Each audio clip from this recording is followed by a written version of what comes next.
And of all his reign, and his valor, and of the times that passed under him. Either in Israel, or in all the kingdoms of the countries. Book 14 2 Paralipomenon. The second book of Paralipomenon. 2 Paralipomenon Chapter 1. Solomon offereth sacrifices at Gabaon. His choice of wisdom which God giveth him. And Solomon the son of David was strengthened in his kingdom, and the Lord his God was with him, and magnified him to a high degree. And Solomon gave orders to all Israel, to the captains of thousands, and of hundreds, and to the rulers, and to the judges of all Israel, and the heads of the families. And he went with all the multitude to the high place of Gabaon, where was the tabernacle of the covenant of the Lord, which Moses the servant of God made, in the wilderness. For David had brought the ark of God from Kiriath-jearim to the place, which he had prepared for it, and where he had pitched a tabernacle for it, that is, in Jerusalem. And the altar of brass, which Bezaleel the son of Uri the son of Hur had made, was there before the tabernacle of the Lord, and Solomon and all the assembly sought it. And Solomon went up thither to the brazen altar, before the tabernacle of the covenant of the Lord, and offered up on it 1,000 victims. And behold, that night God appeared to him, saying, Ask what thou wilt that I should give thee. And Solomon said to God, Thou hast shown great kindness to my father David, and hast made me king in his stead. Now therefore, O Lord God, let thy word be fulfilled, which thou hast promised to David my father, for thou hast made me king over thy great people, which is as innumerable as the dust of the earth. Give me wisdom and knowledge that I may come in and go out before thy people, for who can worthily judge this thy people, which is so great? And God said to Solomon, Because this choice hath pleased thy heart, and thou hast not asked riches, and wealth, and glory, nor the lives of them that hate thee, nor many days of life, but hast asked wisdom and knowledge, to be able to judge my people, over which I have made thee king. Wisdom and knowledge are granted to thee, and I will give thee riches, and wealth, and glory, so that none of the kings before thee, nor after thee, shall be like thee. Then Solomon came from the high place of Gabaon to Jerusalem before the tabernacle of the covenant, and reigned over Israel. And he gathered to himself chariots and horsemen, and he had 1,400 chariots, and 12,000 horsemen, and he placed them in the cities of the chariots, and with the king in Jerusalem.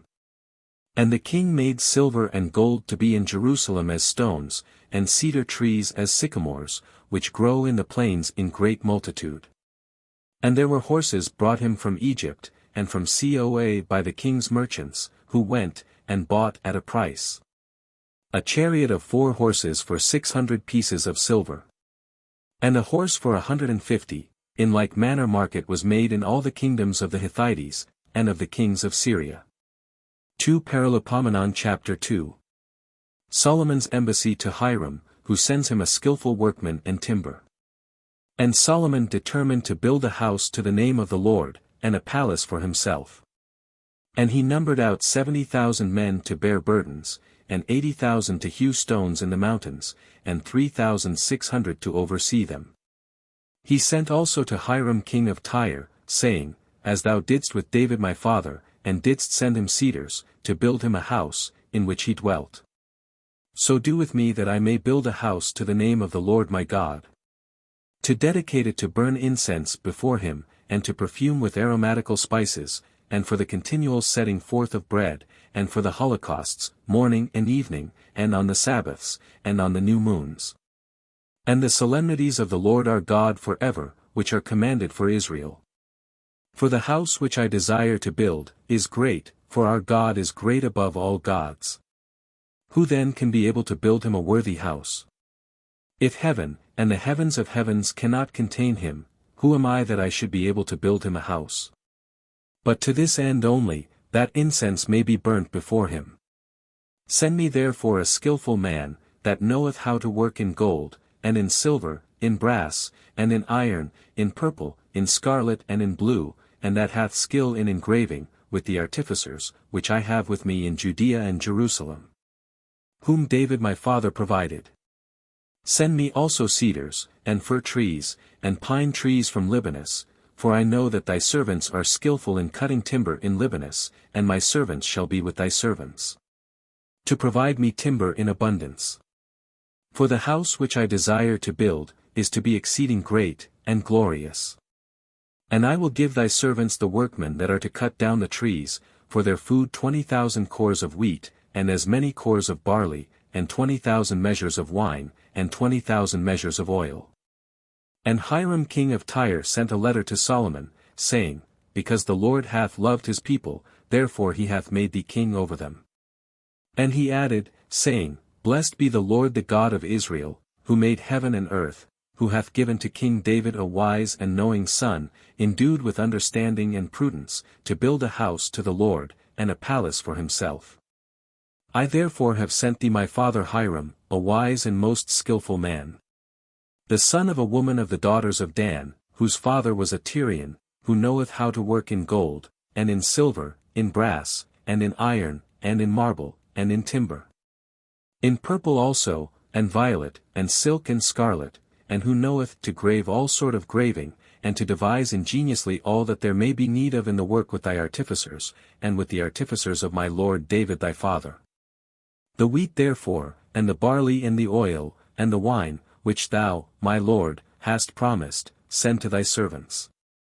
And we will cut down as many trees out of Libanus, as thou shalt want, and will convey them in floats by sea to Joppa, and it will be thy part to bring them thence to Jerusalem. And Solomon numbered all the proselytes in the land of Israel, after the numbering which David his father had made, and they were found 153,600. And he set 70,000 of them to carry burdens on their shoulders, and 80,000 to hew stones in the mountains, and 3,600 to be overseers of the work of the people. 2 Paralipomenon chapter 3. The plan and ornaments of the temple, the cherubims, the veil, and the pillars. And Solomon began to build the house of the Lord in Jerusalem, in Mount Moriah, which had been shown to David his father, in the place which David had prepared in the thrashing floor of Ornan the Jebusite. And he began to build in the 2nd month, in the 4th year of his reign. Now these are the foundations, which Solomon laid, to build the house of God, the length by the first measure 60 cubits, the breadth 20 cubits. And the porch in the front, which was extended in length according to the measure of the breadth of the house, 20 cubits, and the height was 120 cubits, and he overlaid it within with pure gold. And the greater house he sealed with deal boards, and overlaid them with plates of fine gold throughout, and he graved in them palm trees, and like little chains interlaced with one another. He paved also the floor of the temple with most precious marble, of great beauty. And the gold of the plates with which he overlaid the house, and the beams thereof, and the posts, and the walls, and the doors was of the finest, and he graved cherubims on the walls. He made also the house of the Holy of Holies, the length of it according to the breadth of the temple, 20 cubits, and the breadth of it in like manner 20 cubits, and he overlaid it with plates of gold, amounting to about 600 talents. He made also nails of gold, and the weight of every nail was 50 sikless, the upper chambers also he overlaid with gold. He made also in the house of the Holy of Holies 2 cherubims of image work, and he overlaid them with gold. The wings of the cherubims were extended 20 cubits, so that one wing was 5 cubits long, and reached to the wall of the house, and the other was also 5 cubits long, and reached to the wing of the other cherub. In like manner the wing of the other cherub was 5 cubits long, and reached to the wall, and his other wing was 5 cubits long, and touched the wing of the other cherub. So the wings of the 2 cherubims were spread forth, and were extended 20 cubits, and they stood upright on their feet, and their faces were turned toward the house without. He made also a veil of violet, purple, scarlet, and silk, and wrought in it cherubims.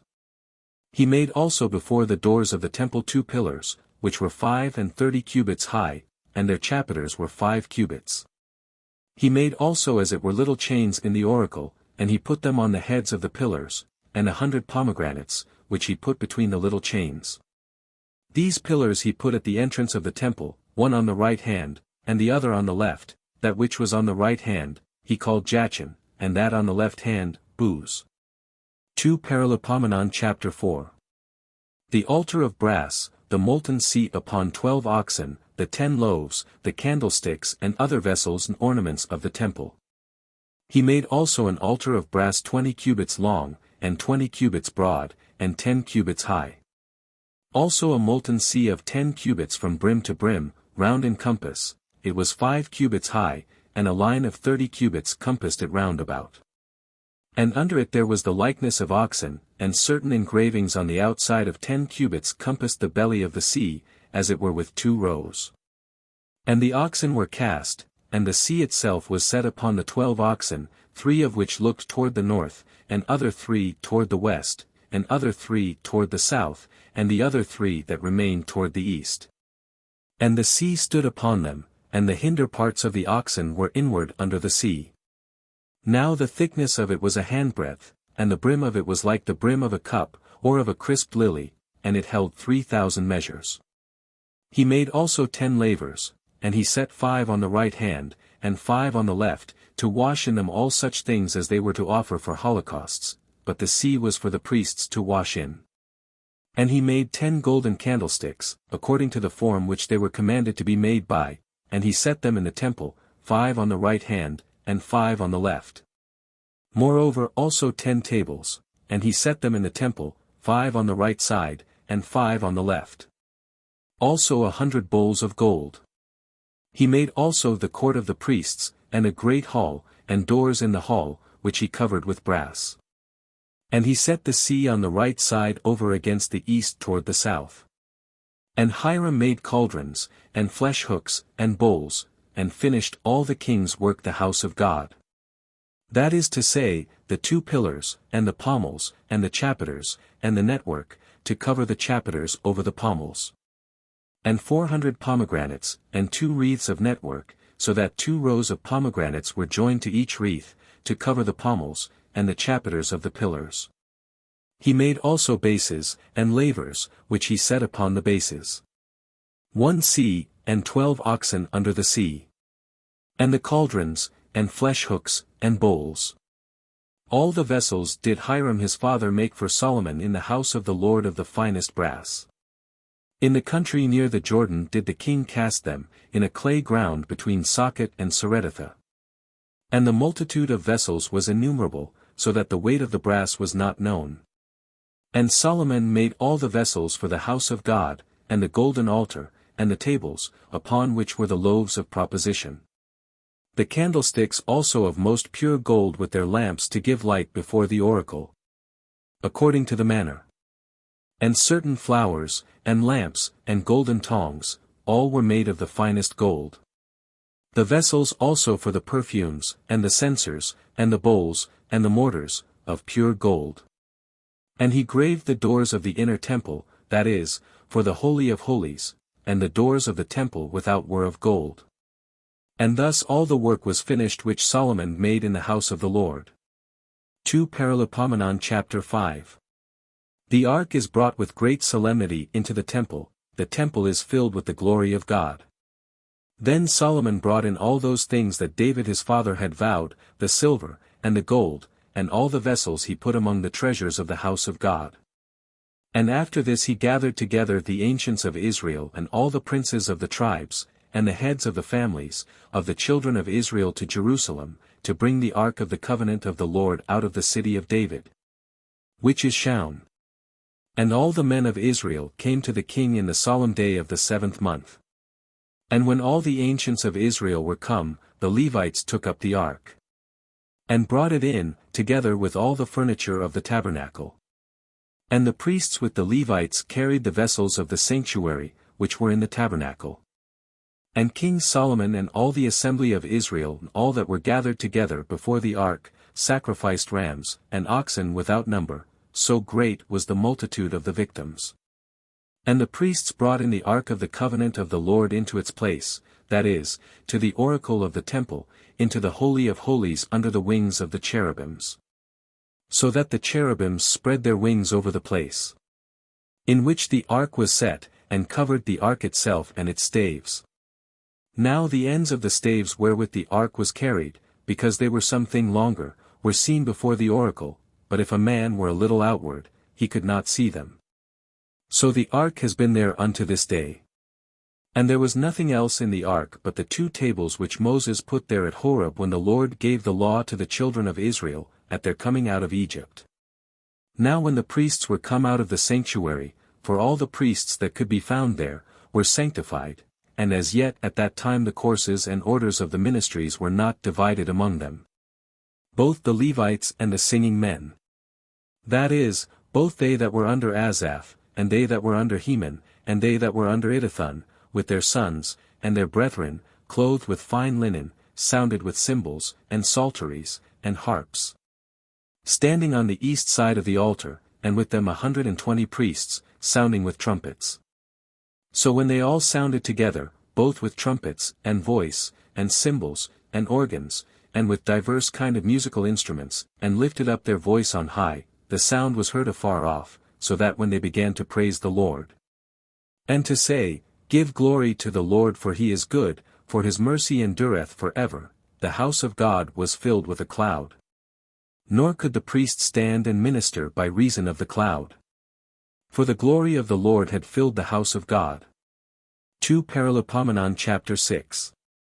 Solomon's blessings and prayer. Then Solomon said, The Lord promised that he would dwell in a cloud. But I have built a house to his name, that he might dwell there forever. And the king turned his face, and blessed all the multitude of Israel, for all the multitude stood attentive, and he said, Blessed be the Lord the God of Israel, who hath accomplished indeed that which he spoke to David my father, saying, From the day that I brought my people out of the land of Egypt, I chose no city among all the tribes of Israel, for a house to be built in it to my name, neither chose I any other man, to be the ruler of my people Israel. But I chose Jerusalem, that my name might be there, and I chose David to set him over my people Israel. And whereas David my father had a mind to build a house to the name of the Lord the God of Israel, the Lord said to him, Forasmuch as it was thy will to build a house to my name, thou hast done well indeed in having such a will. But thou shalt not build the house, but thy son, who shall come out of thy loins, he shall build a house to my name. The Lord therefore hath accomplished his word which he spoke, and I am risen up in the place of David my father, and sit upon the throne of Israel, as the Lord promised, and have built a house to the name of the Lord God of Israel. And I have put in it the ark, wherein is the covenant of the Lord, which he made with the children of Israel. And he stood before the altar of the Lord, in presence of all the multitude of Israel, and stretched forth his hands. For Solomon had made a brazen scaffold, and had set it in the midst of the temple, which was 5 cubits long, and 5 cubits broad, and 3 cubits high, and he stood upon it, then kneeling down in the presence of all the multitude of Israel, and lifting up his hands towards heaven, he said, O Lord God of Israel, there is no God like thee in heaven nor in earth, who keepest covenant and mercy with thy servants, that walk before thee with all their hearts, who hast performed to thy servant David my father all that thou hast promised him, and hast accomplished in fact, what thou hast spoken with thy mouth, as also the present time proveth. Now then, O Lord God of Israel, fulfill to thy servant David my father, whatsoever thou hast promised him, saying, There shall not fail thee a man in my sight, to sit upon the throne of Israel, yet so that thy children take heed to their ways, and walk in my law, as thou hast walked before me. And now, Lord God of Israel, let thy word be established which thou hast spoken to thy servant David. Is it credible then that God should dwell with men on the earth? If heaven and the heavens of heavens do not contain thee, how much less this house, which I have built? But to this end only it is made, that thou mayest regard the prayer of thy servant and his supplication, O Lord my God, and mayest hear the prayers which thy servant poureth out before thee. That thou mayest open thy eyes upon this house day and night, upon the place wherein thou hast promised that thy name should be called upon. And that thou wouldst hear the prayer which thy servant prayeth in it, hearken then to the prayers of thy servant, and of thy people Israel. Whosoever shall pray in its place, hear thou from thy dwelling place, that is, from heaven, and shew mercy. If any man sin against his neighbor, and come to swear against him, and bind himself with a curse before the altar in this house, Then hear thou from heaven, and do justice to thy servants. So to requite the wicked by making his wickedness fall upon his own head, and to revenge the just, rewarding him according to his justice. If thy people Israel be overcome by their enemies, for they will sin against thee, and being converted shall do penance, and call upon thy name, and pray to thee in this place. Then hear thou from heaven. And forgive the sin of thy people Israel and bring them back into the land which thou gavest to them, and their fathers. If the heavens be shut up, and there fall no rain by reason of the sin of the people, and they shall pray to thee in this place, and confess to thy name, and be converted from their sins, where thou dost afflict them. Then hear thou from heaven. O Lord, and forgive the sins of thy servants and of thy people Israel, and teach them the good way in which they may walk, and give rain to thy land which thou hast given to thy people to possess. If a famine arise in the land, or a pestilence or blasting, or mildew, or locusts, or caterpillars, or if their enemies waste the country, and besiege the cities, whatsoever scourge or infirmity shall be upon them. Then if any of thy people Israel, knowing his own scourge and infirmity shall pray, and shall spread forth his hands in this house, hear thou from heaven, from thy high dwelling place, and forgive, and render to every one according to his ways, which thou knowest him to have in his heart, for thou only knowest the hearts of the children of men, that they may fear thee, and walk in thy ways all the days that they live upon the face of the land, which thou hast given to our fathers. If the stranger also, who is not of thy people Israel, come from a far country, for the sake of thy great name, and thy strong hand, and thy stretched out arm, and adore in this place, hear thou from heaven thy firm dwelling place. And do all that which that stranger shall call upon thee for, that all the people of the earth may know thy name, and may fear thee, as thy people Israel, and may know, that thy name is invoked upon this house, which I have built. If thy people go out to war against their enemies, by the way that thou shalt send them, and adore thee towards the way of this city, which thou hast chosen, and the house which I have built to thy name, then hear thou from heaven their prayers, and their supplications, and revenge them. And if they sin against thee, for there is no man that sinneth not, and thou be angry with them, and deliver them up to their enemies, and they lead them away captive to a land either afar off, or near at hand.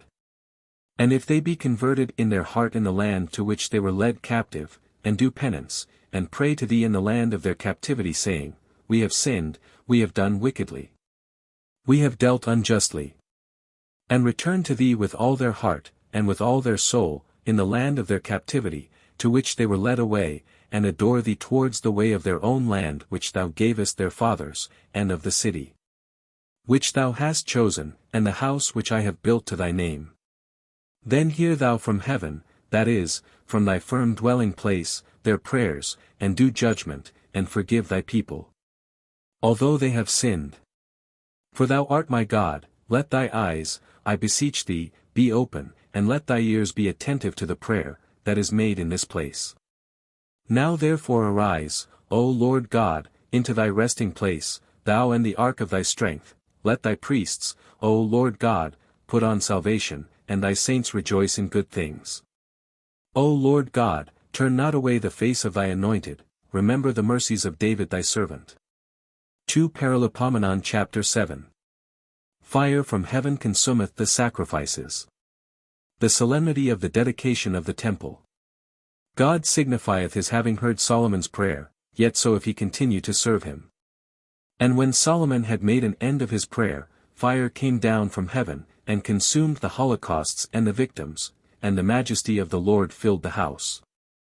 Neither could the priests enter into the temple of the Lord, because the majesty of the Lord had filled the temple of the Lord.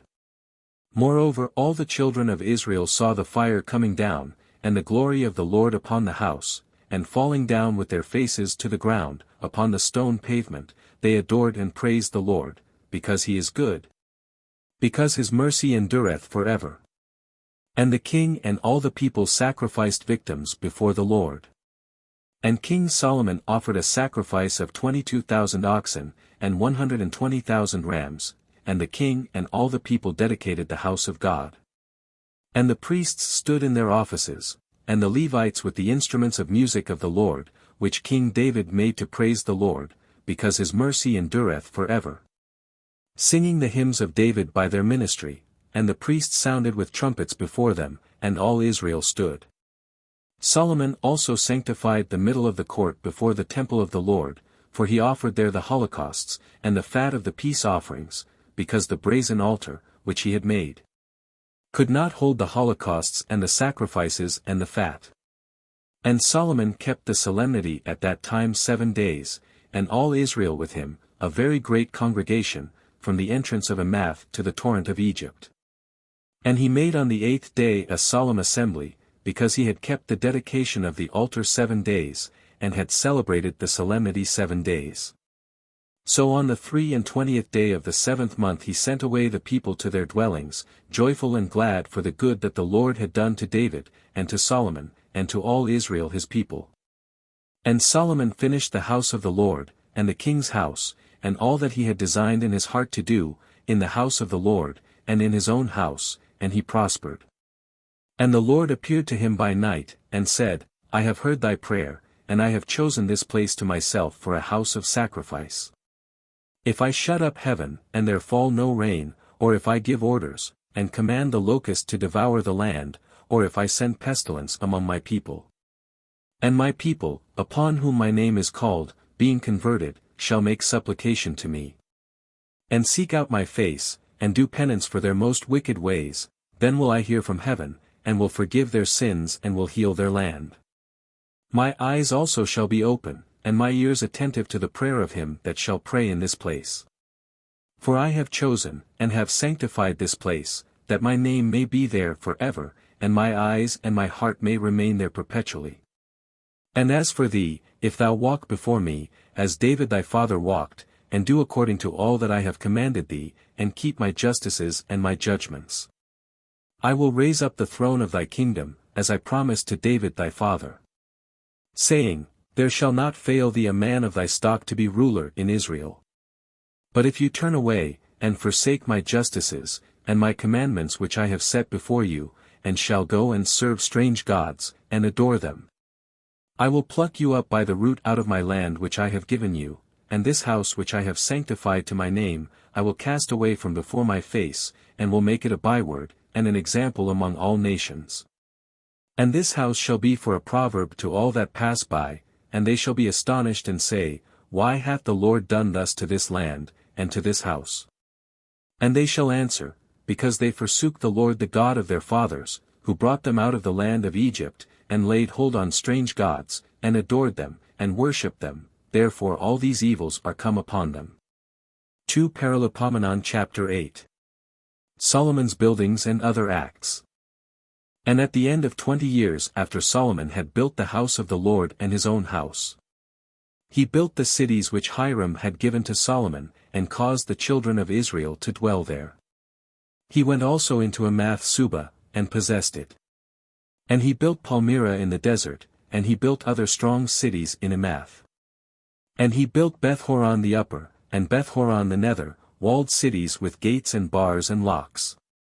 Baalath also and all the strong cities that were Solomon's, and all the cities of the chariots, and the cities of the horsemen. All that Solomon had a mind, and designed, he built in Jerusalem and in Libanus, and in all the land of his dominion.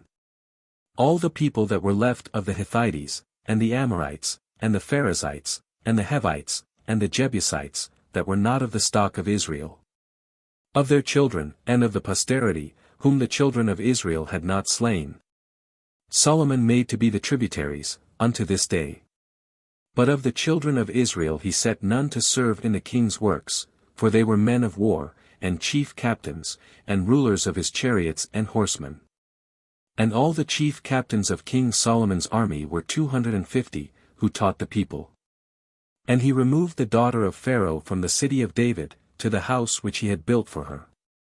For the king said, My wife shall not dwell in the house of David king of Israel, for it is sanctified, because the ark of the Lord came into it. Then Solomon offered holocausts to the Lord upon the altar of the Lord which he had built before the porch, that every day an offering might be made on it according to the ordinance of Moses, in the Sabbaths, and on the new moons, and on the festival days 3 times a year, that is to say, in the feast of unleavened bread, and in the feast of weeks, and in the feast of tabernacles.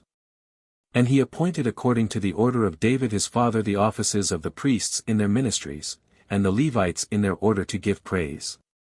And minister before the priests according to the duty of every day, and the porters in their divisions by gate and gate, for so David the man of God had commanded. And the priests and Levites departed not from the king's commandments, as to anything that he had commanded, and as to the keeping of the treasures. Solomon had all charges prepared, from the day that he founded the house of the Lord, until the day wherein he finished it. Then Solomon went to Azingaber, and to Elath, on the coast of the Red Sea, which is in the land of Edom. And Hiram sent him ships by the hands of his servants, and skillful mariners, and they went with Solomon's servants to Ophir, and they took thence 450 talents of gold, and brought it to King Solomon. 2 Paralipomenon chapter 9. The queen of Saba admireth the wisdom of Solomon. His riches and glory. His death.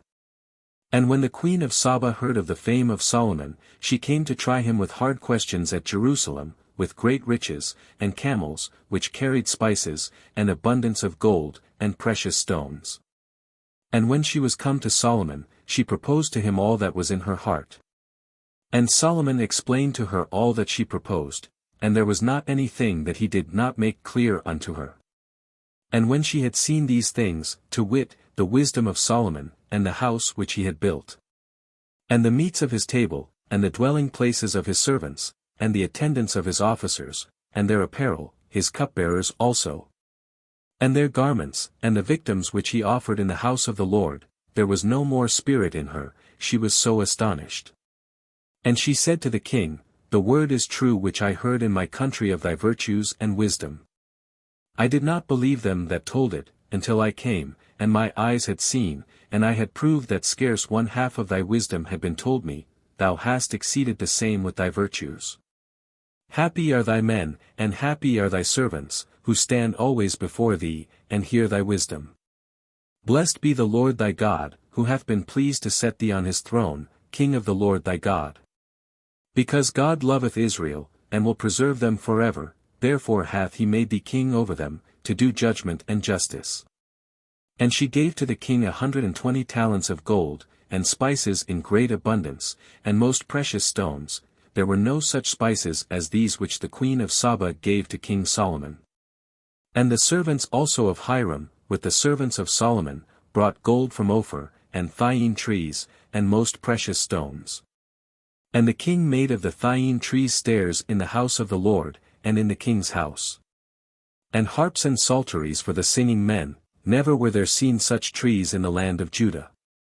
And King Solomon gave to the queen of Saba all that she desired, and that she asked, and many more things than she brought to him, so she returned, and went to her own country with her servants. And the weight of the gold, that was brought to Solomon every year, was 666 talents of gold. Beside the sum which the deputies of divers nations, and the merchants were accustomed to bring, and all the kings of Arabia, and the lords of the lands, who brought gold and silver to Solomon. And King Solomon made 200 golden spears, of the sum of 600 pieces of gold, which went to every spear. And 300 golden shields of 300 pieces of gold, which went to the covering of every shield, and the king put them in the armory, which was compassed with a wood. The king also made a great throne of ivory, and overlaid it with pure gold. And 6 steps to go up to the throne, and a footstool of gold, and 2 arms one on either side, and 2 lions standing by the arms. Moreover 12 other little lions standing upon the steps on both sides. There was not such a throne in any kingdom. And all the vessels of the king's table were of gold, and the vessels of the house of the forest of Libanus were of the purest gold. For no account was made of silver in those days. For the king's ships went to Tharsis with the servants of Hiram, once in 3 years, and they brought thence gold and silver, and ivory, and apes, and peacocks. And Solomon was magnified above all the kings of the earth for riches and glory. And all the kings of the earth desired to see the face of Solomon, that they might hear the wisdom which God had given in his heart.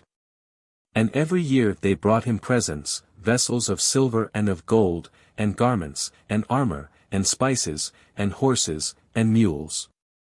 And Solomon had 40,000 horses in the stables, and 12,000 chariots, and horsemen, and he placed them in the cities of the chariots and where the king was in Jerusalem. And he exercised authority over all the kings from the river Euphrates to the land of the Philistines, and to the borders of Egypt. And he made silver as plentiful in Jerusalem as stones, and cedars as common as the sycamores, which grow in the plains. And horses were brought to him out of Egypt, and out of all countries.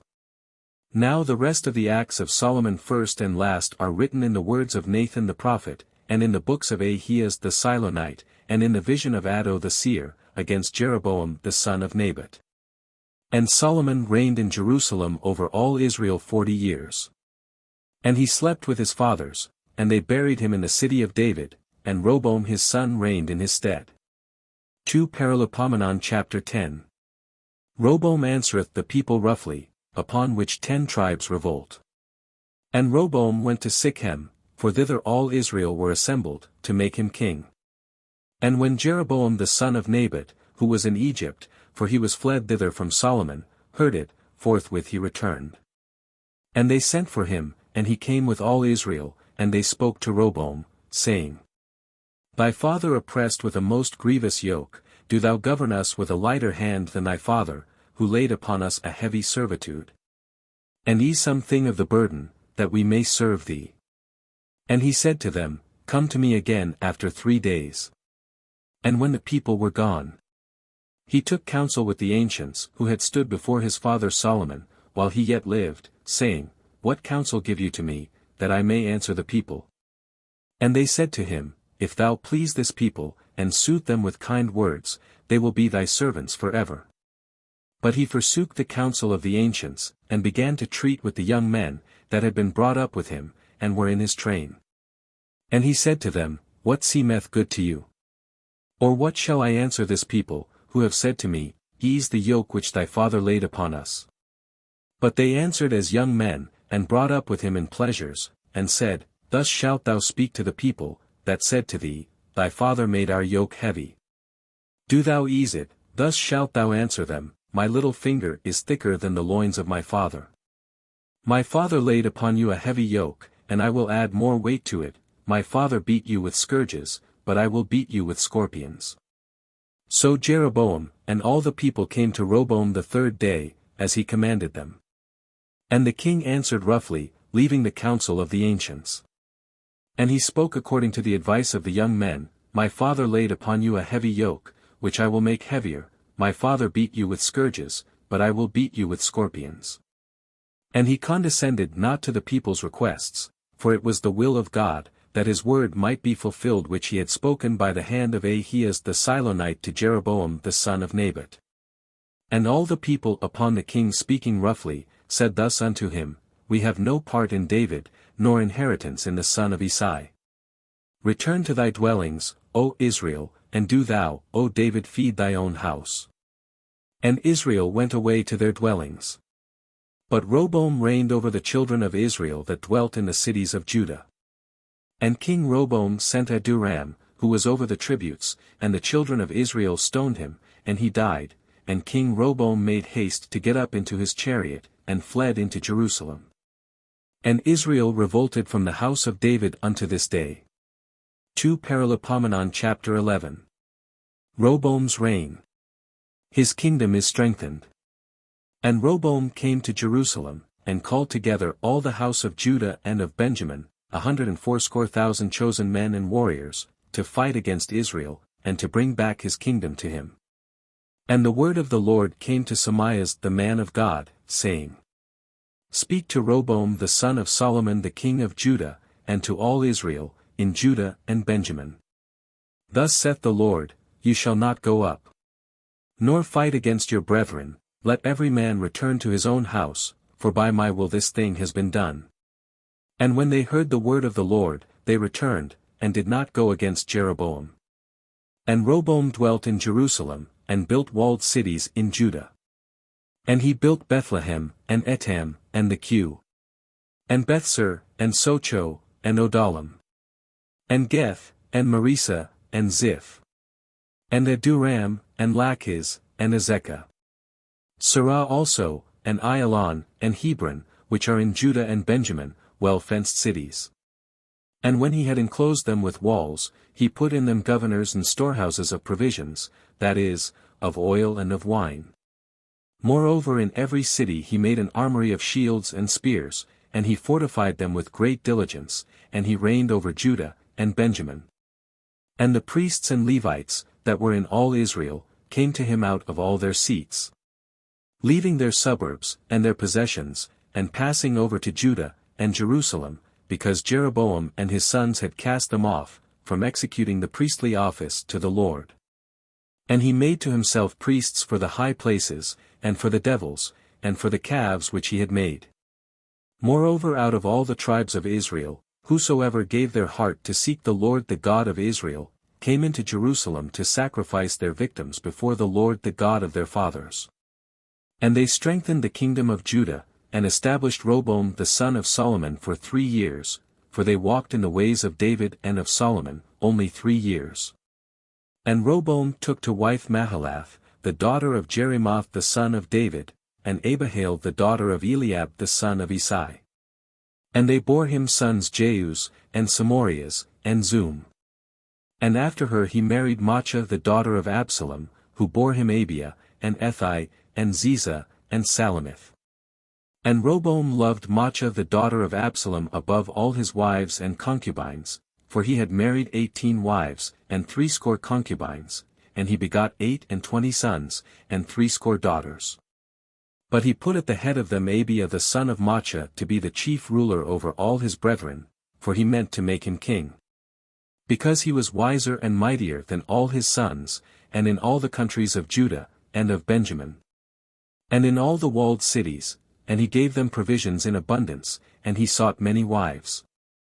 2 Paralipomenon chapter 12. Rehoboam for his sins is delivered up into the hands of the king of Egypt, who carrieth away all the treasures of the temple.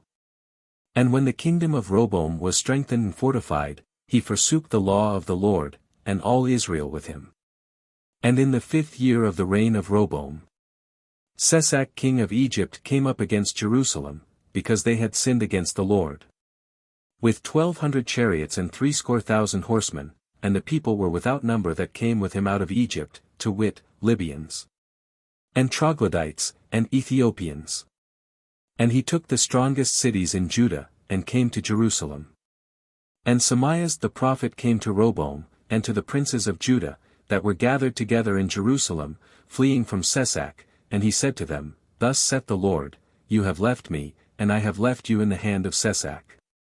And the princes of Israel, and the king, being in a consternation, said, The Lord is just. And when the Lord saw that they were humbled, the word of the Lord came to Shemaiah, saying, Because they are humbled, I will not destroy them, and I will give them a little help, and my wrath shall not fall upon Jerusalem by the hand of Shishak. But yet they shall serve him, that they may know the difference between my service, and the service of a kingdom of the earth. So Shishak king of Egypt departed from Jerusalem, taking away the treasures of the king's house, and he took all with him, and the golden shields that Solomon had made. Instead of which the king made brazen ones, and delivered them to the captains of the shield-bearers, who guarded the entrance of the palace.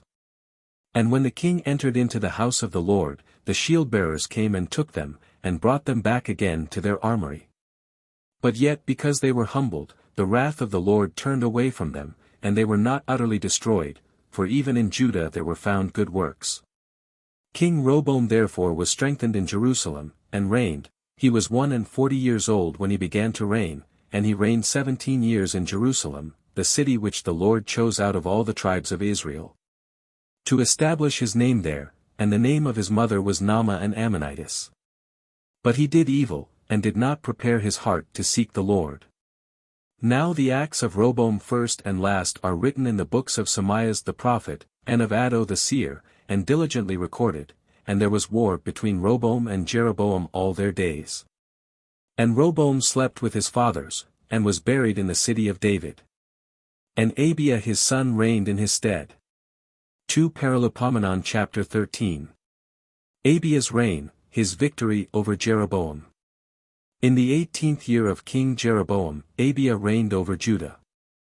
3 years he reigned in Jerusalem, and his mother's name was Micaiah, the daughter of Uriel of Gabaa, and there was war between Abia and Jeroboam. Micaiah, alias Maachah. Her father had also 2 names, viz., Absalom, or Abesalom, and Uriel. And when Abia had begun battle, and had with him 400,000 most valiant and chosen men, Jeroboam put his army in array against him, 800,000 men, who were also chosen and most valiant for war. And Abia stood upon Mount Semron, which was in Ephraim, and said, Hear me, O Jeroboam, and all Israel.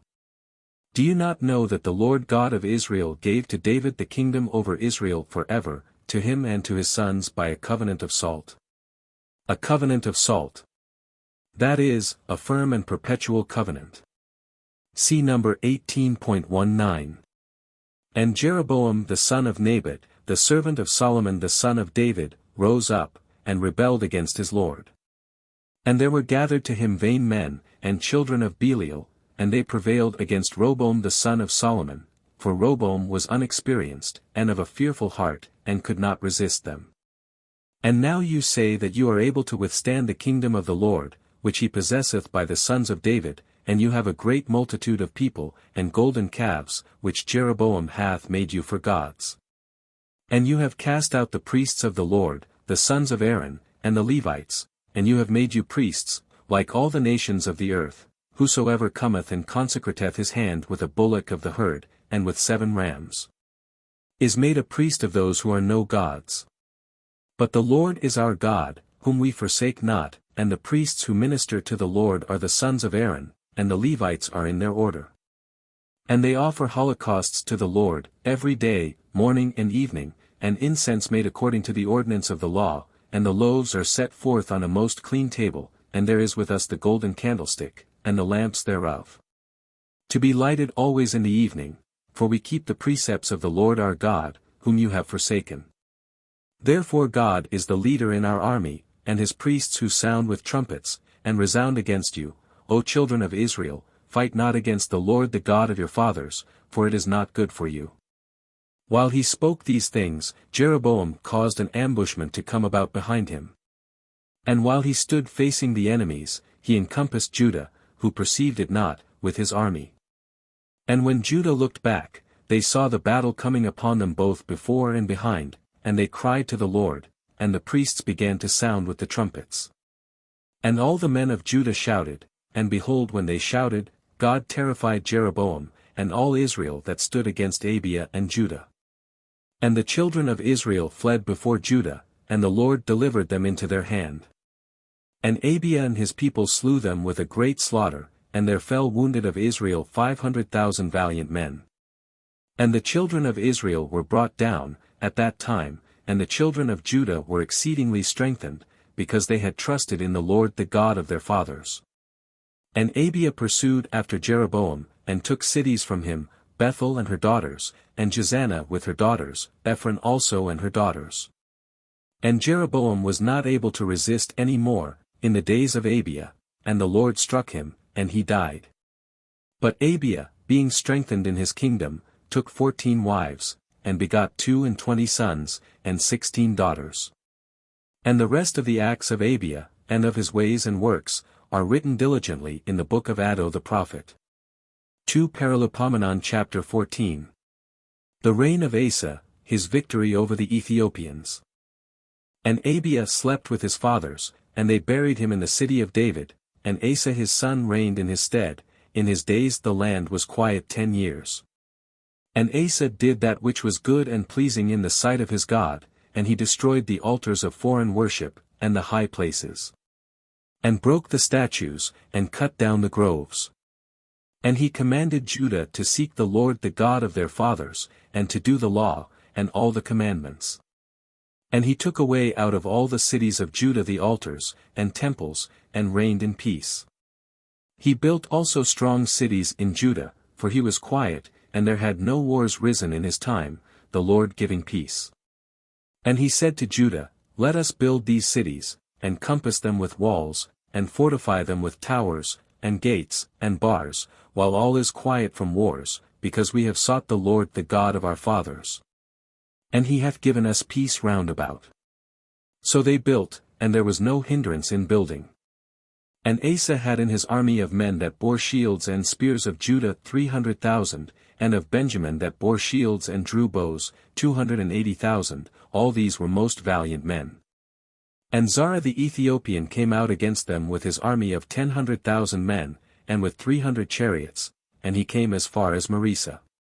And Asa went out to meet him, and set his army in array for battle in the vale of Sephata, which is near Marisa. And he called upon the Lord God, and said, Lord, there is no difference with thee, whether thou help with few, or with many, help us.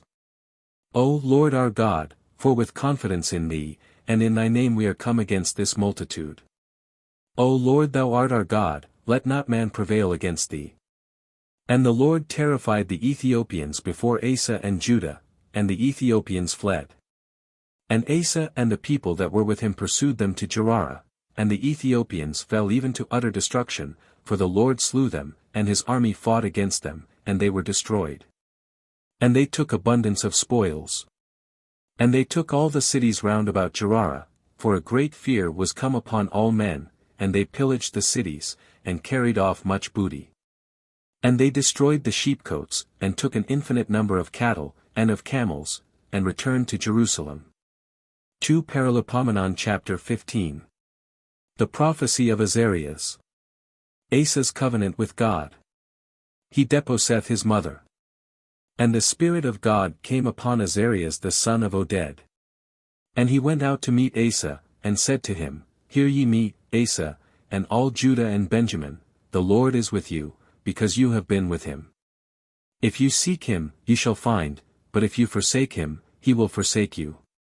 And many days shall pass in Israel, without the true God, and without a priest a teacher, and without the law.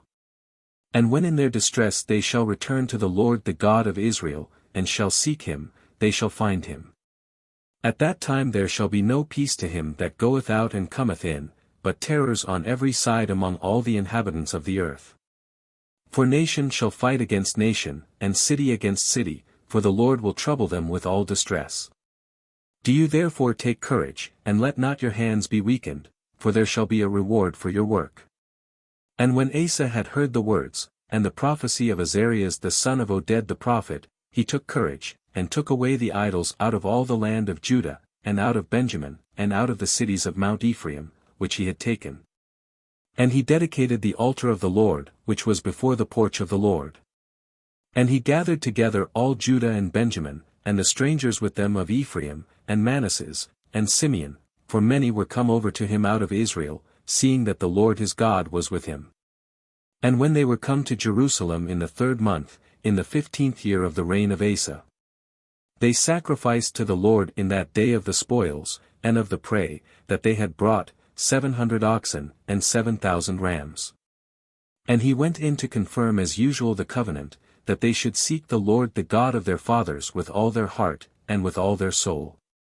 And if any one, said he, seek not the Lord the God of Israel, let him die, whether little or great, man or woman.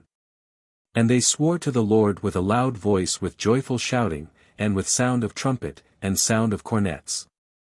All that were in Judah with a curse, for with all their heart they swore, and with all their will they sought him, and they found him. And the Lord gave them rest round about. Moreover Maachah the mother of King Asa he deposed from the royal authority, because she had made in a grove an idol of Priapus, and he entirely destroyed it, and breaking it into pieces, burnt it at the torrent Cedron. But high places were left in Israel, nevertheless the heart of Asa was perfect all his days. And the things which his father had vowed, and he himself had vowed, he brought into the house of the Lord, gold and silver, and vessels of divers uses. And there was no war unto the 35th year of the kingdom of Asa. 2 Paralipomenon chapter 16. Asa is reproved for seeking help from the Syrians, his last acts and death. And in the 36th year of his kingdom, Baasha the king of Israel came up against Judah, and built a wall about Ramah, that no one might safely go out or come in of the kingdom of Asa. 36th year of his kingdom. that is, of the kingdom of Judah, taking the date of it from the beginning of the reign of Rehoboam. Then Asa brought out silver and gold out of the treasures of the house of the Lord, and of the king's treasures, and sent to Ben-hadad king of Syria, who dwelt in Damascus, saying, There is a league between me and thee, as there was between my father and thy father, wherefore I have sent thee silver and gold, that thou mayst break thy league with Baasha king of Israel, and make him depart from me. And when Ben-hadad heard this, he sent the captains of his armies against the cities of Israel, and they took Ahian, and Dan, and Abel-maim, and all the walled cities of Naphtali. And when Baasha heard of it, he left off the building of Ramah, and interrupted his work. Then King Asa took all Judah, and they carried away from Ramah the stones, and the timber that Baasha had prepared for the building, and he built with them Gabah, and Maspha. At that time Hanani the prophet came to Asa king of Judah, and said to him, Because thou hast had confidence in the king of Syria, and not in the Lord thy God, therefore hath the army of the king of Syria escaped out of thy hand. Were not the Ethiopians, and the Libyans much more numerous in chariots, and horsemen, and an exceeding great multitude, yet because thou trustedst in the Lord, he delivered them into thy hand?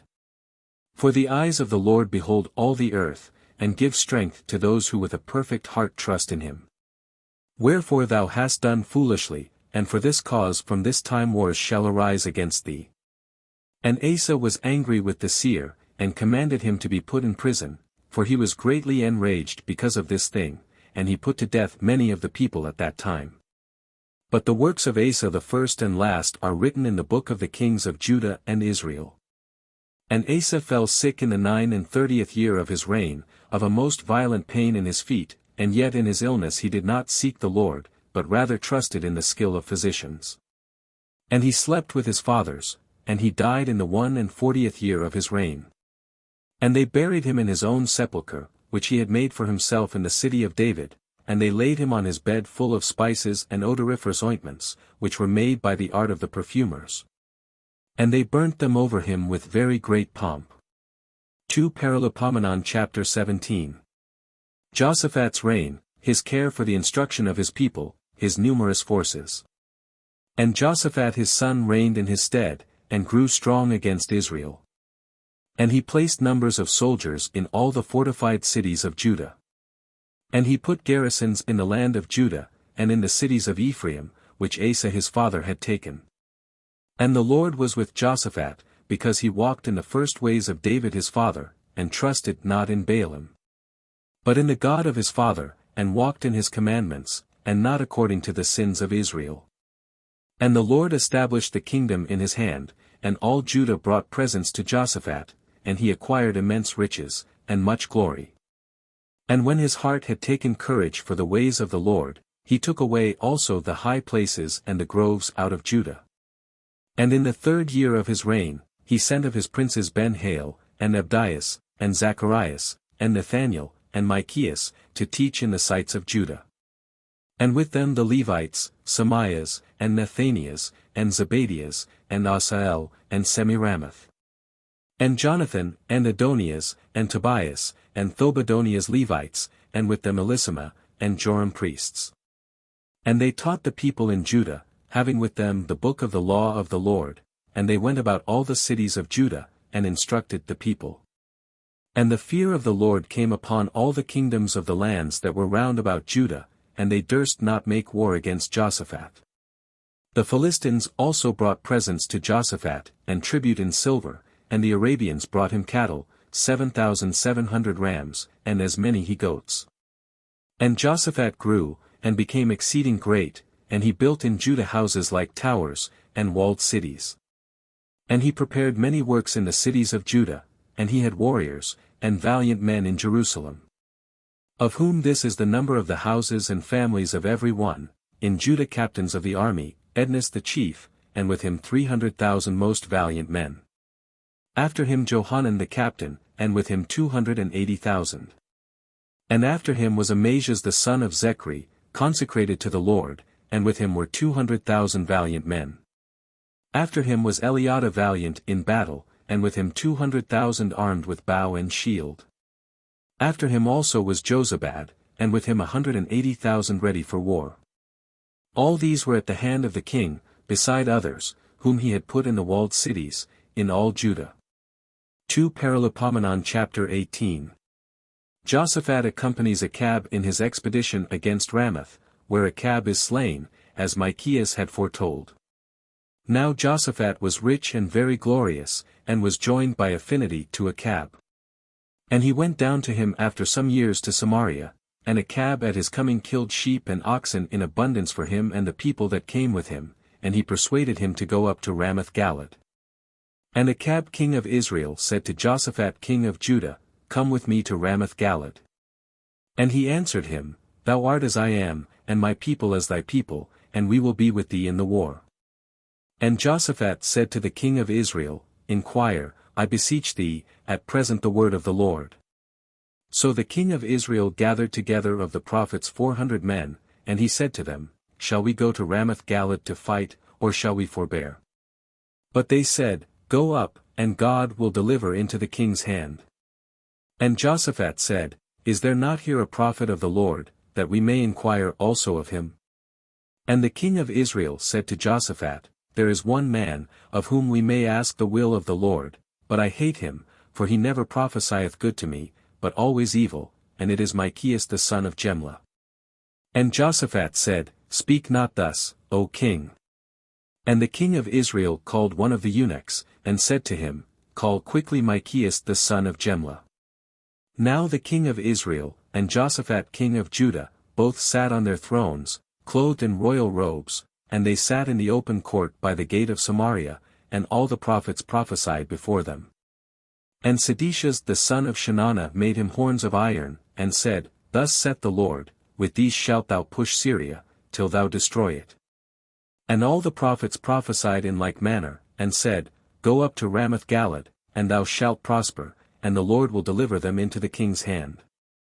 And the messenger that went to call Micaias, said to him, Behold, the words of all the prophets with one mouth declare good to the king, I beseech thee therefore let not thy word disagree with them, and speak thou also good success. And Micaias answered him, As the Lord liveth, whatsoever my God shall say to me, that will I speak. So he came to the king, and the king said to him, Micaias, shall we go to Ramoth Galad to fight, or forbear? And he answered him, Go up, for all shall succeed prosperously, and the enemies shall be delivered into your hands. And the king said, I adjure thee again and again to say nothing but the truth to me, in the name of the Lord. Then he said, I saw all Israel scattered in the mountains, like sheep without a shepherd, and the Lord said, These have no masters, let every man return to his own house in peace. And the king of Israel said to Jehoshaphat, Did I not tell thee that this man would not prophesy me any good, but evil? Then he said, Hear ye therefore the word of the Lord, I saw the Lord sitting on his throne, and all the army of heaven standing by him on the right hand and on the left. And the Lord said, Who shall deceive Achab king of Israel? That he may go up and fall in Ramoth Galad? And when one spoke in this manner, and another otherwise, who shall deceive, etc. See the annotations, 3 Kings 22. There came forth a spirit, and stood before the Lord, and said, I will deceive him. And the Lord said to him, By what means wilt thou deceive him? And he answered, I will go out, and be a lying spirit in the mouth of all his prophets. And the Lord said, Thou shalt deceive, and shalt prevail, go out, and do so. Now therefore behold, the Lord hath put a spirit of lying in the mouth of all thy prophets, and the Lord hath spoken evil against thee. And Sedecius the son of Shenanah came, and struck Micaias on the cheek and said, Which way went the Spirit of the Lord from me, to speak to thee? And Micaias said, Thou thyself shalt see in that day, when thou shalt go in from chamber to chamber, to hide thyself. And the king of Israel commanded, saying, Take Micaias, and carry him to Amon the governor of the city, and to Jost the son of Amalek. And say, Thus saith the king, Put this fellow in prison. And give him bread and water in a small quantity till I return in peace. And Micaias said, If thou return in peace, the Lord hath not spoken by me. And he said, Hear, all ye people. So the king of Israel and Jehoshaphat king of Judah went up to Ramoth Galad. And the king of Israel said to Jehoshaphat, I will change my dress, and so I will go to the battle, but put thou on thy own garments.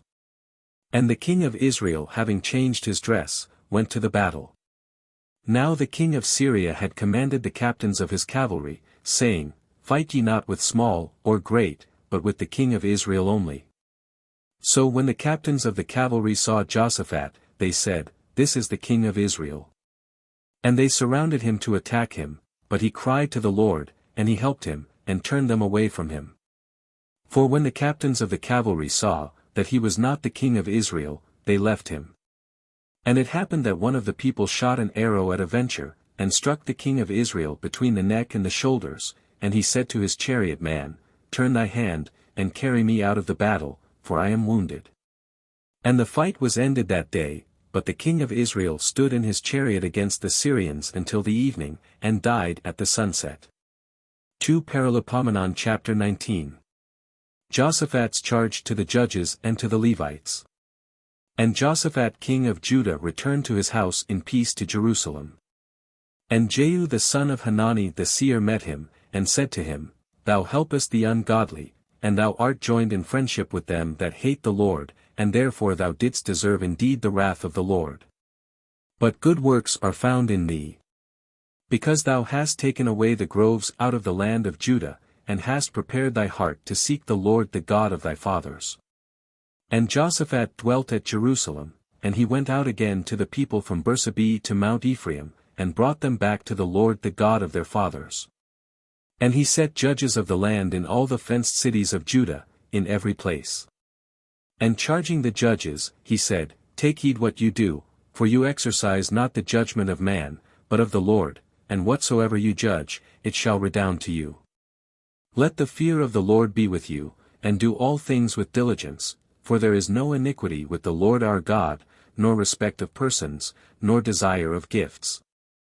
In Jerusalem also Jehoshaphat appointed Levites, and priests and chiefs of the families of Israel, to judge the judgment and the cause of the Lord for the inhabitants thereof. And he charged them, saying, Thus shall you do in the fear of the Lord faithfully, and with a perfect heart. Every cause that shall come to you of your brethren, that dwell in their cities, between kindred and kindred, wheresoever there is question concerning the law, the commandment, the ceremonies, the justifications, shew it them. That they may not sin against the Lord, and that wrath may not come upon you and your brethren, and so doing you shall not sin.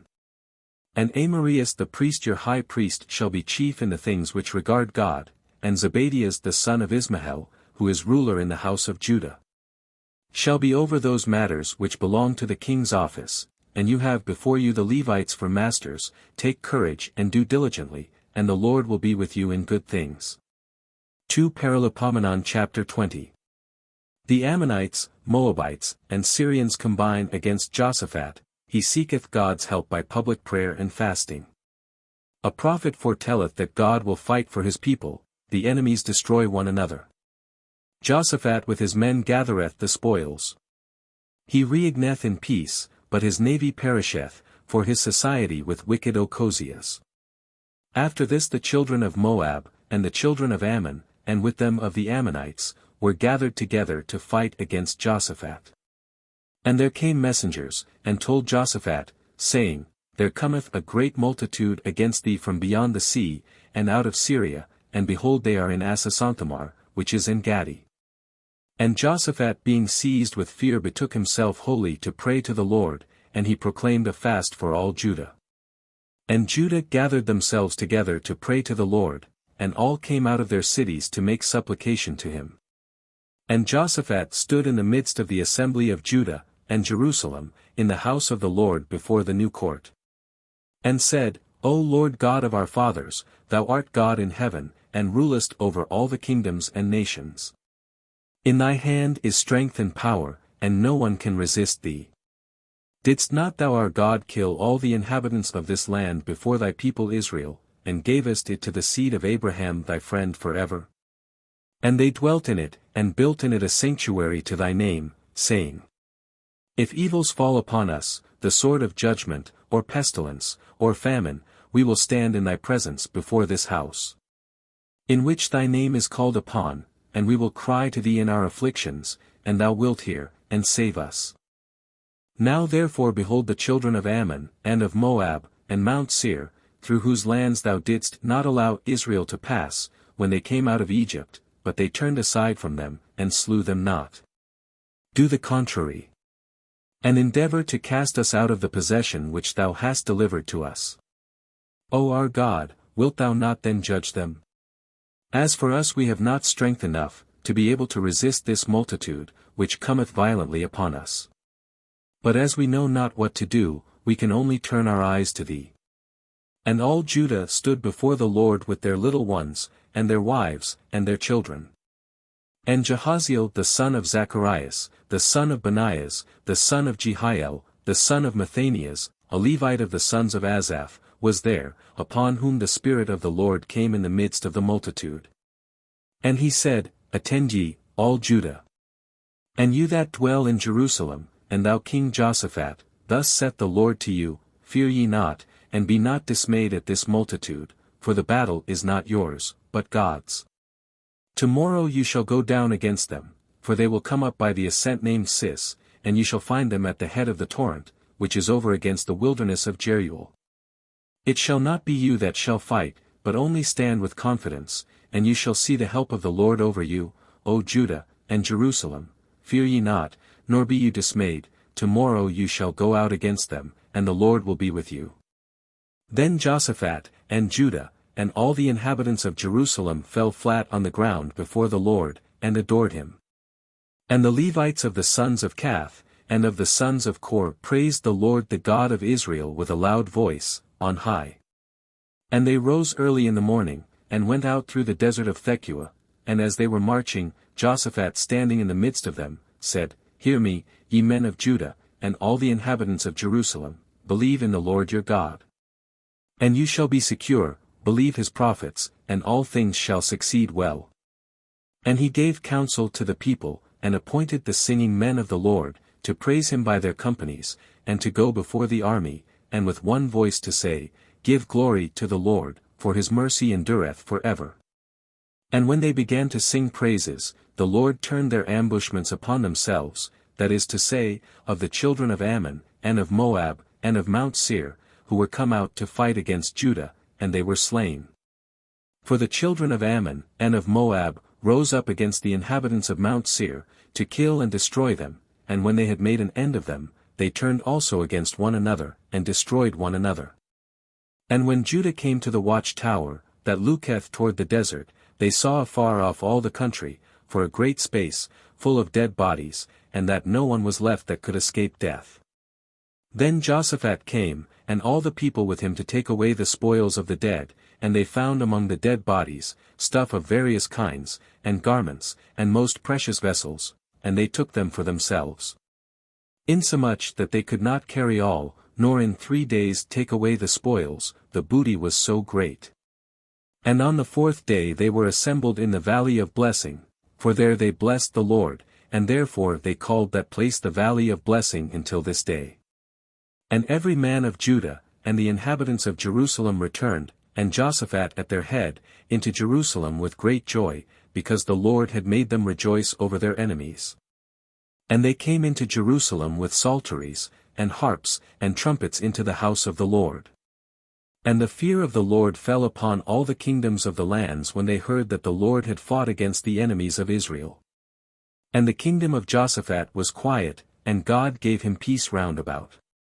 And Jehoshaphat reigned over Judah, and he was 35 years old, when he began to reign, and he reigned 25 years in Jerusalem, and the name of his mother was Azubah the daughter of Salahi.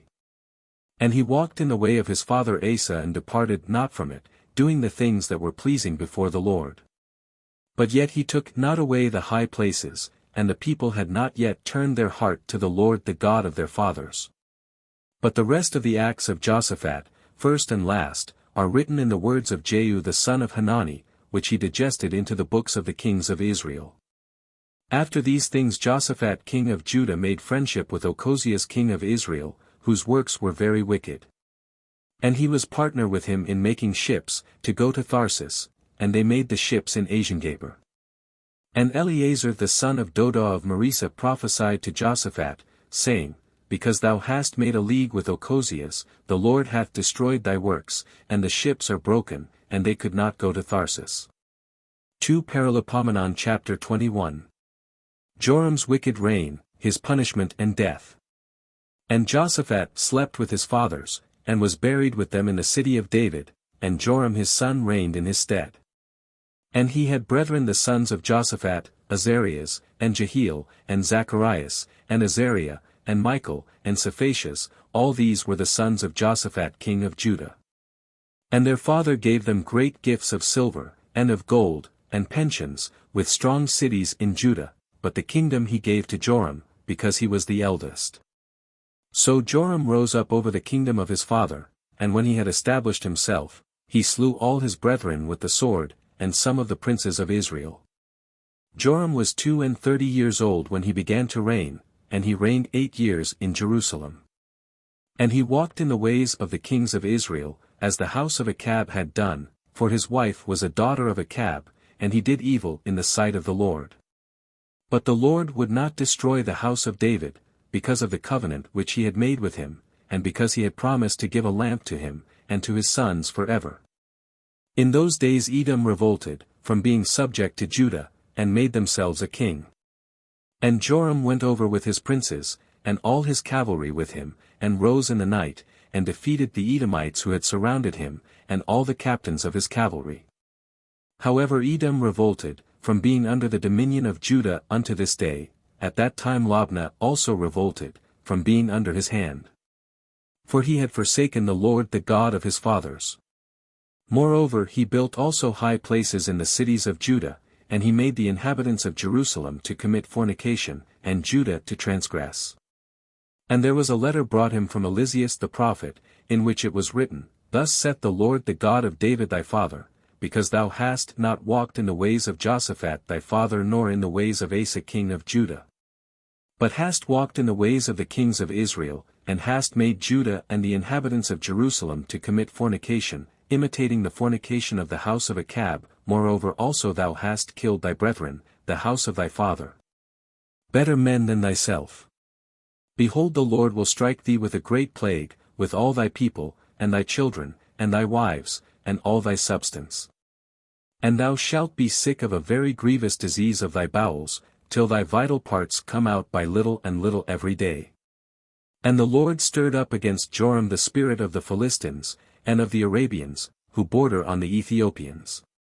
And they came up into the land of Judah, and wasted it, and they carried away all the substance that was found in the king's house, his sons also, and his wives, so that there was no son left him but Jochaz, who was the youngest. Jochaz, alias Ochozias. And besides all this the Lord struck him with an incurable disease in his bowels. And as day came after day, and time rolled on, 2 whole years passed, then after being wasted with a long consumption, so as to void his very bowels, his disease ended with his life. And he died of a most wretched illness, and the people did not make a funeral for him according to the manner of burning, as they had done for his ancestors. He was 32 years old when he began his reign, and he reigned 8 years in Jerusalem. And he walked not rightly, and they buried him in the city of David, but not in the sepulchres of the kings. 2 Paralipomenon chapter 22. The reign and death of Ochozias. The tyranny of Athaliah. And the inhabitants of Jerusalem made Ochozias his youngest son king in his place, for the rovers of the Arabians, who had broken upon the camp, had killed all that were his elder brothers. So Ochozias the son of Joram king of Judah reigned. Ochozias was 42 years old when he began to reign, and he reigned 1 year in Jerusalem, and the name of his mother was Athaliah the daughter of Omri. 42, etc. Diverse Greek Bibles read 32, agreeably to 4 Kings 8.17. He also walked in the ways of the house of Achab, for his mother pushed him on to do wickedly. So he did evil in the sight of the Lord, as the house of Achab did, for they were his counselors after the death of his father, to his destruction. And he walked after their counsels. And he went with Joram the son of Achab king of Israel, to fight against Hazael king of Syria, at Ramoth-Galad, and the Syrians wounded Joram. And he returned to be healed in Jezreel, for he received many wounds in the foresaid battle. And Ochozias the son of Joram king of Judah, went down to visit Joram the son of Achab in Jezreel where he lay sick. For it was the will of God against Ochozias that he should come to Joram, and when he was come should go out also against Jehu the son of Nimshi, whom the Lord had anointed to destroy the house of Achab. So when Jehu was rooting out the house of Achab, he found the princes of Judah, and the sons of the brethren of Ochozias, who served him, and he slew them. And he sought for Ochozias himself, and took him lying hid in Samaria, and when he was brought to him, he killed him, and they buried him, because he was the son of Josaphat, who had sought the Lord with all his heart. And there was no more hope that any one should reign of the race of Ochozias. For Athaliah his mother, seeing that her son was dead, rose up, and killed all the royal family of the house of Joram. But Jozabeth the king's daughter took Jos the son of Ochozias, and stole him from among the king's sons that were slain. And she hid him with his nurse in a bedchamber. Now Jozabeth that hid him, was daughter of King Joram, wife of Joiada the high priest, and sister of Ochozias, and therefore Athaliah did not kill him. And he was with them hid in the house of God 6 years, during which Athaliah reigned over the land. 2 Paralipomenon chapter 23. Joiada the high priest causeth Jos to be made king, Athaliah to be slain, and idolatry to be destroyed. And in the 7th year Joiada being encouraged, took the captains of hundreds, to wit, Azarias the son of Jeraham, and Ismael the son of Johanan, and Azarias the son of Obed, and Maasias the son of Adaias. And Elisaphat the son of Zechri, and made a covenant with them. And they went about Judah, and gathered together the Levites out of all the cities of Judah, and the chiefs of the families of Israel, and they came to Jerusalem. And all the multitude made a covenant with the king in the house of God, and Joiada said to them, Behold, the king's son shall reign, as the Lord hath said of the sons of David. And this is the thing that you shall do. A third part of you that come to the Sabbath, of the priests, and of the Levites, and of the porters shall be at the gates, and a third part at the king's house, and a third at the gate that is called the foundation, but let all the rest of the people be in the courts of the house of the Lord. To the Sabbath. That is, to perform in your weeks the functions of your office, or the weekly watches. And let no one come into the house of the Lord, but the priests, and they that minister of the Levites, let them only come in, because they are sanctified, and let all the rest of the people keep the watches of the Lord. And let the Levites be round about the king, every man with his arms, and if any other come into the temple, let him be slain, and let them be with the king, both coming in, and going out. So the Levites, and all Judah did according to all that Joiada the high priest had commanded, and they took every one his men that were under him, and that came in by the course of the Sabbath, with those who had fulfilled the Sabbath, and were to go out. For Joiada the high priest permitted not the companies to depart, which were accustomed to succeed one another every week. And Joiada the priest gave to the captains the spears, and the shields, and targets of King David, which he had dedicated in the house of the Lord. And he set all the people with swords in their hands from the right side of the temple, to the left side of the temple, before the altar, and the temple, round about the king. And they brought out the king's son, and put the crown upon him, and the testimony, and gave him the law to hold in his hand, and they made him king, and Joiada the high priest and his sons anointed him, and they prayed for him. And said, God save the king. Now when Athaliah heard the noise of the people running and praising the king, she came in to the people, into the temple of the Lord. And when she saw the king standing upon the step in the entrance, and the princes, and the companies about him, and all the people of the land rejoicing, and sounding with trumpets, and playing on instruments of divers kinds, and the voice of those that praised, she rent her garments, and said, Treason, treason. And Joiada the high priest going out to the captains, and the chiefs of the army, said to them, Take her forth without the precinct of the temple, and when she is without let her be killed with the sword. For the priest commanded that she should not be killed in the house of the Lord. And they laid hold on her by the neck, and when she was come within the horse gate of the palace, they killed her there. And Joiada made a covenant between himself and all the people, and the king, that they should be the people of the Lord. And all the people went into the house of Baal, and destroyed it, and they broke down his altars and his idols, and they slew Mathan the priest of Baal before the altars. And Joiada appointed overseers in the house of the Lord, under the hands of the priests, and the Levites, whom David had distributed in the house of the Lord, to offer holocausts to the Lord, as it is written in the law of Moses. With joy and singing, according to the disposition of David. He appointed also porters in the gates of the house of the Lord, that none who was unclean in any thing should enter in.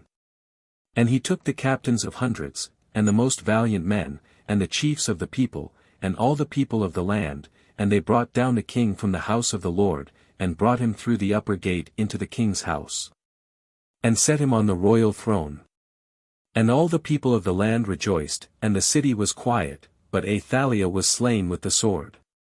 2 Paralipomenon chapter 24. Jos reigneth well all the days of Joiada, afterwards falleth into idolatry and causeth Zacharias to be slain. He is slain himself by his servants. Jos was 7 years old when he began to reign, and he reigned 40 years in Jerusalem. The name of his mother was Sebiah of Bersabee. And he did that which is good before the Lord all the days of Joiada the priest. And Joiada took for him 2 wives, by whom he had sons and daughters. After this Jos had a mind to repair the house of the Lord. And he assembled the priests, and the Levites, and said to them, Go out to the cities of Judah, and gather of all Israel money to repair the temple of your God, from year to year, and do this with speed. But the Levites were negligent. And the king called Joiada the chief. And said to him, Why hast thou not taken care to oblige the Levites to bring in out of Judah and Jerusalem the money that was appointed by Moses the servant of the Lord for all the multitude of Israel to bring into the tabernacle of the testimony? For that wicked woman Athaliah, and her children have destroyed the house of God, and adorned the temple of Baal with all the things that have been dedicated in the temple of the Lord. And the king commanded, and they made a chest, and set it by the gate of the house of the Lord on the outside. And they made a proclamation in Judah and Jerusalem, that every man should bring to the Lord the money which Moses the servant of God appointed for all Israel, in the desert. And all the princes, and all the people rejoiced, and going in they contributed and cast so much into the chest of the Lord, that it was filled. And when it was time to bring the chest before the king by the hands of the Levites, for they saw there was much money, the king's scribe, and he whom the high priest had appointed went in, and they poured out the money that was in the chest, and they carried back the chest to its place, and thus they did from day to day, and there was gathered an immense sum of money. And the king and Joiada gave it to those who were over the works of the house of the Lord, but they hired with it stonecutters, and artificers of every kind of work to repair the house of the Lord, and such as wrought in iron and brass, to uphold what began to be falling. And the workmen were diligent, and the breach of the walls was closed up by their hands, and they set up the house of the Lord in its former state, and made it stand firm. And when they had finished all the works, they brought the rest of the money before the king and Joiada, and with it were made vessels for the temple for the ministry, and for holocausts and bowls. And other vessels of gold and silver, and holocausts were offered in the house of the Lord continually all the days of Joiada. But Joiada grew old and was full of days, and died when he was 130 years old. And they buried him in the city of David among the kings, because he had done good to Israel, and to his house. And after the death of Joiada, the princes of Judah went in, and worshipped the king, and he was soothed by their services and hearkened to them. And they forsook the temple of the Lord the God of their fathers, and served groves and idols, and wrath came upon Judah and Jerusalem for this sin. And he sent prophets to them to bring them back to the Lord, and they would not give ear when they testified against them.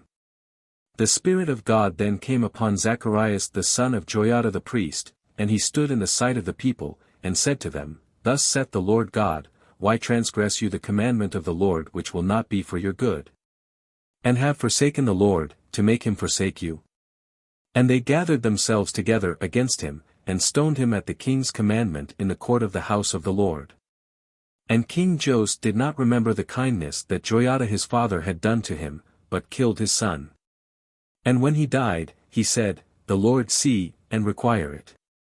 And when a year was come about, the army of Syria came up against him, and they came to Judah and Jerusalem, and killed all the princes of the people, and they sent all the spoils to the king of Damascus. And whereas there came a very small number of the Syrians, the Lord delivered into their hands an infinite multitude, because they had forsaken the Lord the God of their fathers, and on Jos they executed shameful judgments. And departing they left him in great diseases, and his servants rose up against him, for revenge of the blood of the son of Joiada the priest, and they slew him in his bed, and he died, and they buried him in the city of David. But not in the sepulchres of the kings. Now the men that conspired against him were Zabad the son of Semath an Ammonitess, and Jozabad the son of Semerith a Moabitess. And concerning his sons, and the sum of money which was gathered under him, and the repairing the house of God, they are written more diligently in the book of Kings, and Amazias his son reigned in his stead.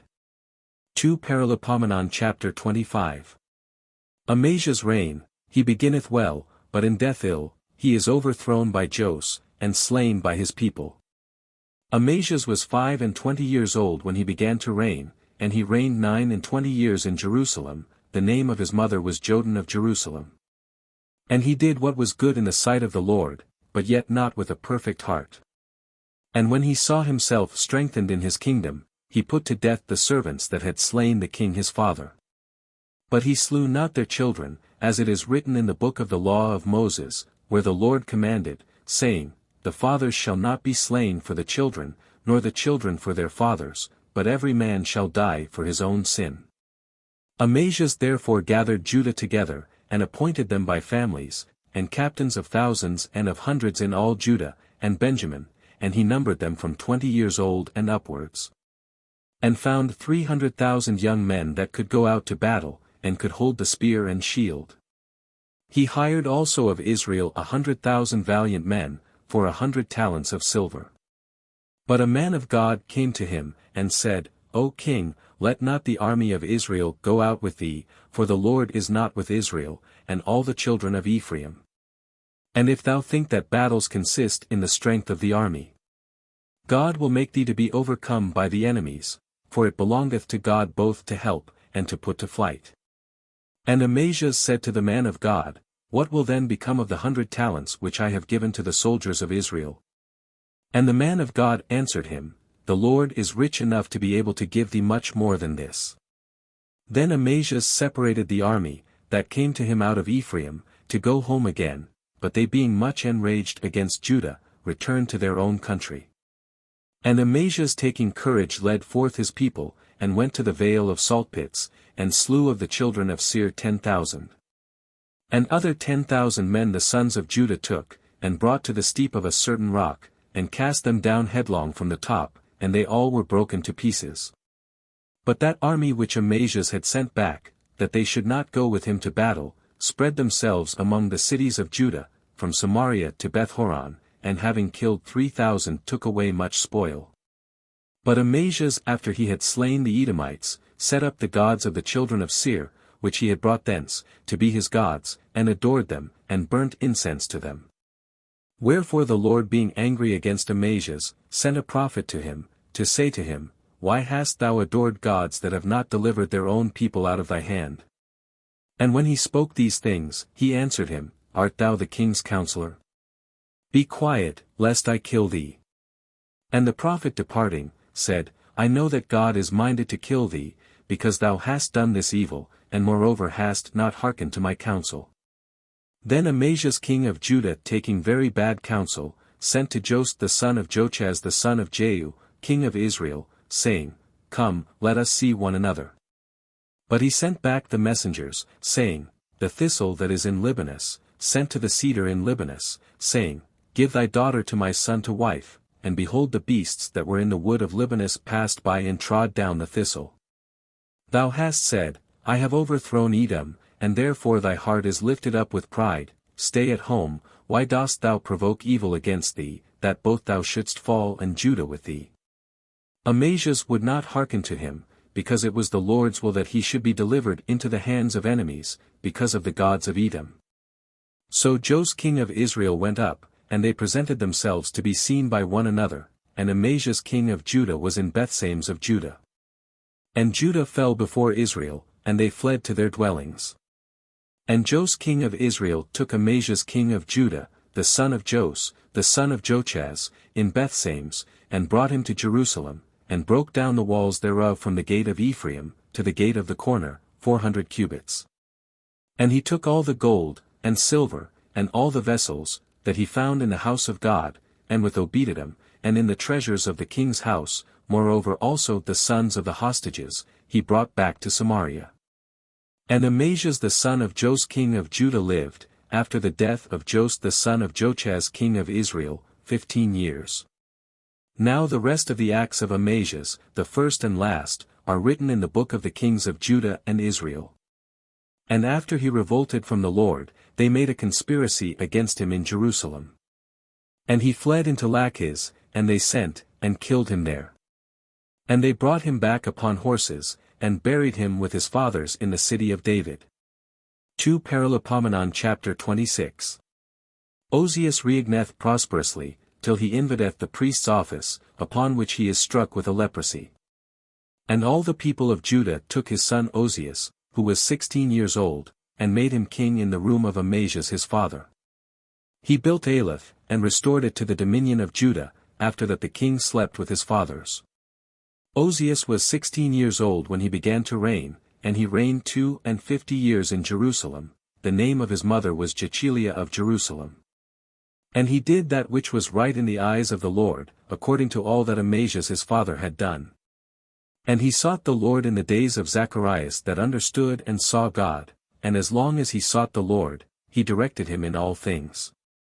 Moreover he went forth and fought against the Philistines, and broke down the wall of Geth, and the wall of Jabneh, and the wall of Azotus, and he built towns in Azotus, and among the Philistines. And God helped him against the Philistines, and against the Arabians, that dwelt in Gerbel, and against the Ammonites. And the Ammonites gave gifts to Ozias, and his name was spread abroad even to the entrance of Egypt for his frequent victories. And Ozias built towers in Jerusalem over the gate of the corner, and over the gate of the valley, and the rest, in the same side of the wall, and fortified them. And he built towers in the wilderness, and dug many cisterns, for he had much cattle both in the plains, and in the waste of the desert. He had also vineyards and dressers of vines in the mountains. And in Carmel, for he was a man that loved husbandry. And the army of his fighting men, that went out to war, was under the hand of Jehiel the scribe, and Maaseiah the doctor, and under the hand of Hananias, who was one of the king's captains. And the whole number of the chiefs by the families of valiant men were 2,600. And the whole army under them 307,500, who were fit for war, and fought for the king against the enemy. And Ozias prepared for them, that is, for the whole army, shields, and spears, and helmets, and coats of mail, and bows, and slings to cast stones. And he made in Jerusalem engines of diverse kinds, which he placed in the towers, and in the corners of the walls, to shoot arrows, and great stones, and his name went forth far abroad, for the Lord helped him, and had strengthened him. But when he was made strong, his heart was lifted up to his destruction, and he neglected the Lord his God, and going into the temple of the Lord, he had a mind to burn incense upon the altar of incense. And immediately Azarias the priest going in after him, and with him 80 priests of the Lord, most valiant men, withstood the king and said, It doth not belong to thee, Ozias, to burn incense to the Lord, but to the priests, that is, to the sons of Aaron, who are consecrated for this ministry. Go out of the sanctuary, do not despise, for this thing shall not be accounted to thy glory by the Lord God. And Ozias was angry, and holding in his hand the censer to burn incense, threatened the priests. And presently there rose a leprosy in his forehead before the priests, in the house of the Lord at the altar of incense. And Azarias the high priest, and all the rest of the priests looked upon him, and saw the leprosy in his forehead, and they made haste to thrust him out. Yea himself also being frightened, hasted to go out, because he had quickly felt the stroke of the Lord. And Ozias the king was a leper unto the day of his death, and he dwelt in a house apart being full of the leprosy, for which he had been cast out of the house of the Lord. And Jotham his son governed the king's house, and judged the people of the land. But the rest of the acts of Ozias first and last were written by Esaias the son of Amos, the prophet. And Ozias slept with his fathers, and they buried him in the field of the royal sepulchres, because he was a leper, and Jotham his son reigned in his stead. 2 Paralipomenon chapter 27. Jotham's good reign. Jotham was 25 years old when he began to reign, and he reigned 16 years in Jerusalem. The name of his mother was Jerusha the daughter of Sadok.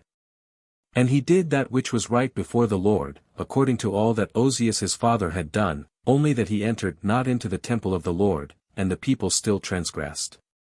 He built the high gate of the house of the Lord, and on the wall of Ophel he built much. Moreover he built cities in the mountains of Judah, and castles and towers in the forests. He fought against the king of the children of Ammon, and overcame them, and the children of Ammon gave him at that time 100 talents of silver, and 10,000 measures of wheat. And as many measures of barley, so much did the children of Ammon give him in the 2nd and 3rd year.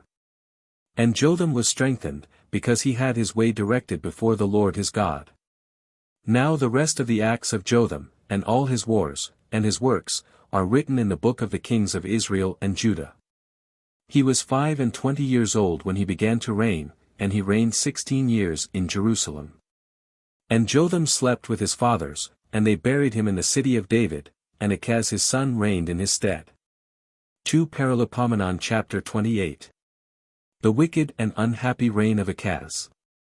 Achaz was 20 years old when he began to reign, and he reigned 16 years in Jerusalem. He did not that which was right in the sight of the Lord as David his father had done, but walked in the ways of the kings of Israel.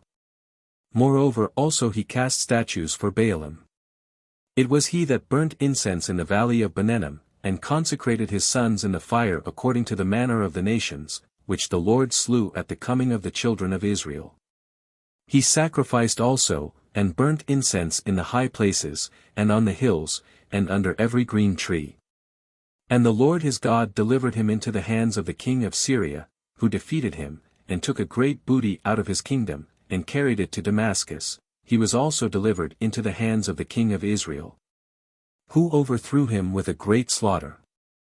For Phaси the son of Romaliah slew of Judah 120,000 in one day, all valiant men, because they had forsaken the Lord the God of their fathers. At the same time Zechri a powerful man of Ephraim, slew Maashias the king's son, and Ezracham the governor of his house, and Elkanah who was next to the king. And the children of Israel carried away of their brethren 200,000 women, boys, and girls, and an immense booty, and they brought it to Samaria. At that time there was a prophet of the Lord there, whose name was Oded, and he went out to meet the army that came to Samaria, and said to them, Behold, the Lord the God of your fathers being angry with Judah, hath delivered them into your hands. And you have butchered them cruelly, so that your cruelty hath reached up to heaven. Moreover you have a mind to keep under the children of Judah and Jerusalem for your bondmen and bondwomen, which ought not to be done, for you have sinned in this against the Lord your God. But hear ye my counsel, and release the captives that you have brought of your brethren, because a great indignation of the Lord hangeth over you. Then some of the chief men of the sons of Ephraim, Azarias the son of Johanan, Barachias the son of Mosalamoth, Ezekias the son of Shallum, and Amasa the son of Adali, stood up against them that came from the war. And they said to them, Ye shall not bring in the captives hither, lest we sin against the Lord. Why will you add to our sins, and heap up upon our former offenses? For the sin is great, and the fierce anger of the Lord hangeth over Israel. So the soldiers left the spoils, and all that they had taken, before the princes and all the multitude.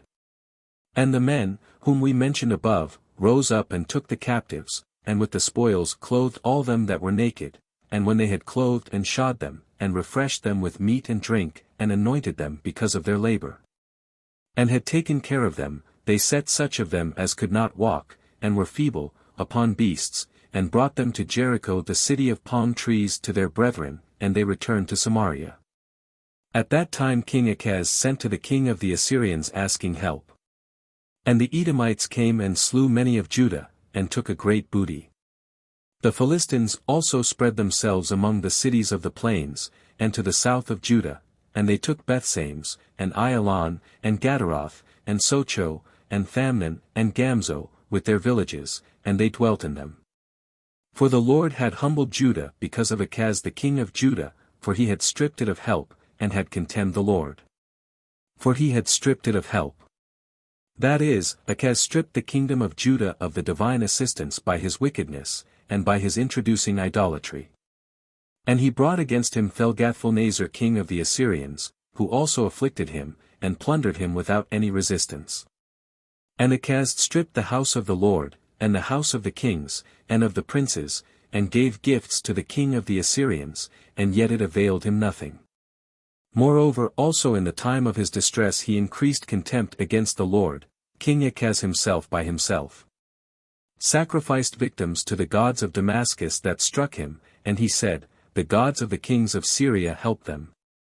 And I will appease them with victims, and they will help me. Whereas on the contrary they were the ruin of him, and of all Israel.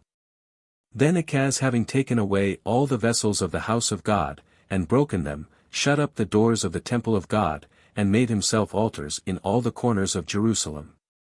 And in all the cities of Judah he built altars to burn frankincense, and he provoked the Lord the God of his fathers to wrath. But the rest of his acts, and all his works first and last are written in the book of the kings of Judah and Israel. And Achaz slept with his fathers, and they buried him in the city of Jerusalem, for they received him not into the sepulchres of the kings of Israel. And Ezekias his son reigned in his stead. 2 Paralipomenon chapter 29. Ezekias purifieth the temple, and restoreth religion. Now Ezekias began to reign, when he was 25 years old, and he reigned 29 years in Jerusalem. The name of his mother was Abiah, the daughter of Zacharias. And he did that which was pleasing in the sight of the Lord, according to all that David his father had done. In the first year and month of his reign he opened the doors of the house of the Lord, and repaired them. And he brought the priests and the Levites, and assembled them in the east street. And he said to them, Hear me, ye Levites, and be sanctified, purify the house of the Lord the God of your fathers, and take away all filth out of the sanctuary. Our fathers have sinned and done evil in the sight of the Lord God, forsaking him, they have turned away their faces from the tabernacle of the Lord, and turned their backs. They have shut up the doors that were in the porch, and put out the lamps, and have not burnt incense, nor offered holocausts in the sanctuary of the God of Israel.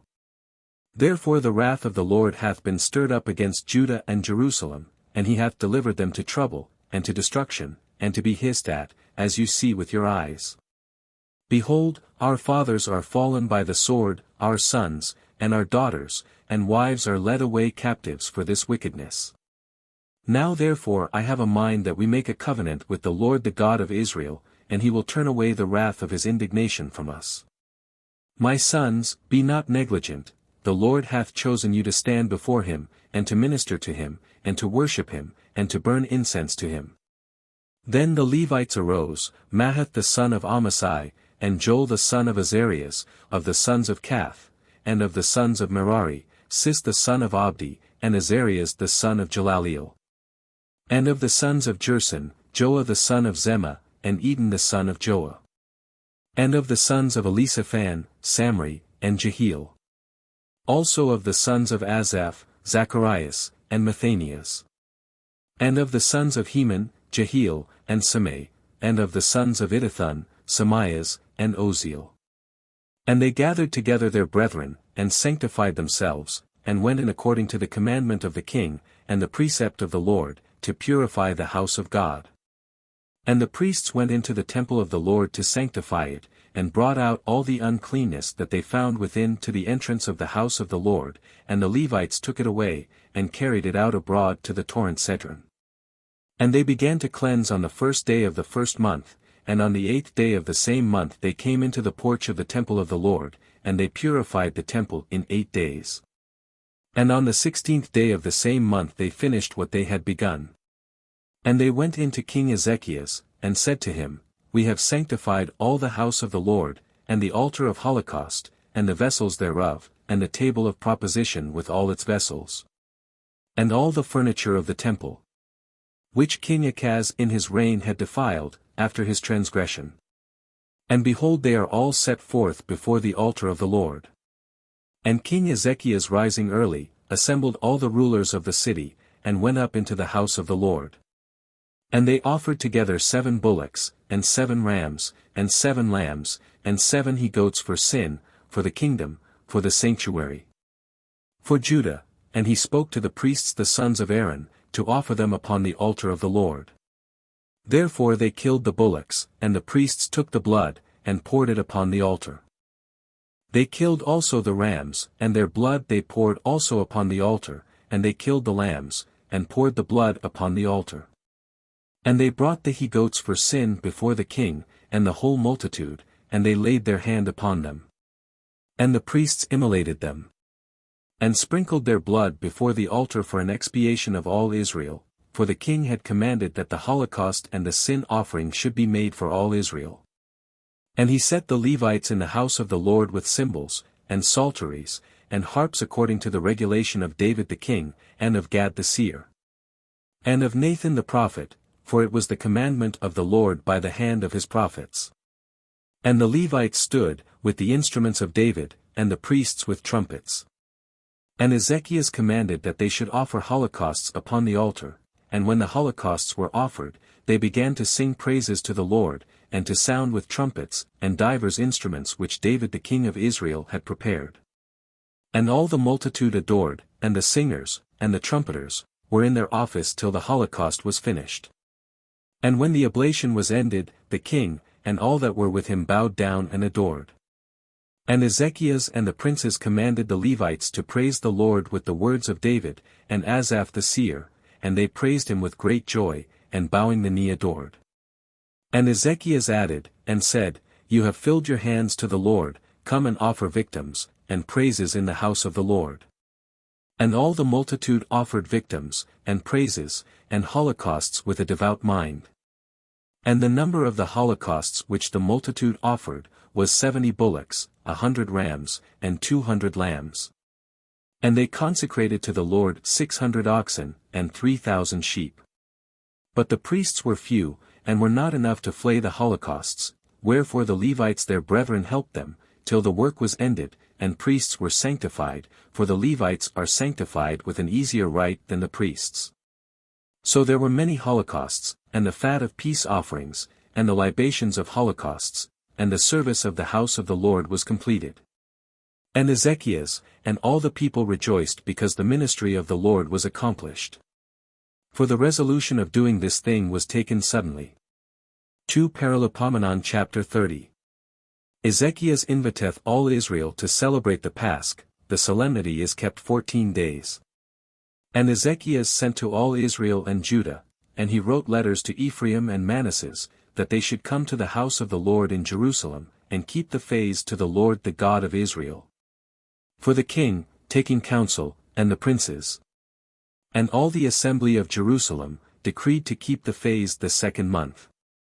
For they could not keep it in its time, because there were not priests enough sanctified, and the people was not as yet gathered together to Jerusalem. The host of heaven, the sun, moon, and stars. And the thing pleased the king, and all the people. And they decreed to send messengers to all Israel from Bersabee even to Dan, that they should come, and keep the feast to the Lord the God of Israel in Jerusalem, for many had not kept it as it is prescribed by the law. And the posts went with letters by commandment of the king, and his princes, to all Israel and Judah, proclaiming according to the king's orders, Ye children of Israel, turn again to the Lord the God of Abraham, and of Isaac, and of Israel, and he will return to the remnant of you that have escaped the hand of the king of the Assyrians. Be not like your fathers, and brethren, who departed from the Lord the God of their fathers, and he hath given them up to destruction, as you see.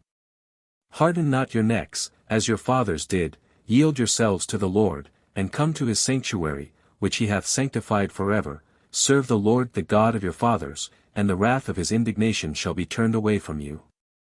For if you turn again to the Lord, your brethren, and children shall find mercy before their masters, that have led them away captive, and they shall return into this land, for the Lord your God is merciful, and will not turn away his face from you, if you return to him. So the posts went speedily from city to city, through the land of Ephraim, and of Manasseh, even to Zabulon, whilst they laughed at them and mocked them. Nevertheless some men of Aser, and of Manasseh, and of Zabulon, yielding to the counsel, came to Jerusalem.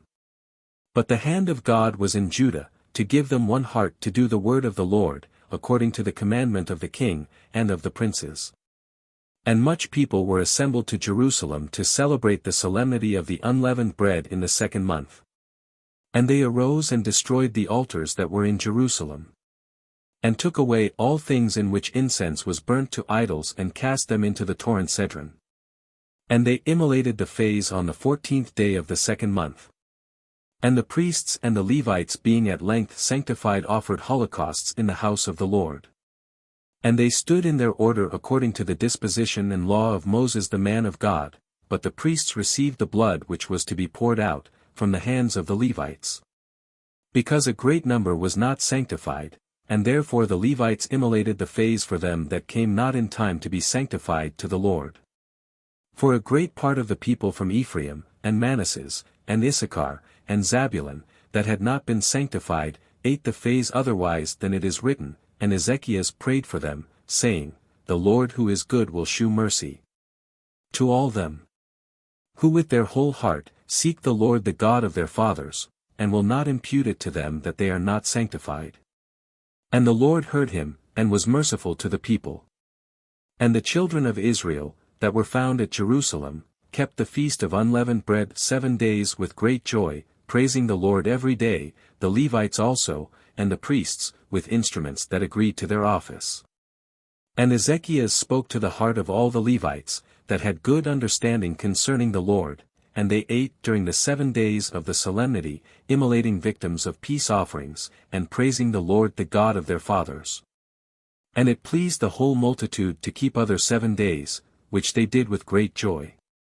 For Ezekias the king of Judah had given to the multitude 1,000 bullocks, and 7,000 sheep, and the princes had given the people 1,000 bullocks, and 10,000 sheep, and a great number of priests was sanctified. And all the multitude of Judah with the priests and Levites, and all the assembly, that came out of Israel, and the proselytes of the land of Israel, and that dwelt in Judah were full of joy. And there was a great solemnity in Jerusalem, such as had not been in that city since the time of Solomon the son of David king of Israel. And the priests and the Levites rose up and blessed the people, and their voice was heard, and their prayer came to the holy dwelling place of heaven. 2 PARALIPOMENON chapter 31. Idolatry is abolished, and provisions made for the ministers. And when these things had been duly celebrated, all Israel that were found in the cities of Judah, went out, and they broke the idols, and cut down the groves, demolished the high places, and destroyed the altars. Not only out of all Judah and Benjamin, but out of Ephraim also and Manasseh, till they had utterly destroyed them, then all the children of Israel returned to their possessions and cities. And Ezekias appointed companies of the priests, and the Levites, by their courses, every man in his own office, to wit, both of the priests, and of the Levites, for holocausts, and for peace offerings, to minister, and to praise, and to sing in the gates of the camp of the Lord. And the king's part was, that of his proper substance the holocaust should be offered always morning and evening, and on the Sabbaths, and the new moons and the other solemnities, as it is written in the law of Moses. He commanded also the people that dwelt in Jerusalem, to give to the priests, and the Levites their portion, that they might attend to the law of the Lord. Which when it was noised abroad in the ears of the people, the children of Israel offered in abundance the firstfruits of corn, wine, and oil, and honey, and brought the tithe of all things which the ground bringeth forth. Moreover the children of Israel and Judah, that dwelt in the cities of Judah, brought in the tithes of oxen, and sheep, and the tithes of holy things, which they had vowed to the Lord their God, and carrying them all, made many heaps. In the 3rd month they began to lay the foundations of the heaps, and in the 7th month, they finished them. And when Ezekias and his princes came in, they saw the heaps, and they blessed the Lord and the people of Israel. And Ezekias asked the priests and the Levites, why the heaps lay so. Azarias the chief priest of the race of Sadok answered him, saying, since the firstfruits began to be offered in the house of the Lord, we have eaten, and have been filled, and abundance is left. Because the Lord hath blessed his people, and of that which is left is this great store which thou sayest. Then Ezekias commanded to prepare storehouses in the house of the Lord. And when they had done so, they brought in faithfully both the firstfruits, and the tithes, and all they had vowed. And the overseer of them was Conenias the Levite, and Semei his brother was the second. And after him Jehiel, and Azarias, and Nahath, and Asael, and Jerimoth, and Jozabad, and Eliel, and Jesmachias, and Mahath, and Benaias. Overseers under the hand of Conenias, and Semei his brother, by the commandment of Ezekias the king, and Azarias the high priest of the house of God, to whom all things appertained. But Kor the son of Jemnah the Levite, the porter of the east gate, was overseer of the things which were freely offered to the Lord, and of the firstfruits and the things dedicated for the Holy of Holies. And under his charge were Eden, and Benjamin, Jehu, and Samias, and Amarias, and Sekenias, in the cities of the priests, to distribute faithfully portions to their brethren, both little and great. Besides the males from 3 years old and upward, to all that went into the temple of the Lord, and whatsoever there was need of in the ministry, and their offices according to their courses, day by day. To the priests by their families, and to the Levites from the 20th year and upward, by their classes and companies. And to all the multitude, both to their wives, and to their children of both sexes, victuals were given faithfully out of the things that had been sanctified. Also of the sons of Aaron who were in the fields and in the suburbs of each city, there were men appointed, to distribute portions to all the males, among the priests and the Levites. So Ezekias did all things which we have said in all Judah, and wrought that which was good, and right, and truth, before the Lord his God. In all the service of the house of the Lord according to the law and the ceremonies. Desiring to seek his God with all his heart, and he did it and prospered. 2 Paralipomenon chapter 32. Idolatry is abolished, and provisions made for the ministers. And when these things had been duly celebrated, all Israel that were found in the cities of Judah, went out, and they broke the idols, and cut down the groves, demolished the high places, and destroyed the altars. Not only out of all Judah and Benjamin, but out of Ephraim also and Manasseh, till they had utterly destroyed them, then all the children of Israel returned to their possessions and cities. And Ezekias appointed companies of the priests, and the Levites, by their courses, every man in his own office, to wit, both of the priests, and of the Levites, for holocausts, and for peace offerings, to minister, and to praise. And to sing in the gates of the camp of the Lord. And the king's part was, that of his proper substance the holocaust should be offered always morning and evening, and on the Sabbaths, and the new moons and the other solemnities, as it is written in the law of Moses. He commanded also the people that dwelt in Jerusalem, to give to the priests, and the Levites their portion, that they might attend to the law of the Lord. Which when it was noised abroad in the ears of the people, the children of Israel offered in abundance the firstfruits of corn, wine, and oil, and honey, and brought the tithe of all things which the ground bringeth forth. Moreover the children of Israel and Judah, that dwelt in the cities of Judah, brought in the tithes of oxen, and sheep, and the tithes of holy things, which they had vowed to the Lord their God, and carrying them all, made many heaps. In the 3rd month they began to lay the foundations of the heaps, and in the 7th month, they finished them. And when Ezekias and his princes came in, they saw the heaps, and they blessed the Lord and the people of Israel. And Ezekias asked the priests and the Levites, why the heaps lay so. Azarias the chief priest of the race of Sadok answered him, saying, Since the firstfruits began to be offered in the house of the Lord, we have eaten, and have been filled, and abundance is left. Because the Lord hath blessed his people, and of that which is left is this great store which thou sayest. Then Ezekias commanded to prepare storehouses in the house of the Lord.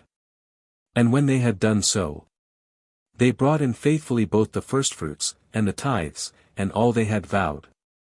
And the overseer of them was Conenias the Levite, and Semei his brother was the second. And after him Jehiel, and Azarias, and Nahath, and Asael, and Jerimoth, and Jozabad, and Eliel, and Jesmachias, and Mahath, and Banias. Overseers under the hand of Conenias, and Simei his brother, by the commandment of Ezechias the king, and Azarias the high priest of the house of God, to whom all things appertained.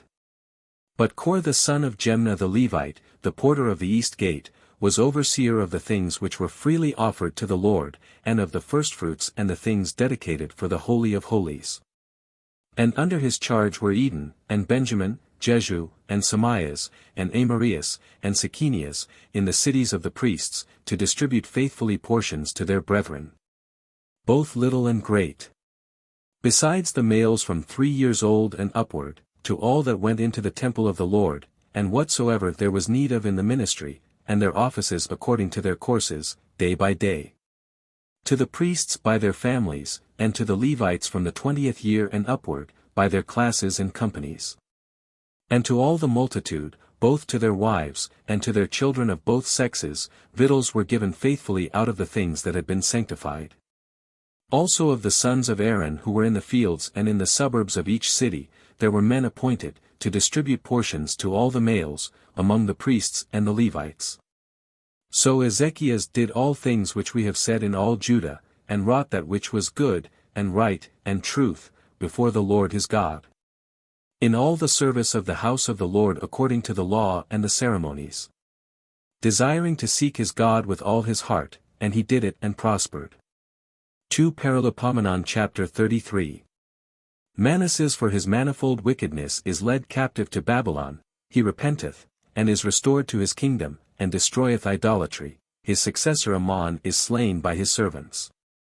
Manasseh was 12 years old when he began to reign, and he reigned 55 years in Jerusalem. And he did evil before the Lord, according to all the abominations of the nations, which the Lord cast out before the children of Israel. And he turned and built again the high places which Ezechias his father had destroyed, and he built altars to Baalim, and made groves, and he adored all the host of heaven, and worshipped them.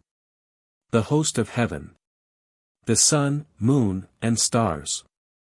He built also altars in the house of the Lord, whereof the Lord had said, In Jerusalem shall my name be forever.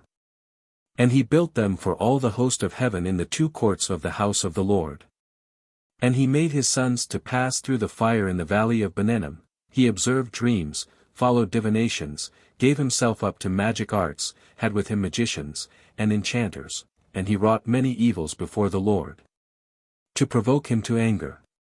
He set also a graven, and a molten statue in the house of God, of which God had said to David, and to Solomon his son, In this house, and in Jerusalem, which I have chosen out of all the tribes of Israel, will I put my name forever.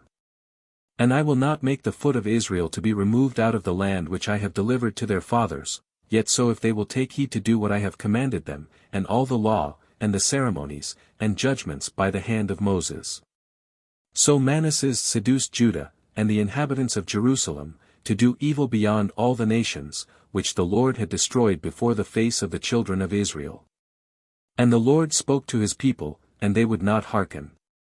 Therefore he brought upon them the captains of the army of the king of the Assyrians, and they took Manasseh, and carried him bound with chains and fetters to Babylon.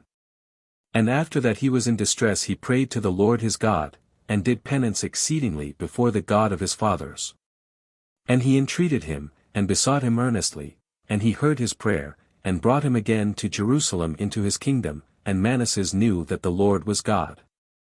After this he built a wall without the city of David, on the west side of Gihon in the valley, from the entering in of the gate round about to Ophel. And raised it up to a great height, and he appointed captains of the army in all the fenced cities of Judah. And he took away the strange gods, and the idol out of the house of the Lord, the altars also which he had made in the mount of the house of the Lord, and in Jerusalem, and he cast them all out of the city. And he repaired the altar of the Lord, and sacrificed upon it victims, and peace offerings, and praise, and he commanded Judah to serve the Lord the God of Israel. Nevertheless the people still sacrificed in the high places to the Lord their God. But the rest of the acts of Manasseh, and his prayer to his God, and the words of the seers that spoke to him in the name of the Lord the God of Israel, are contained in the words of the kings of Israel. His prayer also, and his being heard and all his sins, and contempt, and places wherein he built high places, and set up groves, and statues before he did penance, are written in the words of Hosea. And Manasseh slept with his fathers, and they buried him in his house, and his son Amon reigned in his stead. Amon was 22 years old when he began to reign, and he reigned 2 years in Jerusalem. And he did evil in the sight of the Lord, as Manasseh his father had done. He sacrificed to all the idols which Manasseh his father had made, and served them. And he did not humble himself before the Lord, as Manasseh his father had humbled himself, but committed far greater sin. And his servants conspired against him, and slew him in his own house.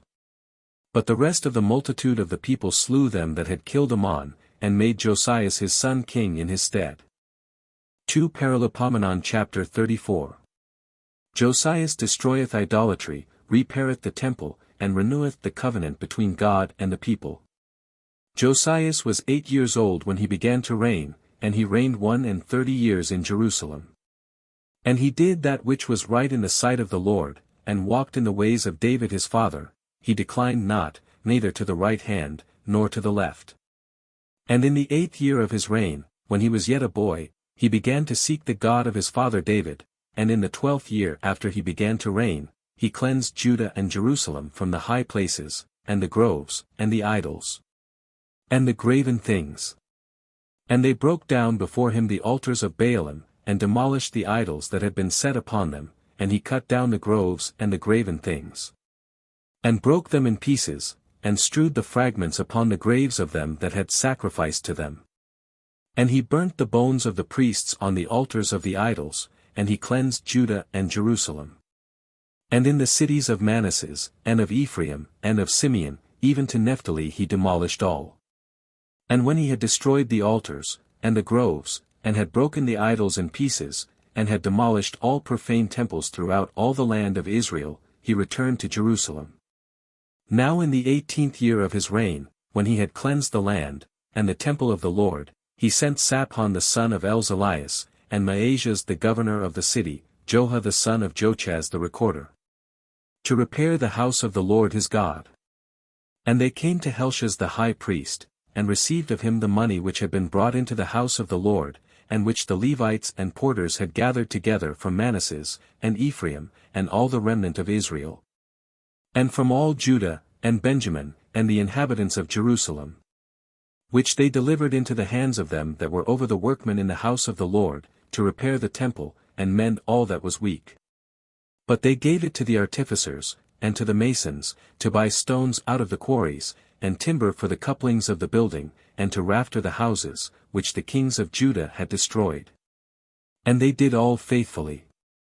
Now the overseers of the workmen were Jahath and Abdias of the sons of Merari, Zacharias and Mosallam of the sons of Kath, who hastened the work, all Levites skillful to play on instruments.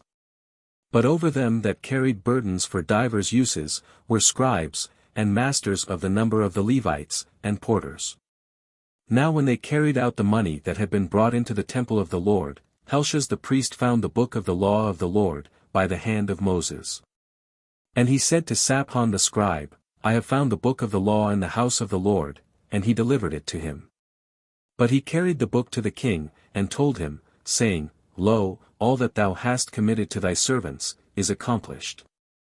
They have gathered together the silver that was found in the house of the Lord, and it is given to the overseers of the artificers, and of the workmen, for divers works. Moreover Helshaz the priest gave me this book. And he read it before the king. And when he had heard the words of the law, he rent his garments.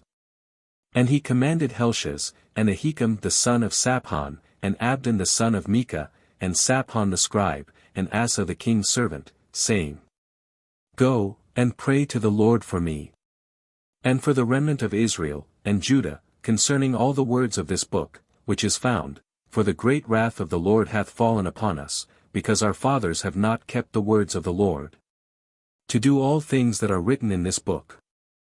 And Helshaz and they that were sent with him by the king, went to Huldah the prophetess, the wife of Shallum the son of Thecueth, the son of Hazra keeper of the wardrobe, who dwelt in Jerusalem in the second part, and they spoke to her the words above mentioned. And she answered them, Thus saith the Lord the God of Israel, Tell the man that sent you to me. Thus saith the Lord, Behold, I will bring evils upon this place, and upon the inhabitants thereof. And all the curses that are written in this book which they read before the king of Judah. Because they have forsaken me, and have sacrificed to strange gods, to provoke me to wrath with all the works of their hands, therefore my wrath shall fail upon this place, and shall not be quenched. But as to the king of Judah that sent you to beseech the Lord, thus shall you say to him, Thus saith the Lord the God of Israel, because thou hast heard the words of this book. And thy heart was softened. And thou hast humbled thyself in the sight of God for the things that are spoken against this place, and the inhabitants of Jerusalem, and reverencing my face, hast rent thy garments, and wept before me, I also have heard thee, saith the Lord. For now I will gather thee to thy fathers, and thou shalt be brought to thy tomb in peace, and thy eyes shall not see all the evil that I will bring upon this place, and the inhabitants thereof. They therefore reported to the king all that she had said. And he called together all the ancients of Judah and Jerusalem. And went up to the house of the Lord, and all the men of Judah, and the inhabitants of Jerusalem, the priests and the Levites, and all the people from the least to the greatest. And the king read in their hearing, in the house of the Lord, all the words of the book. And standing up in his tribunal, he made a covenant before the Lord to walk after him, and keep his commandments, and testimonies, and justifications with all his heart, and with all his soul. And to do the things that were written in that book which he had read. And he adjured all that were found in Jerusalem and Benjamin to do the same, and the inhabitants of Jerusalem did according to the covenant of the Lord the God of their fathers. And Josias took away all the abominations out of all the countries of the children of Israel and made all that were left in Israel, to serve the Lord their God. As long as he lived they departed not from the Lord the God of their fathers. 2 Paralipomenon chapter 35. Josias celebrateth a most solemn Pasch.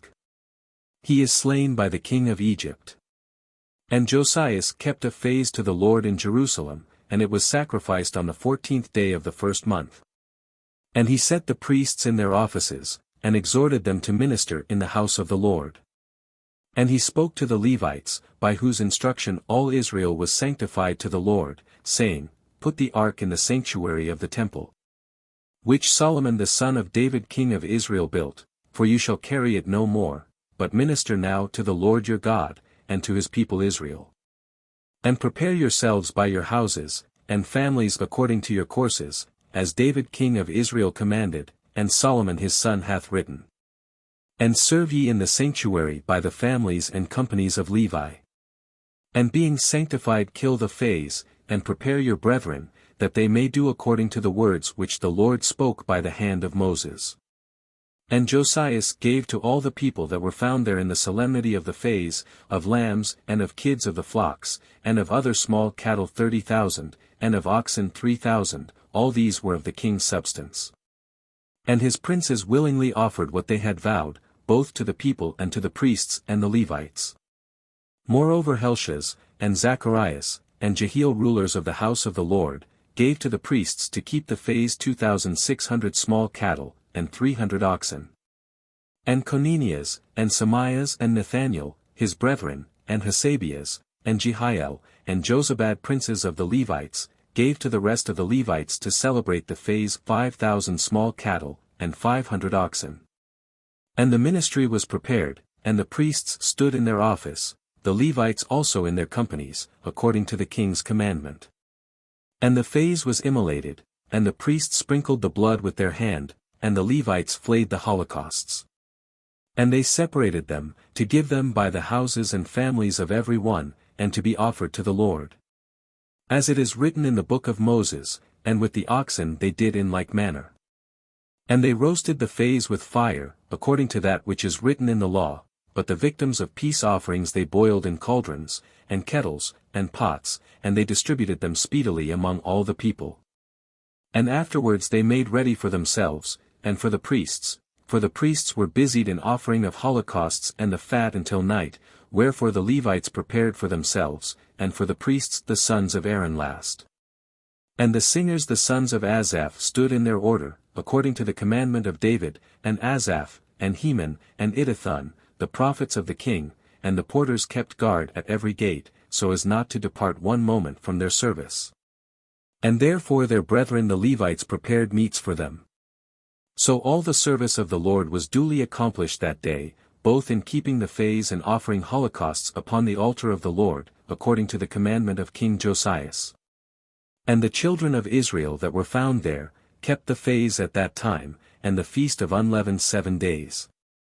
There was no feast like to this in Israel, from the days of Samuel the prophet, neither did any of all the kings of Israel keep such a feast as Josias kept, with the priests, and the Levites, and all Judah, and Israel that were found. And the inhabitants of Jerusalem. In the 18th year of the reign of Josias was this feast celebrated. After that Josias had repaired the temple, Necho king of Egypt came up to fight in Carchemish by the Euphrates, and Josias went out to meet him. But he sent messengers to him, saying, What have I to do with thee, O king of Judah? I come not against thee this day, but I fight against another house, to which God hath commanded me to go in haste. Forbear to do against God, who is with me, lest he kill thee. Josias would not return, but prepared to fight against him, and hearkened not to the words of Necho from the mouth of God, but went to fight in the field of Megiddo. And there he was wounded by the archers, and he said to his servants, Carry me out of the battle, for I am grievously wounded. And they removed him from the chariot into another, that followed him after the manner of kings, and they carried him away to Jerusalem, and he died, and was buried in the monument of his fathers, and all Judah and Jerusalem mourned for him. Particularly Jeremias, whose lamentations for Josias all the singing men and singing women repeat unto this day, and it became like a law in Israel, behold it is found written in the Lamentations. Now the rest of the acts of Josias and of his mercies, according to what was commanded by the law of the Lord. And his works first and last, are written in the book of the kings of Judah and Israel. 2 Paralipomenon chapter 36. The reigns of Jochaz, Joachim, Jochan, and Sedecias, the captivity of Babylon released at length by Cyrus. Then the people of the land took Jochaz the son of Josias, and made him king instead of his father in Jerusalem. Jochaz was 23 years old when he began to reign, and he reigned 3 months in Jerusalem. And the king of Egypt came to Jerusalem, and deposed him, and condemned the land in 100 talents of silver, and a talent of gold. And he made Eliakim his brother king in his stead, over Judah and Jerusalem, and he turned his name to Joachim, but he took Jochaz with him and carried him away into Egypt.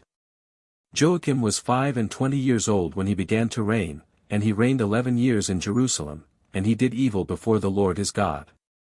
Against him came up Nebuchadnezzar king of the Chaldeans, and led him bound in chains into Babylon.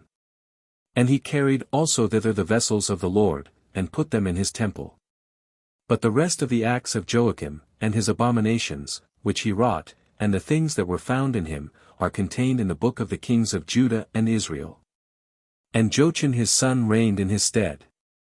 Jochan was 8 years old when he began to reign, and he reigned 3 months and 10 days in Jerusalem, and he did evil in the sight of the Lord. 8 years old.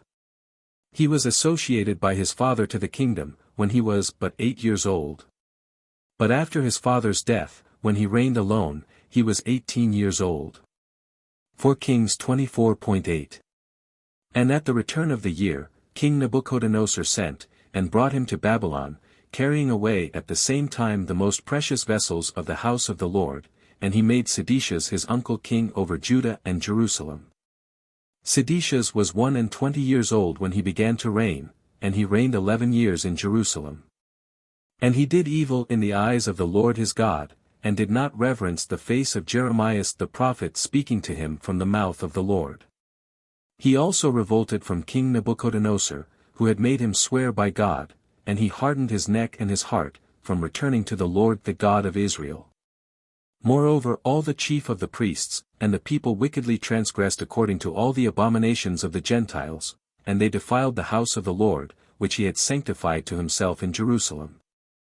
And the Lord the God of their fathers sent to them, by the hand of his messengers, rising early, and daily admonishing them, because he spared his people and his dwelling place. But they mocked the messengers of God, and despised his words, and misused the prophets, until the wrath of the Lord arose against his people, and there was no remedy. For he brought upon them the king of the Chaldeans, and he slew their young men with the sword in the house of his sanctuary. He had no compassion on young man, or maiden, old man, or even him that stooped for age. But he delivered them all into his hands. And all the vessels of the house of Lord, great and small, and the treasures of the temple and of the king, and of the princes he carried away to Babylon. And the enemies set fire to the house of God, and broke down the wall of Jerusalem, burnt all the towers, and whatsoever was precious they destroyed. Whosoever escaped the sword, was led into Babylon, and there served the king and his sons, till the reign of the king of Persia. That the word of the Lord by the mouth of Jeremias might be fulfilled. And the land might keep her Sabbaths, for all the days of the desolation she kept a Sabbath, till the 70 years were expired. But in the first year of Cyrus king of the Persians, to fulfill the word of the Lord, which he had spoken by the mouth of Jeremias, the Lord stirred up the heart of Cyrus, king of the Persians, who commanded it to be proclaimed through all his kingdom, and by writing also, saying, Thus saith Cyrus king of the Persians, All the kingdoms of the earth hath the Lord the God of heaven given to me. And he hath charged me to build him a house in Jerusalem, which is in Judea. Who is there among you of all his people? The Lord his God be with him, and let him go up. Book 15:1 ESDRAS. The first book of ESDRAS. This book taketh its name from the writer, who was a holy priest, and doctor of the law. He is called by the Hebrews, Ezra. 1 ESDRAS chapter 1. Cyrus king of Persia releaseth God's people from their captivity, with license to return and build the temple in Jerusalem, and restoreth the holy vessels which Nebuchadnezzar had taken from thence. In the first year of Cyrus king of the Persians, that the word of the Lord by the mouth of Jeremias might be fulfilled, the Lord stirred up the spirit of Cyrus king of the Persians, and he made a proclamation throughout all his kingdom. And in writing also, saying, Thus saith Cyrus king of the Persians, The Lord the God of heaven hath given to me all the kingdoms of the earth, and he hath charged me to build him a house in Jerusalem, which is in Judea. Who is there among you of all his people? His God be with him. Let him go up to Jerusalem, which is in Judea, and build the house of the Lord the God of Israel. He is the God that is in Jerusalem. And let all the rest in all places wheresoever they dwell, help him every man from his place, with silver and gold, and goods, and cattle, besides that which they offer freely to the temple of God, which is in Jerusalem. Then rose up the chief of the fathers of Judah and Benjamin, and the priests, and Levites, and every one whose spirit God had raised up, to go up to build the temple of the Lord, which was in Jerusalem. And all they that were round about, helped their hands with vessels of silver, and gold, with goods, and with beasts, and with furniture, besides what they had offered on their own accord. And King Cyrus brought forth vessels of the temple of the Lord, which Nebuchadnezzar had taken from Jerusalem, and had put them in the temple of his God. Now Cyrus king of Persia brought them forth by the hand of Mithridates the son of Gazabar, and numbered them to Sasabassar the prince of Judah. And this is the number of them, 30 bowls of gold, 1,000 bowls of silver, 29 knives, 30 cups of gold. Silver cups of a second sort, 410, other vessels 1,000.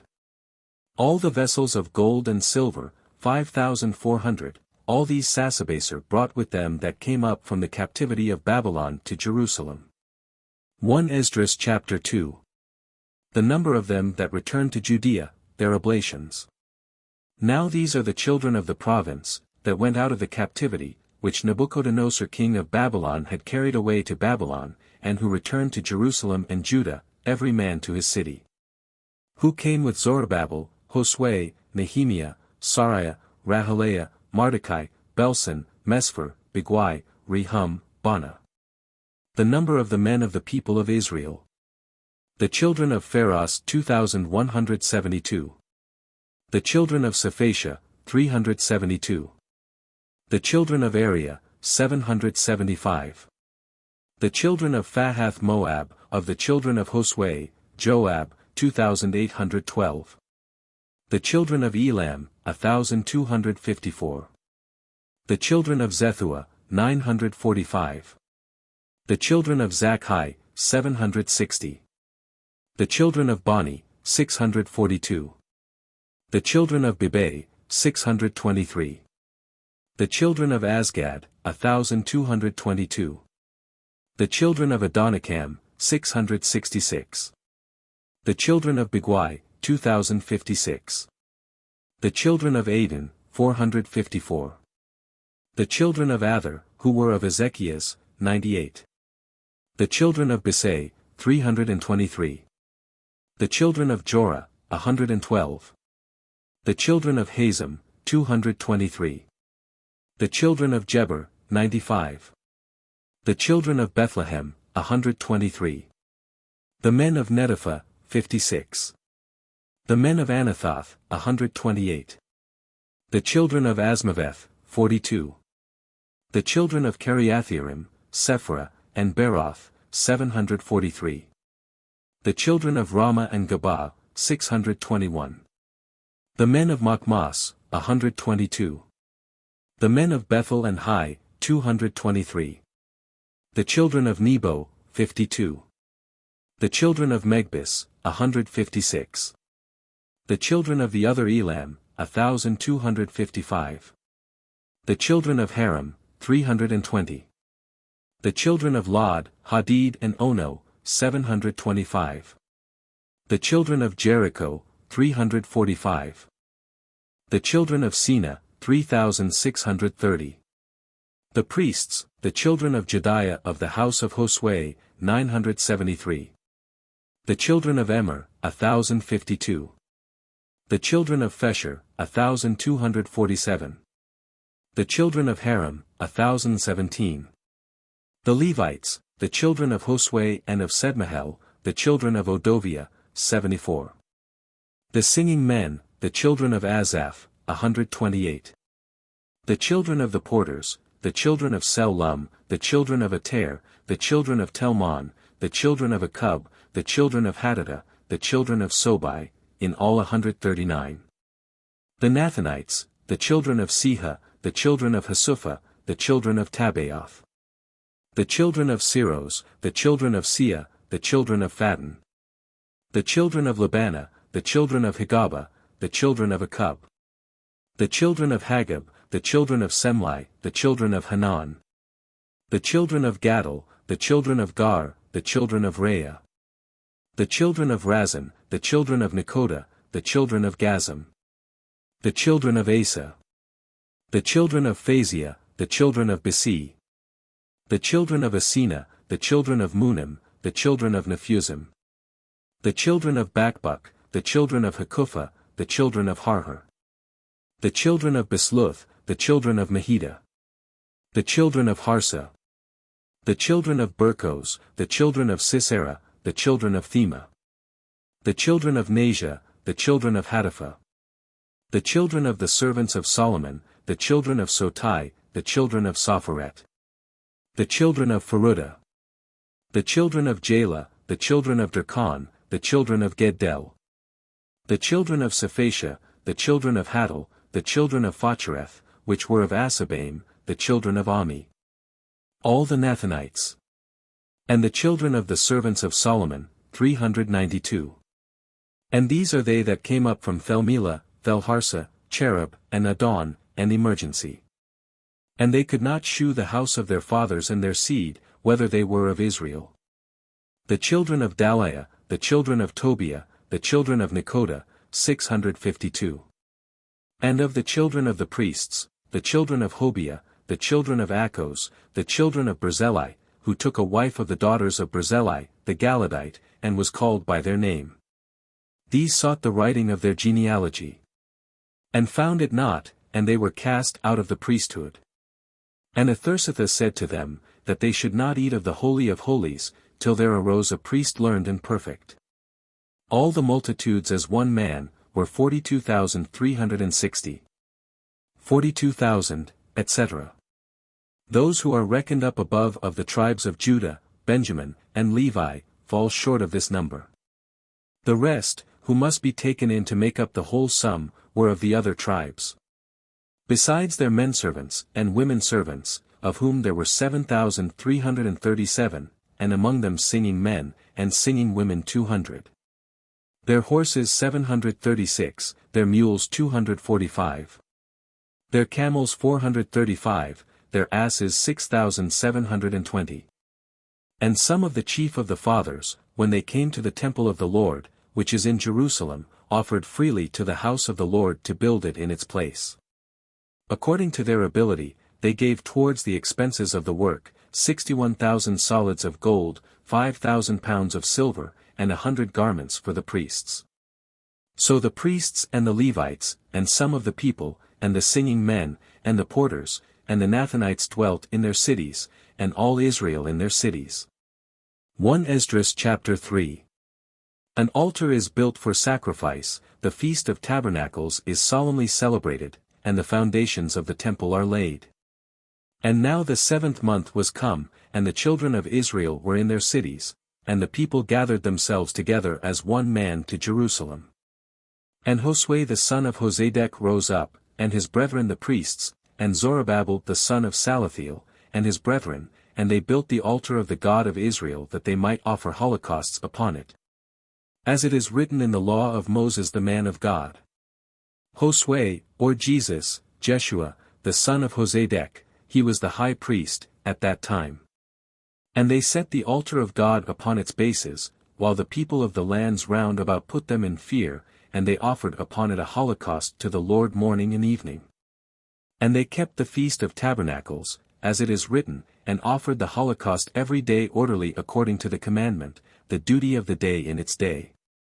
And afterwards the continual holocaust, both on the new moons, and on all the solemnities of the Lord, that were consecrated, and on all in which a freewill offering was made to the Lord.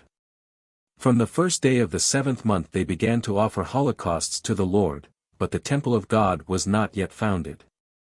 And they gave money to hewers of stones and to masons, and meat and drink, and oil to the Sidonians and Tyrians, to bring cedar trees from Libanus to the Sea of Jop, according to the orders which Cyrus king of the Persians had given them.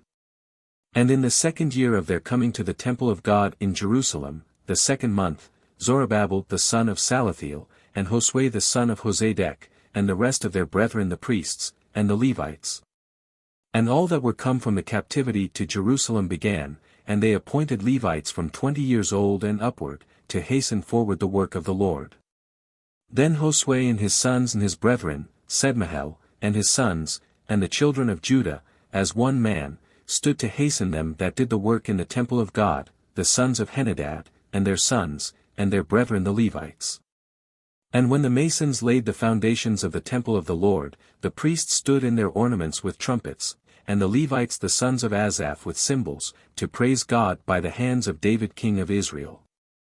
And they sung together hymns, and praise to the Lord, because he is good, for his mercy endureth for ever towards Israel. And all the people shouted with a great shout, praising the Lord, because the foundations of the temple of the Lord were laid. But many of the priests and the Levites, and the chief of the fathers and the ancients that had seen the former temple, when they had the foundation of this temple before their eyes, wept with a loud voice, and many shouting for joy, lifted up their voice. So that one could not distinguish the voice of the shout of joy, from the noise of the weeping of the people, for one with another the people shouted with a loud shout, and the voice was heard afar off. 1 ESDRAS chapter 4. The Samaritans by their letter to the king hinder the building. Now the enemies of Judah and Benjamin heard that the children of the captivity were building a temple to the Lord the God of Israel. And they came to Zorobabel, and the chief of the fathers, and said to them, Let us build with you, for we seek your God as ye do, behold we have sacrificed to him, since the days of Esarhaddon king of Assyria, who brought us hither. But Zorobabel, and Josue, and the rest of the chief of the fathers of Israel said to them, You have nothing to do with us to build a house to our God, but we ourselves alone will build to the Lord our God. As Cyrus king of the Persians hath commanded us. Then the people of the land hindered the hands of the people of Judah, and troubled them in building. And they hired counselors against them, to frustrate their design all the days of Cyrus king of Persia, even until the reign of Darius king of the Persians. And in the reign of Assuerus, in the beginning of his reign, they wrote an accusation against the inhabitants of Judah and Jerusalem. Assuerus, otherwise called Cambyses, the son and successor of Cyrus. He is also in the following verse named Artaxerxes, a name common to almost all the kings of Persia. And in the days of Artaxerxes, Basilam, Mithridates, and Thabeel, and the rest that were in the council wrote to Artaxerxes king of the Persians, and the letter of accusation was written in Syrian, and was read in the Syrian tongue. Reum-Biltim, and Samsai the scribe wrote a letter from Jerusalem to King Artaxerxes, in this manner. Reum-Biltim, and Samsai the scribe and the rest of their counselors, the Denites, and the Apharsathacites, the Therphalites, the Apharsites, the Urchuites, the Babylonians, the Susanikites, the Diavites, and the Elamites, and the rest of the nations, whom the great and glorious Asenaphar brought over, and made to dwell in the cities of Samaria and in the rest of the countries of this side of the river in peace. This is the copy of the letter, which they sent to him. To Artaxerxes the king, thy servants, the men that are on this side of the river, send greeting. Be it known to the king, that the Jews, who came up from thee to us, are come to Jerusalem, a rebellious and wicked city, which they are building, setting up the ramparts thereof and repairing the walls. And now be it known to the king, that if this city be built up, and the walls thereof repaired, they will not pay tribute nor toll, nor yearly revenues, and this loss will fall upon the kings. But we, remembering the salt that we have eaten in the palace, and because we count it a crime to see the king wronged, have therefore sent and certified the king, that search may be made in the books of the histories of thy fathers. And thou shalt find written in the records, and shalt know that this city is a rebellious city, and hurtful to the kings and provinces, and that wars were raised therein of old time, for which cause also the city was destroyed. We certify the king, that if this city be built, and the walls thereof repaired, thou shalt have no possession on this side of the river. The king sent word to Reum-Biltim and Samsai the scribe, and to the rest that were in their council, inhabitants of Samaria, and to the rest beyond the river, sending greeting and peace. The accusation, which you have sent to us, hath been plainly read before me. And I commanded, and search hath been made, and it is found, that this city of old time hath rebelled against kings, and seditions and wars have been raised therein. For there have been powerful kings in Jerusalem, who have had dominion over all the country that is beyond the river, and have received tribute, and toll, and revenues.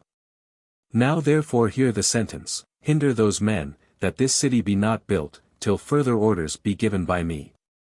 See that you be not negligent in executing this, lest by little and little the evil grow to the hurt of the kings. Now the copy of the edict of King Artaxerxes was read before Reum-Biltim, and Samsai the scribe, and their counselors, and they went up in haste to Jerusalem to the Jews, and hindered them with arm and power. Then the work of the house of the Lord in Jerusalem was interrupted, and ceased till the 2nd year of the reign of Darius king of the Persians. 1 Esdras chapter 5. By the exhortation of Aggeus and Zacharias, the people proceed in building the temple, which their enemies strive in vain to hinder. Now Aggeus the prophet and Zacharias the son of Addo prophesied to the Jews that were in Judea and Jerusalem, in the name of the God of Israel.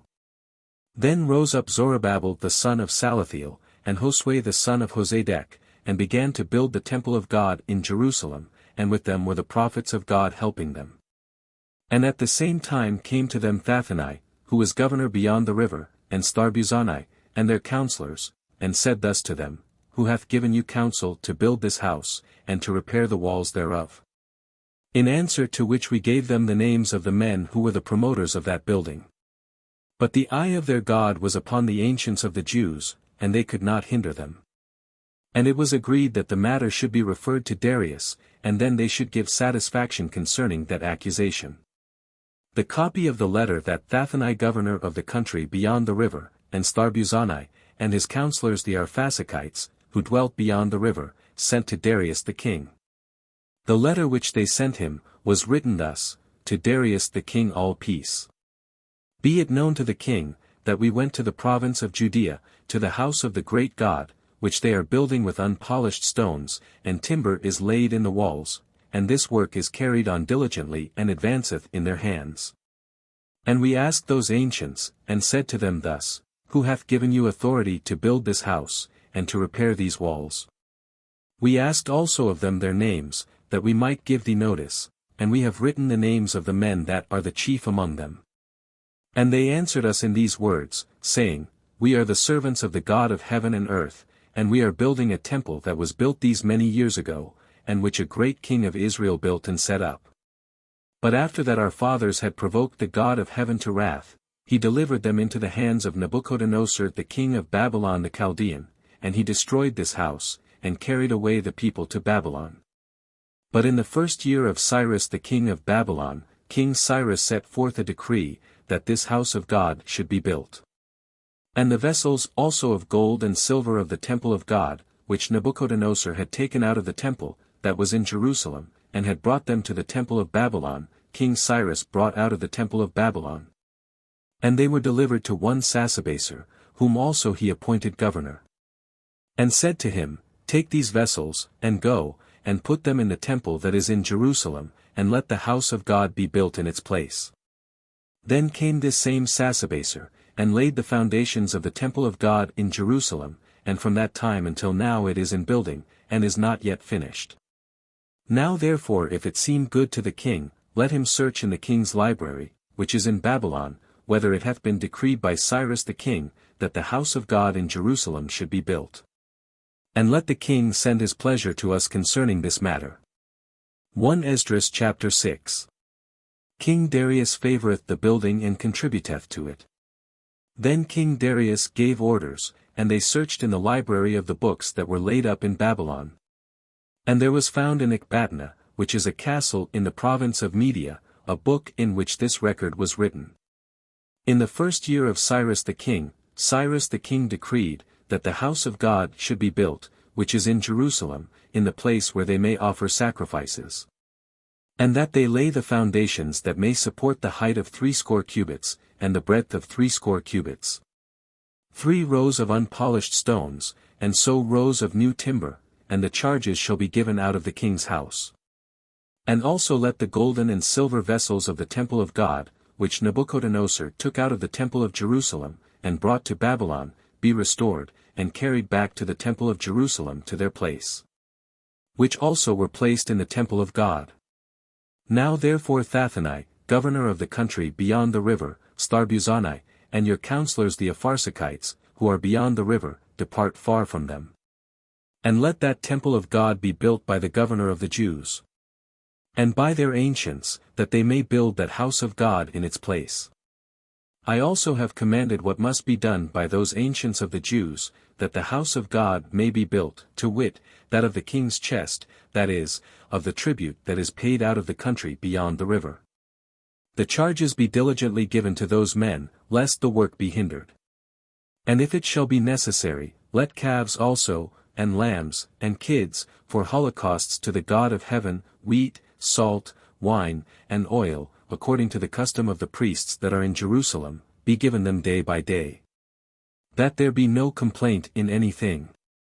And let them offer oblations to the God of heaven, and pray for the life of the king, and of his children. And I have made a decree, that if any whosoever shall alter this commandment, a beam be taken from his house, and set up, and he be nailed upon it, and his house be confiscated.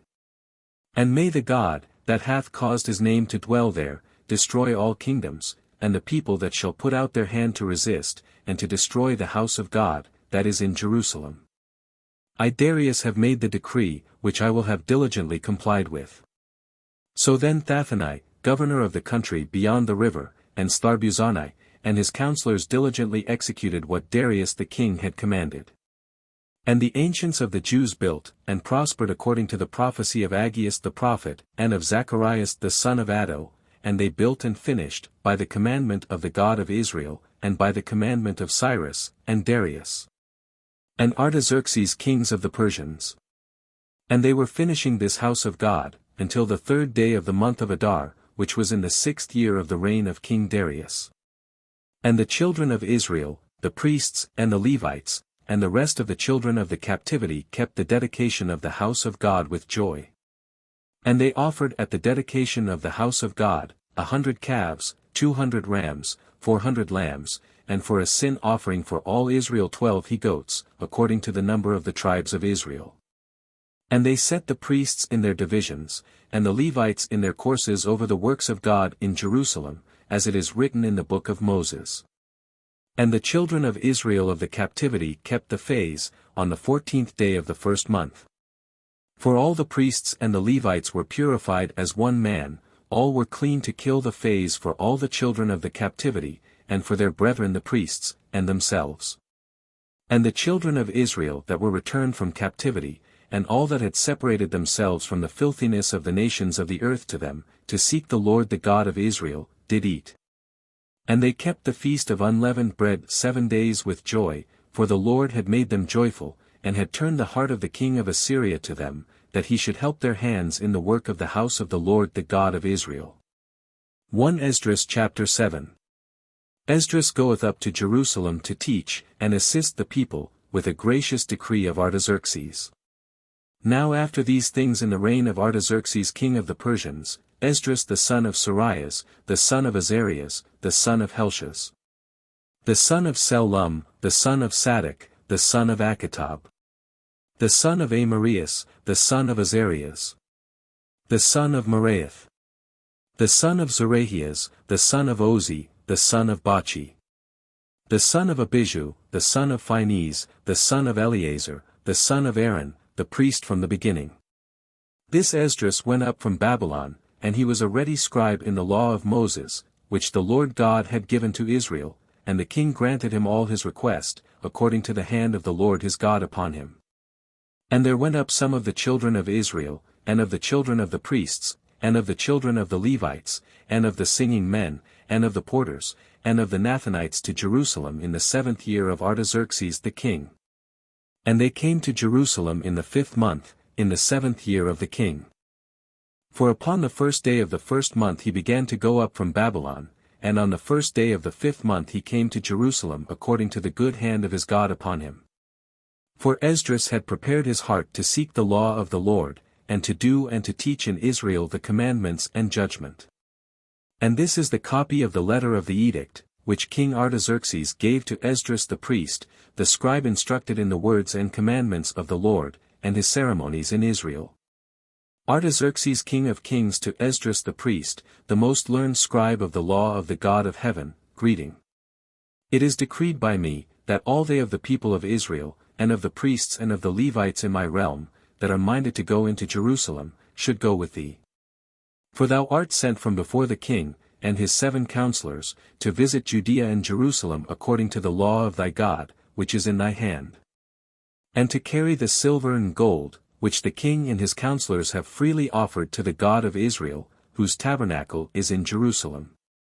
And all the silver and gold that thou shalt find in all the province of Babylon, and that the people is willing to offer, and that the priests shall offer of their own accord to the house of their God, which is in Jerusalem. Take freely. And buy diligently with this money, calves, rams, lambs, with the sacrifices and libations of them, and offer them upon the altar of the temple of your God, that is in Jerusalem. And if it seem good to thee, and to thy brethren to do anything with the rest of the silver and gold, do it according to the will of your God. The vessels also, that are given thee for the sacrifice of the house of thy God, deliver thou in the sight of God in Jerusalem. And whatsoever more there shall be need of for the house of thy God, how much soever thou shalt have occasion to spend, it shall be given out of the treasury, and the king's exchequer, and by me. I Artaxerxes the king have ordered and decreed to all the keepers of the public chest, that are beyond the river, that whatsoever Esdras the priest, the scribe of the law of the God of heaven, shall require of you, you give it without delay. Unto 100 talents of silver, and unto 100 cores of wheat, and unto 100 baits of wine, and unto 100 baits of oil, and salt without measure. All that belongeth to the rights of the God of heaven, let it be given diligently in the house of the God of heaven, lest his wrath should be enkindled against the realm of the king, and of his sons. We give you also to understand concerning all the priests, and the Levites, and the singers, and the porters, and the Nathanites, and ministers of the house of this God, that you have no authority to impose toll or tribute, or custom upon them. And thou, Esdras, according to the wisdom of thy God, which is in thy hand, appoint judges and magistrates, that may judge all the people, that is beyond the river, that is, for them who know the law of thy God, yea, and the ignorant teach ye freely. And whosoever will not do the law of thy God, and the law of the king diligently, judgment shall be executed upon him either unto death, or unto banishment, or to the confiscation of goods, or at least to prison.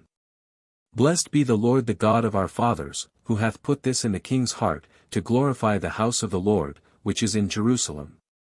And hath inclined his mercy toward me before the king and his counselors.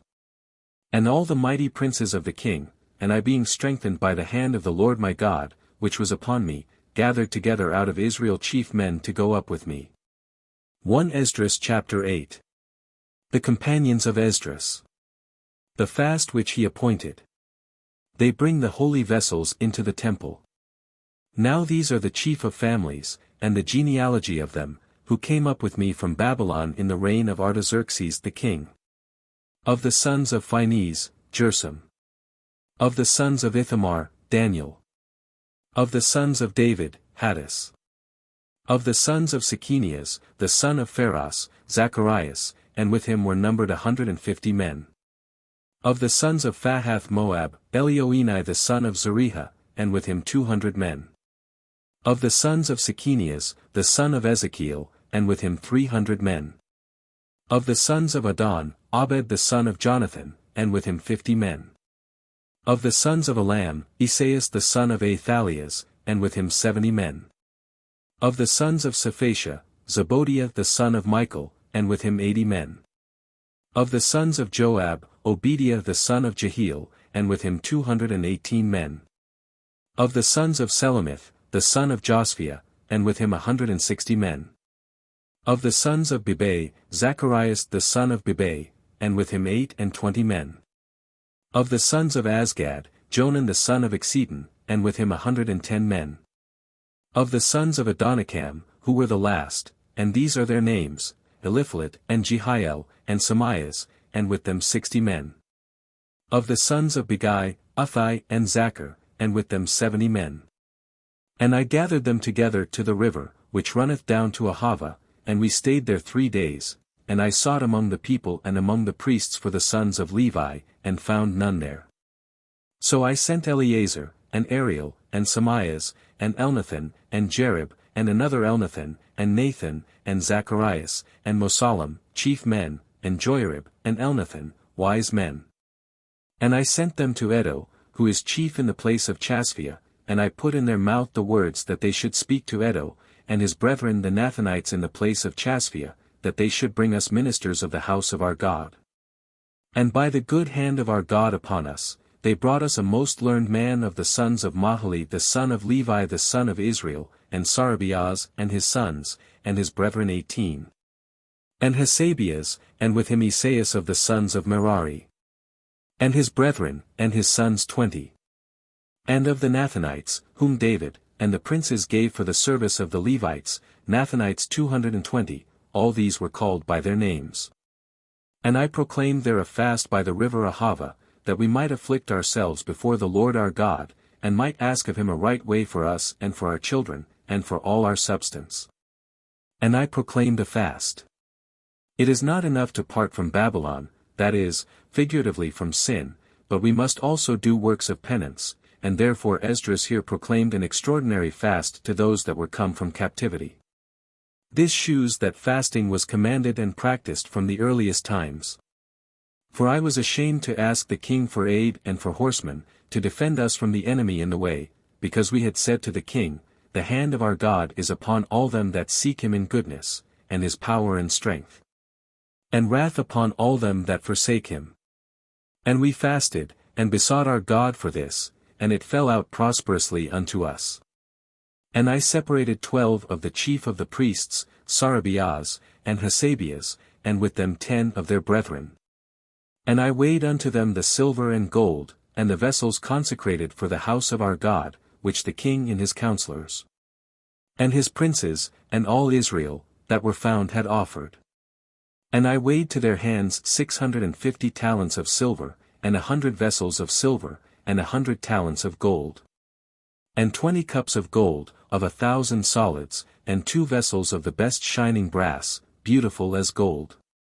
And I said to them, You are the holy ones of the Lord, and the vessels are holy, and the silver and gold, that is freely offered to the Lord the God of our fathers.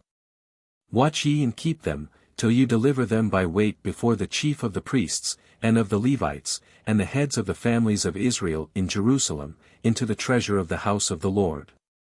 And the priests and the Levites received the weight of the silver and gold, and the vessels, to carry them to Jerusalem to the house of our God.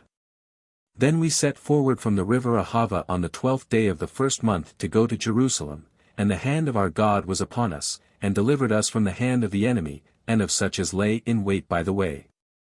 And we came to Jerusalem, and we stayed there 3 days. And on the 4th day the silver and the gold, and the vessels were weighed in the house of our God by the hand of Meremoth the son of Urias the priest, and with him was Eleazar the son of Phinehas, and with them Jozabad the son of Josue, and Noadiah the son of Benoi, Levites, according to the number and weight of everything, and all the weight was written at that time. Moreover the children of them that had been carried away that were come out of the captivity, offered holocausts to the God of Israel, 12 calves for all the people of Israel, 96 rams, 77 lambs, and 12 he-goats for sin, all for a holocaust to the Lord. And they gave the king's edicts to the lords that were from the king's court, and the governors beyond the river, and they furthered the people and the house of God. 1 Esdras chapter 9. Esdras mourneth for the transgression of the people, his confession and prayer. And after these things were accomplished, the princes came to me, saying, The people of Israel, and the priests and Levites have not separated themselves from the people of the lands, and from their abominations, namely, of the Canaanites, and the Hittites, and the Perizzites, and the Jebusites, and the Ammonites, and the Moabites, and the Egyptians, and the Amorites. This shows how sinful it is to intermarry with those that the Church forbids us, on account of the danger of perversion and falling off from the true faith. For they have taken of their daughters for themselves and for their sons, and they have mingled the holy seed with the people of the lands. And the hand of the princes and magistrates hath been first in this transgression. And when I had heard this word, I rent my mantle and my coat, and plucked off the hairs of my head and my beard, and I sat down mourning. And there were assembled to me all that feared the God of Israel, because of the transgression of those that were come from the captivity, and I sat sorrowful, until the evening sacrifice. And at the evening sacrifice I rose up from my affliction, and having rent my mantle and my garment, I fell upon my knees, and spread out my hands to the Lord my God, and said, My God, I am confounded and ashamed to lift up my face to thee, for our iniquities are multiplied over our heads, and our sins are grown up even unto heaven. From the days of our fathers, and we ourselves also have sinned grievously unto this day, and for our iniquities we and our kings, and our priests have been delivered into the hands of the kings of the lands, and to the sword, and to captivity, and to spoil, and to confusion of face, as it is at this day. And now as a little, and for a moment has our prayer been made before the Lord our God, to leave us a remnant, and give us a pin in his holy place, and that our God would enlighten our eyes, and would give us a little life in our bondage. A pin, or nail, here signifies a small settlement or holding, which Esdras begs for, to preserve even a part of the people, who, by their great iniquity had incurred the anger of God. For we are bondmen, and in our bondage our God hath not forsaken us, but hath extended mercy upon us before the king of the Persians, to give us life, and to set up the house of our God, and to rebuild the desolations thereof, and to give us a fence in Judah and Jerusalem. And now, O our God, what shall we say after this? For we have forsaken thy commandments, which thou hast commanded by the hand of thy servants the prophets, saying, The land which you go to possess, is an unclean land, according to the uncleanness of the people, and of other lands, with their abominations, who have filled it from mouth to mouth with their filth. Now therefore give not your daughters to their sons, and take not their daughters for your sons, and seek not their peace, nor their prosperity for ever, that you may be strengthened, and may eat the good things of the land. And may have your children your heirs forever. And after all that is come upon us, for our most wicked deeds, and our great sin, seeing that thou our God hast saved us from our iniquity, and hast given us a deliverance as at this day. That we should not turn away, nor break thy commandments. Nor join in marriage with the people of these abominations. Art thou angry with us unto utter destruction, not to leave us a remnant to be saved? O Lord God of Israel, thou art just, for we remain yet to be saved as at this day. Behold, we are before thee in our sin, for there can be no standing before thee in this matter. 1 Esdras chapter 10. Order is given for discharging strange women, the names of the guilty. Now when Esdras was thus praying, and beseeching, and weeping, and lying before the temple of God, there was gathered to him of Israel an exceeding great assembly of men and women and children, and the people wept with much lamentation. And Sekenias the son of Jehiel of the sons of Elam answered, and said to Esdras, We have sinned against our God, and have taken strange wives of the people of the land, and now if there be repentance in Israel concerning this, let us make a covenant with the Lord our God, to put away all the wives, and such as are born of them, according to the will of the Lord, and of them that fear the commandment of the Lord our God, let it be done according to the law. Arise, it is thy part to give orders, and we will be with thee, take courage, and do it. So Esdras arose, and made the chiefs of the priests and of the Levites, and all Israel, to swear that they would do according to this word, and they swore. And Esdras rose up from before the house of God, and went to the chamber of Johanan the son of Eliasib, and entered in thither. He ate no bread, and drank no water, for he mourned for the transgression of them that were come out of the captivity. And proclamation was made in Judah and Jerusalem to all the children of the captivity, that they should assemble together into Jerusalem. And that whosoever would not come within 3 days, according to the counsel of the princes and the ancients, all his substance should be taken away, and he should be cast out of the company of them that were returned from captivity. Then all the men of Judah and Benjamin gathered themselves together to Jerusalem within 3 days, in the 9th month, the 20th day of the month, and all the people sat in the street of the house of God, trembling because of the sin and the rain. And Esdras the priest stood up, and said to them, You have transgressed, and taken strange wives, to add to the sins of Israel. And now make confession to the Lord the God of your fathers, and do his pleasure, and separate yourselves from the people of the land, and from your strange wives. And all the multitude answered and said with a loud voice, According to thy word unto us, so be it done. But as the people are many, and it is time of rain, and we are not able to stand without, and it is not a work of 1 day or 2, for we have exceedingly sinned in this matter. Let rulers be appointed in all the multitude, and in all our cities. Let them that have taken strange wives come at the times appointed, and with them the ancients and the judges of every city, until the wrath of our God be turned away from us for this sin. Then Jonathan the son of Asahel, and Jasha the son of Thecua were appointed over this, and Mezallam and Sebethai, Levites, helped them. And the children of the captivity did so. And Esdras the priest, and the men heads of the families in the houses of their fathers, and all by their names, went and sat down in the 1st day of the 10th month to examine the matter. And they made an end with all the men that had taken strange wives by the 1st day of the 1st month. And there were found among the sons of the priests that had taken strange wives, of the sons of Josue the son of Josedek, and his brethren, Maaseiah, and Eleazar, and Jerib, and Godoliah. And they gave their hands to put away their wives, and to offer for their offense a ram of the flock. And of the sons of Emer, Hanani, and Zebediah. And of the sons of Haram, Maaseiah, and Eliah, and Semiah, and Jehiel, and Ozias. And of the sons of Fesher, Elioenai, Maaseiah, Ismael, Nathaniel, Jozabed, and Elasa. And of the sons of the Levites, Jozabed, and Samei, and Saleah, the same as Kelida, Phataiah, Judah, and Eleazar.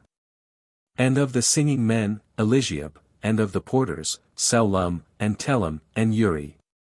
And of Israel, of the sons of Pharos, Remiah, and Jeziah, and Melchiah, and Miamin, and Eleazar, and Melchiah, and Baniah. And of the sons of Elam, Mathaniah, Zacharias, and Jehiel, and Abdi, and Jerimoth, and Eliah. And of the sons of Zethua, Elioenai, Eliasib, Mathaniah, Jerimoth, and Zabad, and Aziazah. And of the sons of Babai, Johanan, Hananiah, Zabbai, Athaliah. And of the sons of Bani, Mosallam, and Melech, and Adiah, Jasub, and Saul, and Ramoth. And of the sons of Fahath, Moab, Edna, and Chalal, Benias, and Maasias, Mathanias, Besaleel, Benwi, and Manasse. And of the sons of Huram, Eleazar, Josue, Melchias, Samias, Simeon. Benjamin, Malach, Samarias. And of the sons of Hasam, Mathani, Mathatha, Zabad, Eliphalet, Jermai, Manasse, Simei. Of the sons of Bani, Madi, Amram, and Ewell. Banias, and Badias, Kelio. Vania, Meremoth, and Eliasib. Mathanias, Mathaniah, and Jasai. And Bani, and Benwi, Simei. And Salmias, and Nathan, and Adaias. And Mechnetabe, Sisai, Sarai. Ezrol. And Salemio, Samaria. Selum, Amariah, Joseph. Of the sons of Nebo, Jehiel, Mathathias, Zabad, Zabina, Jedu, and Joel, and Baniah. All these had taken strange wives, and there were among them women that had borne children. Book 16:2 Esdras. The Book of Nehemias, which is called the second of Esdras. This book takes its name from the writer, who was cupbearer to Artaxerxes, surnamed Longimanus, king of Persia. And was sent by him with a commission to rebuild the walls of Jerusalem. It is also called the second book of Esdras, because it is a continuation of the history, begun by Esdras, of the state of the people of God after their return from captivity. 2 Esdras chapter 1. Nehemias, hearing the miserable state of his countrymen in Judea, lamenteth, fasteth, and prayeth to God for their relief.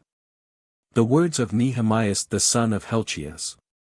And it came to pass in the month of Caslu, in the 20th year, as I was in the castle of Susa, that Hanani one of my brethren came, he and some men of Judah.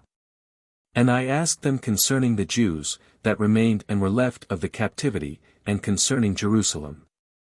And they said to me, They that have remained, and are left of the captivity there in the province, are in great affliction, and reproach, and the wall of Jerusalem is broken down, and the gates thereof are burnt with fire. And when I had heard these words, I sat down, and wept, and mourned for many days, and I fasted, and prayed before the face of the God of heaven. And I said, I beseech thee, O Lord God of heaven, strong, great, and terrible, who keepest covenant and mercy with those that love thee, and keep thy commandments. Let thy ears be attentive, and thy eyes open, to hear the prayer of thy servant, which I pray before thee now, night and day, for the children of Israel thy servants, and I confess the sins of the children of Israel, by which they have sinned against thee, I and my father's house have sinned. We have been seduced by vanity, and have not kept thy commandments, and ceremonies and judgments, which thou hast commanded thy servant Moses. Remember the word that thou commandedst to Moses thy servant, saying, If you shall transgress, I will scatter you abroad among the nations. But if you return to me, and keep my commandments, and do them, though you should be led away to the uttermost parts of the world, I will gather you from thence, and bring you back to the place which I have chosen for my name to dwell there. And these are thy servants, and thy people, whom thou hast redeemed by thy great strength, and by thy mighty hand. I beseech thee, O Lord, let thy ear be attentive to the prayer of thy servant, and to the prayer of thy servants who desire to fear thy name, and direct thy servant this day, and give him mercy before this man. For I was the king's cupbearer.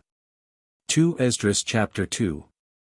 Nehemias with commission from King Artaxerxes cometh to Jerusalem, and exhorteth the Jews to rebuild the walls. And it came to pass in the month of Nisan, in the 20th year of Artaxerxes the king, that wine was before him, and I took up the wine, and gave it to the king, and I was as one languishing away before his face.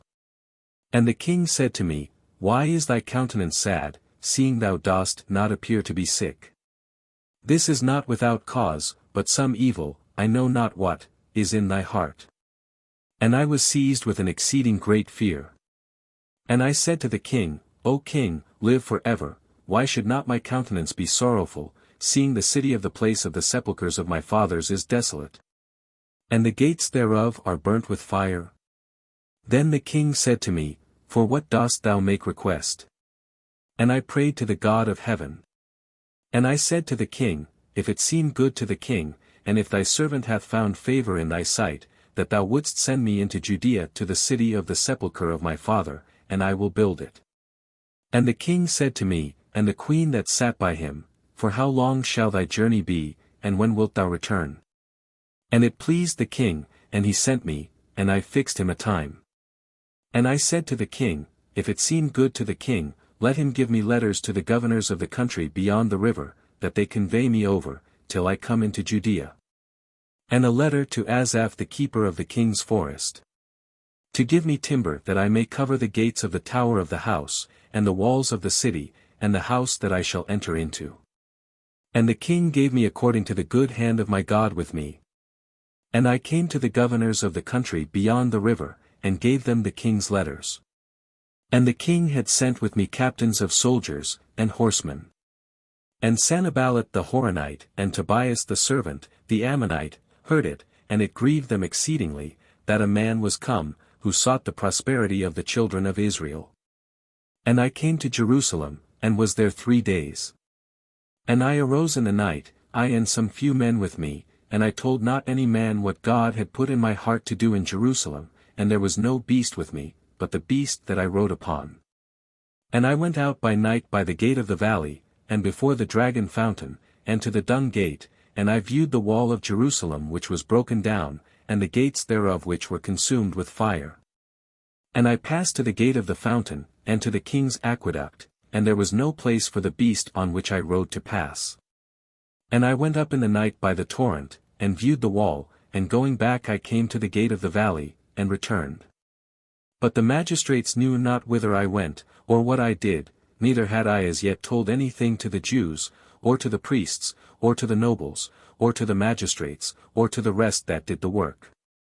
Then I said to them, You know the affliction wherein we are, because Jerusalem is desolate, and the gates thereof are consumed with fire. Come, and let us build up the walls of Jerusalem, and let us be no longer a reproach. And I shewed them how the hand of my God was good with me, and the king's words, which he had spoken to me, and I said, Let us rise up, and build. And their hands were strengthened in good. But Sanballat the Horonite, and Tobias the servant, the Ammonite, and Geshem the Arabian heard of it, and they scoffed at us, and despised us, and said, What is this thing that you do? Are you going to rebel against the king? And I answered them, and said to them, The God of heaven he helpeth us, and we are his servants, let us rise up and build, but you have no part, nor justice, nor remembrance in Jerusalem. 2 ESDRAS chapter 3. They begin to build the walls, the names and order of the builders. Then Eliasib the high priest arose, and his brethren the priests, and they built the flock gate, they sanctified it, and set up the doors thereof, even unto the tower of 100 cubits they sanctified it unto the tower of Hananiel. And next to him the men of Jericho built, and next to them built Zachar the son of Omri. But the fish gate the sons of Asna built, they covered it, and set up the doors thereof, and the locks, and the bars. And next to them built Meremoth the son of Urias the son of Achuz. 4. And next to him built Mosallam the son of Barachias, the son of Merezabel, and next to them built Sadoc the son of Bana. 5. And next to them the Thecuites built, but their great men did not put their necks to the work of their Lord. And Joiada the son of Phasia, and Mosallam the son of Besodia built the old gate, they covered it and set up the doors thereof, and the locks, and the bars. And next to them built Melchas the Gabonite, and Jadon the Meronothite, the men of Gabaon and Maspha, for the governor that was in the country beyond the river. And next to him built Eziel the son of Araiah the goldsmith, and next to him built Ananias the son of the perfumer, and they left Jerusalem unto the wall of the broad street. And next to him built Raphaiah the son of Hur, lord of the street of Jerusalem. And next to him Jediah the son of Haramath over against his own house, and next to him built Hattus the son of Hasboniah. Melchias the son of Huram, and Hasab the son of Fahath Moab, built half the street, and the tower of the furnaces. And next to him built Shallum the son of Eloz, lord of half the street of Jerusalem, he and his daughters. And the gate of the valley Hanan built, and the inhabitants of Zano, they built it, and set up the doors thereof, and the locks, and the bars, and 1,000 cubits in the wall unto the gate of the dunghill. And the gate of the dunghill Melchias the son of Rechab built, lord of the street of Bethakaram, he built it, and set up the doors thereof, and the locks, and the bars. And the gate of the fountain, Shallum, the son of Colhoza, built, lord of the street of Maspha, he built it, and covered it, and set up the doors thereof, and the locks, and the bars, and the walls of the pool of Silo unto the king's guard. And unto the steps that go down from the city of David. After him built Nehemias the son of Azbach, lord of half the street of Bethsur, as far as over against the sepulchre of David, and to the pool, that was built with great labor, and to the house of the mighty. After him built the Levites, Rehum the son of Beni. After him built Hasebias, lord of half the street of Selah in his own street. After him built their brethren Bavai the son of Enadad, lord of half Selah. And next to him Azur the son of Hosway, lord of Maspha, built another measure, over against the going up of the strong corner. After him in the mount Baruch the son of Zakkai built another measure, from the corner to the door of the house of Eliasib the high priest. After him Meremoth the son of Urias the son of Hakkus, built another measure, from the door of the house of Eliasib, to the end of the house of Eliasib. And after him built the priests, the men of the plains of the Jordan. After him built Benjamin and Hasab, over against their own house, and after him built Azarias the son of Maasias the son of Ananias over against his house. After him built Benui the son of Hanadad another measure, from the house of Azarias unto the bending, and unto the corner. Phalo, the son of Ozi, over against the bending and the tower, which leeth out from the king's high house, that is, in the court of the prison, after him Phadiah the son of Pharos. And the Nathanites dwelt in Ophel, as far as over against the water gate toward the east, and the tower that stood out. After him the Thucuites built another measure over against, from the great tower that standeth out unto the wall of the temple. And upward from the horse gate the priests built, every man over against his house. After them built Sadok the son of Immer over against his house. And after him built Semaiah the son of Sekenias, keeper of the east gate. After him built Hananiah the son of Sealmiah, and Hanan the sixth son of Seleph, another measure. After him built Mosallam the son of Barachias over against his treasury. After him Melchias the goldsmith's son built unto the house of the Nathanites, and of the sellers of small wares, over against the judgment gate, and unto the chamber of the corner. And within the chamber of the corner of the flock gate, the goldsmiths and the merchants built. 2 Esdras chapter 4. The building is carried on notwithstanding the opposition of their enemies. And it came to pass, that when Sanballat heard that we were building the wall he was angry, and being moved exceedingly he scoffed at the Jews. And said before his brethren, and the multitude of the Samaritans, What are the silly Jews doing? Will the Gentiles let them alone? Will they sacrifice and make an end in a day? Are they able to raise stones out of the heaps of the rubbish, which are burnt? Tobias also the Ammonite who was by him said, Let them build, if a fox go up, he will leap over their stone wall.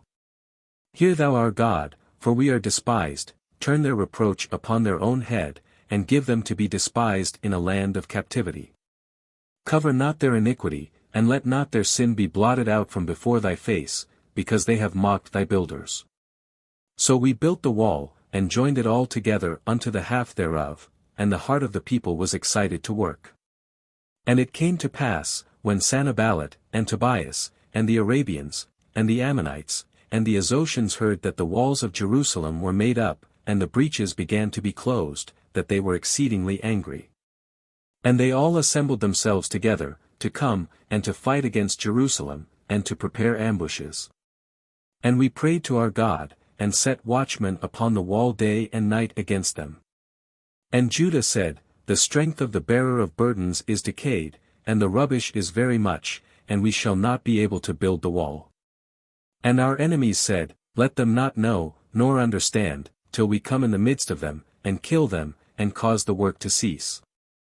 And it came to pass, that when the Jews that dwelt by them came and told us 10 times, out of all the places from whence they came to us, I set the people in the place behind the wall round about in order, with their swords, and spears, and bows.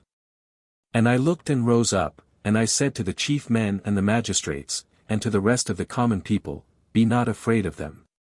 Remember the Lord who is great and terrible, and fight for your brethren, your sons, and your daughters, and your wives, and your houses.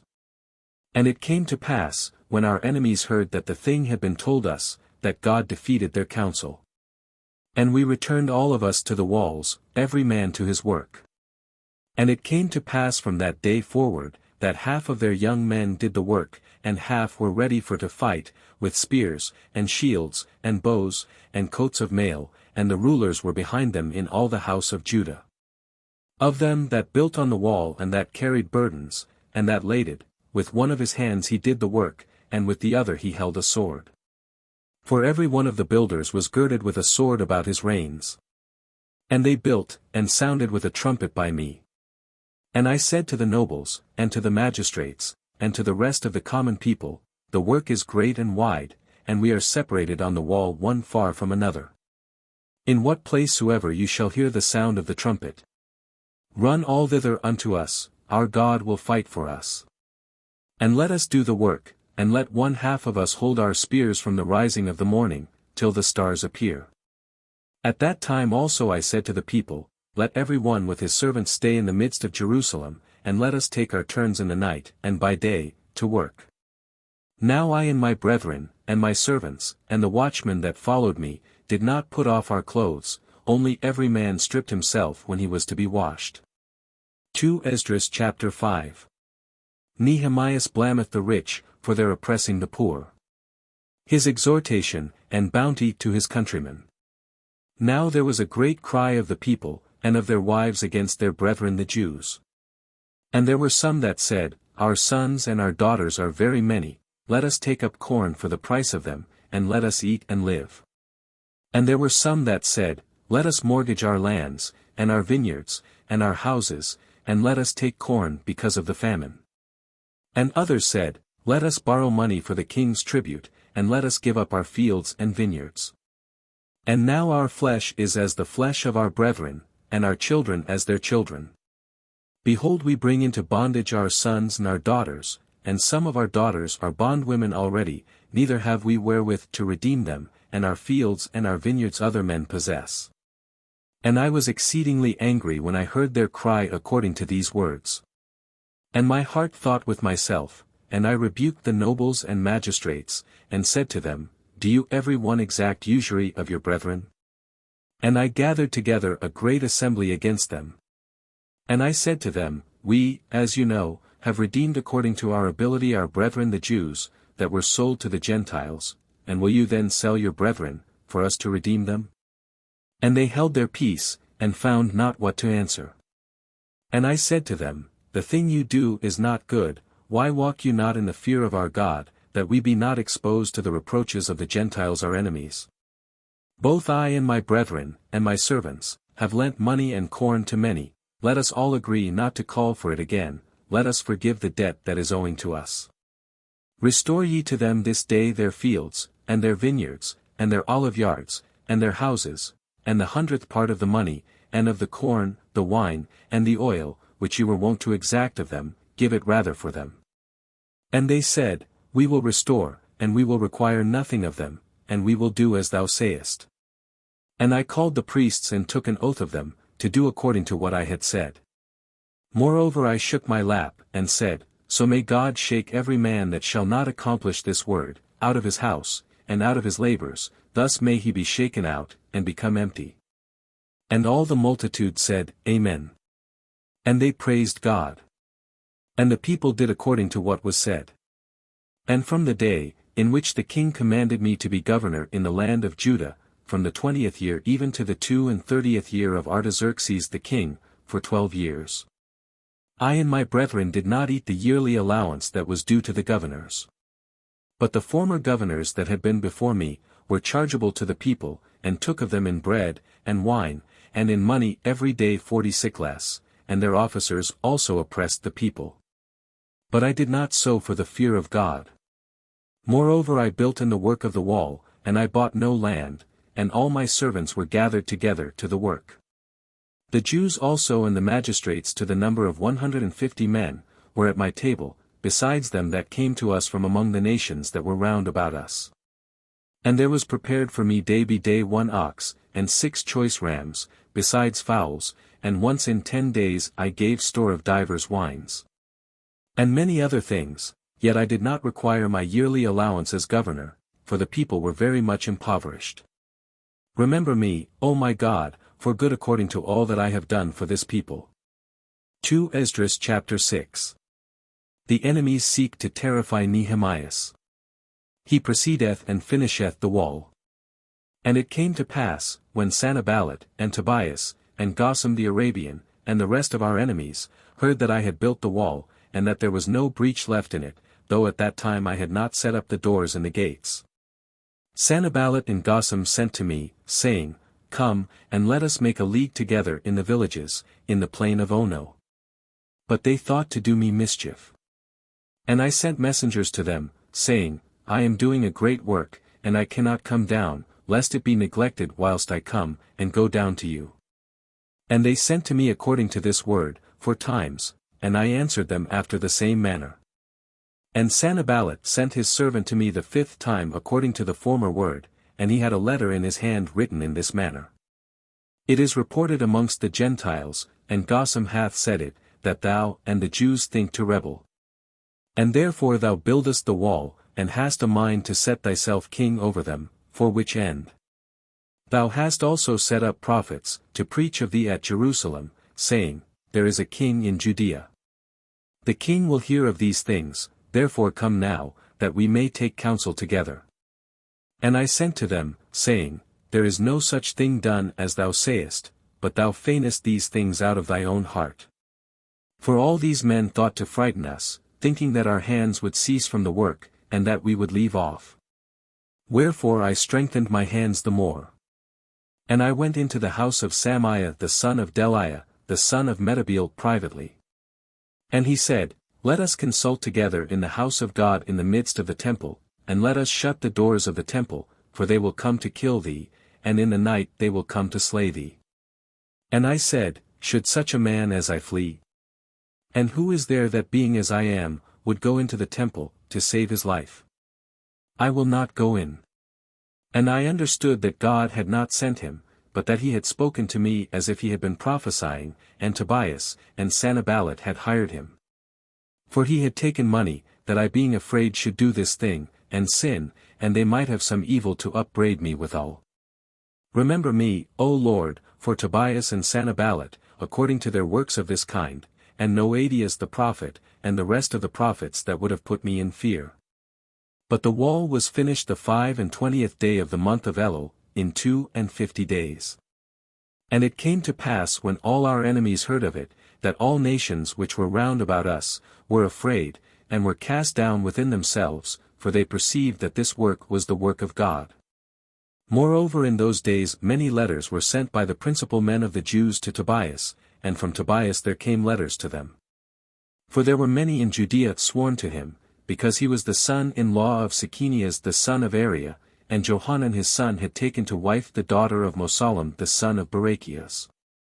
And they praised him also before me, and they related my words to him, and Tobias sent letters to put me in fear.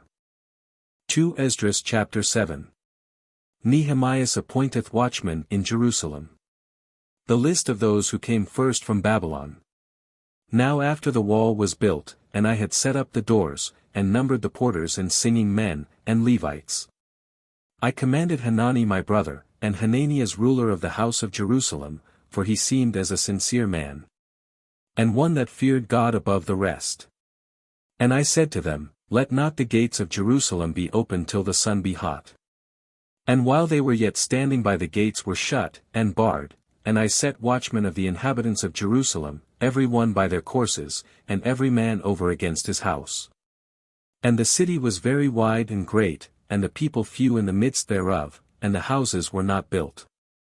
But God had put in my heart, and I assembled the princes and magistrates, and common people, to number them, and I found a book of the number of them who came up at first, and therein it was found written.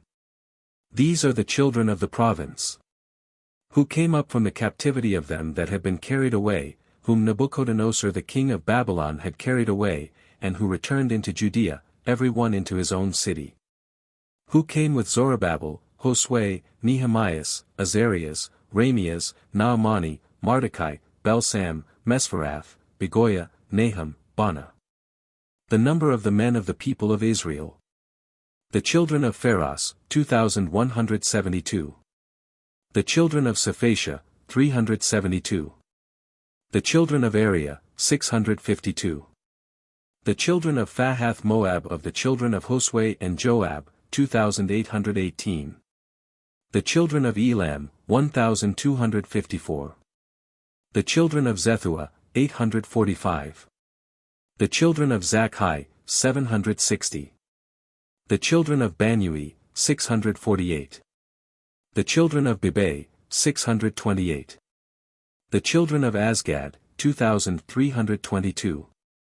The children of Adonikam, 667. The children of Bigwai, 2,067. The children of Adin, 655. The children of Ater, children of Hezekias, 98. The children of Hazem, 328.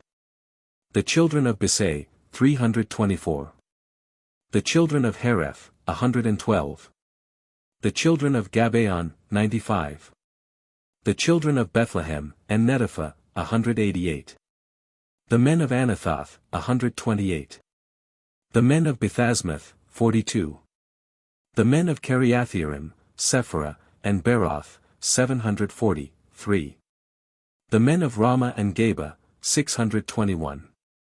The men of Machmas, 122. The men of Bethel and Hai, 123. The men of the other Nebo, 52. The men of the other Elam, 1,254. The children of Haram, 320. The children of Jericho, 345. The children of Lod, of Hadid and Ono, 721. The children of Sina, 3,930. The priests, the children of Idaiah in the house of Josue, 973. The children of Emer, 1,052. The children of Fasher, 1,247. The children of Aram, 1,017. The Levites. The children of Josue and Sedmahel, the sons of Oduiah, 74. The singing men. The children of Asaph, 148. The porters, the children of Selum, the children of Ater, the children of Telmon, the children of Akub, the children of Hadadah, the children of Sobai, 138. The Nathanites, the children of Soha, the children of Hasupha, the children of Tebaoth. The children of Siros, the children Osea, the children of Phadon, the children of Labana, the children of Hagaba, the children of Selmai. The children of Hanan, the children of Geddel, the children of Gar. The children of Rea, the children of Razan, the children of Nekoda. The children of Gezem, the children of Asa, the children of Phazia. The children of Bisai. The children of Munim, the children of Nephusim. The children of Bakbuk, the children of Hakupha, the children of Harhur. The children of Bisloth, the children of Mahida, the children of Harsa. The children of Berkos, the children of Sisera. The children of Thema. The children of Najah, the children of Hatipha. The children of the servants of Solomon, the children of Sotai, the children of Sophereth, the children of Pharida. The children of Jehala, the children of Darkon. The children of Jeddel. The children of Sephatia, the children of Hatil, the children of Phachereth, who was born of Sabaim, the son of Ammon. All the Nathanites, and the children of the servants of Solomon, 392. And these are they that came up from Telmela, Thelharsa, Cherub, Adon, and Emer, and could not shew the house of their fathers, nor their seed, whether they were of Israel. The children of Daliah, the children of Tobias, the children of Nekoda, 642. And of the priests, the children of Habia, the children of Achos, the children of Barzillai, who took a wife of the daughters of Barzillai the Galadite, and he was called by their name. These sought their writing in the record, and found it not, and they were cast out of the priesthood. And Athirsathah said to them, that they should not eat of the holies of holies, until there stood up a priest learned and skillful. All the multitude as it were one man, 42,360. Beside their men servants and women servants, who were 7,337, and among them singing men, and singing women, 245. Their horses, 736, their mules 245. Their camels, 435, their asses, 6,720. Hitherto is related what was written in the record. From this place forward goeth on the history of NEHEMIAS. And some of the heads of the families gave unto the work. Athirsathah gave into the treasure 1,000 drams of gold, 50 bowls, and 530 garments for priests. Athirsathah. That is, NEHEMIAS, as appears from chapter 12. Either that he was so called at the court of the king of Persia, where he was cupbearer, or that, as some think, this name signifies governor, and he was at that time governor of Judea. And some of the heads of families gave to the treasure of the work, 20,000 drams of gold, and 2,200 pounds of silver. And that which the rest of the people gave, was 20,000 drams of gold, and 2,000 pounds of silver, and 67 garments for priests. And the priests, and the Levites, and the porters, and the singing men, and the rest of the common people, and the Nathanites, and all Israel dwelt in their cities. 2 Esdras chapter 8. Esdras readeth the law before the people. Nehemias comforteth them. They celebrate the Feast of Tabernacles. And the 7th month came, and the children of Israel were in their cities. And all the people were gathered together as one man to the street which is before the water gate, and they spoke to Esdras the scribe, to bring the book of the law of Moses, which the Lord had commanded to Israel. Then Esdras the priest brought the law before the multitude of men and women, and all those that could understand, in the first day of the 7th month. And he read it plainly in the street that was before the water gate, from the morning until midday, before the men, and the women, and all those that could understand, and the ears of all the people were attentive to the book. And Esdras the scribe stood upon a step of wood, which he had made to speak upon, and there stood by him Mathathias, and Semiah, and Anya, and Uriah, and Helsiah, and Maaziah, on his right hand, and on the left, Phadiah, Misael, and Melchiah, and Hazem. And Hasbadana, Zechariah, and Mosallam. And Esdras opened the book before all the people, for he was above all the people, and when he had opened it, all the people stood. And Esdras blessed the Lord the great God, and all the people answered, Amen, Amen, lifting up their hands, and they bowed down, and adored God with their faces to the ground. Now Josue, and Bani, and Serebiah, Jamin, Akub, Sephtai, Adiah, Maaziah, Selsha, Azarias, Jozabed, Hanan, Phaleah, the Levites, made silence among the people to hear the law, and the people stood in their place. And they read in the book of the law of God distinctly and plainly to be understood, and they understood when it was read. And Nehemias, he is Athirsathah, and Esdras the priest and scribe, and the Levites who interpreted to all the people, said, This is a holy day to the Lord our God, do not mourn, nor weep, for all the people wept, when they heard the words of the law. And he said to them, Go, eat fat meats, and drink sweet wine, and send portions to them that have not prepared for themselves, because it is the holy day of the Lord, and be not sad, for the joy of the Lord is our strength. And the Levites stilled all the people, saying, Hold your peace, for the day is holy, and be not sorrowful. So all the people went to eat and drink, and to send portions, and to make great mirth, because they understood the words that he had taught them. And on the 2nd day the chiefs of the families of all the people, the priests, and the Levites were gathered together to Esdras the scribe, that he should interpret to them the words of the law. And they found written in the law, that the Lord had commanded by the hand of Moses, that the children of Israel should dwell in tabernacles, on the feast, in the 7th month. And that they should proclaim and publish the word in all their cities. And in Jerusalem, saying, Go forth to the mount, and fetch branches of olive, and branches of beautiful wood, branches of myrtle, and branches of palm, and branches of thick trees, to make tabernacles, as it is written. And the people went forth, and brought. And they made themselves tabernacles every man on the top of his house, and in their courts, and in the courts of the house of God, and in the street of the water gate, and in the street of the gate of Ephraim. And all the assembly of them that were returned from the captivity, made tabernacles, and dwelt in tabernacles, for since the days of Josue the son of Nun the children of Israel had not done so, until that day, and there was exceeding great joy. And he read in the book of the law of God day by day, from the first day till the last, and they kept the solemnity 7 days, and in the 8th day a solemn assembly according to the manner. 2 ESDRAS chapter 9. The people repent with fasting and sackcloth. The Levites confess God's benefits, and the people's ingratitude, they pray for them, and make a covenant with God.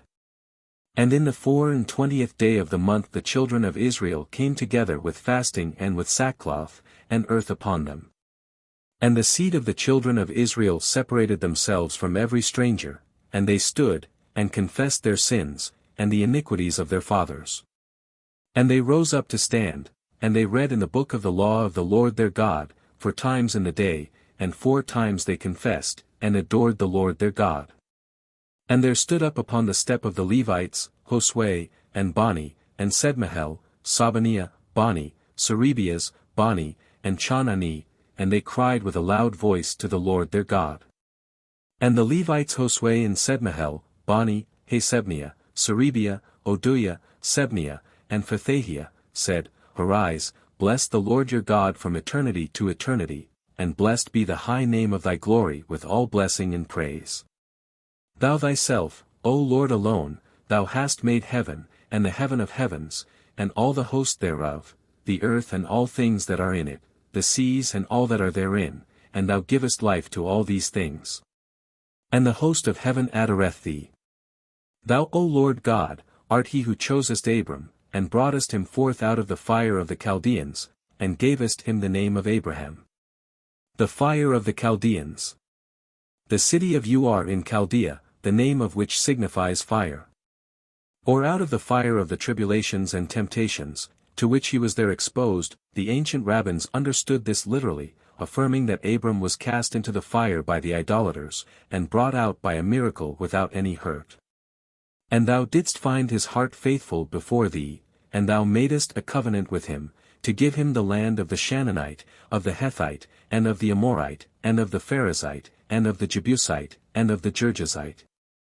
To give it to his seed, and thou hast fulfilled thy words, because thou art just. And thou sawest the affliction of our fathers in Egypt, and thou didst hear their cry by the Red Sea. And thou shouldst signs and wonders upon Pharaoh, and upon all his servants, and upon the people of his land, for thou knewest that they dealt proudly against them, and thou madest thyself a name, as it is at this day. And thou didst divide the sea before them, and they passed through the midst of the sea on dry land, but their persecutors thou threwest into the depth, as a stone into mighty waters. And in a pillar of a cloud thou wast their leader by day, and in a pillar of fire by night, that they might see the way by which they went. Thou camest down also to Mount Sinai, and didst speak with them from heaven, and thou gavest them right judgments, and the law of truth, ceremonies, and good precepts. Thou madest known to them thy holy Sabbath, and didst prescribe to them commandments, and ceremonies, and the law by the hand of Moses thy servant. And thou gavest them bread from heaven in their hunger, and broughtest forth water for them out of the rock in their thirst, and thou saidst to them that they should go in, and possess the land, upon which thou hadst lifted up thy hand to give it them. But they and our fathers dealt proudly, and hardened their necks and hearkened not to thy commandments. And they would not hear, and they remembered not thy wonders which thou hadst done for them. And they hardened their necks, and gave the head to return to their bondage, as it were by contention. But thou, a forgiving God, gracious, and merciful, long-suffering, and full of compassion, didst not forsake them. And gave the head. That is, they set their head, or were bent to return to Egypt. Yea, when they had made also to themselves a molten calf, and had said, This is thy God, that brought thee out of Egypt, and had committed great blasphemies. Yet thou, in thy many mercies, didst not leave them in the desert, the pillar of the cloud departed not from them by day to lead them in the way, and the pillar of fire by night to shew them the way by which they should go. And thou gavest them thy good spirit to teach them, and thy manna thou didst not withhold from their mouth, and thou gavest them water for their thirst. 40 years didst thou feed them in the desert, and nothing was wanting to them, their garments did not grow old, and their feet were not worn. And thou gavest them kingdoms, and nations, and didst divide lots for them, and they possessed the land of Sihon, and the land of the king of Heshbon, and the land of Og king of Bazan. And thou didst multiply their children as the stars of heaven, and broughtest them to the land concerning which thou hadst said to their fathers, that they should go in and possess it.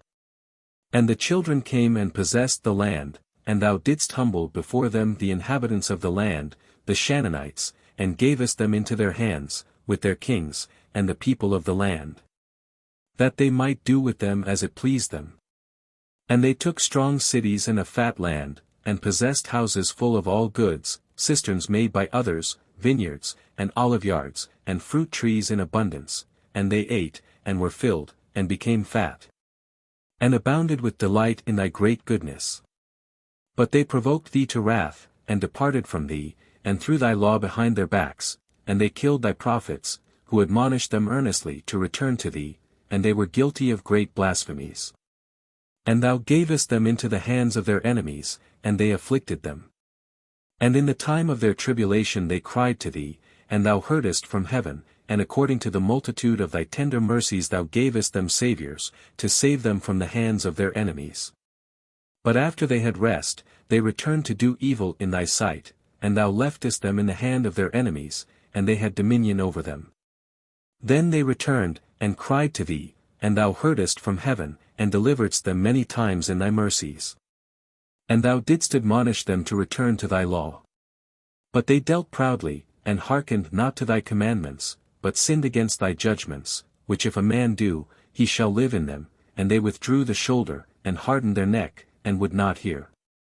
And thou didst forbear with them for many years, and didst testify against them by thy Spirit by the hand of thy prophets, and they heard not, and thou didst deliver them into the hand of the people of the lands. Yet in thy very many mercies thou didst not utterly consume them, nor forsake them, because thou art a merciful and gracious God.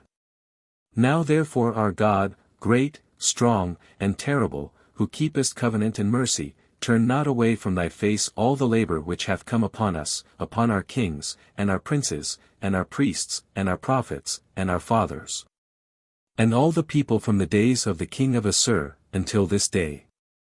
And thou art just in all things that have come upon us, because thou hast done truth, but we have done wickedly. Our kings, our princes, our priests, and our fathers have not kept thy law, and have not minded thy commandments, and thy testimonies which thou hast testified among them. And they have not served thee in their kingdoms, and in thy manifold goodness, which thou gavest them, and in the large and fat land, which thou deliveredst before them, nor did they return from their most wicked devices. Behold, we ourselves this day are bondmen, and the land, which thou gavest our fathers, to eat the bread thereof, and the good things thereof, and we ourselves are servants in it. And the fruits thereof grow up for the kings, whom thou hast set over us for our sins, and they have dominion over our bodies, and over our beasts, according to their will, and we are in great tribulation. And because of all this we ourselves make a covenant, and write it, and our princes, our Levites, and our priests sign it.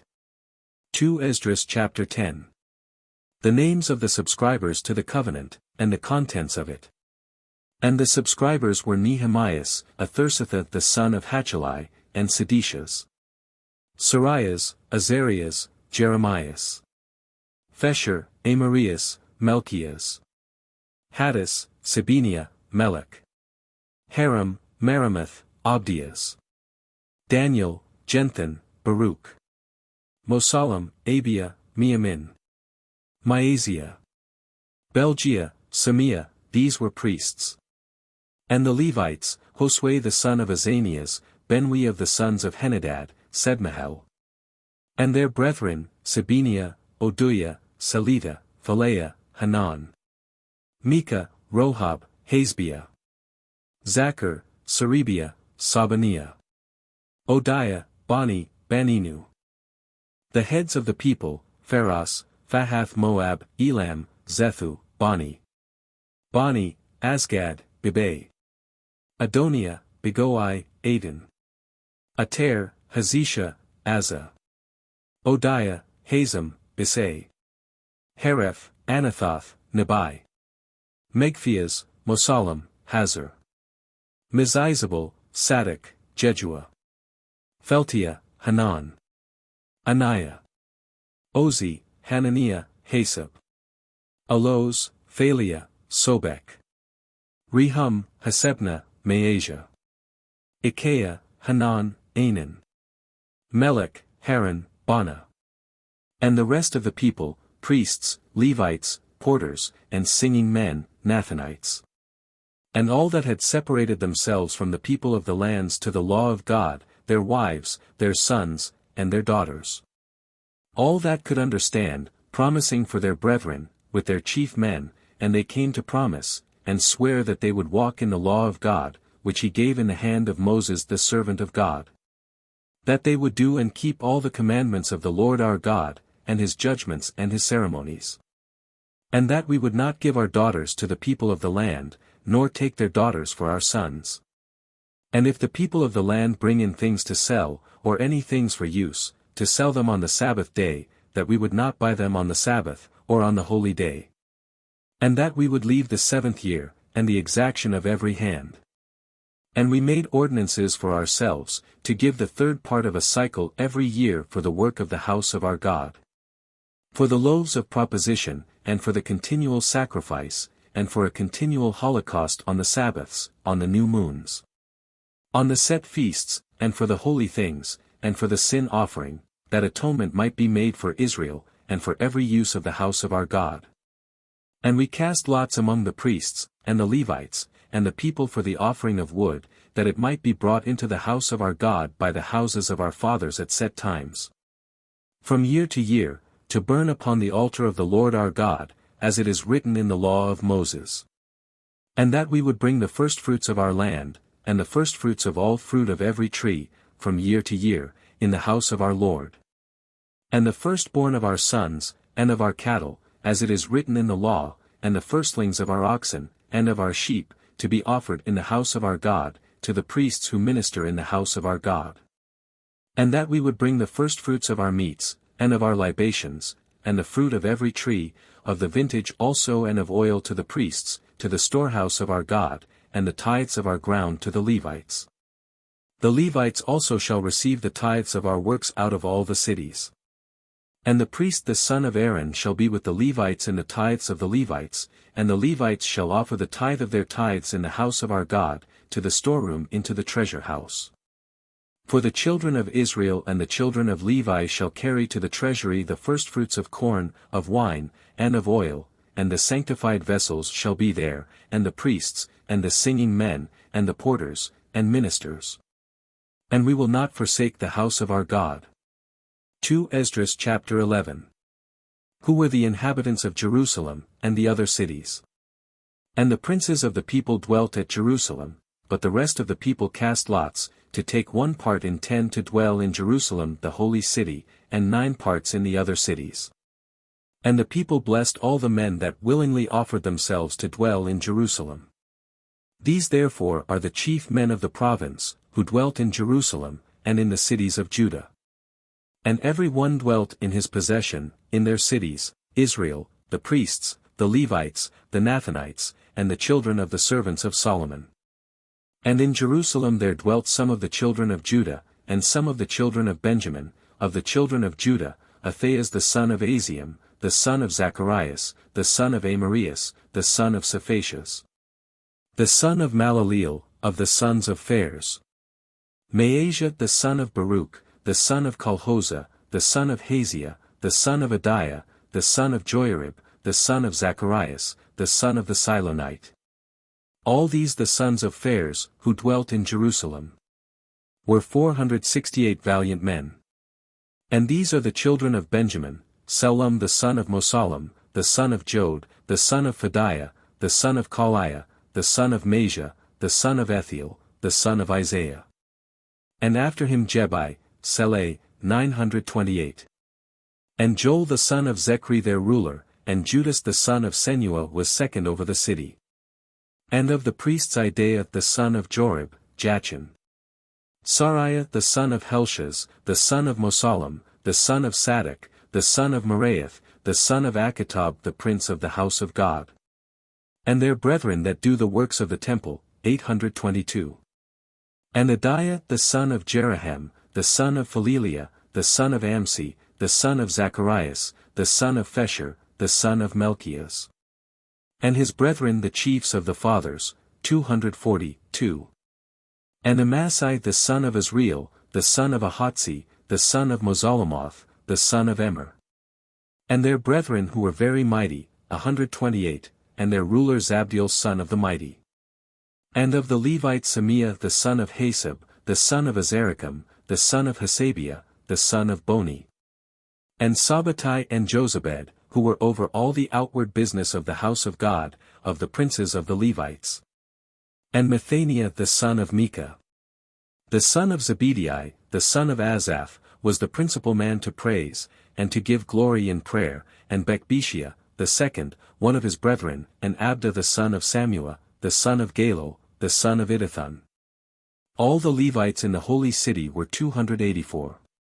And the porters, Akub, Telmon, and their brethren, who kept the doors, 172. And the rest of Israel, the priests and the Levites were in all the cities of Judah, every man in his possession. And the Nathanites, that dwelt in Ophel, and Siaha, and Gaspha of the Nathanites. And the overseer of the Levites in Jerusalem, was Azzi the son of Bani, the son of Hasabiah, the son of Methaniah, the son of Micah. Of the sons of Asaph, were the singing men in the ministry of the house of God. For the king's commandment was concerning them, and an order among the singing men day by day.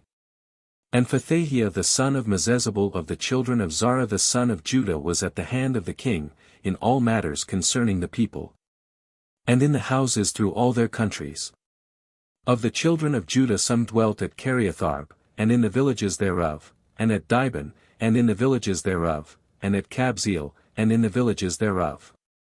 And at Jeju, and at Melada, and at Bethpheleth. And at Hazersul, and at Bersabee, and in the villages thereof. And at Sisleg, and at Mokona, and in the villages thereof. And at Remmon, and at Sarah, and at Jeremoth. Zanoah, Odalam. And in their villages, at Lachish and its dependencies, and at Azekah and the villages thereof. And they dwelt from Bersabee unto the valley of Enom. And the children of Benjamin, from Geba, at Mechmas, and at Hai, and at Bethel, and in the villages thereof. At Anathoth, Nob, Ananiah. Azar, Ramah, Get-Haim. Hadid, Seboim, and Nebalat, Lod. And Ono the valley of craftsmen. And of the Levites were portions of Judah and Benjamin. 2 Esdras chapter 12. The priests and Levites that came up with Zorobabel. The succession of high priests, the solemnity of the dedication of the wall. Now these are the priests and the Levites, that went up with Zorobabel the son of Salathiel, and Josue, Sariah, Jeremias, Esdras. Amariah, Melech, Hattis. Sibenias, Rum, Meremoth. Addo, Jenthan, Abia. Miamin, Madiah, Belga. Semiah, and Joiarib. Idaiah, Selum Amok, Helshaz. Idaiah. These were the chief of the priests, and of their brethren in the days of Josue. And the Levites, Jeshua, Benwi, Sedmahel, Serebiah, Judah, Methanias, they and their brethren were over the hymns. And Bekbishia, and Hani, and their brethren every one in his office. And Josue begot Huasim, and Huasim begot Eliasib, and Eliasib begot Joiada. And Joiada begot Jonathan, and Jonathan begot Jeduah. And in the days of Husim the priests and heads of the families were, of Sariah, Moriah, of Jeremias, Hananiah. Of Esdras, Mosallam, and of Amariah, Johanan.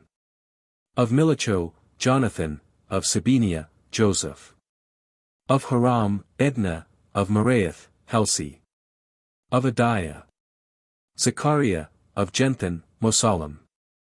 Of Abia, Zechri, of Miamin and Moadiah, Felti. Of Belga, Samua of Semaiah, Jonathan. Of Joiarib, Mathani, of Jodiah, Azzi. Of Saleh, Selai, of Amok, Heber. Of Helshaz, Hasbiah, of Idaiah, Nathaniel. The Levites the chiefs of the families in the days of Eliasib, and Joiada, and Johanan, and Jeduah, were recorded, and the priests in the reign of Darius the Persian. The sons of Levi, heads of the families were written in the book of Chronicles, even unto the days of Jonathan the son of Eliasib. Now the chief of the Levites were Hasbiah, Serebiah, and Josue the son of Sedmahel, and their brethren by their courses, to praise and to give thanks according to the commandment of David the man of God, and to wait equally in order. Mathaniah, and Bekbishia, Obediah, and Mosallam, Telmon, Akub, were keepers of the gates and of the entrances before the gates. These were in the days of Husim the son of Josue, the son of Hosedek, and in the days of Nehemias the governor, and of Esdras the priest and scribe. And at the dedication of the wall of Jerusalem they sought the Levites out of all their places, to bring them to Jerusalem, and to keep the dedication, and to rejoice with thanksgiving, and with singing, and with cymbals, and psalteries, and harps. And the sons of the singing men were gathered together out of the plain country about Jerusalem, and out of the villages of Nethophati. And from the house of Galgal.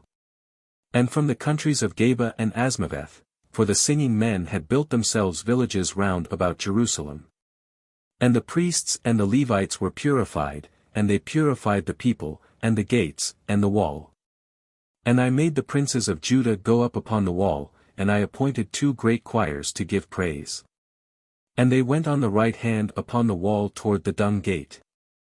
And after them went Oseas, and half of the princes of Judah.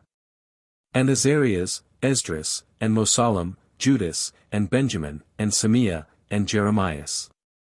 And of the sons of the priests with trumpets, Zacharias the son of Jonathan, the son of Semaiah, the son of Mathaniah, the son of Micaiah, the son of Zechar, the son of Asaph.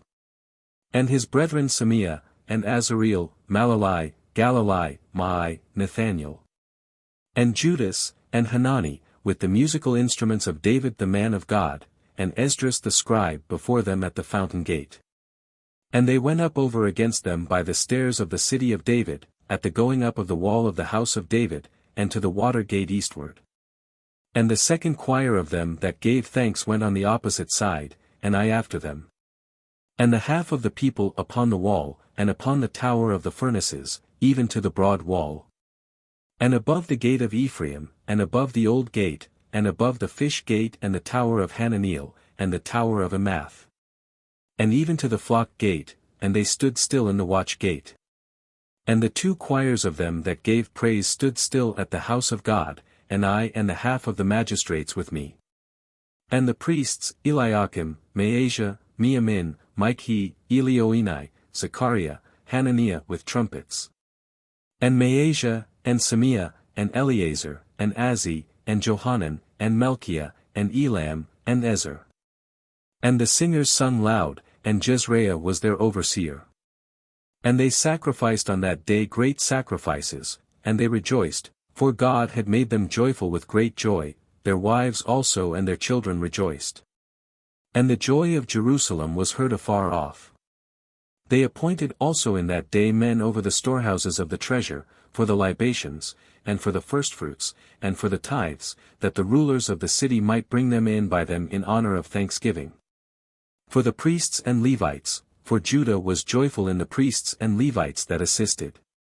And they kept the watch of their God, and the observance of expiation, and the singing men, and the porters, according to the commandment of David, and of Solomon his son. For in the days of David and Asaph from the beginning there were chief singers appointed, to praise with canticles, and give thanks to God.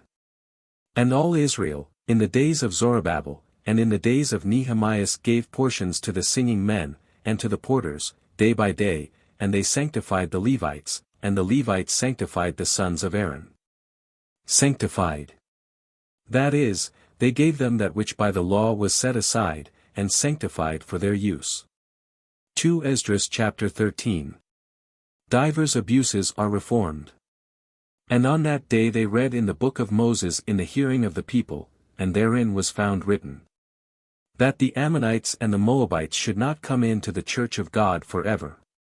Because they met not the children of Israel with bread and water, and they hired against them Balaam, to curse them, and our God turned the curse into blessing.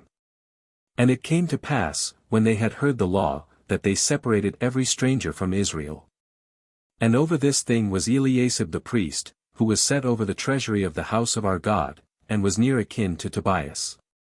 Over this thing, etc. Or, he was faulty in this thing, or in this kind.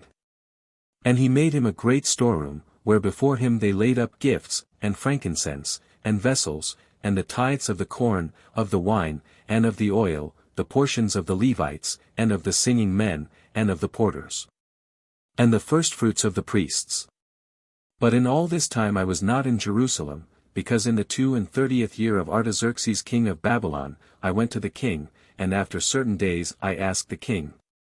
And I came to Jerusalem. And I understood the evil that Eliasib had done for Tobias, to make him a storehouse in the courts of the house of God. And it seemed to me exceeding evil. And I cast forth the vessels of the house of Tobias out of the storehouse. And I commanded and they cleansed again the vessels of the house of God, the sacrifice, and the frankincense. And I perceived that the portions of the Levites had not been given them, and that the Levites, and the singing men, and they that ministered were fled away every man to his own country. And I pleaded the matter against the magistrates. And said, Why have we forsaken the house of God? And I gathered them together, and I made them to stand in their places. And all Judah brought the tithe of the corn, and the wine, and the oil into the storehouses. And we set over the storehouses Selemias the priest, and Sadok the scribe, and of the Levites Phadiah, and next to them Hanan the son of Zachar, the son of Mathaniah, for they were approved as faithful. And to them were committed the portions of their brethren. Remember me, O my God, for this thing, and wipe not out my kindnesses, which I have done relating to the house of my God and his ceremonies. In those days I saw in Judah some treading the presses on the Sabbath, and carrying sheaves, and lading asses with wine, and grapes, and figs, and all manner of burthens, and bringing them into Jerusalem on the Sabbath day. And I charged them that they should sell on a day on which it was lawful to sell. Some Tyrians also dwelt there, who brought fish, and all manner of wares, and they sold them on the Sabbaths to the children of Judah in Jerusalem. And I rebuked the chief men of Judah, and said to them, What is this evil thing that you are doing, profaning the Sabbath day? Did not our fathers do these things, and our God brought all this evil upon us, and upon this city? And you bring more wrath upon Israel by violating the Sabbath. And it came to pass, that when the gates of Jerusalem were at rest on the Sabbath day, I spoke, and they shut the gates, and I commanded that they should not open them till after the Sabbath, and I set some of my servants at the gates, that none should bring in burthens on the Sabbath day. So the merchants, and they that sold all kinds of wares, stayed without Jerusalem, once or twice. And I charged them, and I said to them, Why stay you before the wall? If you do so another time, I will lay hands on you. And from that time they came no more on the Sabbath. I spoke also to the Levites that they should be purified, and should come to keep the gates, and to sanctify the Sabbath day, for this also remember me, O my God, and spare me according to the multitude of thy tender mercies. In those days also I saw Jews that married wives, women of Azotus, and of Ammon, and of Moab. And their children spoke half in the speech of Azotus, and could not speak the Jews' language, but they spoke according to the language of this and that people. And I chid them, and laid my curse upon them. And I beat some of them, and shaved off their hair, and made them swear by God that they would not give their daughters to their sons, nor take their daughters for their sons, nor for themselves. Saying, Did not Solomon king of Israel sin in this kind of thing, and surely among many nations, there was not a king like him, and he was beloved of his God. And God made him king over all Israel, and yet women of other countries brought even him to sin. And shall we also be disobedient and do all this great evil to transgress against our God, and marry strange women? And one of the sons of Joiada the son of Eliasib the high priest, was son-in-law to Sanballat the Horonite, and I drove him from me. Remember them, O Lord my God, that defile the priesthood, and the law of priests and Levites. So I separated from them all strangers, and I appointed the courses of the priests and the Levites, every man in his ministry. And for the offering of wood at times appointed, and for the firstfruits, remember me, O my God, unto good. Amen. Book 17 Tobias. The Book of Tobias. This book takes its name from the holy man Tobias, whose wonderful virtues are herein recorded. It contains most excellent documents of great piety, extraordinary patience, and of a perfect resignation to the will of God. His humble prayer was heard, and the angel Raphael was sent to relieve him. He is thankful and praises the Lord, calling on the children of Israel to do the same. Having lived to the age of 102 years, he exhorts his son and grandsons to piety, foretells the destruction of Nineveh and the rebuilding of Jerusalem. He dies happily. Tobias chapter 1. Tobias's early piety, his works of mercy, particularly in burying the dead. Tobias of the tribe and city of Naphtali, which is in the upper parts of Galilee above Naasson, beyond the way that leadeth to the west, having on the right hand the city of Sephet. When he was made captive in the days of Salmanasar king of the Assyrians, even in his captivity, forsook not the way of truth. But every day gave all he could get to his brethren his fellow captives, that were of his kindred. And when he was younger than any of the tribe of Naphtali, yet did he no childish thing in his work. Moreover, when all went to the golden calves which Jeroboam king of Israel had made, he alone fled the company of all. And went to Jerusalem to the temple of the Lord, and there adored the Lord God of Israel, offering faithfully all his firstfruits. And his tithes. So that in the 3rd year he gave all his tithes to the proselytes, and strangers. These and such like things did he observe when but a boy according to the law of God. But when he was a man, he took to wife Anna of his own tribe, and had a son by her, whom he called after his own name. And from his infancy he taught him to fear God, and to abstain from all sin. And when by the captivity he with his wife and his son and all his tribe was come to the city of Nineveh. When all ate of the meats of the Gentiles, he kept his soul and never was defiled with their meats. And because he was mindful of the Lord with all his heart, God gave him favor in the sight of Salmanasar the king. And he gave him leave to go whithersoever he would, with liberty to do whatever he had a mind. He therefore went to all that were in captivity, and gave them wholesome admonitions. And when he was come to Rages a city of the Medes, and had 10 talents of silver of that with which he had been honored by the king. And when amongst a great multitude of his kindred, he saw Gabelus in want, who was one of his tribe. Taking a note of his hand he gave him the aforesaid sum of money. But after a long time, Salmanasar the king being dead, when Sennacherib his son, who reigned in his place, had a hatred for the children of Israel. Tobias daily went among all his kindred and comforted them. And distributed to every one as he was able, out of his goods. He fed the hungry, and gave clothes to the naked, and was careful to bury the dead, and they that were slain. And when King Sennacherib was come back, fleeing from Judea by reason of the slaughter that God had made about him for his blasphemy, and being angry slew many of the children of Israel, Tobias buried their bodies. But when it was told the king, he commanded him to be slain, and took away all his substance. But Tobias fleeing naked away with his son and with his wife, lay concealed, for many loved him. But after 45 days, the king was killed by his own sons. And Tobias returned to his house, and all his substance was restored to him. Tobias chapter 2. Tobias leaveth his dinner to bury the dead, he looseth his sight by God's permission, for manifestation of his patience. But after this, when there was a festival of the Lord, and a good dinner was prepared in Tobias's house, he said to his son, Go, and bring some of our tribe that fear God, to feast with us. And when he had gone, returning he told him, that one of the children of Israel lay slain in the street.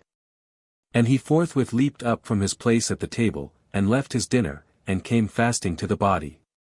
And taking it up carried it privately to his house, that after the sun was down, he might bury him cautiously. And when he had hid the body, he ate bread with mourning and fear, remembering the word which the Lord spoke by Amos the prophet, Your festival days shall be turned into lamentation and mourning. So when the sun was down, he went and buried him. Now all his neighbors blamed him, saying, Once already commandment was given for thee to be slain because of this matter, and thou didst scarce escape the sentence of death, and dost thou again bury the dead? But Tobias, fearing God more than the king, carried off the bodies of them that were slain, and hid them in his house, and at midnight buried them. Now it happened one day that being wearied with burying, he came to his house, and cast himself down by the wall and slept. And as he was sleeping, hot dung out of a swallow's nest fell upon his eyes, and he was made blind. Now this trial the Lord therefore permitted to happen to him, that an example might be given to posterity of his patience, as also of holy Job. For whereas he had always feared God from his infancy, and kept his commandments, he repined not against God because the evil of blindness had befallen him, but continued immovable in the fear of God, giving thanks to God all the days of his life. For as the kings insulted over holy Job, so his relations and kinsmen mocked at his life, saying, Kings. So Job's 3 friends are here called, because they were princes in their respective territories. Where is thy hope, for which thou gavest alms, and buryedst the dead? But Tobias rebuked them, saying, Speak not so. For we are the children of saints, and look for that life which God will give to those that never change their faith from him. Now Anna his wife went daily to weaving work, and she brought home what she could get for their living by the labor of her hands. Whereby it came to pass, that she received a young kid, and brought it home. And when her husband heard it bleeding, he said, Take heed, lest perhaps it be stolen, restore ye it to its owners. For it is not lawful for us either to eat or to touch anything that cometh by theft. At these words his wife being angry answered, It is evident the hope is come to nothing, and thy alms now appear. And with these and other, such like words she upbraided him. Tobias chapter 3. The prayer of Tobias, and of Sarah, in their several afflictions, are heard by God, and the angel Raphael is sent to relieve them. Then Tobias sighed, and began to pray with tears, saying, Thou art just, O Lord, and all thy judgments are just, and all thy ways mercy, and truth, and judgment. And now, O Lord, think of me, and take not revenge of my sins. Neither remember my offenses, nor those of my parents. For we have not obeyed thy commandments, therefore are we delivered to spoil and to captivity, and death, and are made a fable, and a reproach to all nations, amongst which thou hast scattered us. And now, O Lord, great are thy judgments, because we have not done according to thy precepts, and have not walked sincerely before thee. And now, O Lord, do with me according to thy will, and command my spirit to be received in peace, for it is better for me to die, than to live. Now it happened on the same day, that Sarah daughter of Ragel, in Rages a city of the Medes, received a reproach from one of her father's servant maids. Rages. In the Greek it is Ecbatana, which was also called Rages. For there were 2 cities in Media of the name of Rages. Ragel dwelt in one of them, and Gabelus in the other. Because she had been given to 7 husbands and a devil named Asmodeus had killed them, at their first going in unto her. So when she reproved the maid for her fault, she answered her, saying, May we never see son, or daughter of thee upon the earth, thou murderer of thy husbands. Wilt thou kill me also, as thou hast already killed 7 husbands? At these words, she went into an upper chamber of her house, and for 3 days and 3 nights did neither eat nor drink. But continuing in prayer with tears besought God, that he would deliver her from this reproach. And it came to pass on the third day when she was making an end of her prayer, blessing the Lord. She said, Blessed is thy name, O God of our fathers, who when thou hast been angry, wilt shew mercy. And in the time of tribulation forgivest the sins of them that call upon thee. To thee, O Lord, I turn my face, to thee I direct my eyes. I beg, O Lord, that thou loose me from the bond of this reproach, or else take me away from the earth. Thou knowest, O Lord, that I never coveted a husband, and have kept my soul clean from all lust. Never have I joined myself with them that play, neither have I made myself partaker with them that walk in lightness. But a husband I consented to take, with thy fear, not with my lust. And either I was unworthy of them, or they perhaps were not worthy of me, because perhaps thou hast kept me for another man. For thy counsel is not in man's power. But this every one is sure of that worship thee, that his life, if it be under trial, shall be crowned, and if it be under tribulation, it shall be delivered, and if it be under correction, it shall be allowed to come to thy mercy. For thou art not delighted in our being lost, because after a storm thou makest a calm, and after tears and weeping thou pourest in joyfulness. Be thy name, O God of Israel, blessed for ever. At that time the prayers of them both were heard in the sight of the glory of the Most High God. And the holy angel of the Lord, Raphael, was sent to heal them both. Whose prayers at one time were rehearsed in the sight of the Lord. Tobias chapter 4. Tobias thinking he shall die, giveth his son godly admonitions, and telleth him of money he had lent to a friend. Therefore when Tobias thought that his prayer was heard that he might die, he called to him Tobias his son. And said to him, Hear, my son, the words of my mouth, and lay them as a foundation in thy heart. When God shall take my soul, thou shalt bury my body, and thou shalt honor thy mother all the days of her life. For thou must be mindful what and how great perils she suffered for thee in her womb. And when she also shall have ended the time of her life, bury her by me. And all the days of thy life have God in thy mind, and take heed thou never consent to sin, nor transgress the commandments of the Lord our God. Give alms out of thy substance, and turn not away thy face from any poor person, for so it shall come to pass that the face of the Lord shall not be turned from thee. According to thy ability be merciful. If thou have much, give abundantly; if thou have little, take care even so to bestow willingly a little. For thus thou storest up to thyself a good reward for the day of necessity. For alms deliver from all sin, and from death, and will not suffer the soul to go into darkness. Alms shall be a great confidence before the Most High God, to all them that give it. Take heed to keep thyself, my son, from all fornication, and beside thy wife never endure to know a crime. Never suffer pride to reign in thy mind, or in thy words, for from it all perdition took its beginning. If any man hath done any work for thee, immediately pay him his hire, and let not the wages of thy hired servant stay with thee at all. See thou never do to another what thou wouldst hate to have done to thee by another. Eat thy bread with the hungry and the needy, and with thy garments cover the naked. Lay out thy bread, and thy wine upon the burial of a just man, and do not eat and drink thereof with the wicked. Seek counsel always of a wise man.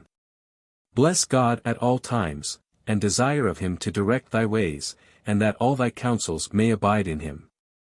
I tell thee also, my son, that I lent 10 talents of silver, while thou wast yet a child, to Gabelus, in Rages a city of the Medes, and I have a note of his hand with me. Now therefore inquire how thou mayst go to him. And receive of him the foresaid sum of money, and restore to him the note of his hand. Fear not, my son, we lead indeed a poor life, but we shall have many good things if we fear God, and depart from all sin, and do that which is good. Tobias chapter 5. Young Tobias seeking a guide for his journey, the angel Raphael, in shape of a man, undertaketh this office. Then Tobias answered his father, and said, I will do all things, father, which thou hast commanded me. But how I shall get this money, I cannot tell, he knoweth not me, and I know not him, what token shall I give him? Nor did I ever know the way which leadeth thither. Then his father answered him, and said, I have a note of his hand with me, which when thou shalt shew him, he will presently pay it. But go now, and seek thee out some faithful man, to go with thee for his hire, that thou mayst receive it, while I yet live. Then Tobias going forth, found a beautiful young man, standing girded, and as it were ready to walk. And not knowing that he was an angel of God, he saluted him, and said, From whence art thou, good young man? But he answered, Of the children of Israel. And Tobias said to him, Knowest thou the way that leadeth to the country of the Medes? And he answered, I know it, and I have often walked through all the ways thereof, and I have abode with Gabelus our brother, who dwelleth at Rages a city of the Medes, which is situate in the mount of Ecbatana. And Tobias said to him, Stay for me, I beseech thee, till I tell these same things to my father. Then Tobias going and told all these things to his father. Upon which his father being in admiration, desired that he would come in unto him. So going in he saluted him, and said, Joy be to thee always. And Tobias said, What manner of joy shall be to me, who sit in darkness and see not the light of heaven? And the young man said to him, Be of good courage, thy cure from God is at hand. And Tobias said to him, Canst thou conduct my son to Gabelus at Rages, a city of the Medes? And when thou shalt return, I will pay thee thy hire. And the angel said to him, I will conduct him thither, and bring him back to thee. And Tobias said to him, I pray thee, tell me, of what family, or what tribe art thou? And Raphael the angel answered, Dost thou seek the family of him thou hirest, or the hired servant himself to go with thy son? But lest I should make thee uneasy, I am Azarias the son of the great Ananias. Azarias. The angel took the form of Azarias, and therefore might call himself by the name of the man whom he personated. Azarias, in Hebrew, signifies the help of God, and Ananias the grace of God. And Tobias answered, Thou art of a great family. But I pray thee be not angry that I desired to know thy family. And the angel said to him, I will lead thy son safe, and bring him to thee again safe. And Tobias answering, said, May you have a good journey, and God be with you in your way, and his angel accompany you. Then all things being ready, that were to be carried in their journey, Tobias bade his father and his mother farewell, and they set out both together. And when they were departed, his mother began to weep, and to say, Thou hast taken the staff of our old age, and sent him away from us. I wish the money for which thou hast sent him, had never been. For our poverty was sufficient for us, that we might account it as riches, that we saw our son. And Tobias said to her, Weep not, our son will arrive thither safe, and will return safe to us, and thy eyes shall see him. For I believe that the good angel of God doth accompany him, and doth order all things well that are done about him, so that he shall return to us with joy. At these words his mother ceased weeping, and held her peace. Tobias chapter 6. By the angel's advice young Tobias taketh hold on a fish that assaulteth him. Reserveth the heart, the gall, and the liver for medicines. They lodge at the house of Rachel, whose daughter Sarah, Tobias is to marry. She had before been married to 7 husbands, who were all slain by a devil. And Tobias went forward, and the dog followed him, and he lodged the first night by the river of Tigris. And he went out to wash his feet, and behold a monstrous fish came up to devour him. And Tobias being afraid of him, cried out with a loud voice, saying, Sir, he cometh upon me. And the angel said to him, Take him by the gill, and draw him to thee. And when he had done so, he drew him out upon the land, and he began to pant before his feet. Then the angel said to him, Take out the entrails of this fish, and lay up his heart, and his gall, and his liver for thee, for these are necessary for useful medicines. And when he had done so, he roasted the flesh thereof, and they took it with them in the way, the rest they salted as much as might serve them, till they came to Rages the city of the Medes. Then Tobias asked the angel, and said to him, I beseech thee, brother Azarias, tell me what remedies are these things good for, which thou hast bid me keep of the fish? And the angel, answering, said to him, if thou put a little piece of its heart upon coals, the smoke thereof driveth away all kind of devils, either from man or from woman, so that they come no more to them. Its heart, etc. The liver, ver. 19. God was pleased to give these things a virtue against those proud spirits, to make them, who affected to be like the Most High, subject to such mean corporeal creatures as instruments of his power. And the gall is good for anointing the eyes, in which there is a white speck, and they shall be cured. And Tobias said to him, Where wilt thou that we lodge? And the angel answering, said, Here is one whose name is Ragel, a near kinsman of thy tribe, and he hath a daughter named Sarah, but he hath no son nor any other daughter beside her. All his substance is due to thee, and thou must take her to wife. Ask her therefore of her father, and he will give her thee to wife. Then Tobias answered, and said, I hear that she hath been given to 7 husbands, and they all died, moreover I have heard, that a devil killed them. Now I am afraid, lest the same thing should happen to me also, and whereas I am the only child of my parents, I should bring down their old age with sorrow to hell. Hell. That is, to the place where the souls of the good were kept before the coming of Christ.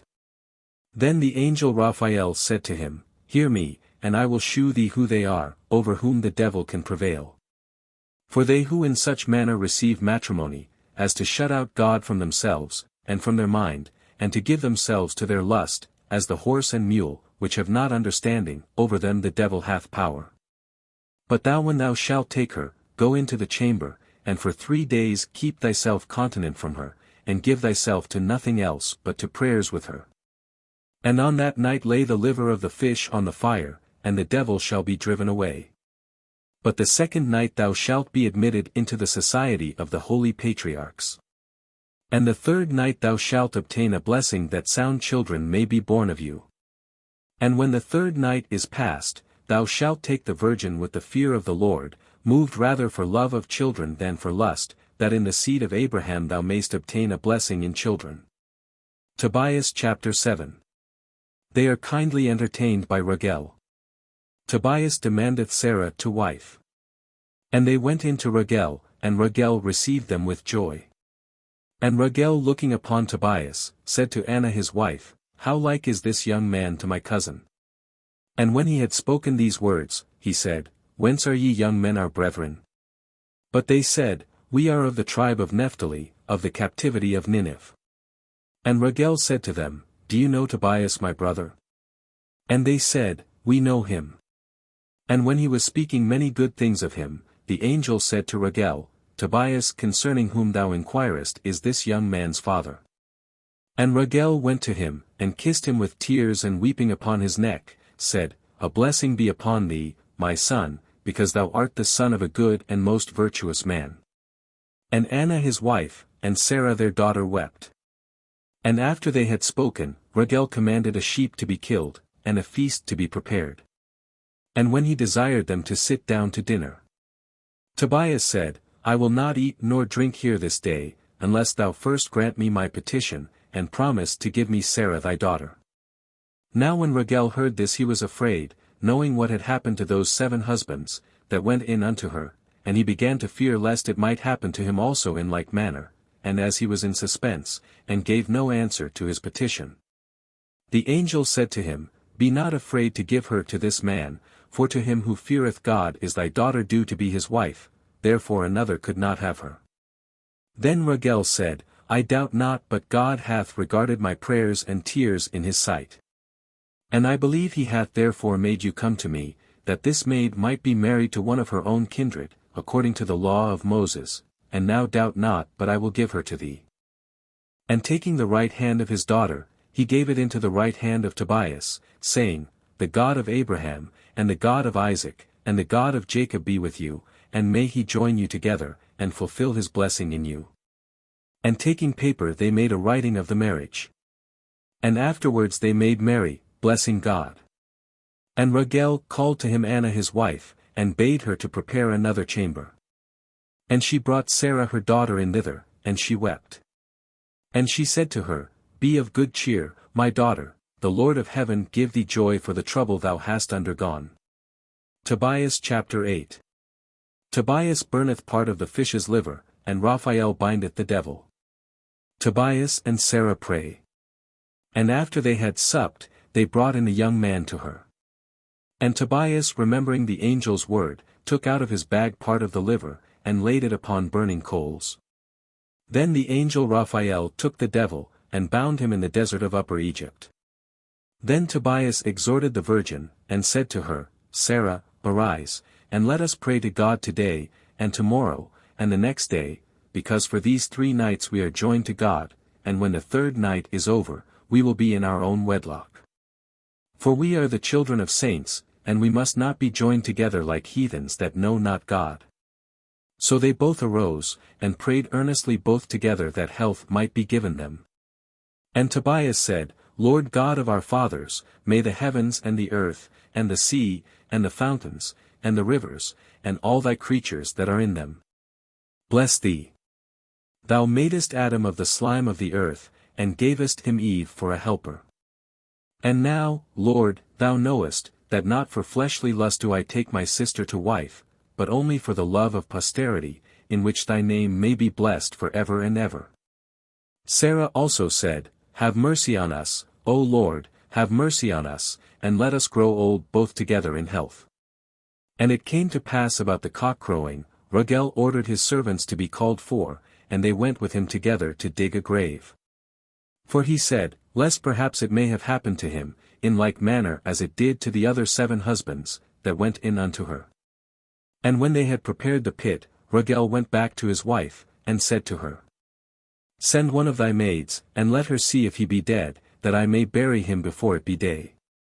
So she sent one of her maidservants, who went into the chamber, and found them safe and sound, sleeping both together.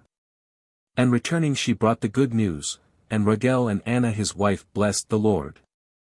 And said, We bless thee, O Lord God of Israel, because it hath not happened as we suspected. For thou hast shown thy mercy to us, and hast shut out from us the enemy that persecuted us. And thou hast taken pity upon 2 only children. Make them, O Lord, bless thee more fully, and to offer up to thee a sacrifice of thy praise, and of their health, that all nations may know, that thou alone art God in all the earth. And immediately Rachel commanded his servants, to fill up the pit they had made, before it was day. And he spoke to his wife to make ready a feast, and prepare all kind of provisions that are necessary for such as go a journey. He caused also 2 fat kine, and 4 wethers to be killed, and a banquet to be prepared for all his neighbors, and all his friends. And Rachel adjured Tobias, to abide with him 2 weeks. And of all things which Rachel possessed, he gave 1/2 to Tobias, and made a writing, that the half that remained should after their decease come also to Tobias. Tobias chapter 9. The angel Raphael goeth to Gabelus, receiveth the money, and bringeth him to the marriage. Then Tobias called the angel to him, whom he took to be a man, and said to him, Brother Azarias, I pray thee hearken to my words. If I should give myself to be thy servant I should not make a worthy return for thy care. However, I beseech thee, to take with thee beasts and servants, and to go to Gabelus to Rages the city of the Medes, and to restore to him his note of hand, and receive of him the money, and desire him to come to my wedding. For thou knowest that my father numbereth the days, and if I stay 1 day more, his soul will be afflicted. And indeed thou sayest how Rachel hath adjured me, whose adjuring I cannot despise. Then Raphael took 4 of Rachel's servants, and 2 camels, and went to Rages the city of the Medes, and finding Gabelus, gave him his note of hand, and received of him all the money. And he told him concerning Tobias the son of Tobias, all that had been done, and made him come with him to the wedding. And when he was come into Rachel's house he found Tobias sitting at the table, and he leaped up, and they kissed each other, and Gabelus wept, and blessed God. And said, The God of Israel bless thee. Because thou art the son of a very good and just man, and that feareth God, and doth almsdeeds. And may a blessing come upon thy wife and upon your parents. And may you see your children, and your children's children, unto the 3rd and 4th generation, and may your seed be blessed by the God of Israel, who reigneth for ever and ever. And when all had said, Amen, they went to the feast, but the marriage feast they celebrated also with the fear of the Lord. Tobias chapter 10. The parents lament the long absence of their son Tobias.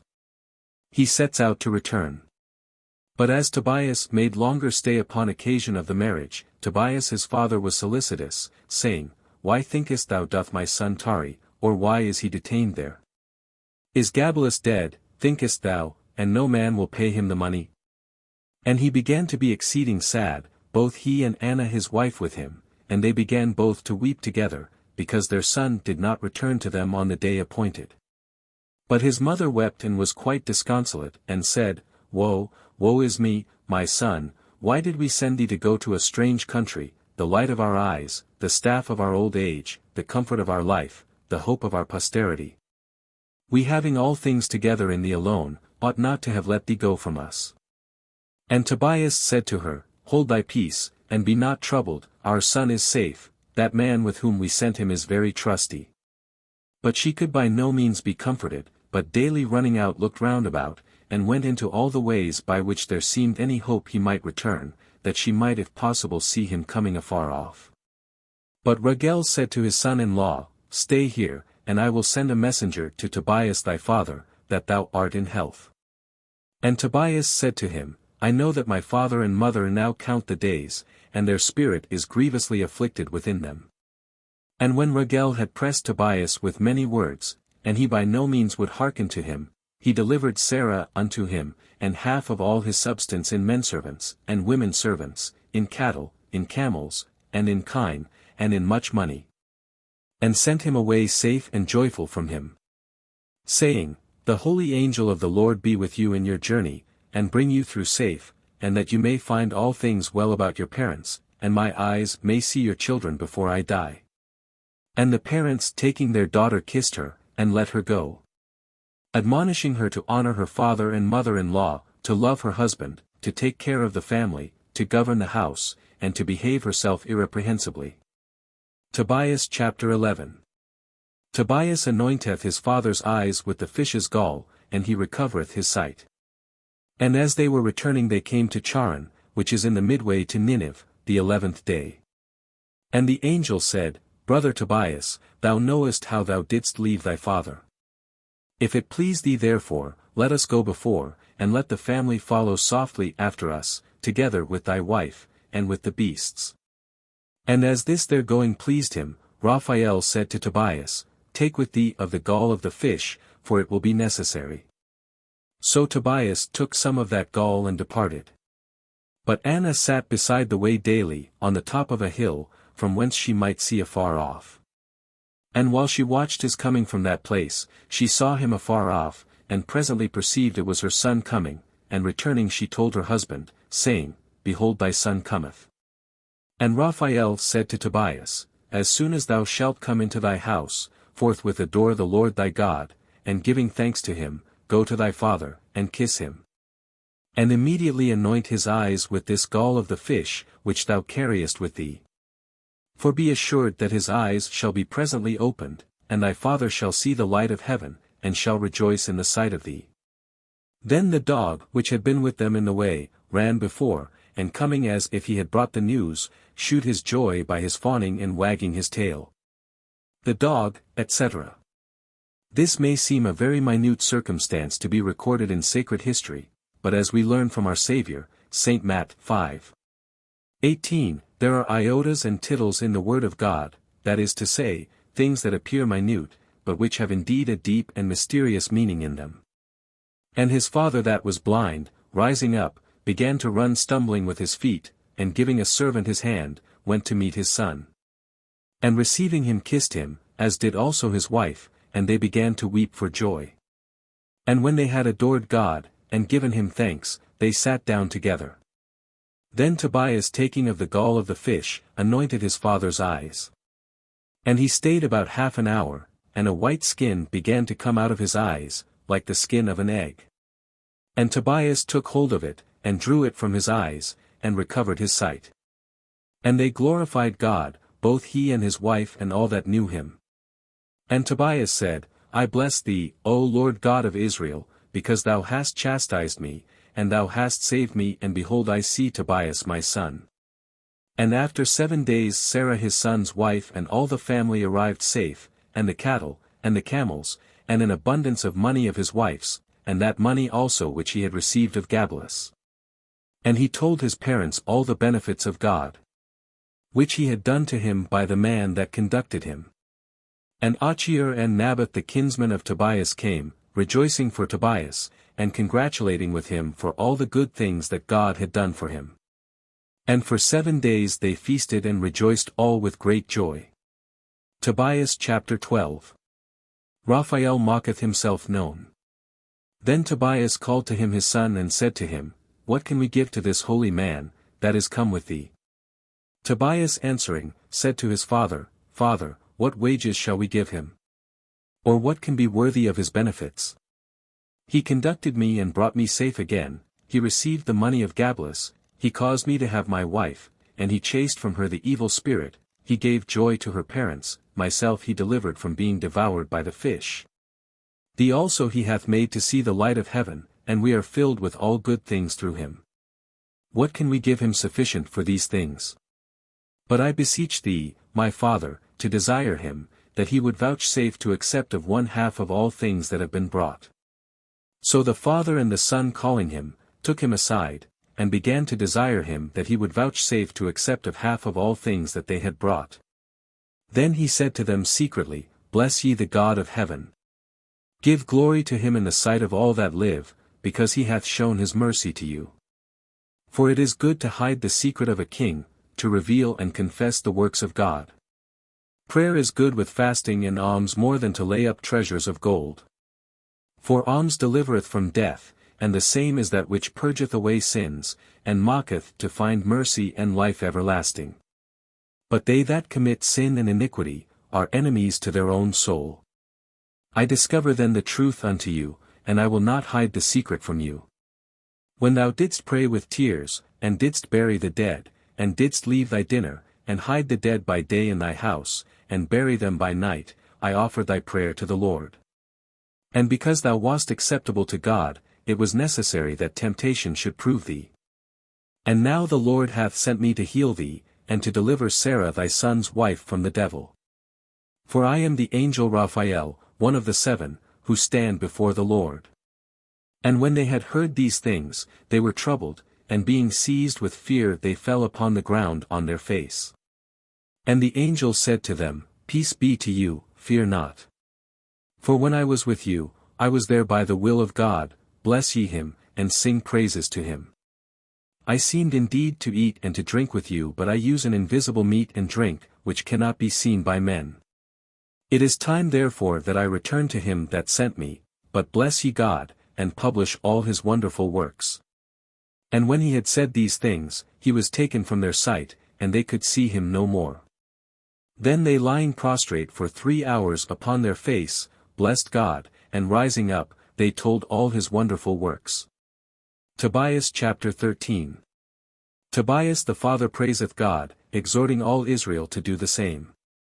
Prophesieth the restoration and better state of Jerusalem.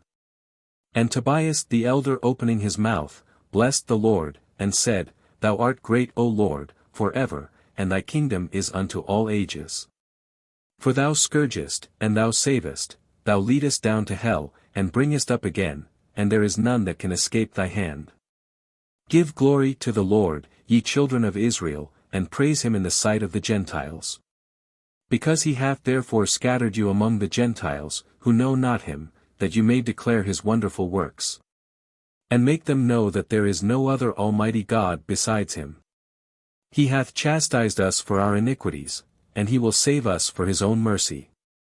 See then what he hath done with us, and with fear and trembling give ye glory to him, and extol the eternal King of worlds in your works. As for me, I will praise him in the land of my captivity, because he hath shown his majesty toward a sinful nation. Be converted therefore, ye sinners, and do justice before God, believing that he will shew his mercy to you. And I and my soul will rejoice in him. Bless ye the Lord, all his elect, keep days of joy, and give glory to him. Jerusalem, city of God, the Lord hath chastised thee for the works of thy hands. Jerusalem.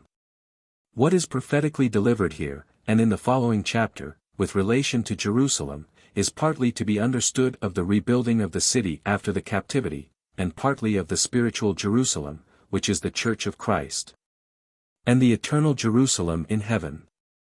Give glory to the Lord for thy good things, and bless the God eternal that he may rebuild his tabernacle in thee, and may call back all the captives to thee, and thou mayst rejoice for ever and ever.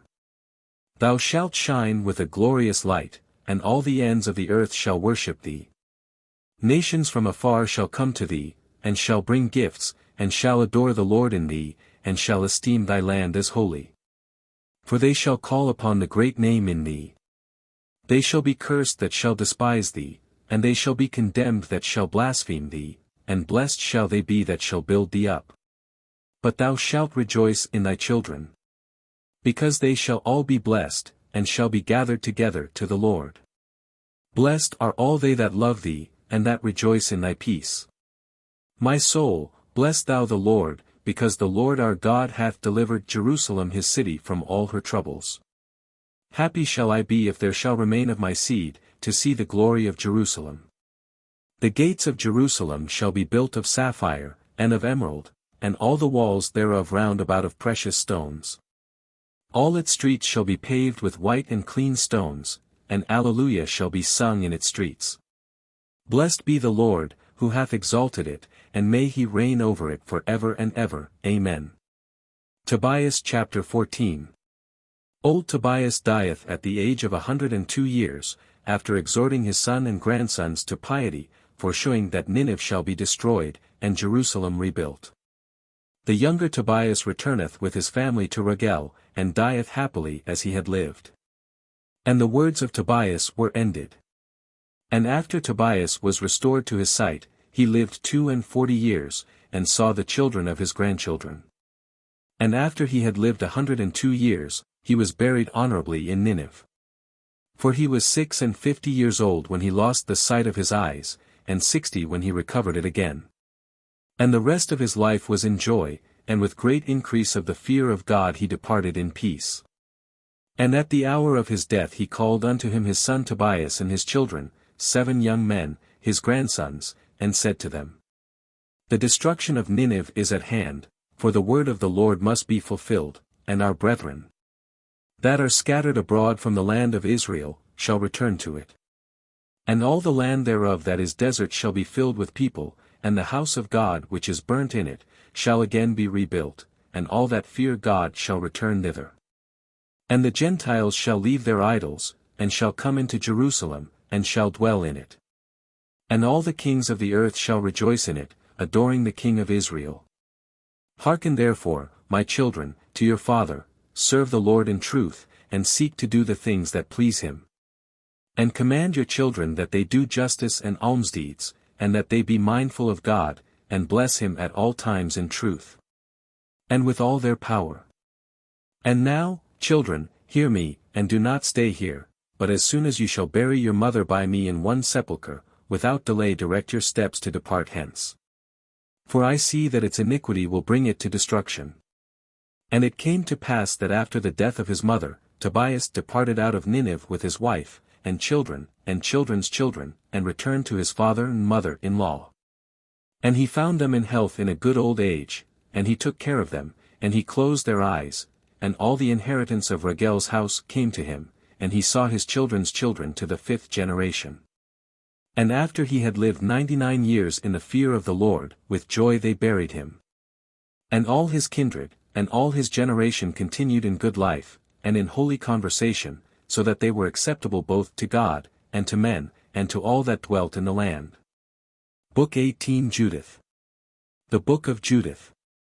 The sacred writer of this book is generally believed to be the high priest Eliakim, called also Joachim. The transactions herein related, most probably happened in his days, and in the reign of Manasseh, after his repentance and return from captivity. It takes its name from that illustrious woman, by whose virtue and fortitude, and armed with prayer, the children of Israel were preserved from the destruction threatened them by Holofernes and his great army. It finishes with her canticle of thanksgiving to God. Judith chapter 1. Nabuchodonosor king of the Assyrians overcometh Arphaxad king of the Medes. Now Arphaxad king of the Medes had brought many nations under his dominions, and he built a very strong city, which he called Ecbatana. Arphaxad. He was probably the same as is called Dejoses by Herodotus, to whom he attributes the building of Ecbatana, the capital city of Media. Of stone squared and hewed, he made the walls thereof 70 cubits broad, and 30 cubits high, and the towers thereof he made 100 cubits high. But on the square of them, each side was extended the space of 20 feet. And he made the gates thereof according to the height of the towers. And he gloried as a mighty one in the force of his army and in the glory of his chariots. Now in the 12th year of his reign, Nabuchodonosor king of the Assyrians, who reigned in Nineveh the great city, fought against Arphaxad and overcame him. Nabuchodonosor. Not the king of Babylon, who took and destroyed Jerusalem, but another of the same name, who reigned in Nineveh, and is called by profane historians Seisticon. He succeeded Asarhaddon in the kingdom of the Assyrians, and was contemporary with Manasseh king of Judah. In the great plain which is called Ragua, about the Euphrates, and the Tigris, and the Jadasun, in the plain of Arioch the king of the Elysians.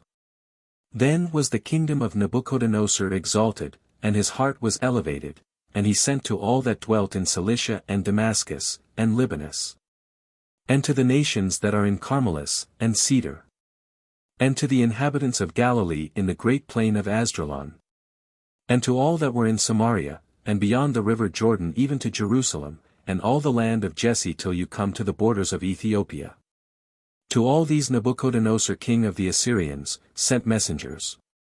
But they all with one mind refused, and sent them back empty, and rejected them without honor. Then King Nabuchodonosor being angry against all that land, swore by his throne and kingdom that he would revenge himself of all those countries. Judith chapter 2. Nabuchodonosor sendeth Holofernes to waste the countries of the west. In the 13th year of the reign of Nabuchodonosor, the 22nd day of the first month, the word was given out in the house of Nabuchodonosor king of the Assyrians, that he would revenge himself. And he called all the ancients, and all the governors, and his officers of war, and communicated to them the secret of his counsel. And he said that his thoughts were to bring all the earth under his empire. And when this saying pleased them all, Nabuchodonosor, the king, called Holofernes the general of his armies. And said to him, Go out against all the kingdoms of the west, and against them especially that despised my commandment. Thy eye shall not spare any kingdom, and all the strong cities thou shalt bring under my yoke. Then Holofernes called the captains, and officers of the power of the Assyrians, and he mustered men for the expedition, and the king commanded him, 120,000 fighting men on foot, and 12,000 archers, horsemen. And he made all his warlike preparations to go before with a multitude of innumerable camels, with all provisions sufficient for the armies in abundance, and herds of oxen, and flocks of sheep, without number. He appointed corn to be prepared out of all Syria in his passage. But gold and silver he took out of the king's house in great abundance. And he went forth he and all the army, with the chariots, and horsemen, and archers, who covered the face of the earth, like locusts. And when he had passed through the borders of the Assyrians, he came to the great mountains of Anj, which are on the left of Cilicia, and he went up to all their castles, and took all the strong places. And he took by assault the renowned city of Melithus, and pillaged all the children of Tharsis, and the children of Ismahel, who were over against the face of the desert, and on the south of the land of Selon. And he passed over the Euphrates and came into Mesopotamia, and he forced all the stately cities that were there, from the torrent of Mamber, till one comes to the sea. And he took the borders thereof, from Cilicia to the coasts of Japheth, which are towards the south. And he carried away all the children of Madian, and stripped them of all their riches, and all that resisted him he slew with the edge of the sword. And after these things he went down into the plains of Damascus in the days of the harvest, and he set all the corn on fire, and he caused all the trees and vineyards to be cut down. And the fear of them fell upon all the inhabitants of the land. Judith chapter 3. Many submit themselves to Holofernes. He destroyeth their cities, and their gods, that Nebuchadnezzar only might be called God. Then the kings and the princes of all the cities and provinces, of Syria, Mesopotamia, and Syria Sobal, and Libya, and Cilicia sent their ambassadors, who coming to Holofernes, said, Let thy indignation towards us cease. For it is better for us to live and serve Nebuchadnezzar the great king, and be subject to thee, than to die and to perish or suffer the miseries of slavery. All our cities and our possessions, all mountains and hills, and fields, and herds of oxen, and flocks of sheep, and goats, and horses, and camels, and all our goods, and families are in thy sight. Let all we have be subject to thy law. Both we and our children are thy servants. Come to us a peaceable Lord, and use our service as it shall please thee. Then he came down from the mountains with horsemen, in great power, and made himself master of every city, and all the inhabitants of the land. And from all the cities he took auxiliaries valiant men, and chosen for war. And so great a fear lay upon all those provinces, that the inhabitants of all the cities, both princes and nobles, as well as the people, went out to meet him at his coming, and received him with garlands, and lights, and dances, and timbrels, and flutes. And though they did these things, they could not for all that mitigate the fierceness of his heart. For he both destroyed their cities, and cut down their groves. For Nebuchadnezzar the king had commanded him to destroy all the gods of the earth, that he only might be called God by those nations which could be brought under him by the power of Holofernes. And when he had passed through all Syria Sobal, and all Apamea, and all Mesopotamia, he came to the Idumeans into the land of Gabaa. And he took possession of their cities, and stayed there for 30 days. In which days he commanded all the troops of his army to be united. Judith chapter 4. The children of Israel prepare themselves to resist Holofernes. They cry to the Lord for help. Then the children of Israel, who dwelt in the land of Judah, hearing these things, were exceedingly afraid of him. Dread and horror seized upon their minds, lest he should do the same to Jerusalem and to the temple of the Lord, that he had done to other cities and their temples. And they sent into all Samaria round about, as far as Jericho, and seized upon all the tops of the mountains. And they compassed their towns with walls and gathered together corn for provision for war. And Eliakim the priest wrote to all that were over against Esdraelon, which fasseth the great plain near Douay-Rheims, and to all by whom there might be a passage of way, that they should take possession of the ascents of the mountains, by which there might be any way to Jerusalem, and should keep watch where the way was narrow between the mountains. And the children of Israel did as the priests of the Lord Eliakim had appointed them. And all the people cried to the Lord with great earnestness, and they humbled their souls in fastings and prayers, both they and their wives. And the priests put on haircloths, and they caused the little children to lie prostrate before the temple of the Lord, and the altar of the Lord they covered with haircloth. And they cried to the Lord the God of Israel with one accord, that their children might not be made a prey, and their wives carried off, and their cities destroyed, and their holy things profaned. And that they might not be made a reproach to the Gentiles. Then Eliakim the high priest of the Lord went about all Israel and spoke to them, saying, Know ye that the Lord will hear your prayers, if you continue with perseverance in fastings and prayers in the sight of the Lord. Remember Moses the servant of the Lord overcame Amalek that trusted in his own strength, and in his power, and in his army, and in his shields, and in his chariots, and in his horsemen, not by fighting with the sword, but by holy prayers. So all the enemies of Israel be, if you persevere in this work which you have begun. So they being moved by this exhortation of his, prayed to the Lord, and continued in the sight of the Lord. So that even they who offered the holocausts to the Lord, offered the sacrifices to the Lord girded with haircloths, and with ashes upon their head. And they all begged of God with all their heart, that he would visit his people Israel. Judith chapter 5. Achior gives Holofernes an account of the people of Israel. And it was told Holofernes the general of the army of the Assyrians, that the children of Israel prepared themselves to resist, and had shut up the ways of the mountains. And he was transported with exceeding great fury and indignation, and he called all the princes of Moab and the leaders of Ammon. And he said to them, Tell me, what is this people that besetteth the mountains, or what are their cities, and of what sort, and how great, also what is their power? Or what is their multitude, or who is the king over their warfare? And why they above all that dwell in the east, have despised us, and have not come out to meet us, that they might receive us with peace?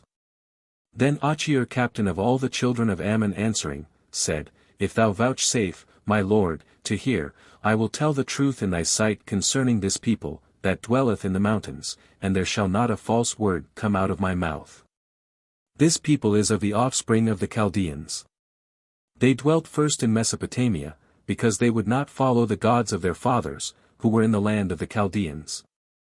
Wherefore, forsaking the ceremonies of their fathers, which consisted in the worship of many gods, they worshipped one God of heaven, who also commanded them to depart from thence, and to dwell in Charan. And when there was a famine over all the land, they went down into Egypt, and there for 400 years were so multiplied, that the army of them could not be numbered. And when the king of Egypt oppressed them, and made slaves of them to labor in clay and brick, in the building of his cities, they cried to their Lord, and he struck the whole land of Egypt with divers plagues. And when the Egyptians had cast them out from them, and the plague had ceased from them, and they had a mind to take them again, and bring them back to their service, the God of heaven opened the sea to them in their flight, so that the waters were made to stand firm as a wall on either side, and they walked through the bottom of the sea and passed it dry foot. And when an innumerable army of the Egyptians pursued after them in that place, they were so overwhelmed with the waters, that there was not one left, to tell what had happened to posterity. After they came out of the Red Sea, they abode in the deserts of Mount Sinai, in which never man could dwell, or son of man rested. Their bitter fountains were made sweet for them to drink, and for 40 years they received food from heaven. Wheresoever they went in without bow and arrow, and without shield and sword, their God fought for them and overcame. And there was no one that triumphed over this people, but when they departed from the worship of the Lord their God. But as often as beside their own God, they worshipped any other, they were given to spoil and to the sword, and to reproach. And as often as they were penitent for having revolted from the worship of their God, the God of heaven gave them power to resist. So they overthrew the king of the Canaanites, and of the Jebusites, and of the Perizzites, and of the Hittites, and of the Hivites, and of the Amorites, and all the mighty ones in Heshbon, and they possessed their lands and their cities. And as long as they sinned not in the sight of their God, it was well with them, for their God hateth iniquity. And even some years ago, when they had revolted from the way which God had given them to walk therein, they were destroyed in battles by many nations, and very many of them were led away captive into a strange land. But of late, returning to the Lord their God, from the different places wherein they were scattered, they are come together and are gone up into all these mountains, and possess Jerusalem again, where their holies are. Now therefore, my Lord, search if there be any iniquity of theirs in the sight of their God, let us go up to them, because their God will surely deliver them to thee. And they shall be brought under the yoke of thy power. But if there be no offense of this people in the sight of their God, we cannot resist them, because their God will defend them, and we shall be a reproach to the whole earth.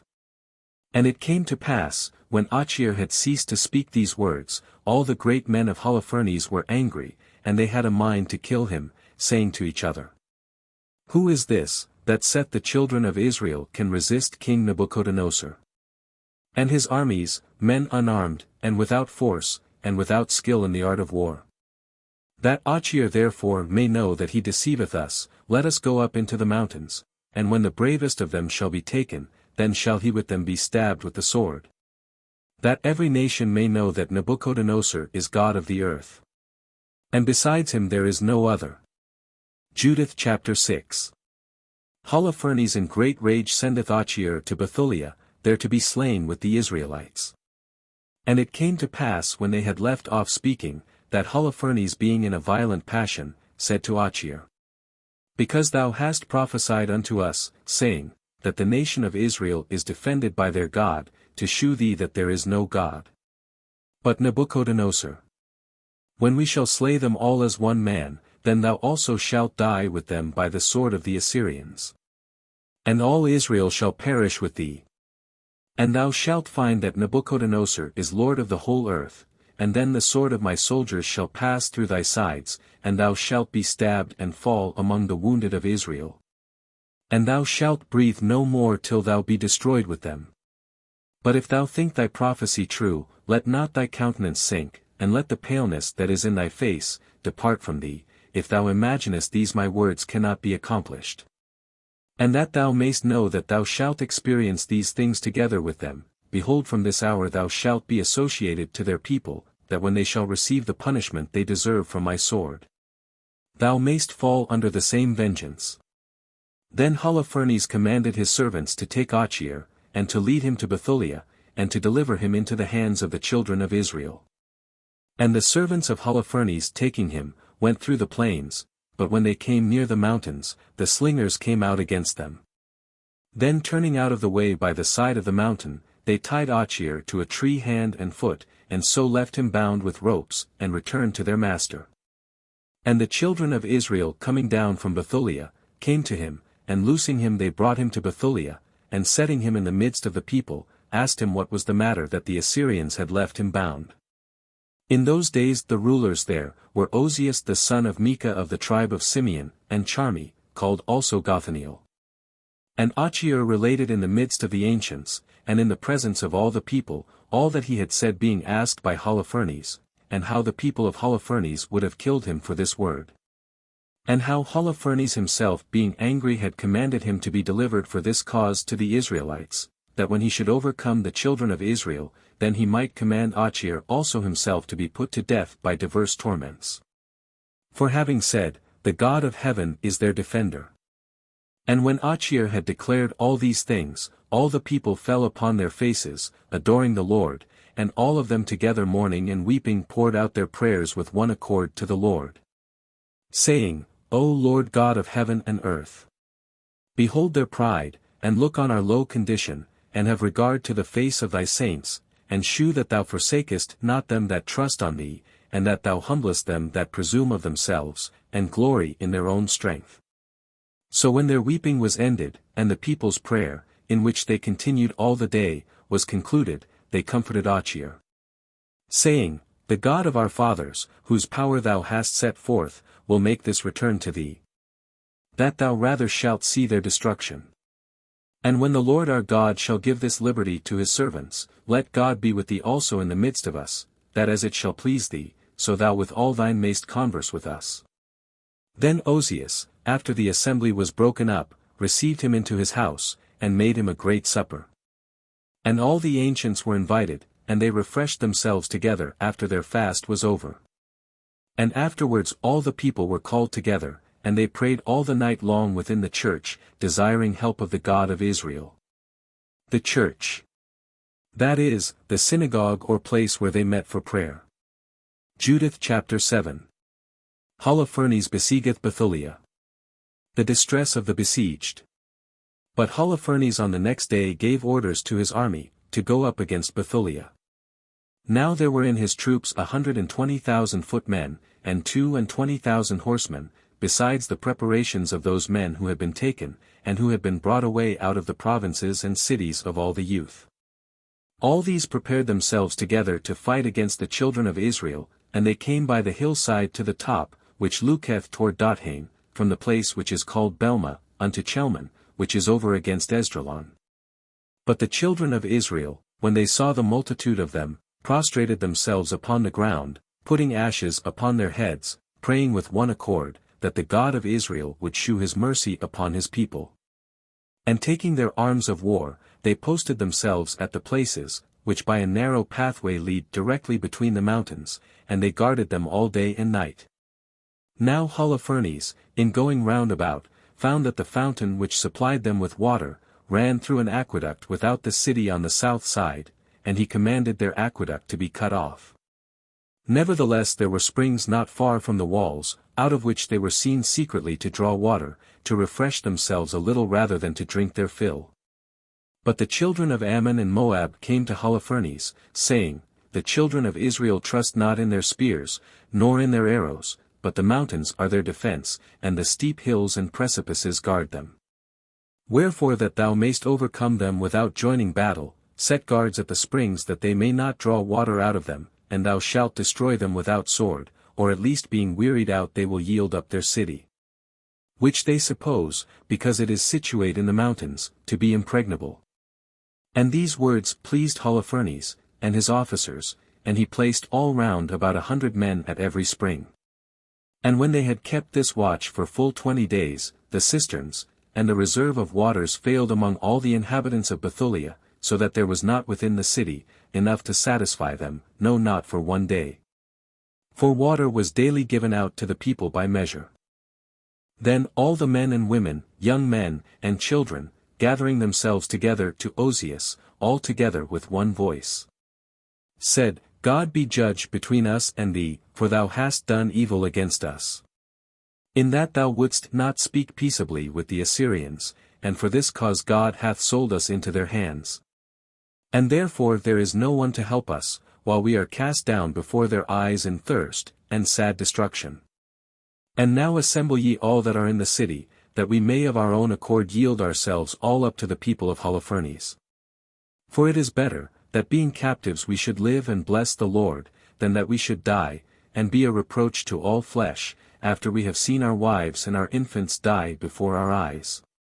We call to witness this day heaven and earth, and the God of our fathers, who taketh vengeance upon us according to our sins, conjuring you to deliver now the city into the hand of the army of Holofernes. That our end may be short by the edge of the sword, which is made longer by the drought of thirst. And when they had said these things, there was great weeping and lamentation of all in the assembly, and for many hours with one voice they cried to God, saying, We have sinned with our fathers, we have done unjustly. We have committed iniquity.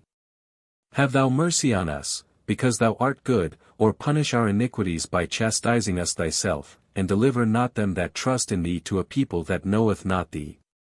That they may not say among the Gentiles, Where is their God? And when being wearied with these cries, and tired with these weepings, they held their peace. Ozias rising up all in tears, said, Be of good courage, my brethren, and let us wait these 5 days for mercy from the Lord. For perhaps he will put a stop to his indignation, and will give glory to his own name. But if after 5 days be past there come no aid, we will do the things which you have spoken. Judith chapter 8. The character of Judith, her discourse to the ancients. Now it came to pass, when Judith a widow had heard these words, who was the daughter of Merari, the son of Idox, the son of Joseph, the son of Ozias, the son of Eli, the son of Jamnor, the son of Gedeon, the son of Raphaim, the son of Achitob, the son of Melchias, the son of Anan, the son of Nathanias, the son of Salathiel, the son of Simeon, the son of Reuben. Simeon the son of Reuben. In the Greek, it is the son of Israel. For Simeon the patriarch, from whom Judith descended, was not the son, but the brother of Reuben.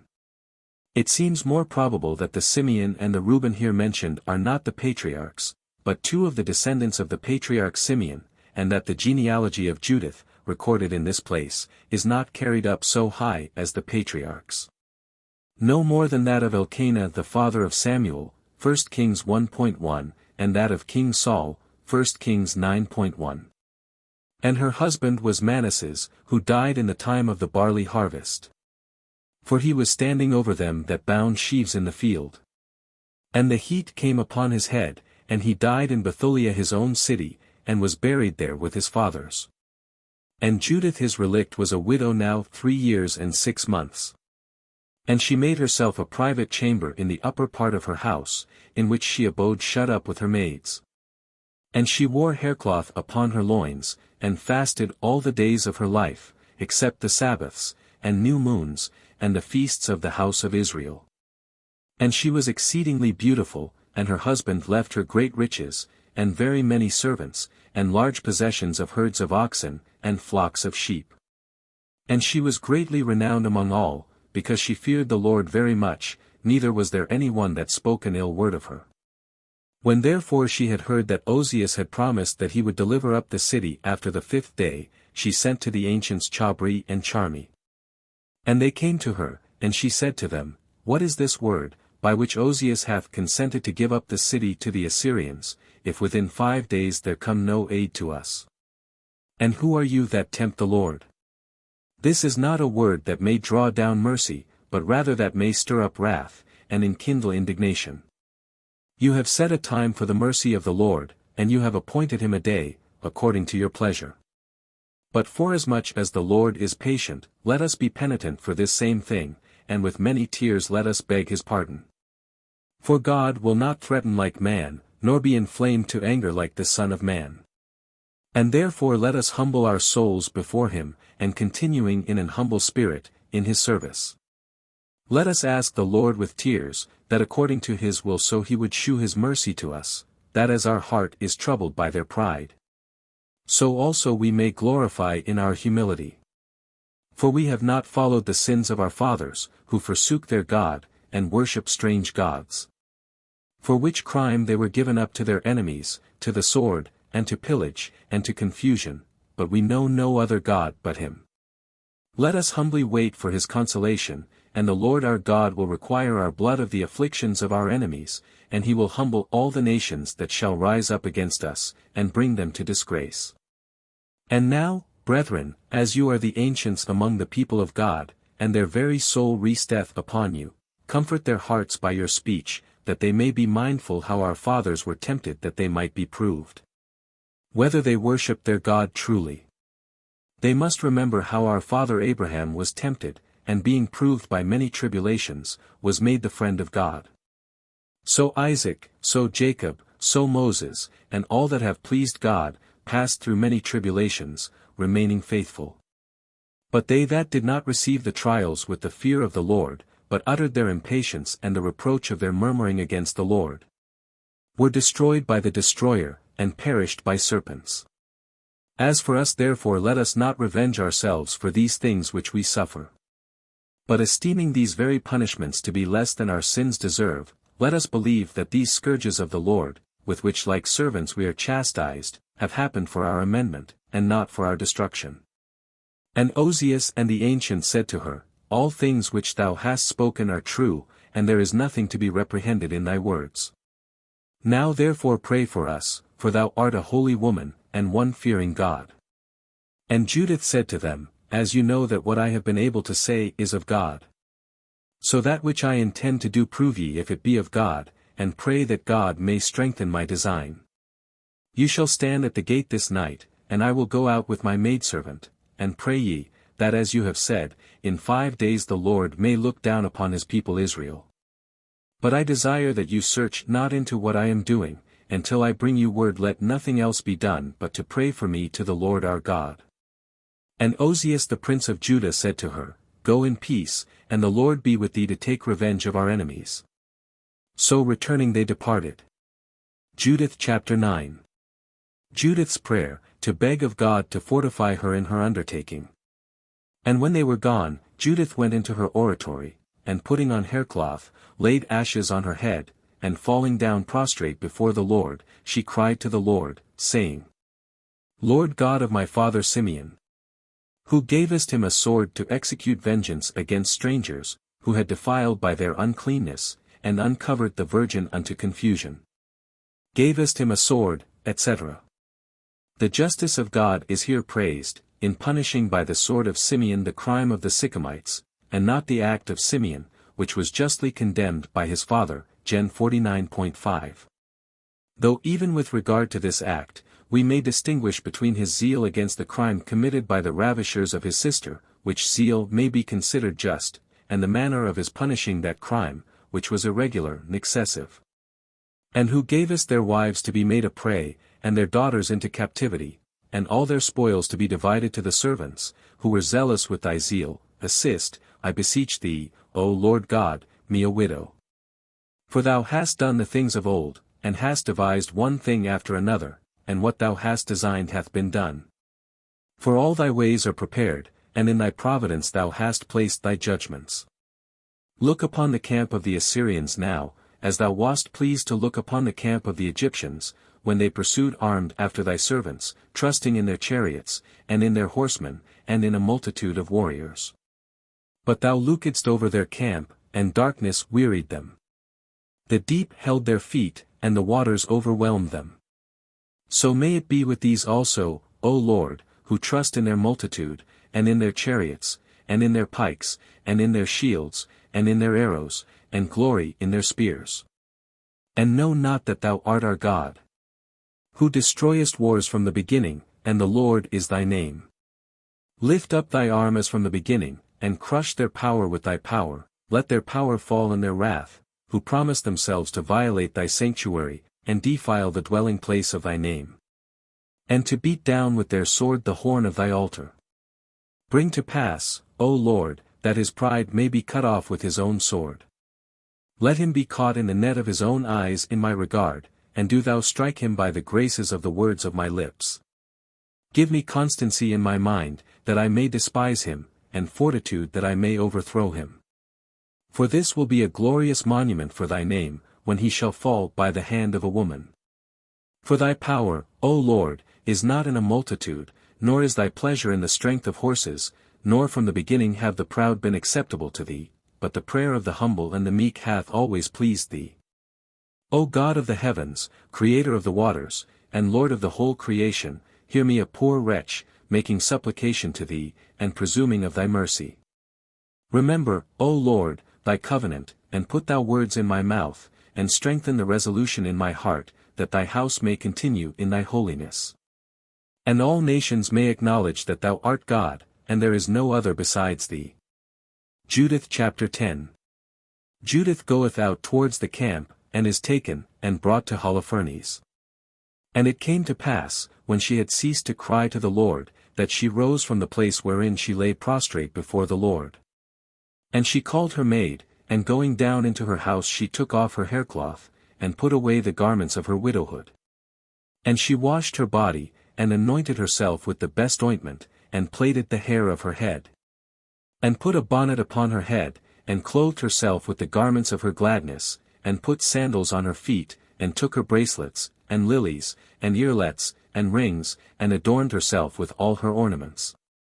And the Lord also gave her more beauty, because all this dressing up did not proceed from sensuality, but from virtue, and therefore the Lord increased this her beauty, so that she appeared to all men's eyes incomparably lovely. And she gave to her maid a bottle of wine to carry, and a vessel of oil, and parched corn, and dry figs, and bread and cheese, and went out. And when they came to the gate of the city, they found Ozias, and the ancients of the city waiting. And when they saw her they were astonished, and admired her beauty exceedingly. But they asked her no question, only they let her pass, saying, The God of our fathers give thee grace, and may he strengthen all the counsel of thy heart with his power, that Jerusalem may glory in thee. And thy name may be in the number of the holy and just. And they that were there said, all with one voice, So be it, so be it. But Judith praying to the Lord, passed through the gates, she and her maid. And it came to pass, when she went down the hill, about break of day, that the watchmen of the Assyrians met her, and stopped her, saying, Whence comest thou, or whither goest thou? And she answered, I am a daughter of the Hebrews, and I am fled from them, because I knew they would be made a prey to you, because they despised you, and would not of their own accord yield themselves, that they might find mercy in your sight. Because I knew, etc. In this and the following chapter, some things are related to have been said by Judith, which seem hard to reconcile with truth. But all that is related in Scripture of the servants of God is not approved by the Scripture. And even the saints in their good enterprises may sometimes slip into venial sins. For this reason I thought with myself, saying, I will go to the presence of the prince Holofernes, that I may tell him their secrets, and shew him by what way he may take them, without the loss of one man of his army.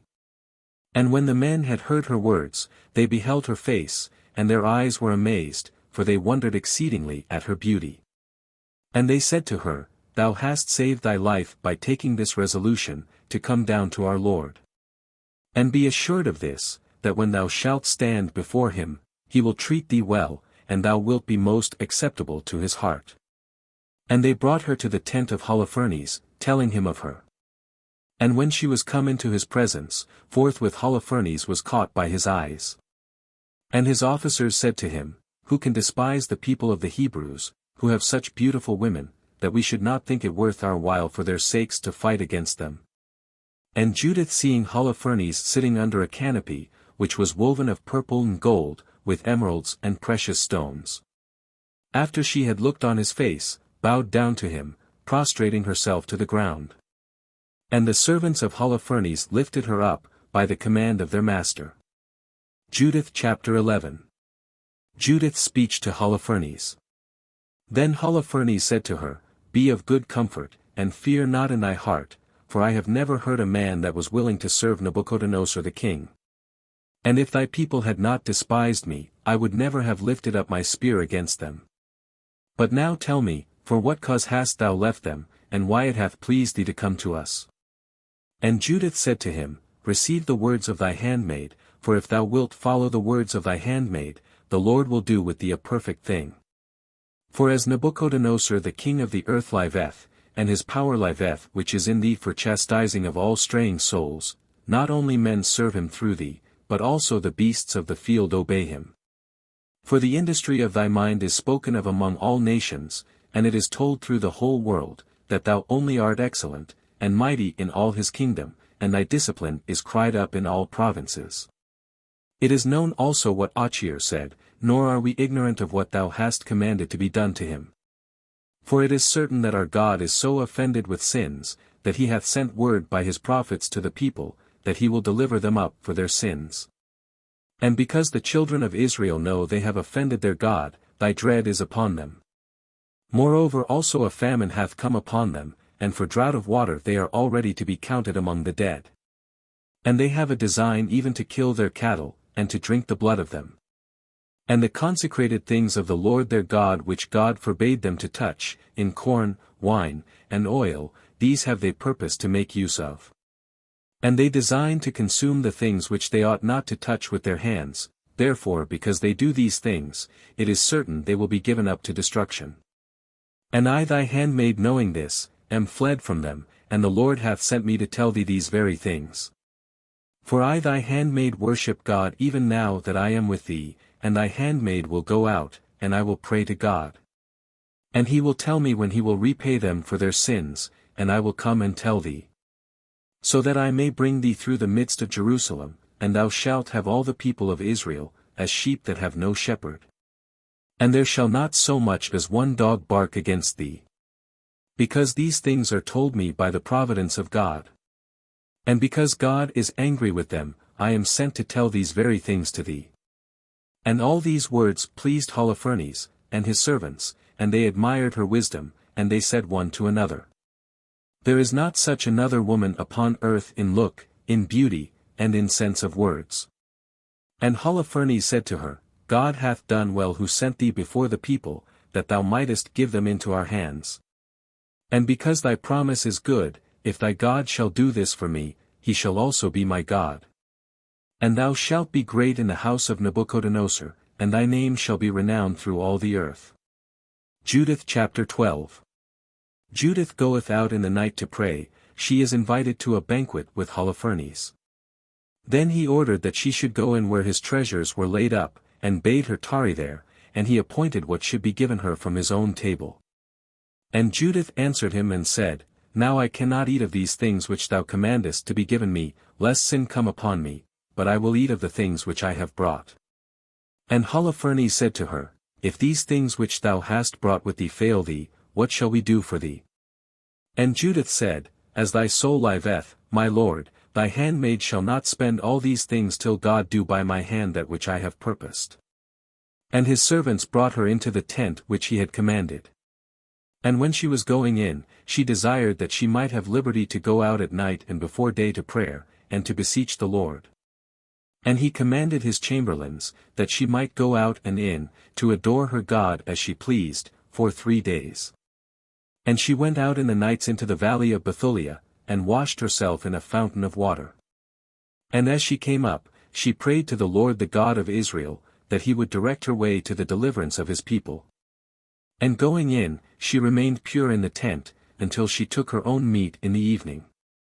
And it came to pass on the 4th day, that Holofernes made a supper for his servants, and said to Vigeo his eunuch, go, and persuade that Hebrew woman, to consent of her own accord to dwell with me. For it is looked upon as shameful among the Assyrians, if a woman mock a man, by doing so as to pass free from him. Then Vigeo went into Judith, and said, Let not my good maid be afraid to go into my lord, that she may be honored before his face, that she may eat with him and drink wine and be merry. And Judith answered him, Who am I, that I should gainsay my lord? All that shall be good and best before his eyes, I will do. And whatsoever shall please him, that shall be best to me all the days of my life. And she arose and dressed herself out with her garments, and going in she stood before his face. And the heart of Holofernes was smitten, for he was burning with the desire of her. And Holofernes said to her, Drink now, and sit down and be merry. For thou hast found favor before me. And Judith said, I will drink my lord, because my life is magnified this day above all my days. And she took and ate and drank before him what her maid had prepared for her. And Holofernes was made merry on her occasion, and drank exceeding much wine, so much as he had never drunk in his life. Judith chapter 13. Judith cutteth off the head of Holofernes, and returneth to Bethulia. And when it was grown late, his servants made haste to their lodgings, and Vigeo shut the chamber doors, and went his way. And they were all overcharged with wine. And Judith was alone in the chamber.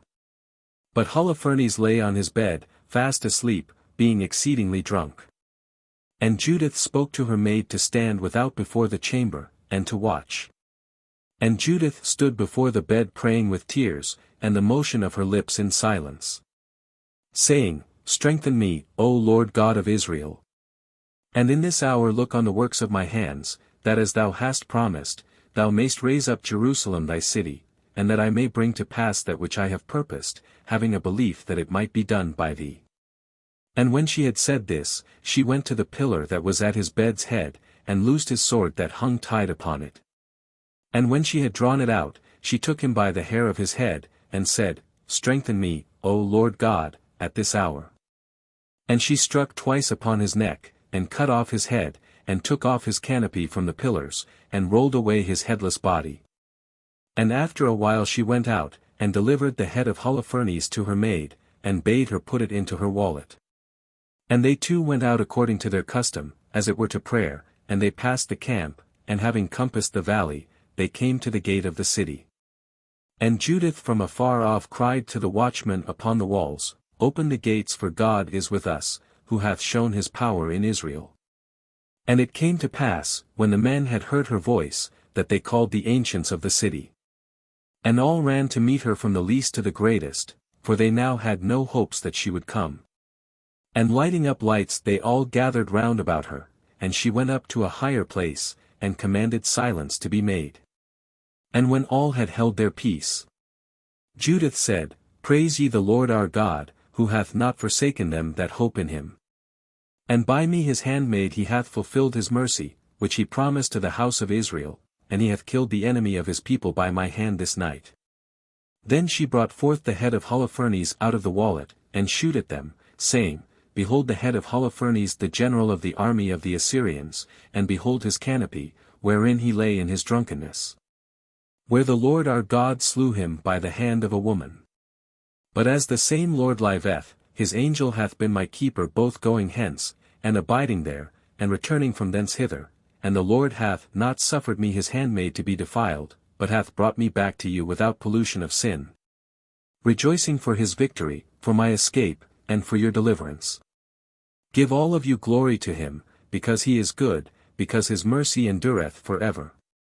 And they all adored the Lord, and said to her, The Lord hath blessed thee by his power, because by thee he hath brought our enemies to naught. And Ozias the prince of the people of Israel, said to her, Blessed art thou, O daughter, by the Lord the Most High God, above all women upon the earth. Blessed be the Lord who made heaven and earth, who hath directed thee to the cutting off the head of the prince of our enemies.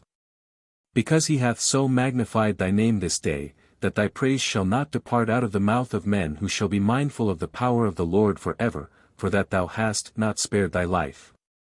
By reason of the distress and tribulation of thy people, but hast prevented our ruin in the presence of our God.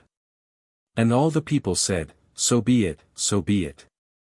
And Achior being called for came, and Judith said to him, The God of Israel, to whom thou gavest testimony, that he revengeth himself of his enemies, he hath cut off the head of all the unbelievers this night by my hand.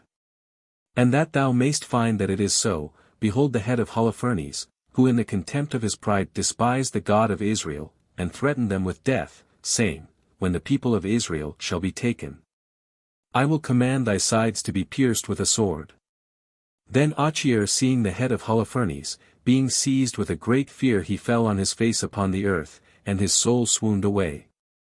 But after he had recovered his spirits he fell down at her feet, and reverenced her, and said, Blessed art thou by thy God in every tabernacle of Jacob, for in every nation which shall hear thy name. The God of Israel shall be magnified on occasion of thee. Judith chapter 14. The Israelites assault the Assyrians, who finding their general slain, are seized with a panic fear. And Judith said to all the people, Hear me, my brethren, hang ye up this head upon our walls. And as soon as the sun shall rise, let every man take his arms, and rush ye out, not as going down beneath, but as making an assault. Then the watchmen must needs run to awake their prince for the battle. And when the captains of them shall run to the tent of Holofernes, and shall find him without his head wallowing in his blood, fear shall fall upon them. And when you shall know that they are fleeing, go after them securely, for the Lord will destroy them under your feet. Then Achior seeing the power that the God of Israel had wrought, leaving the religion of the Gentiles, he believed God, and circumcised the flesh of his foreskin, and was joined to the people of Israel, with all the succession of his kindred until this present day. And immediately at break of day, they hung up the head of Holofernes upon the walls, and every man took his arms, and they went out with a great noise and shouting. And the watchmen seeing this, ran to the tent of Holofernes. And they that were in the tent came, and made a noise, before the door of the chamber to awake him, endeavoring by art to break his rest, that Holofernes might awake, not by their calling him, but by their noise. For no man durst knock, or open and go into the chamber of the general of the Assyrians. But when his captains and tribunes were come, and all the chiefs of the army of the king of the Assyrians, they said to the chamberlains, Go in, and awake him, for the mice, coming out of their holes, have presumed to challenge us to fight. Then Vigeo going into his chamber, stood before the curtain, and made a clapping with his hands, for he thought that he was sleeping with Judith. But when with hearkening, he perceived no motion of one lying, he came near to the curtain, and lifting it up, and seeing the body of Holofernes, lying upon the ground, without the head, weltering in his blood, he cried out with a loud voice, with weeping, and rent his garments. And he went into the tent of Judith, and not finding her, he ran out to the people, and said, One Hebrew woman hath made confusion in the house of King Nebuchadnezzar, for behold Holofernes lieth upon the ground, and his head is not upon him. Now when the chiefs of the army of the Assyrians had heard this, they all rent their garments, and an intolerable fear and dread fell upon them, and their minds were troubled exceedingly. And there was a very great cry in the midst of their camp. Judith chapter 15. The Assyrians flee, the Hebrews pursue after them, and are enriched by their spoils. And when all the army heard that Holofernes was beheaded, courage and counsel fled from them, and being seized with trembling and fear they thought only to save themselves by flight. So that no one spoke to his neighbor, but hanging down the head, leaving all things behind, they made haste to escape from the Hebrews, who, as they heard, were coming armed upon them, and fled by the ways of the fields, and the paths of the hills. So the children of Israel seeing them fleeing, followed after them. And they went down sounding with trumpets and shouting after them. And because the Assyrians were not united together, they went without order in their flight. But the children of Israel pursuing in one body, defeated all that they could find. And Ozias sent messengers through all the cities and countries of Israel. And every country, and every city, sent their chosen young men armed after them, and they pursued them with the edge of the sword until they came to the extremities of their confines. And the rest that were in Bethulia went into the camp of the Assyrians, and took away the spoils which the Assyrians in their flight had left behind them, and they were laden exceedingly. But they that returned conquerors to Bethulia brought with them all things that were theirs, so that there was no numbering of their cattle, and beasts, and all their movables, insomuch that from the least to the greatest all were made rich by their spoils. And Joachim the high priest came from Jerusalem to Bethulia with all his ancients to see Judith. And when she was come out to him, they all blessed her with one voice, saying, Thou art the glory of Jerusalem, thou art the joy of Israel, thou art the honor of our people. For thou hast done manfully, and thy heart has been strengthened. Because thou hast loved chastity, and after thy husband hast not known any other, therefore also the hand of the Lord hath strengthened thee, and therefore thou shalt be blessed for ever. And all the people said, So be it, so be it. And 30 days were scarce sufficient for the people of Israel to gather up the spoils of the Assyrians. But all those things that were proved to be the peculiar goods of Holofernes, they gave to Judith in gold, and silver, and garments and precious stones, and all household stuff, and they all were delivered to her by the people. And all the people rejoiced, with the women, and virgins, and young men, playing on instruments and harps. Judith chapter 16. The Canticle of Judith, her virtuous life and death. Then Judith sung this canticle to the Lord, saying, Begin ye to the Lord with timbrels, sing ye to the Lord with cymbals, tune unto him a new psalm, extol and call upon his name. The Lord putteth an end to wars, the Lord is his name. He hath set his camp in the midst of his people, to deliver us from the hand of all our enemies. The Assyrian came out of the mountains from the north in the multitude of his strength, his multitude stopped up the torrents, and their horses covered the valleys. He bragged that he would set my borders on fire, and kill my young men with the sword, to make my infants a prey, and my virgins captives. But the Almighty Lord hath struck him, and hath delivered him into the hands of a woman, and hath slain him. For their mighty one did not fall by young men, neither did the sons of Titan strike him, nor tall giants oppose themselves to him, but Judith the daughter of Merari weakened him with the beauty of her face. For she put off her the garments of widowhood, and put on her the garments of joy, to give joy to the children of Israel. She anointed her face with ointment, and bound up her locks with a crown, she took a new robe to deceive him. Her sandals ravished his eyes, her beauty made his soul her captive, with a sword she cut off his head. The Persians quaked at her constancy, and the Medes at her boldness. Then the camp of the Assyrians howled, when my lowly ones appeared, parched with thirst. The sons of the damsels have pierced them through, and they have killed them like children fleeing away, they perished in battle before the face of the Lord my God. Let us sing a hymn to the Lord, let us sing a new hymn to our God. O Adonai, Lord, great art thou, and glorious in thy power, and no one can overcome thee. Let all thy creatures serve thee, because thou hast spoken, and they were made, thou didst send forth thy Spirit, and they were created, and there is no one that can resist thy voice. The mountains shall be moved from the foundations with the waters, the rocks shall melt as wax before thy face. But they that fear thee, shall be great with thee in all things. Woe be to the nation that riseth up against my people, for the Lord Almighty will take revenge on them, in the day of judgment he will visit them. For he will give fire, and worms into their flesh, that they may burn, and may feel forever. And it came to pass after these things, that all the people, after the victory, came to Jerusalem to adore the Lord, and as soon as they were purified, they all offered holocausts, and vows, and their promises. And Judith offered for an anathema of oblivion all the arms of Holofernes, which the people gave her, and the canopy that she had taken away out of his chamber. An anathema of oblivion. That is, a gift or offering made to God, by way of an everlasting monument, to prevent the oblivion or forgetting so great a benefit. And the people were joyful in the sight of the sanctuary, and for 3 months the joy of this victory was celebrated with Judith. And after those days every man returned to his house, and Judith was made great in Bethulia, and she was most renowned in all the land of Israel. And chastity was joined to her virtue, so that she knew no man all the days of her life, after the death of Manasses her husband. And on festival days she came forth with great glory. And she abode in her husband's house 105 years, and made her handmaid free, and she died, and was buried with her husband in Bethulia. And all the people mourned for 7 days. And all the time of her life there was none that troubled Israel, nor many years after her death. But the day of the festivity of this victory is received by the Hebrews in the number of holy days, and is religiously observed by the Jews from that time until this day. Book 19 Esther. The Book of Esther.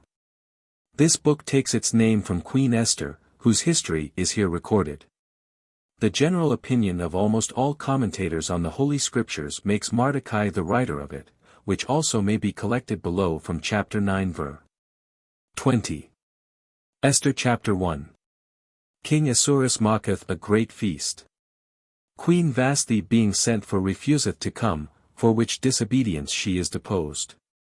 In the days of Ahasuerus, who reigned from India to Ethiopia over 127 provinces. When he sat on the throne of his kingdom, the city Susan was the capital of his kingdom.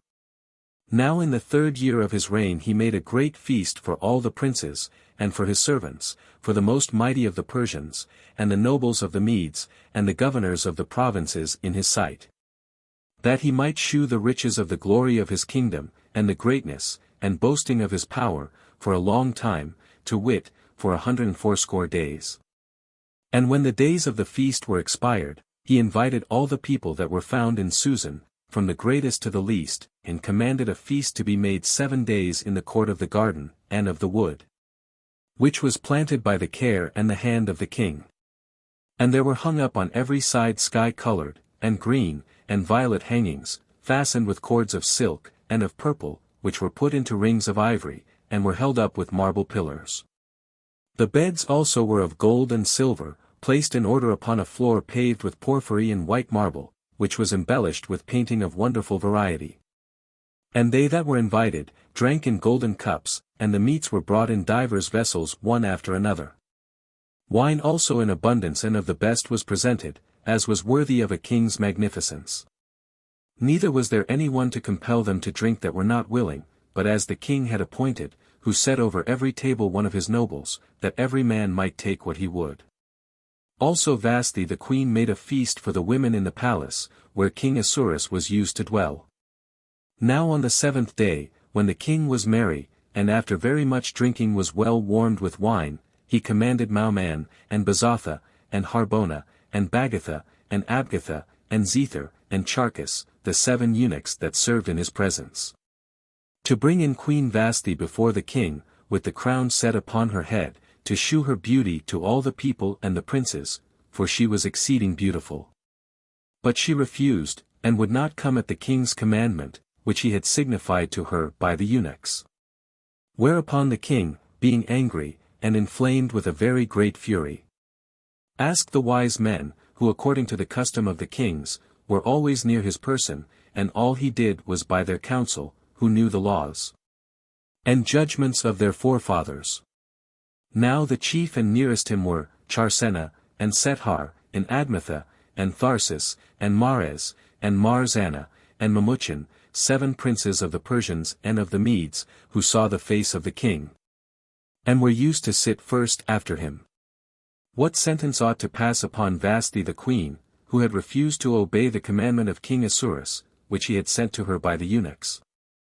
And Mamuchin answered, in the hearing of the king and the princes, Queen Vashti hath not only injured the king, but also all the people and princes that are in all the provinces of King Ahasuerus. For this deed of the queen will go abroad to all women, so that they will despise their husbands, and will say, King Ahasuerus commanded that Queen Vashti should come in to him, and she would not. And by this example all the wives of the princes of the Persians and the Medes will slight the commandments of their husbands, wherefore the king's indignation is just. If it please thee, let an edict go out from thy presence, and let it be written according to the law of the Persians and of the Medes, which must not be altered, that Vashti come in no more to the king, but another, that is better than her, be made queen in her place. And let this be published through all the provinces of thy empire, which is very wide, and let all wives, as well of the greater as of the lesser, give honor to their husbands. His counsel pleased the king, and the princes, and the king did according to the counsel of Mamuchin. And he sent letters to all the provinces of his kingdom, as every nation could hear and read, in divers languages and characters, that the husbands should be rulers and masters in their houses, and that this should be published to every people. Esther chapter 2. Esther is advanced to be queen. Mordecai detecteth a plot against the king. After this, when the wrath of King Ahasuerus was appeased, he remembered Vashti, and what she had done and what she had suffered. And the king's servants and his officers said, Let young women be sought for the king, virgins and beautiful. And let some persons be sent through all the provinces to look for beautiful maidens and virgins, and let them bring them to the city of Susan, and put them into the house of the women under the hand of Aegis the eunuch, who is the overseer and keeper of the king's women, and let them receive women's ornaments, and other things necessary for their use. And whosoever among them all shall please the king's eyes, let her be queen instead of Vashti. The word pleased the king, and he commanded it should be done as they had suggested.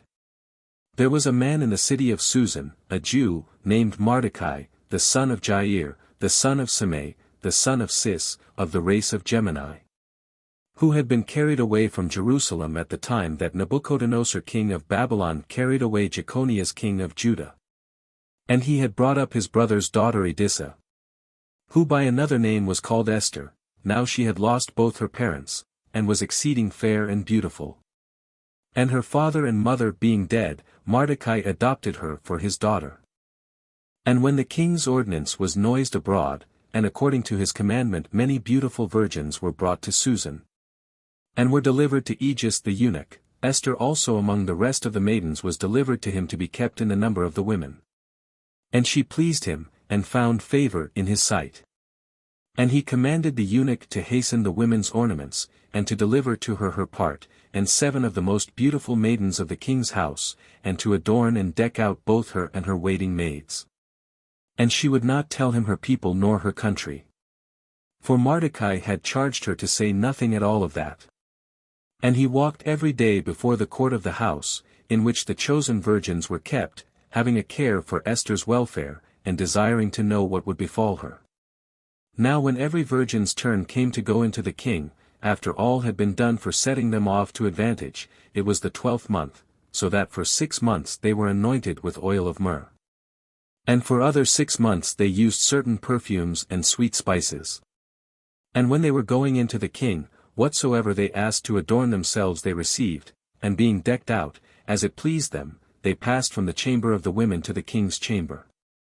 And she that went in at evening, came out in the morning, and from thence she was conducted to the second house, that was under the hand of Susagaz the eunuch, who had the charge over the king's concubines, neither could she return any more to the king, unless the king desired it, and had ordered her by name to come. And as the time came orderly about, the day was at hand, when Esther, the daughter of Abihail the brother of Mordecai, whom he had adopted for his daughter, was to go into the king. But she sought not women's ornaments, but whatsoever Aegis the eunuch the keeper of the virgins had a mind, he gave her to adorn her. For she was exceeding fair, and her incredible beauty made her appear agreeable and amiable in the eyes of all. So she was brought to the chamber of King Ahasuerus the 10th month, which is called Tevath, in the 7th year of his reign. And the king loved her more than all the women, and she had favor and kindness before him above all the women, and he set the royal crown on her head, and made her queen instead of Vashti. And he commanded a magnificent feast to be prepared for all the princes, and for his servants, for the marriage and wedding of Esther, and he gave rest to all the provinces, and bestowed gifts according to princely magnificence. And when the virgins were sought the second time, and gathered together, Mordecai stayed at the king's gate. Neither had Esther as yet declared her country and people, according to his commandment. For whatsoever he commanded, Esther observed, and she did all things in the same manner as she was wont at that time when he brought her up a little one. At that time, therefore, when Mordecai abode at the king's gate, Bagathan and Thayers, 2 of the king's eunuchs, who were porters, and presided in the first entry of the palace, were angry, and they designed to rise up against the king, and to kill him. And Mordecai had notice of it, and immediately he told it to Queen Esther, and she to the king in Mordecai's name, who had reported the thing unto her. It was inquired into, and found out, and they were both hanged on a gibbet. And it was put in the histories, and recorded in the chronicles before the king. Esther chapter 3. Aman, advanced by the king, is offended at Mordecai, and therefore procureth the king's decree to destroy the whole nation of the Jews. After these things, King Ahasuerus advanced Aman, the son of Ammedatha, who was of the race of Agag, and he set his throne above all the princes that were with him. And all the king's servants, that were at the doors of the palace, bent their knees, and worshipped Aman, for so the emperor had commanded them, only Mordecai did not bend his knee, nor worship him. And the king's servants that were chief at the doors of the palace, said to him, Why dost thou alone not observe the king's commandment? And when they were saying this often, and he would not hearken to them, they told Aman, desirous to know whether he would continue in his resolution, for he had told them that he was a Jew. Now when Aman had heard this, and had proved by experience that Mordecai did not bend his knee to him, nor worship him, he was exceeding angry. And he counted it nothing to lay his hands upon Mordecai alone, for he had heard that he was of the nation of the Jews, and he chose rather to destroy all the nation of the Jews that were in the kingdom of Ahasuerus. In the 1st month, which is called Nisan, in the 12th year of the reign of Ahasuerus, the lot was cast into an urn, which in Hebrew is called fur, before Aman. On what day and what month the nation of the Jews should be destroyed, and there came out the 12th month, which is called Adar. And Aman said to King Ahasuerus, There is a people scattered through all the provinces of thy kingdom, and separated one from another, that use new laws and ceremonies. And moreover despise the king's ordinances, and thou knowest very well that it is not expedient for thy kingdom that they should grow insolent by impunity. If it please thee, decree that they may be destroyed, and I will pay 10,000 talents to thy treasurers. And the king took the ring that he used, from his own hand, and gave it to Aman, the son of Ammedatha of the race of Agag, the enemy of the Jews. And he said to him, As to the money which thou promisest, keep it for thyself, and as to the people, do with them as seemeth good to thee. And the king's scribes were called in the 1st month Nisan, on the 13th day of the same month, and they wrote, as Aman had commanded, to all the king's lieutenants, and to the judges of the provinces, and of divers nations. As every nation could read, and hear according to their different languages, in the name of King Ahasuerus, and the letters, sealed with his ring, were sent by the king's messengers to all provinces, to kill and destroy all the Jews, both young and old, little children, and women, in one day, that is, on the 13th of the 12th month, which is called Adar, and to make a spoil of their goods. And the contents of the letters were to this effect, that all provinces might know and be ready against that day. The couriers that were sent made haste to fulfill the king's commandment. And immediately the edict was hung up in Susan, the king and Aman feasting together, and all the Jews that were in the city weeping. Esther chapter 4. Mordecai desireth Esther to petition the king for the Jews. They join in fasting and prayer. Now when Mordecai had heard these things, he rent his garments, and put on sackcloth, strewing ashes on his head, and he cried with a loud voice in the street in the midst of the city, shewing the anguish of his mind. And he came lamenting in this manner even to the gate of the palace, for no one clothed with sackcloth might enter the king's court. And in all provinces, towns, and places, to which the king's cruel edict was come, there was great mourning among the Jews, with fasting, wailing, and weeping, many using sackcloth and ashes for their bed. Then Esther's maids and her eunuchs went in, and told her. And when she heard it she was in a consternation, and she sent a garment, to clothe him, and to take away the sackcloth, but he would not receive it. And she called for Athach the eunuch, whom the king had appointed to attend upon her, and she commanded him to go to Mordecai, and learn of him why he did this. And Athach going out went to Mordecai, who was standing in the street of the city, before the palace gate. And Mordecai told him all that had happened, how Aman had promised to pay money into the king's treasures, to have the Jews destroyed. He gave him also a copy of the edict which was hanging up in Susan, that he should shew it to the queen, and admonish her to go in to the king, and to entreat him for her people. And Athach went back and told Esther all that Mordecai had said. She answered him, and bade him say to Mordecai, all the king's servants, and all the provinces that are under his dominion, know, that whosoever, whether man or woman, cometh into the king's inner court, who is not called for, is immediately to be put to death without any delay, except the king shall hold out the golden scepter to him, in token of clemency, that so he may live. How then can I go into the king, who for these 30 days now have not been called unto him? And when Mordecai had heard this, he sent word to Esther again, saying, think not that thou mayst save thy life only, because thou art in the king's house, more than all the Jews. For if thou wilt now hold thy peace, the Jews shall be delivered by some other occasion, and thou, and thy father's house shall perish. And who knoweth whether thou art not therefore come to the kingdom, that thou mightest be ready in such a time as this? And again Esther sent to Mordecai in these words, go, and gather together all the Jews whom thou shalt find in Susan, and pray ye for me. Neither eat nor drink for 3 days and 3 nights, and I with my handmaids will fast in like manner, and then I will go into the king, against the law, not being called, and expose myself to death and to danger. So Mordecai went, and did all that Esther had commanded him. Esther chapter 5. Esther is graciously received, she inviteth the king and Aman to dinner, Aman prepareth a gibbet for Mordecai. And on the 3rd day Esther put on her royal apparel, and stood in the inner court of the king's house, over against the king's hall. Now he sat upon his throne in the hall of the palace, over against the door of the house. And when he saw Esther the queen standing, she pleased his eyes, and he held out toward her the golden scepter, which he held in his hand, and she drew near, and kissed the top of his scepter. And the king said to her, what wilt thou, Queen Esther? What is thy request?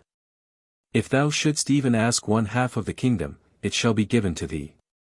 But she answered, if it please the king, I beseech thee to come to me this day, and Aman with thee to the banquet which I have prepared. And the king said forthwith, call ye Aman quickly, that he may obey Esther's will.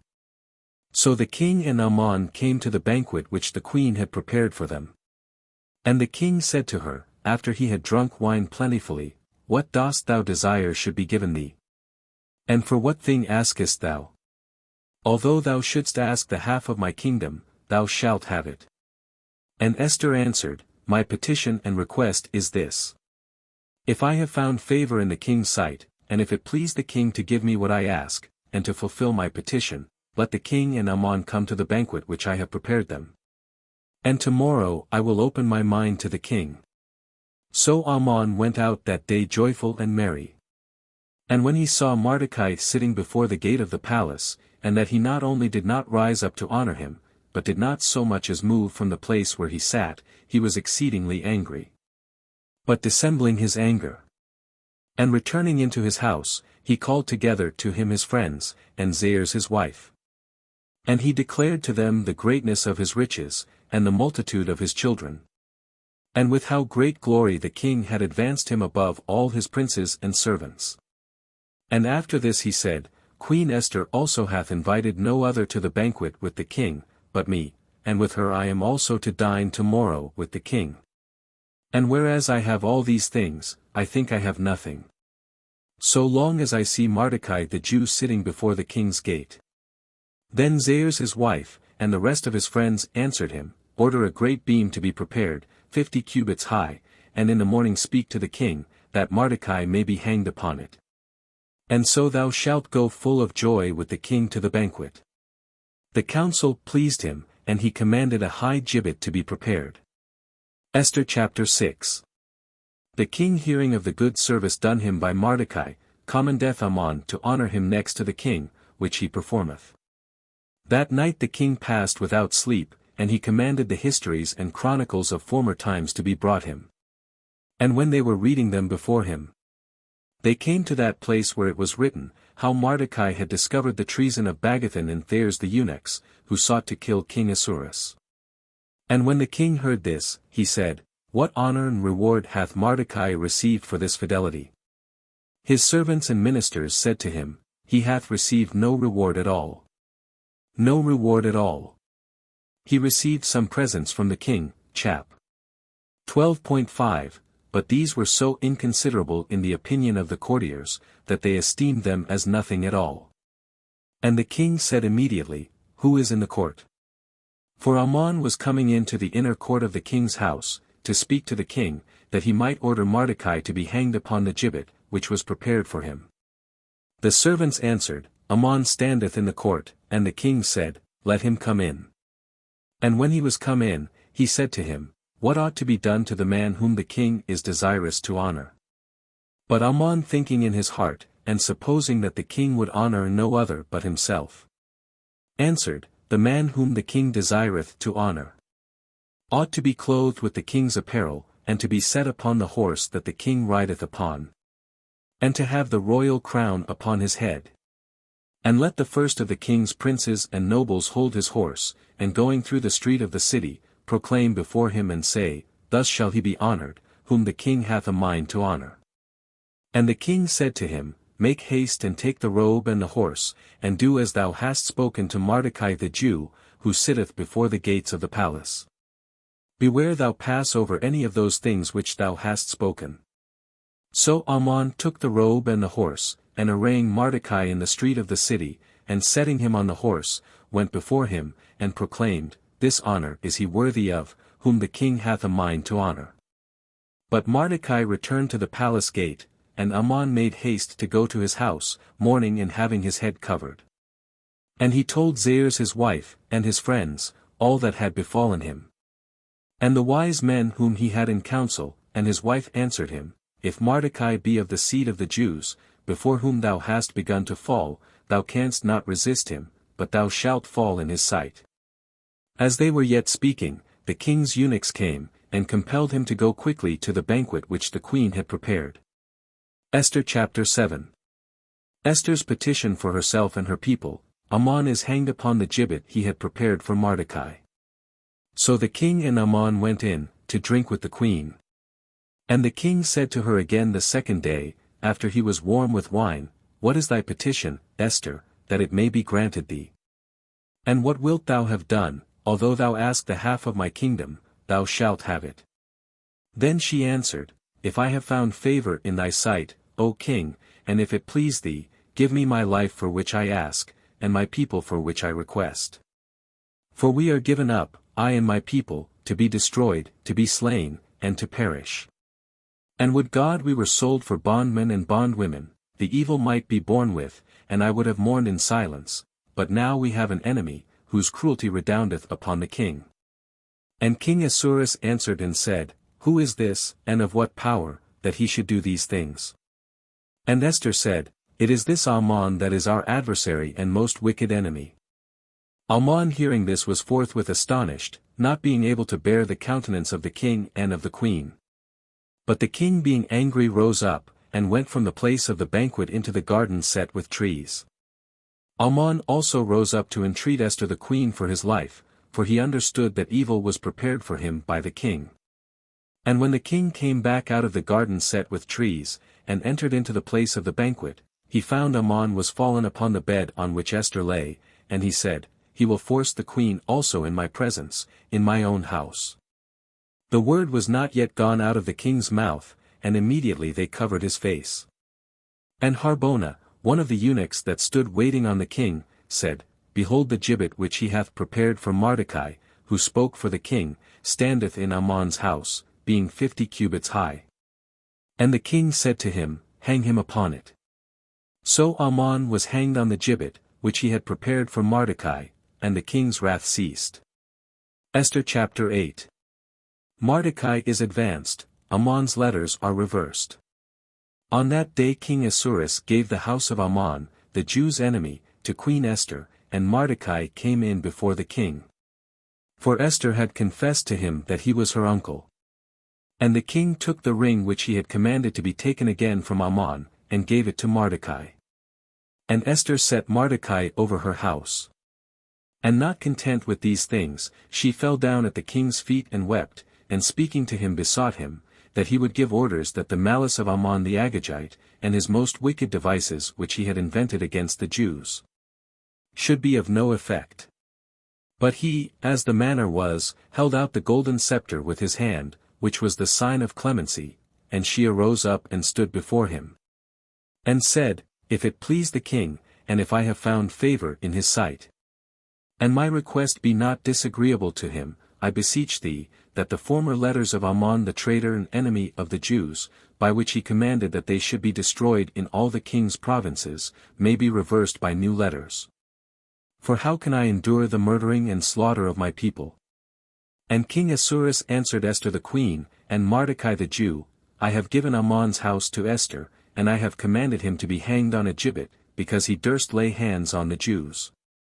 Write ye therefore to the Jews, as it pleaseth you in the king's name, and seal the letters with my ring. For this was the custom, that no man durst gainsay the letters which were sent in the king's name, and were sealed with his ring. Then the king's scribes and secretaries were called for. Now it was the time of the 3rd month which is called Siban, the 23rd day of the month, and letters were written, as Mordecai had a mind, to the Jews, and to the governors, and to the deputies, and to the judges, who were rulers over the 127 provinces, from India even to Ethiopia, to province and province, to people and people, according to their languages and characters, and to the Jews, according as they could read and hear. And these letters which were sent in the king's name, were sealed with his ring, and sent by posts, who were to run through all the provinces, to prevent the former letters with new messages. And the king gave orders to them, to speak to the Jews in every city, and to command them to gather themselves together, and to stand for their lives, and to kill and destroy all their enemies with their wives and children and all their houses, and to take their spoil. And one day of revenge was appointed through all the provinces, to wit, the 13th of the 12th month Adar. And this was the content of the letter, that it should be notified in all lands and peoples that were subject to the empire of King Ahasuerus, that the Jews were ready to be revenged of their enemies. So the swift posts went out carrying the messages, and the king's edict was hung up in Susan. And Mordecai going forth out of the palace, and from the king's presence, shone in royal apparel, to wit, a violet and sky color, wearing a golden crown on his head, and clothed with a cloak of silk and purple. And all the city rejoiced, and was glad. But to the Jews a new light seemed to rise, joy, honor, and dancing. And in all peoples, cities, and provinces, whithersoever the king's commandments came, there was wonderful rejoicing, feasts and banquets, and keeping holy day, insomuch that many of other nations and religion joined themselves to their worship and ceremonies. For a great dread of the name of the Jews had fallen upon all. Esther chapter 9. The Jews kill their enemies that would have killed them. The days of Purim are appointed to be kept holy. So on the 13th day of the 12th month, which as we have said above is called Adar, when all the Jews were designed to be massacred, and their enemies were greedy after their blood, the case being altered, the Jews began to have the upper hand, and to revenge themselves of their adversaries. To revenge, etc. The Jews on this occasion, by authority from the king, were made executioners of the public justice, for punishing by death a crime worthy of death, viz., a malicious conspiracy for extirpating their whole nation. And they gathered themselves together in every city, and town, and place, to lay their hands on their enemies, and their persecutors. And no one durst withstand them, for the fear of their power had gone through every people. And the judges of the provinces, and the governors, and lieutenants, and every one in dignity, that presided over every place and work, extolled the Jews for fear of Mordecai. For they knew him to be prince of the palace, and to have great power, and the fame of his name increased daily, and was spread abroad through all men's mouths. So the Jews made a great slaughter of their enemies, and killed them, repaying according to what they had prepared to do to them. Insomuch that even in Susan they killed 500 men, besides the 10 sons of Ammon the Agagite, the enemy of the Jews, whose names are these: Pharsandatha, and Delphon, and Esphatha, and Phoratha, and Adalia, and Ariditha, and Phirmesta, and Arisai, and Aridai, and Jozatha. And when they had slain them, they would not touch the spoils of their goods. And presently the number of them that were killed in Susan was brought to the king. And he said to the queen, the Jews have killed 500 men in the city of Susan, besides the 10 sons of Ammon. How many dost thou think they have slain in all the provinces? What askest thou more, and what wilt thou have me to command to be done? And she answered, If it please the king, let it be granted to the Jews, to do tomorrow in Susan as they have done today, and that the 10 sons of Ammon may be hanged upon gibbets. And the king commanded that it should be so done. And forthwith the edict was hung up in Susan, and the 10 sons of Ammon were hanged. And on the 14th day of the month Adar the Jews gathered themselves together, and they killed in Susan 300 men, but they took not their substance. Moreover through all the provinces which were subject to the king's dominion the Jews stood for their lives, and slew their enemies and persecutors, insomuch that the number of them that were killed amounted to 75,000. And no man took any of their goods. Now the 13th day of the month Adar was the first day with them all of the slaughter, and on the 14th day they left off. Which they ordained to be kept holy day, so that all times hereafter they should celebrate it with feasting, joy, and banquets. But they that were killing in the city of Susan, were employed in the slaughter on the 13th and 14th day of the same month, and on the 15th day they rested. And therefore they appointed that day to be a holy day of feasting and gladness. But those Jews that dwelt in towns not walled and in villages, appointed the 14th day of the month Adar for banquets and gladness, so as to rejoice on that day, and send one another portions of their banquets and meats. And Mordecai wrote all these things, and sent them comprised in letters to the Jews that abode in all the king's provinces, both those that lay near and those afar off. That they should receive the 14th and 15th day of the month Adar for holy days, and always at the return of the year should celebrate them with solemn honor. Because on those days the Jews revenged themselves of their enemies. And their mourning and sorrow were turned into mirth and joy, and that these should be days of feasting and gladness, in which they should send one to another portions of meats, and should give gifts to the poor. And the Jews undertook to observe with solemnity all they had begun to do at that time, which Mordecai by letters had commanded to be done.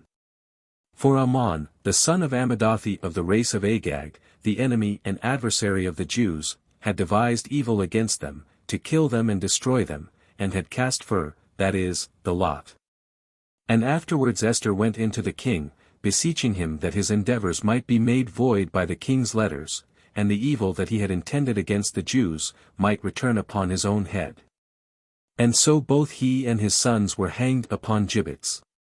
And since that time these days are called Furim, that is, of lots, because fur, that is, the lot, was cast into the urn. And all things that were done, are contained in the volume of this epistle, that is, of this book. And the things that they suffered, and that were afterwards changed, the Jews took upon themselves and their seed. And upon all that had a mind to be joined to their religion, so that it should be lawful for none to pass these days without solemnity, which the writing testifieth, and certain times require, as the years continually succeed one another. These are the days which shall never be forgot, and which all provinces in the whole world shall celebrate throughout all generations, neither is there any city wherein the days of Furim, that is, of lots, must not be observed by the Jews. And by their posterity, which is bound to these ceremonies. And Esther the queen, the daughter of Abihail, and Mordecai the Jew, wrote also a second epistle, that with all diligence this day should be established a festival for the time to come. And they sent to all the Jews that were in the 127 provinces of King Ahasuerus, that they should have peace, and receive truth. And observe the days of lots. And celebrate them with joy in their proper time, as Mordecai and Esther had appointed, and they undertook them to be observed by themselves and by their seed, fasts, and cries, and the days of lots. And all things which are contained in the history of this book, which is called Esther. Esther chapter 10. Ahasuerus's greatness. Mordecai's dignity. And King Ahasuerus made all the land, and all the islands of the sea tributary.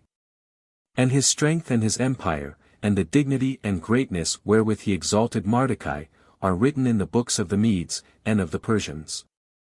And how Mordecai of the race of the Jews was next after King Ahasuerus, and great among the Jews, and acceptable to the people of his brethren, seeking the good of his people, and speaking those things which were for the welfare of his seed.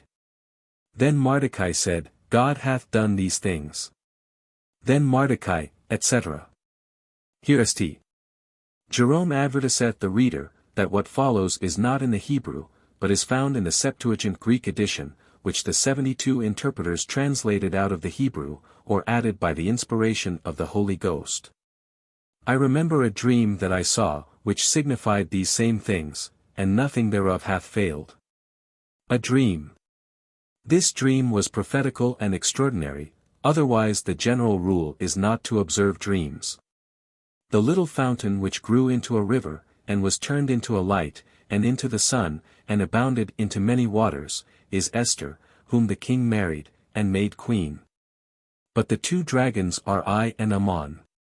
The nations that were assembled are they that endeavored to destroy the name of the Jews. And my nation is Israel, who cried to the Lord, and the Lord saved his people, and he delivered us from all evils, and hath wrought great signs and wonders among the nations. And he commanded that there should be 2 lots, one of the people of God, and the other of all the nations. And both lots came to the day appointed already from that time before God to all nations. And the Lord remembered his people, and had mercy on his inheritance. And these days shall be observed in the month of Adar on the 14th, and 15th day of the same month, with all diligence, and joy of the people gathered into one assembly, throughout all the generations hereafter of the people of Israel. Esther chapter 11. The dream of Mordecai, which in the ancient Greek and Latin Bibles was into the beginning of the book, but was detached by Saint Jerome, and put in this place. In the 4th year of the reign of Ptolemy and Cleopatra, Disitheus, who said he was a priest, and of the Levitical race, and Ptolemy his son brought this epistle of Furim, which they said Lysimachus the son of Ptolemy had interpreted in Jerusalem. In the 2nd year of the reign of Artaxerxes the Great, in the 1st day of the month Nisan, Mordecai the son of Jair, the son of Simei, the son of Cis, of the tribe of Benjamin, a Jew who dwelt in the city of Susan, a great man and among the first of the king's court, had a dream. Now he was of the number of the captives, whom Nebuchadnezzar king of Babylon had carried away from Jerusalem with Jeconias king of Judah. And this was his dream: behold, there were voices, and tumults, and thunders, and earthquakes, and a disturbance upon the earth. And behold, 2 great dragons came forth ready to fight one against another. And at their cry all nations were stirred up to fight against the nation of the just. And that was a day of darkness and danger, of tribulation and distress, and great fear upon the earth. And the nation of the just was troubled, fearing their own evils, and was prepared for death. And they cried to God, and as they were crying, a little fountain grew into a very great river, and abounded into many waters. The light and the sun rose up, and the humble were exalted, and they devoured the glorious. And when Mordecai had seen this, and arose out of his bed, he was thinking what God would do, and he kept it fixed in his mind, desirous to know what the dream should signify. Esther chapter 12. Mordecai detects the conspiracy of the 2 eunuchs. And he abode at that time in the king's court with Bagatha and Thera the king's eunuchs, who were porters of the palace. And when he understood their designs, and had diligently searched into their projects, he learned that they went about to lay violent hands on King Artaxerxes, and he told the king thereof. Then the king had them both examined, and after they had confessed, commanded them to be put to death.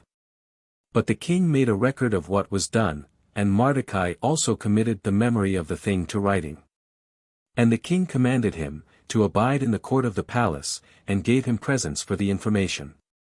But Amon the son of Amadatha the Bugite was in great honor with the king, and sought to hurt Mordecai and his people, because of the 2 eunuchs of the king who were put to death.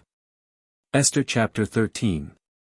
A copy of a letter sent by Amon to destroy the Jews. Mordecai's prayer for the people.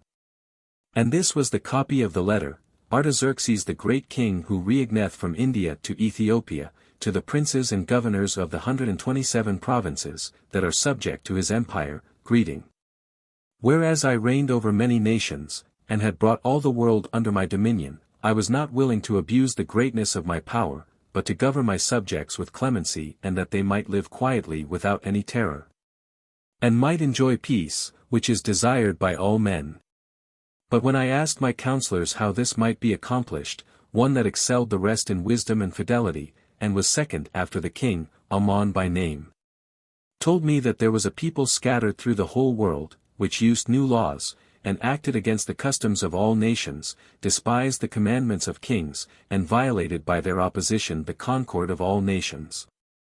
Wherefore, having learned this, and seeing one nation in opposition to all mankind using perverse laws, and going against our commandments, and disturbing the peace and concord of the provinces subject to us, we have commanded that all whom Ammon shall mark out, who is chief over all the provinces, and second after the king, and whom we honor as a father, shall be utterly destroyed by their enemies, with their wives and children.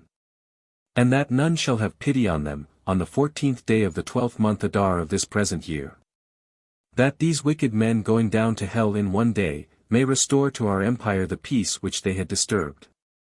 But Mordecai besought the Lord, remembering all his works, and said, O Lord, Lord, Almighty King, for all things are in thy power, and there is none that can resist thy will, if thou determine to save Israel. Thou hast made heaven and earth and all things that are under the cope of heaven. Thou art Lord of all, and there is none that can resist thy majesty. Thou knowest all things, and thou knowest that it was not out of pride and nor any desire of glory, that I refused to worship the proud Ammon.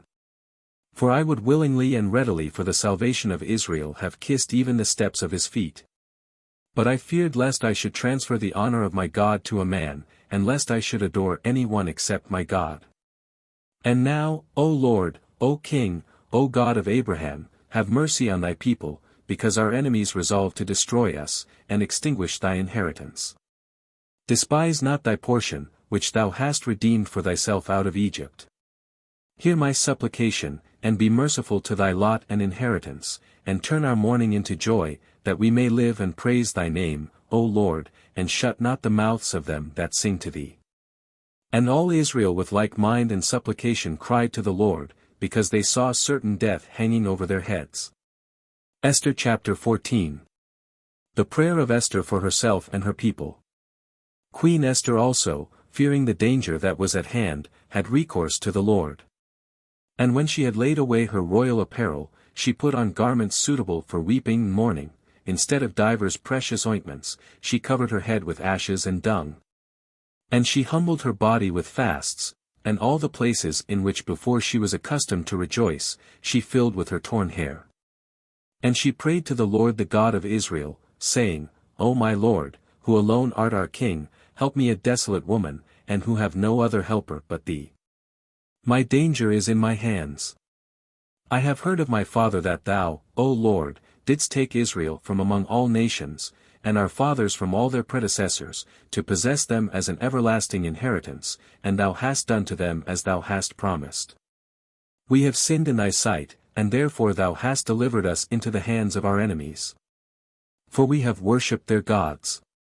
Thou art just, O Lord.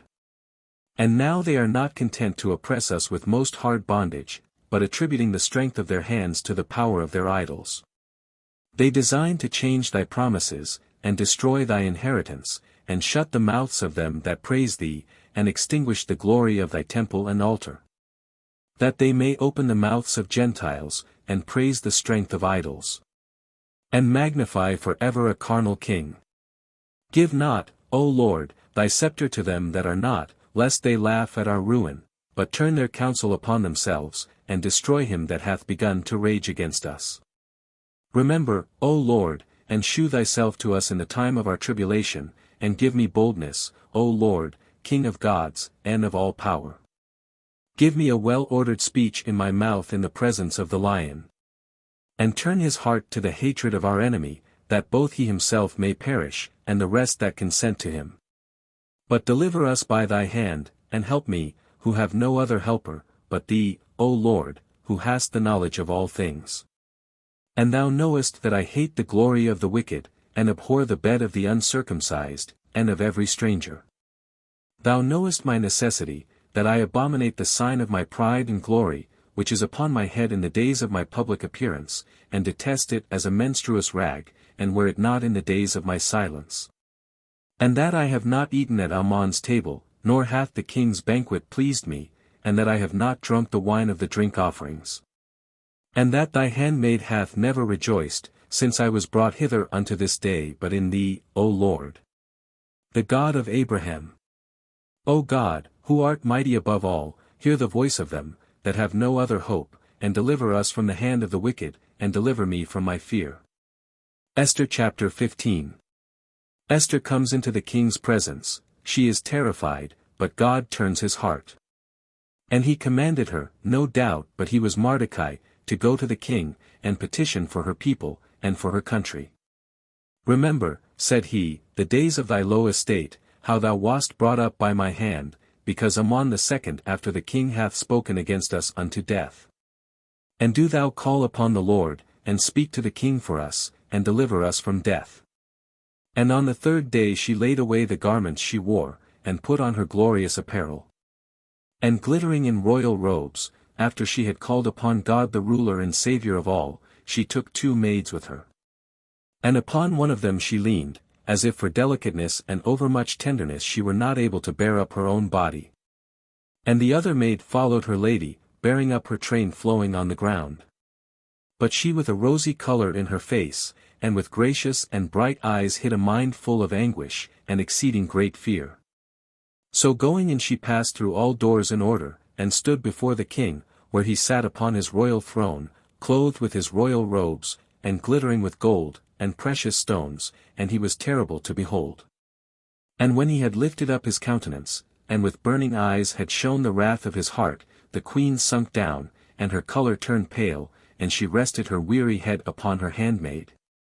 And God changed the king's spirit into mildness, and all in haste and in fear he leaped from his throne, and holding her up in his arms, till she came to herself, caressed her with these words.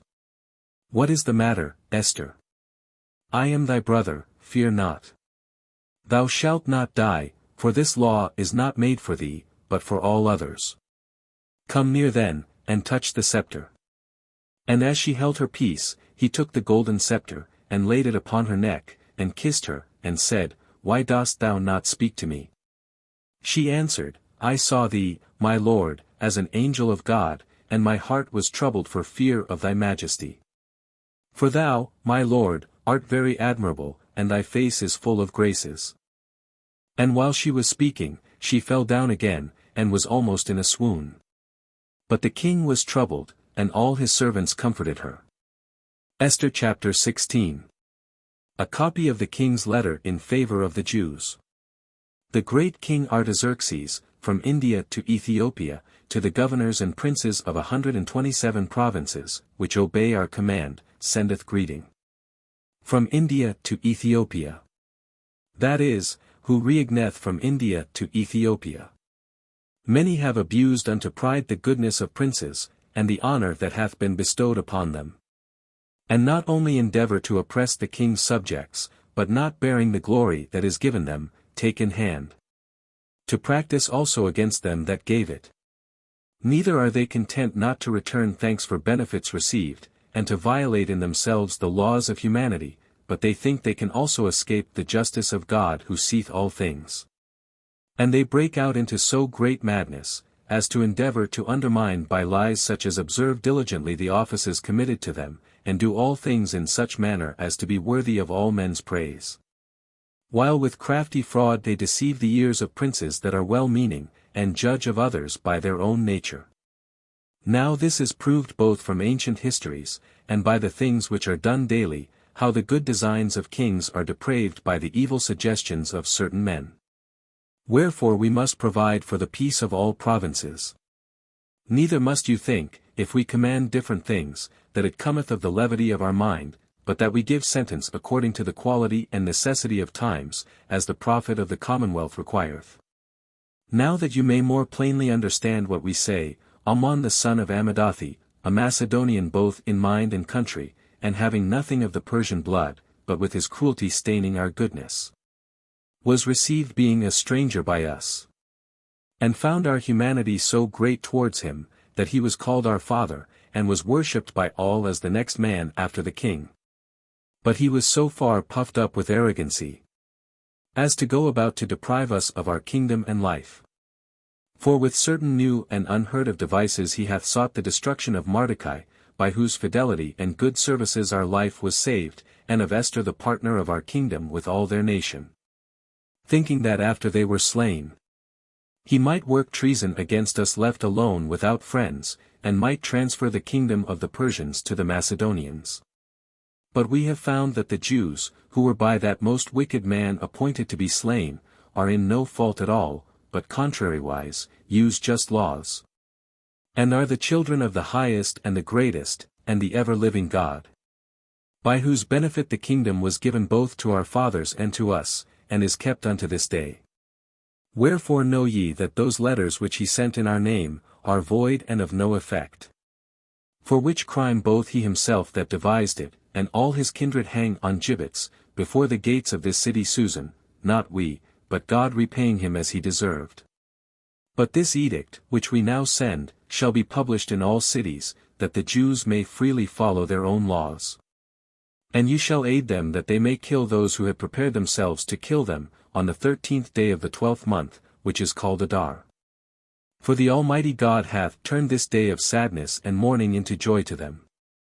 Wherefore you shall also count this day among other festival days, and celebrate it with all joy, that it may be known also in times to come, that all they who faithfully obey the Persians receive a worthy reward for their fidelity, but they that are traitors to their kingdom, are destroyed for their wickedness.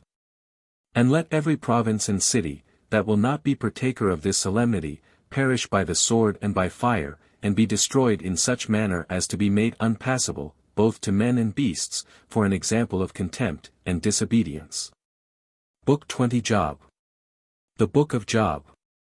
This book takes its name from the holy man of whom it treats, who, according to the more probable opinion, was of the race of Esau, and the same as Jobab, king of Edom, mentioned Gen 36.33. It is uncertain who was the writer of it. Some attribute it to Job himself, others to Moses, or some one of the prophets. In the Hebrew it is written in verse, from the beginning of the 3rd chapter to the 42nd chapter. Job chapter 1. There was a man in the land of Hus, whose name was Job, and that man was simple and upright, and fearing God, and avoiding evil. Hus. The land of Hus was a part of Edom, as appears from Lam 4.21. Ibid, simple. That is, innocent, sincere, and without guile. And there were born to him 7 sons and 3 daughters.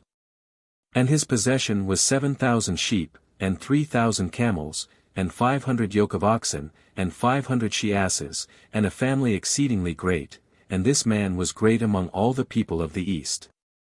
And his sons went, and made a feast by houses, every one in his day. And sending, they called their 3 sisters, to eat and drink with them. And made a feast by houses. That is, each made a feast in his own house and had his day, inviting the others, and their sisters.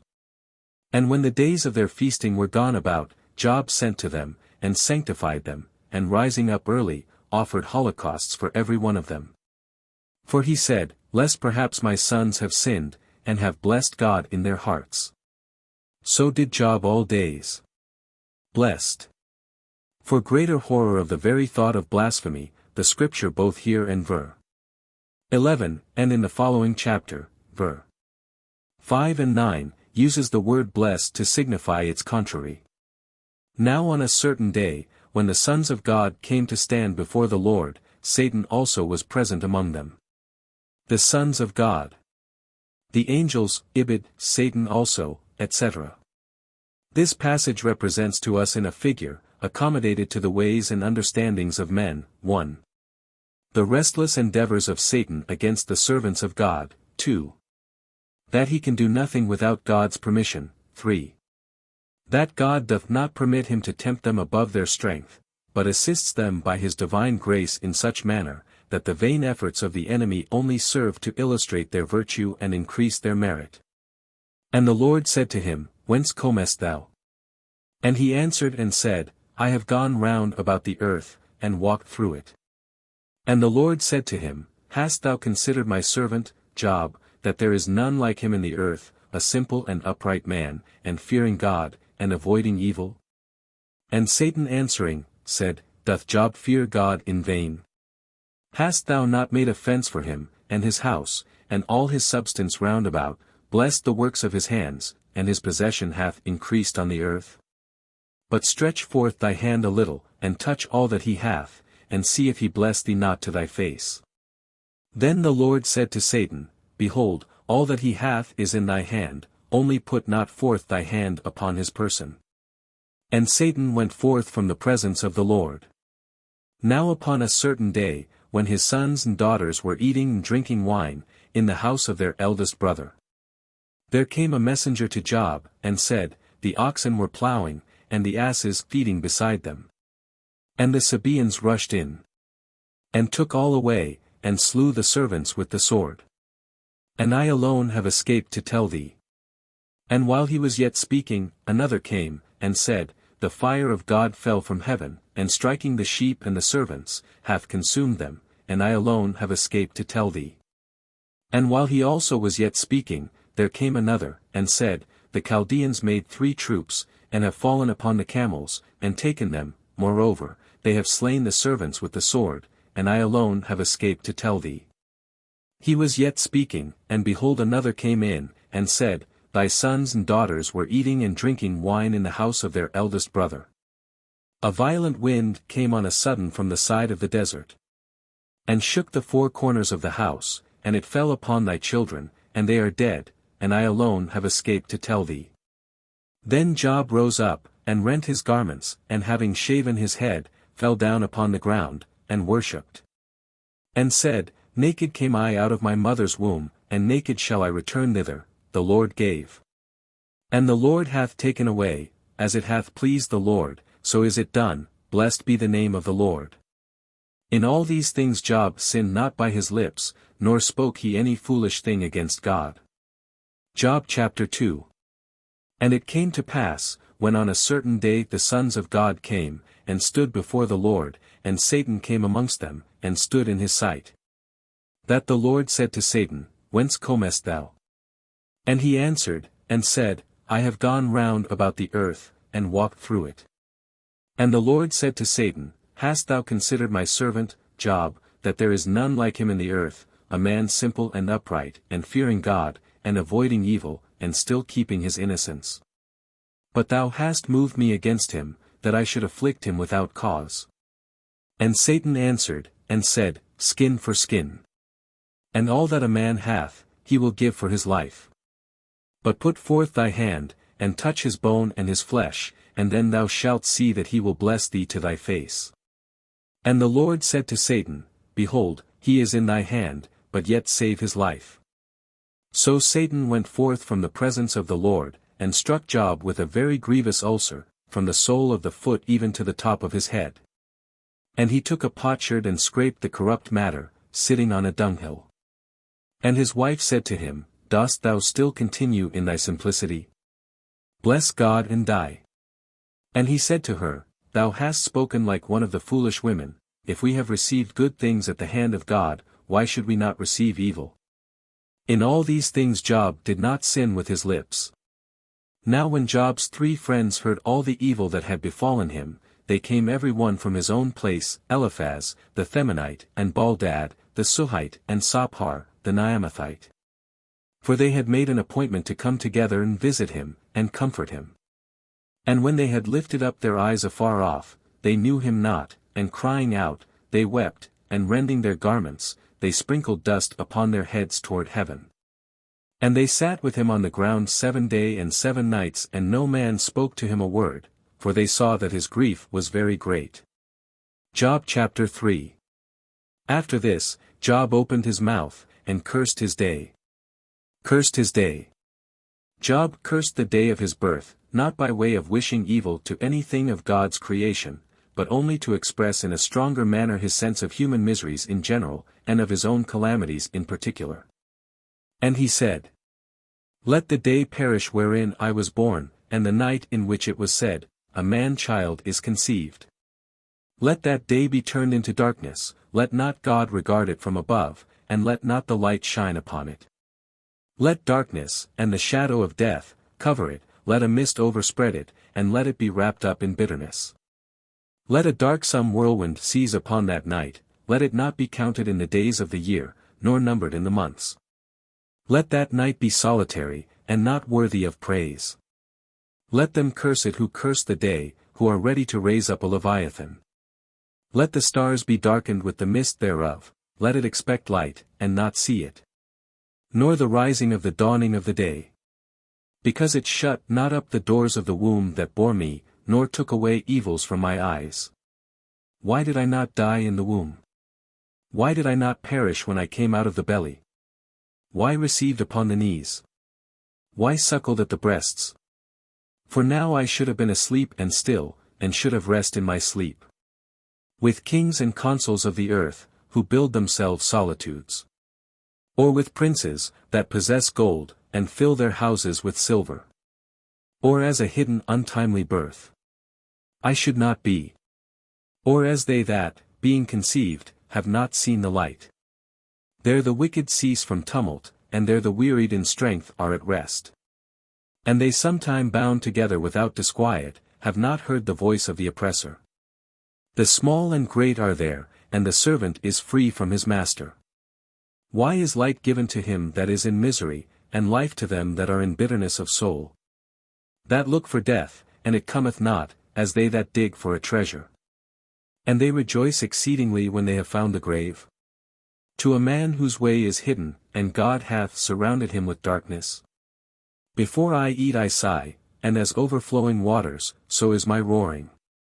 For the fear which I feared, hath come upon me, and that which I was afraid of, hath befallen me. Have I not dissembled? Have I not kept silence? Have I not been quiet? And indignation is come upon me. Job chapter 4. Then Eliphaz, the Themanite, answered, and said, If we begin to speak to thee, perhaps thou wilt take it ill, but who can withhold the words he hath conceived? Behold, thou hast taught many, and thou hast strengthened the weary hands. Thy words have confirmed them that were staggering, and thou hast strengthened the trembling knees. But now the scourge is come upon thee. And thou faintest, it hath touched thee, and thou art troubled. Where is thy fear, thy fortitude, thy patience, and the perfection of thy ways? Remember, I pray thee, whoever perished being innocent. Or when were the just destroyed?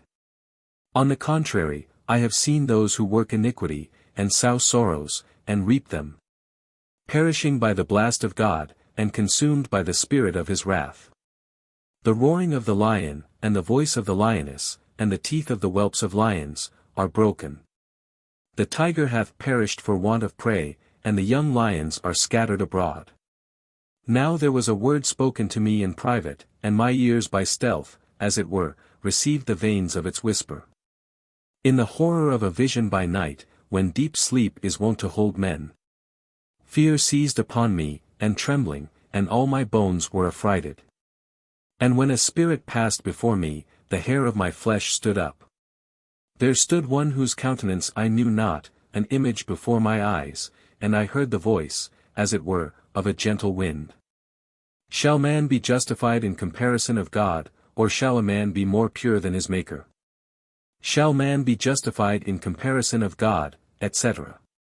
These are the words which Eliphaz had heard from an angel, which, ver. 15, he calls a spirit. Behold, they that serve him are not steadfast, and in his angels he found wickedness. How much more shall they that dwell in houses of clay, who have an earthly foundation, be consumed as with the moth? From morning till evening they shall be cut down, and because no one understandeth, they shall perish for ever. And they that shall be left, shall be taken away from them, they shall die, and not in wisdom. Job chapter 5. Call now, if there be any that will answer thee, and turn to some of the saints. Anger indeed killeth the foolish, and envy slayeth the little one. I have seen a fool with a strong root, and I cursed his beauty immediately. His children shall be far from safety, and shall be destroyed in the gate, and there shall be none to deliver them. Whose harvest the hungry shall eat, and the armed man shall take him by violence, and the thirsty shall drink up his riches. Nothing upon earth is done without a cause, and sorrow doth not spring out of the ground. Man is born to labor, and the bird to fly. Wherefore I will pray to the Lord, and address my speech to God. Who doth great things, and unsearchable and wonderful things without number. Who giveth rain upon the face of the earth. And watereth all things with waters. Who setteth up the humble on high, and comforteth with health those that mourn. Who bringeth to naught the designs of the malignant, so that their hands cannot accomplish what they had begun. Who catcheth the wise in their craftiness, and disappointeth the counsel of the wicked. They shall meet with darkness in the day, and grope at noonday as in the night. But he shall save the needy from the sword of their mouth, and the poor from the hand of the violent. And to the needy there shall be hope, but iniquity shall draw in her mouth. Blessed is the man whom God correcteth, refuse not, therefore, the chastising of the Lord. For he woundeth, and cureth, he striketh, and his hands shall heal. In 6 troubles he shall deliver thee, and in the 7th, evil shall not touch thee. In famine he shall deliver thee from death, and in battle, from the hand of the sword. Thou shalt be hidden from the scourge of the tongue, and thou shalt not fear calamity when it cometh. In destruction and famine thou shalt laugh, and thou shalt not be afraid of the beasts of the earth. But thou shalt have a covenant with the stones of the lands, and the beasts of the earth shall be at peace with thee. And thou shalt know that thy tabernacle is in peace, and visiting thy beauty, thou shalt not sin. Thou shalt know also that thy seed shall be multiplied, and thy offspring like the grass of the earth. Thou shalt enter into the grave in abundance, as a heap of wheat is brought in its season. Behold, this is even so, as we have searched out, which thou having heard, consider it thoroughly in thy mind. Job chapter 6. But Job answered, and said, O that my sins, whereby I have deserved wrath, and the calamity that I suffer, were weighed in a balance. My sins, etc. He does not mean to compare his sufferings with his real sins, but with the imaginary crimes which his friends imputed to him, and especially with his wrath, or grief, expressed in the 3rd chapter, which they so much accused. Though, as he tells them here, it bore no proportion with the greatness of his calamity. As the sand of the sea, this would appear heavier, therefore, my words are full of sorrow. For the arrows of the Lord are in me, the rage whereof drinketh up my spirit, and the terrors of the Lord war against me. Will the wild ass bray when he hath grass? Or will the ox low when he standeth before a full manger? Or can an unsavory thing be eaten, that is not seasoned with salt? Or can a man taste that which, when tasted, bringeth death? The things which before my soul would not touch, now, through anguish, are my meats. Who will grant that my request may come, and that God may give me what I look for? And that he that hath begun may destroy me, that he may let loose his hand, and cut me off. And that this may be my comfort, that afflicting me with sorrow, he spare not, nor I contradict the words of the Holy One.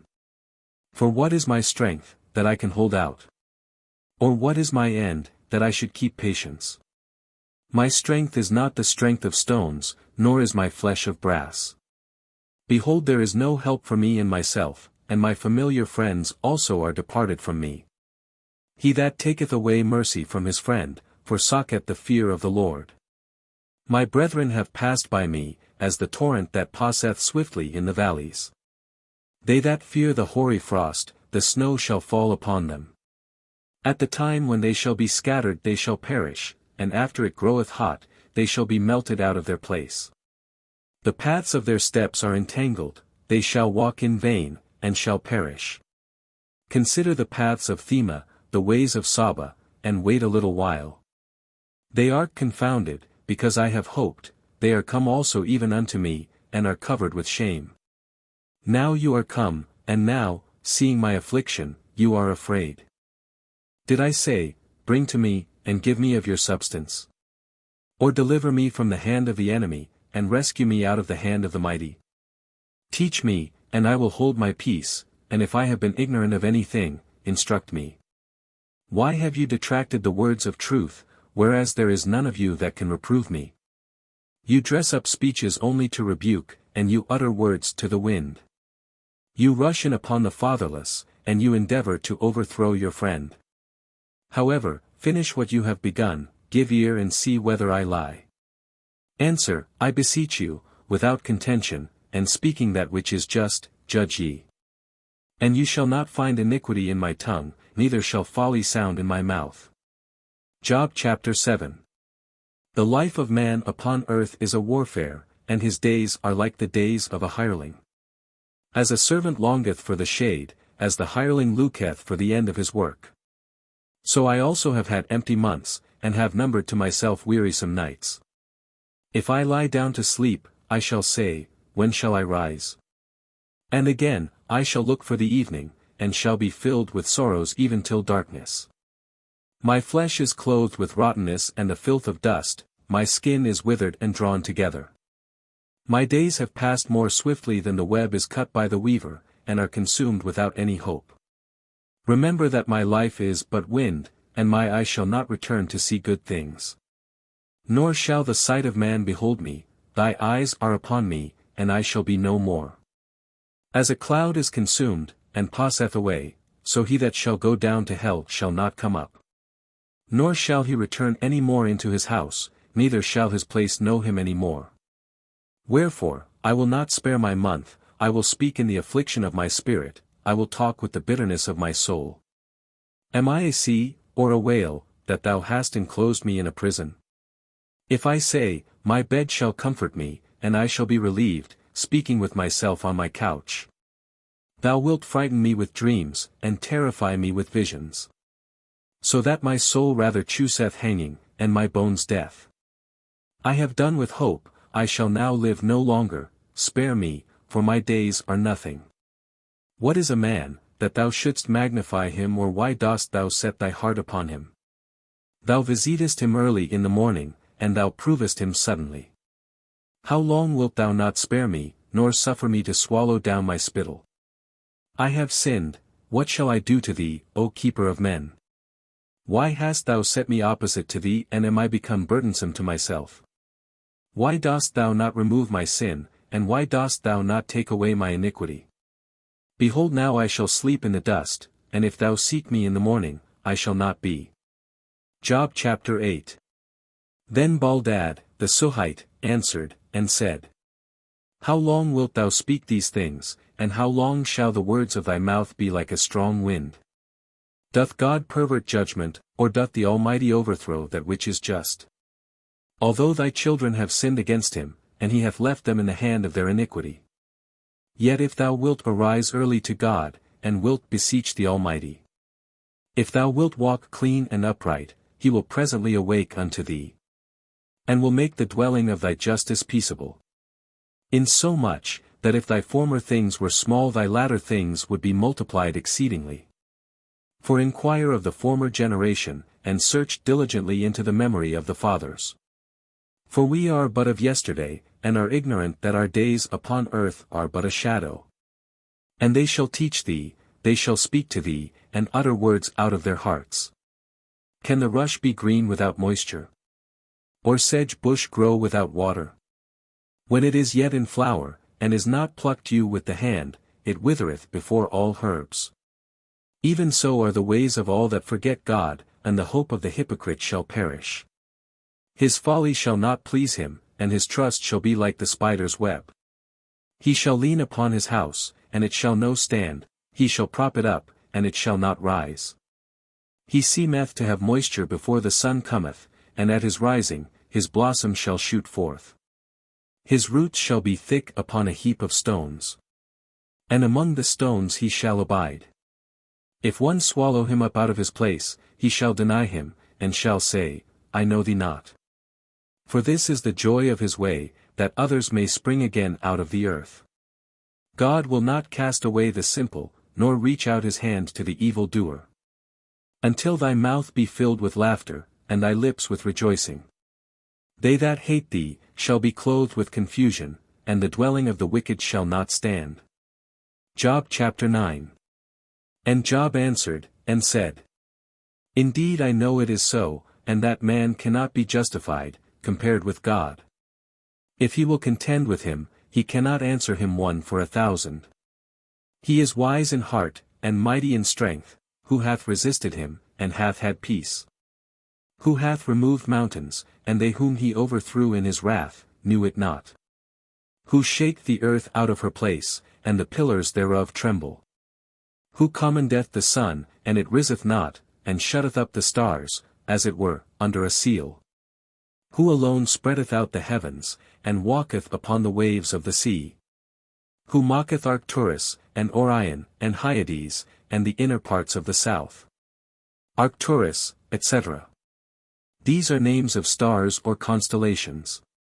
In Hebrew, Ash, Cecil, and Sima. See note chapter 38, ver. 31. Who doth things great and incomprehensible, and wonderful, of which there is no number. If he come to me, I shall not see him, if he depart, I shall not understand. If he examine on a sudden, who shall answer him? Or who can say, Why dost thou so? God, whose wrath no man can resist, and under whom they stoop that bear up the world. What am I then, that I should answer him, and have words with him? I, who although I should have any just thing, would not answer, but would make supplication to my judge. And if he should hear me when I call, I should not believe that he had heard my voice. For he shall crush me in a whirlwind, and multiply my wounds even without cause. Without cause. That is, without my knowing the cause, or without any crime of mine. He alloweth not my spirit to rest, and he filleth me with bitterness. If strength be demanded, he is most strong, if equity of judgment, no man dare bear witness for me.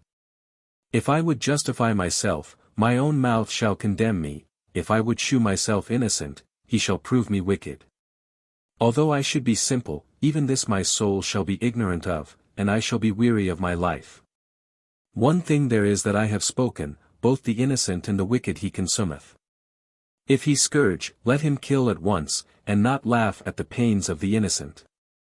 The earth is given into the hand of the wicked, he covereth the face of the judges thereof, and if it be not he, who is it then? My days have been swifter than a post, they have fled away and have not seen good. They have passed by as ships carrying fruits, as an eagle flying to the prey. If I say, I will not speak so, I change my face, and am tormented with sorrow.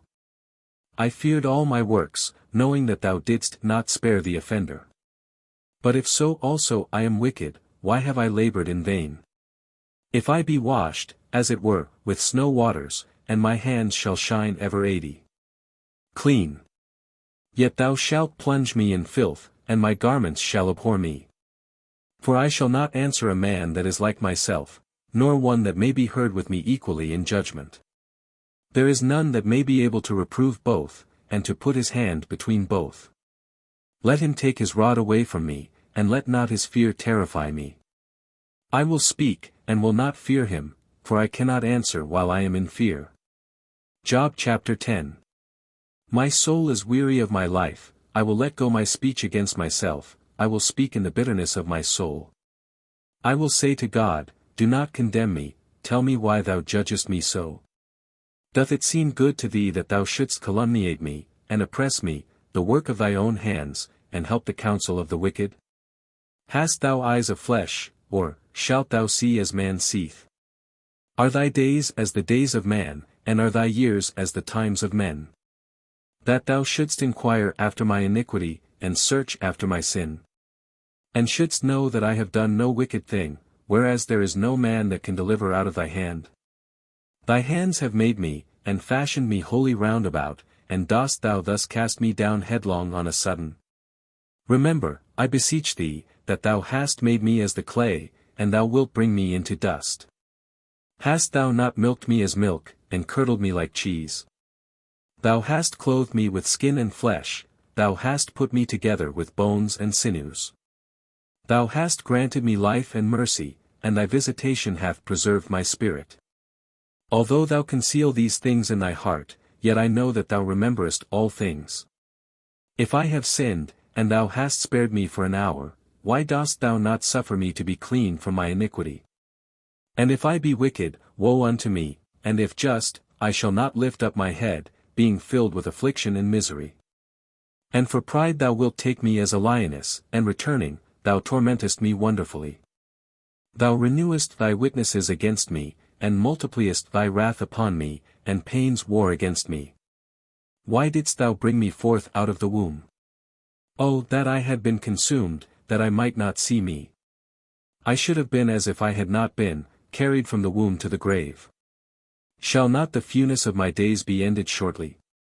Suffer me, therefore, that I may lament my sorrow a little.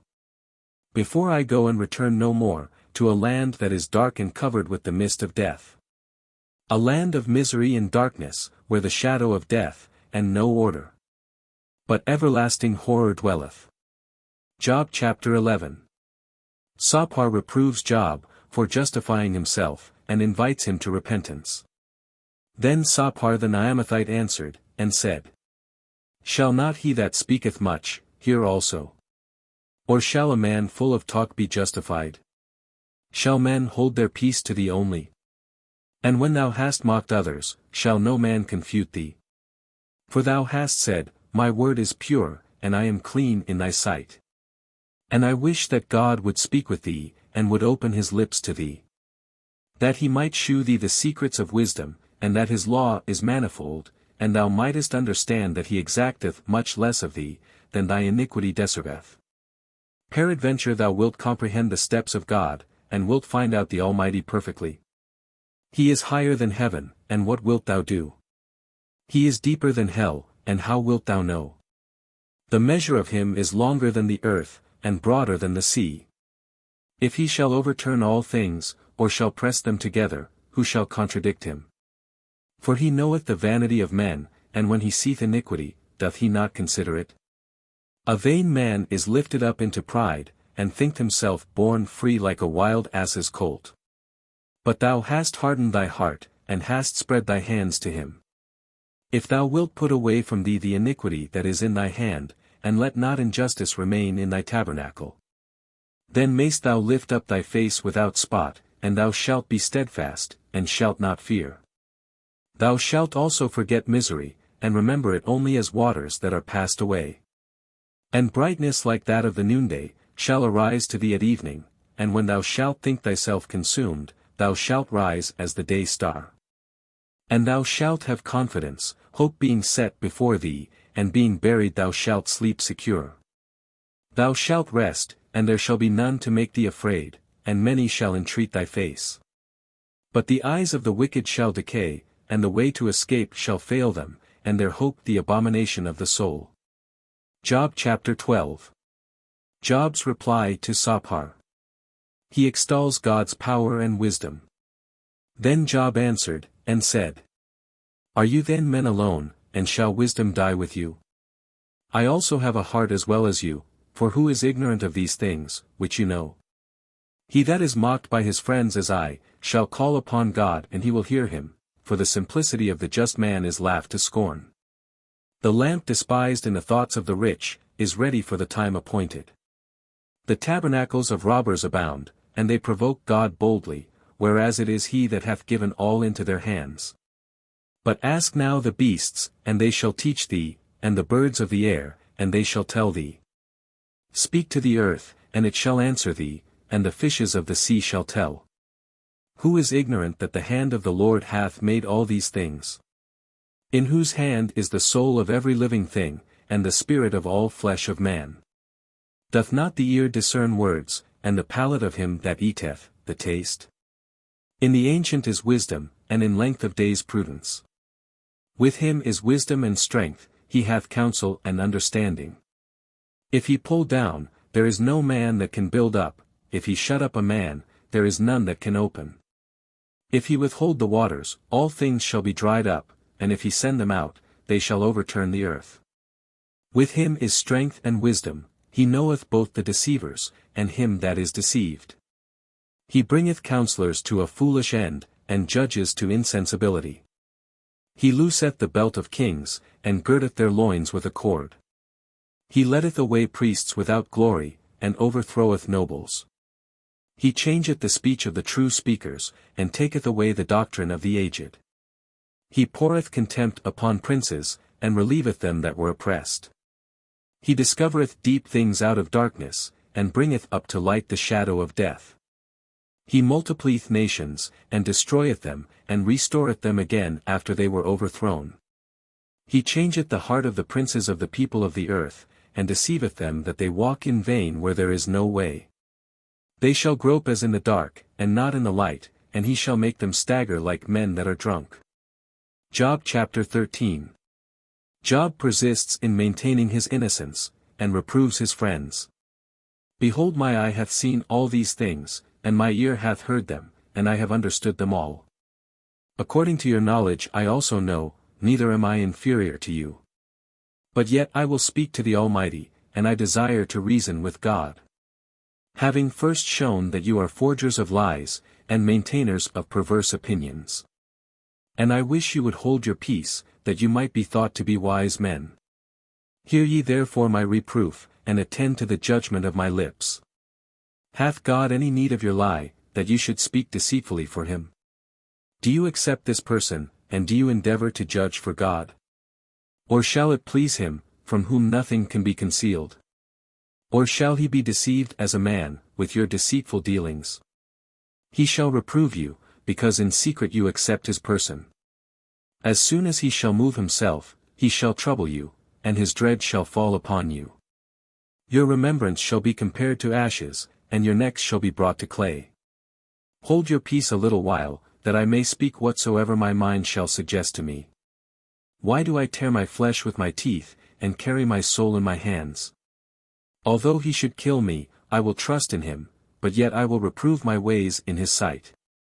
And he shall be my Saviour, for no hypocrite shall come before his presence. Hear ye my speech, and receive with your ears hidden truths. If I shall be judged, I know that I shall be found just. Who is he that will plead against me? Let him come. Why am I consumed holding my peace? Two things only do not to me, and then from thy face I shall not be hid. Withdraw thy hand far from me, and let not thy dread terrify me. Call me, and I will answer thee, or else I will speak, and do thou answer me. How many are my iniquities and sins? Make me know my crimes and offenses. Why hidest thou thy face, and thinkest me thy enemy? Against a leaf, that is carried away with the wind, thou shewest thy power, and thou pursuest a dry straw. For thou writest bitter things against me, and wilt consume me for the sins of my youth. Thou hast put my feet in the stocks, and hast observed all my paths, and hast considered the steps of my feet. Who am to be consumed as rottenness, and as a garment that is moth-eaten. Job chapter 14. Job declares the shortness of man's days, and professes his belief of a resurrection.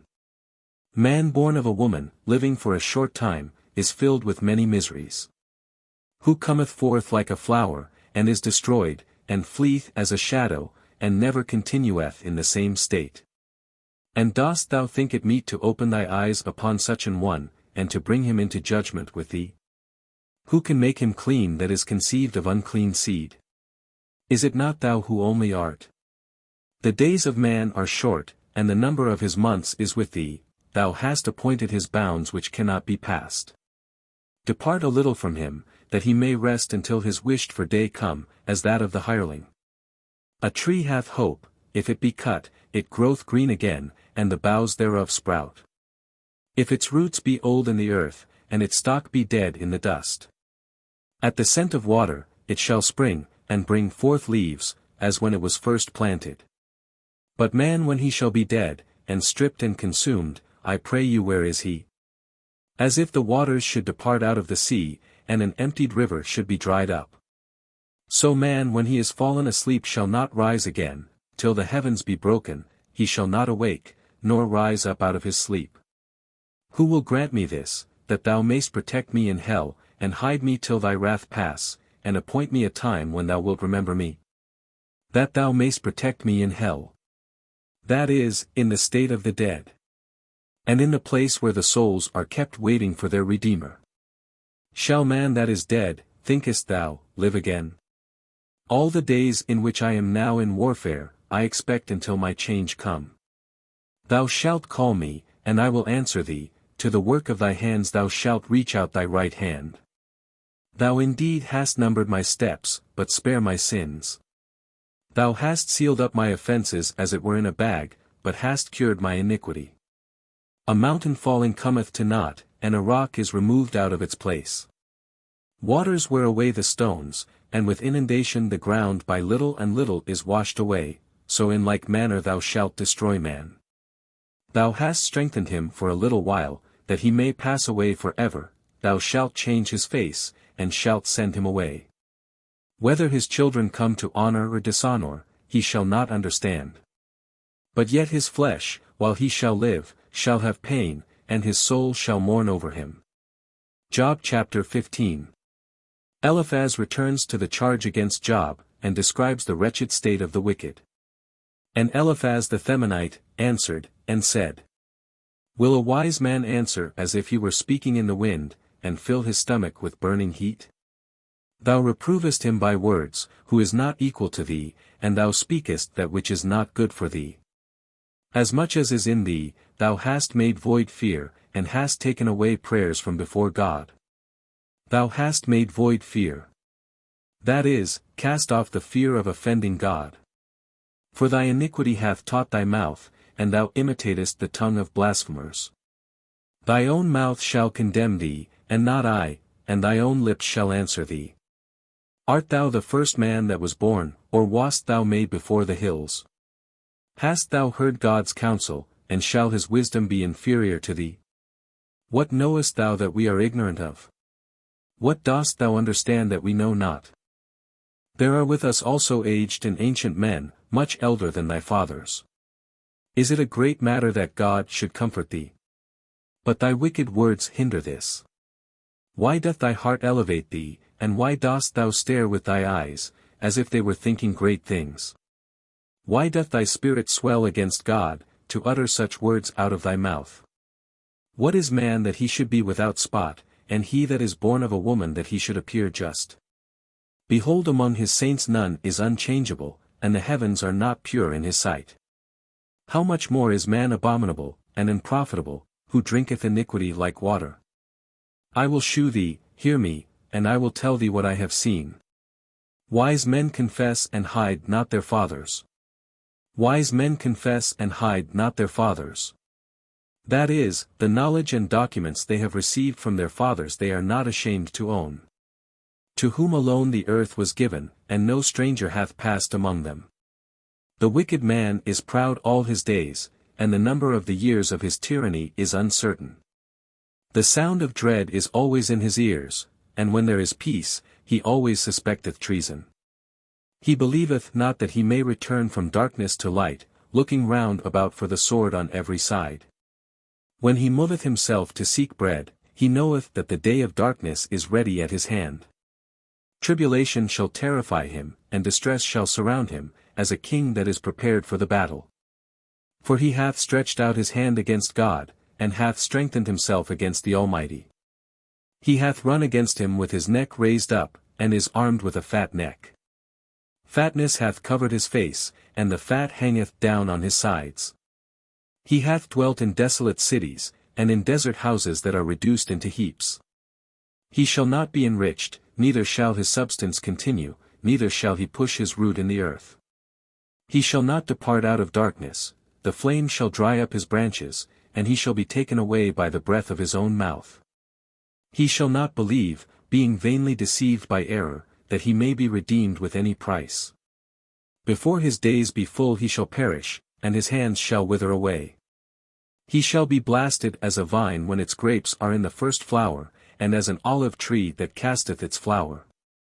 For the congregation of the hypocrite is barren, and fire shall devour their tabernacles, who love to take bribes. He hath conceived sorrow, and hath brought forth iniquity, and his womb prepareth deceits. Job chapter 16. Job expostulates with his friends, and appeals to the judgment of God. Then Job answered, and said, I have often heard such things as these, you are all troublesome comforters. Shall windy words have no end? Or is it any trouble to thee to speak? I also could speak like you, and would God your soul were for my soul. I would comfort you also with words, and would wag my head over you. I would strengthen you with my mouth, and would move my lips, as sparing you. But what shall I do? If I speak, my pain will not rest, and if I hold my peace, it will not depart from me. But now my sorrow hath oppressed me, and all my limbs are brought to nothing. My wrinkles bear witness against me, and a false speaker riseth up against my face, contradicting me. He hath gathered together his fury against me, and threatening me he hath gnashed with his teeth upon me, my enemy hath beheld me with terrible eyes. They have opened their mouths upon me, and reproaching me they have struck me on the cheek, they are filled with my pains. God hath shut me up with the unjust man, and hath delivered me into the hands of the wicked. I that was formerly so wealthy, am all on a sudden broken to pieces, he hath taken me by my neck, he hath broken me, and hath set me up to be his mark. He hath compassed me round about with his lances, he hath wounded my loins, he hath not spared, and hath poured out my bowels on the earth. He hath torn me with wound upon wound, he hath rushed in upon me like a giant. I have sewed sackcloth upon my skin, and have covered my flesh with ashes. My face is swollen with weeping, and my eyelids are dim. These things have I suffered without the iniquity of my hand, when I offered pure prayers to God. O earth, cover not thou my blood, neither let my cry find a hiding place in thee. For behold my witness is in heaven, and he that knoweth my conscience is on high. My friends are full of words, my eye poureth out tears to God. And oh that a man might so be judged with God, as the Son of Man is judged with his companion. For behold short years pass away, and I am walking in a path by which I shall not return. Job chapter 17. Job's hope in God, he expects rest in death. My spirit shall be wasted, my days shall be shortened and only the grave remaineth for me. I have not sinned, and my eye abideth in bitterness. Not sinned.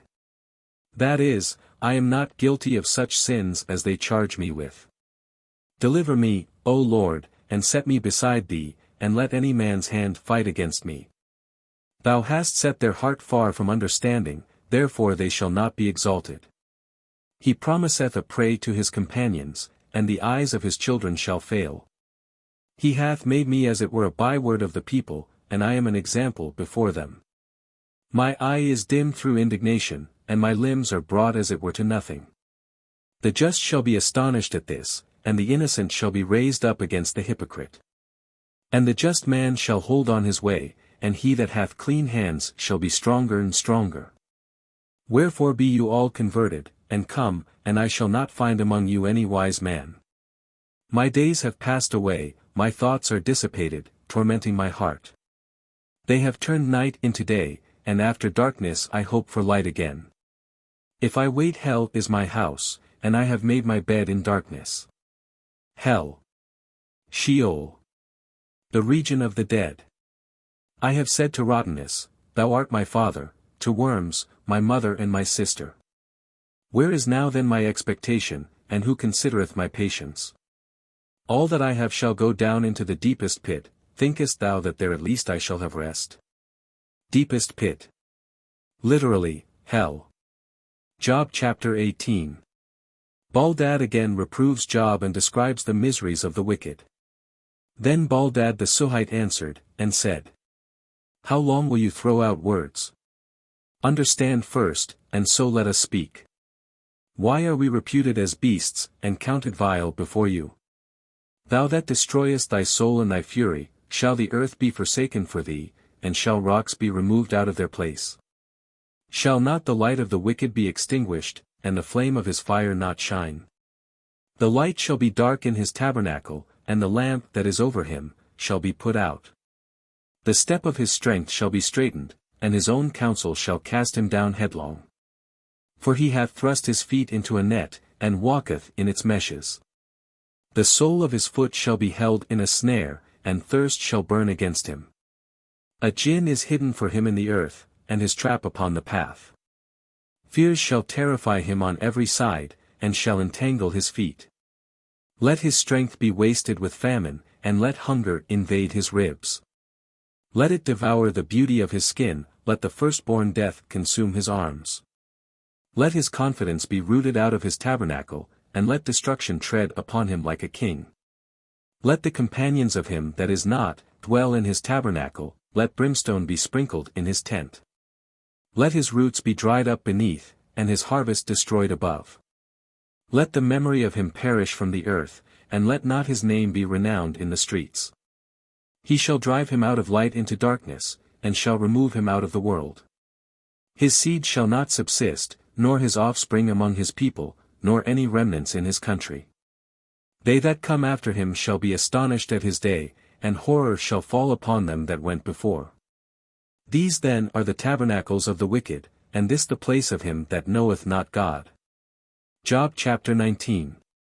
Job complains of the cruelty of his friends, he describes his own sufferings, and his belief of a future resurrection. Then Job answered, and said, How long do you afflict my soul, and break me in pieces with words? Behold, these 10 times you confound me, and are not ashamed to oppress me. For if I have been ignorant, my ignorance shall be with me. But you set yourselves up against me, and reprove me with my reproaches. At least now understand, that God hath not afflicted me with an equal judgment, and compassed me with his scourges. With an equal judgment. St. Gregory explains these words thus: Job being a just man, and truly considering his own life, thought that his affliction was greater than his sins deserved, and in that respect, that the punishment was not equal, yet it was just, as coming from God, who gives a crown of justice to those who suffer for righteousness' sake, and proves the just with tribulations, as gold is tried by fire. Behold, I shall cry suffering violence, and no one will hear, I shall cry aloud, and there is none to judge. He hath hedged in my path round about, and I cannot pass, and in my way he hath set darkness. He hath stripped me of my glory, and hath taken the crown from my head. He hath destroyed me on every side, and I am lost, and he hath taken away my hope, as from a tree that is plucked up. His wrath is kindled against me, and he hath counted me as his enemy. His troops have come together, and have made themselves a way by me, and have besieged my tabernacle round about. He hath put my brethren far from me, and my acquaintance like strangers have departed from me. My kinsmen have forsaken me, and they that knew me, have forgotten me. They that dwell in my house, and my maidservants have counted me as a stranger, and I have been like an alien in their eyes. I called my servant, and he gave me no answer, I entreated him with my own mouth. My wife hath abhorred my breath, and I entreated the children of my womb. Even fools despised me, and when I was gone from them, they spoke against me. They that were sometime my counselors, have abhorred me, and he whom I loved most is turned against me. The flesh being consumed, my bone hath cleaved to my skin, and nothing but lips are left about my teeth. Have pity on me, at least you my friends, because the hand of the Lord hath touched me. Why do you persecute me as God, and glut yourselves with my flesh? Who will grant me that my words may be written? Who will grant me that they may be marked down in a book? With an iron pen and in a plate of lead, or else be graven with an instrument in flint stone? For I know that my Redeemer liveth, and in the last day I shall rise out of the earth. Ver. 25, 26, and 27 shew Job's explicit belief in his Redeemer, and also of the resurrection of the flesh, not as one tree riseth in place of another, but that the selfsame flesh shall rise at the last day, by the power of God. Changed in quality but not in substance, every one to receive sentence according to his works in this life. And I shall be clothed again with my skin, and in my flesh I shall see my God. Whom I myself shall see, and my eyes shall behold, and not another, this my hope is laid up in my bosom. Why then do you say now, let us persecute him, and let us find occasion of word against him? Flee then from the face of the sword, for the sword is the revenger of iniquities, and know ye that there is a judgment. Job chapter 20. Sophar declares the shortness of the prosperity of the wicked, and their sudden downfall. Then Sophar the Naamathite answered, and said, Therefore various thoughts succeed one another in me, and my mind is hurried away to different things. The doctrine with which thou reprovest me, I will hear, and the spirit of my understanding shall answer for me. This I know from the beginning, since man was placed upon the earth. That the praise of the wicked is short, and the joy of the hypocrite but for a moment. If his pride mount up even to heaven, and his head touch the clouds. In the end he shall be destroyed like a dunghill, and they that had seen him, shall say, Where is he? As a dream that fleeth away he shall not be found, he shall pass as a vision of the night. The eyes that had seen him, shall see him no more, neither shall his place any more behold him. His children shall be oppressed with want, and his hands shall render to him his sorrow. His bones shall be filled with the vices of his youth, and they shall sleep with him in the dust. For when evil shall be sweet in his mouth, he will hide it under his tongue. He will spare it, and not leave it, and will hide it in his throat. His bread in his belly shall be turned into the gall of asps within him. The riches which he hath swallowed, he shall vomit up, and God shall draw them out of his belly. He shall suck the head of asps, and the viper's tongue shall kill him. Let him not see the streams of the river, the brooks of honey and of butter. He shall be punished for all that he did, and yet shall not be consumed, according to the multitude of his devices so also shall he suffer. According to the multitude of his devices. That is, his stratagems to gratify his passions and to oppress and destroy the poor. Because he broke in and stripped the poor, he hath violently taken away a house which he did not build. And yet his belly was not filled, and when he hath the things he coveted, he shall not be able to possess them. There was nothing left of his meat, and therefore nothing shall continue of his goods. When he shall be filled, he shall be straitened, he shall burn, and every sorrow shall fall upon him. May his belly be filled, that God may send forth the wrath of his indignation upon him, and rain down his war upon him. He shall flee from weapons of iron, and shall fall upon a bow of brass. The sword is drawn out, and cometh forth from its scabbard, and glittereth in his bitterness, the terrible ones shall go and come upon him. All darkness is hid in his secret places, a fire that is not kindled shall devour him, he shall be afflicted when left in his tabernacle. The heavens shall reveal his iniquity, and the earth shall rise up against him. The offspring of his house shall be exposed, he shall be pulled down in the day of God's wrath. This is the portion of a wicked man from God, and the inheritance of his doings from the Lord. Job chapter 21. Job shews that the wicked often prosper in this world, even to the end of their life, but that their judgment is in another world. Then Job answered, and said, Hear, I beseech you, my words, and do penance. Suffer me, and I will speak, and after, if you please, laugh at my words. Is my debate against man, that I should not have just reason to be troubled? Hearken to me and be astonished, and lay your finger on your mouth. As for me, when I remember, I am afraid, and trembling taketh hold on my flesh. Why then do the wicked live, are they advanced, and strengthened with riches? Their seed continueth before them, a multitude of kinsmen, and of children's children in their sight. Their houses are secure and peaceable, and the rod of God is not upon them. Their cattle have conceived, and failed not, their cow has calved, and is not deprived of her fruit. Their little ones go out like a flock, and their children dance and play. They take the timbrel, and the harp, and rejoice at the sound of the organ. They spend their days in wealth, and in a moment they go down to hell. Who have said to God, Depart from us, we desire not the knowledge of thy ways. Who is the Almighty, that we should serve him? And what doth it profit us if we pray to him? Yet because their good things are not in their hand, may the counsel of the wicked be far from me. How often shall the lamp of the wicked be put out, and a deluge come upon them, and he shall distribute the sorrows of his wrath? They shall be as chaff before the face of the wind, and as ashes which the whirlwind scattereth. God shall lay up the sorrow of the father for his children, and when he shall repay, then shall he know.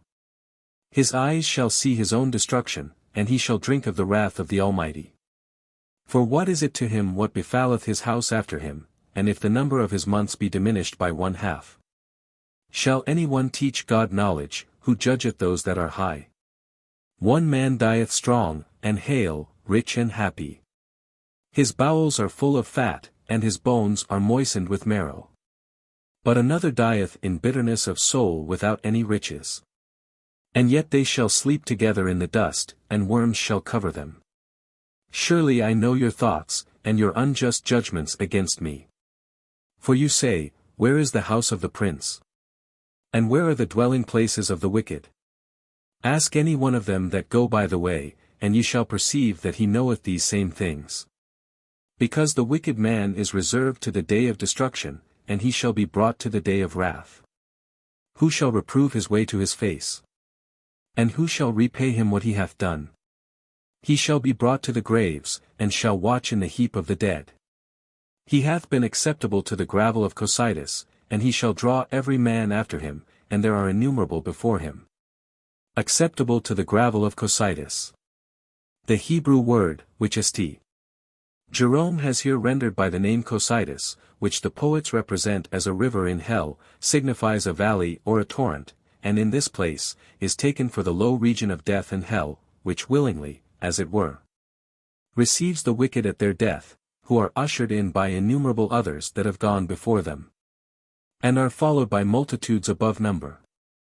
How then do ye comfort me in vain, whereas your answer is shown to be repugnant to truth? Job chapter 22. Eliphaz falsely imputes many crimes to Job, but promises him prosperity if he will repent. Then Eliphaz the Themanite answered, and said, Can man be compared with God, even though he were of perfect knowledge? What doth it profit God if thou be just? Or what dost thou give him if thy way be unspotted? Shall he reprove thee for fear, and come with thee into judgment? And not for thy manifold wickedness and thy infinite iniquities? For thou hast taken away the pledge of thy brethren without cause, and stripped the naked of their clothing. Thou hast not given water to the weary, thou hast withdrawn bread from the hungry. In the strength of thy arm thou didst possess the land, and being the most mighty thou holdest it. Thou hast sent widows away empty, and the arms of the fatherless thou hast broken in pieces.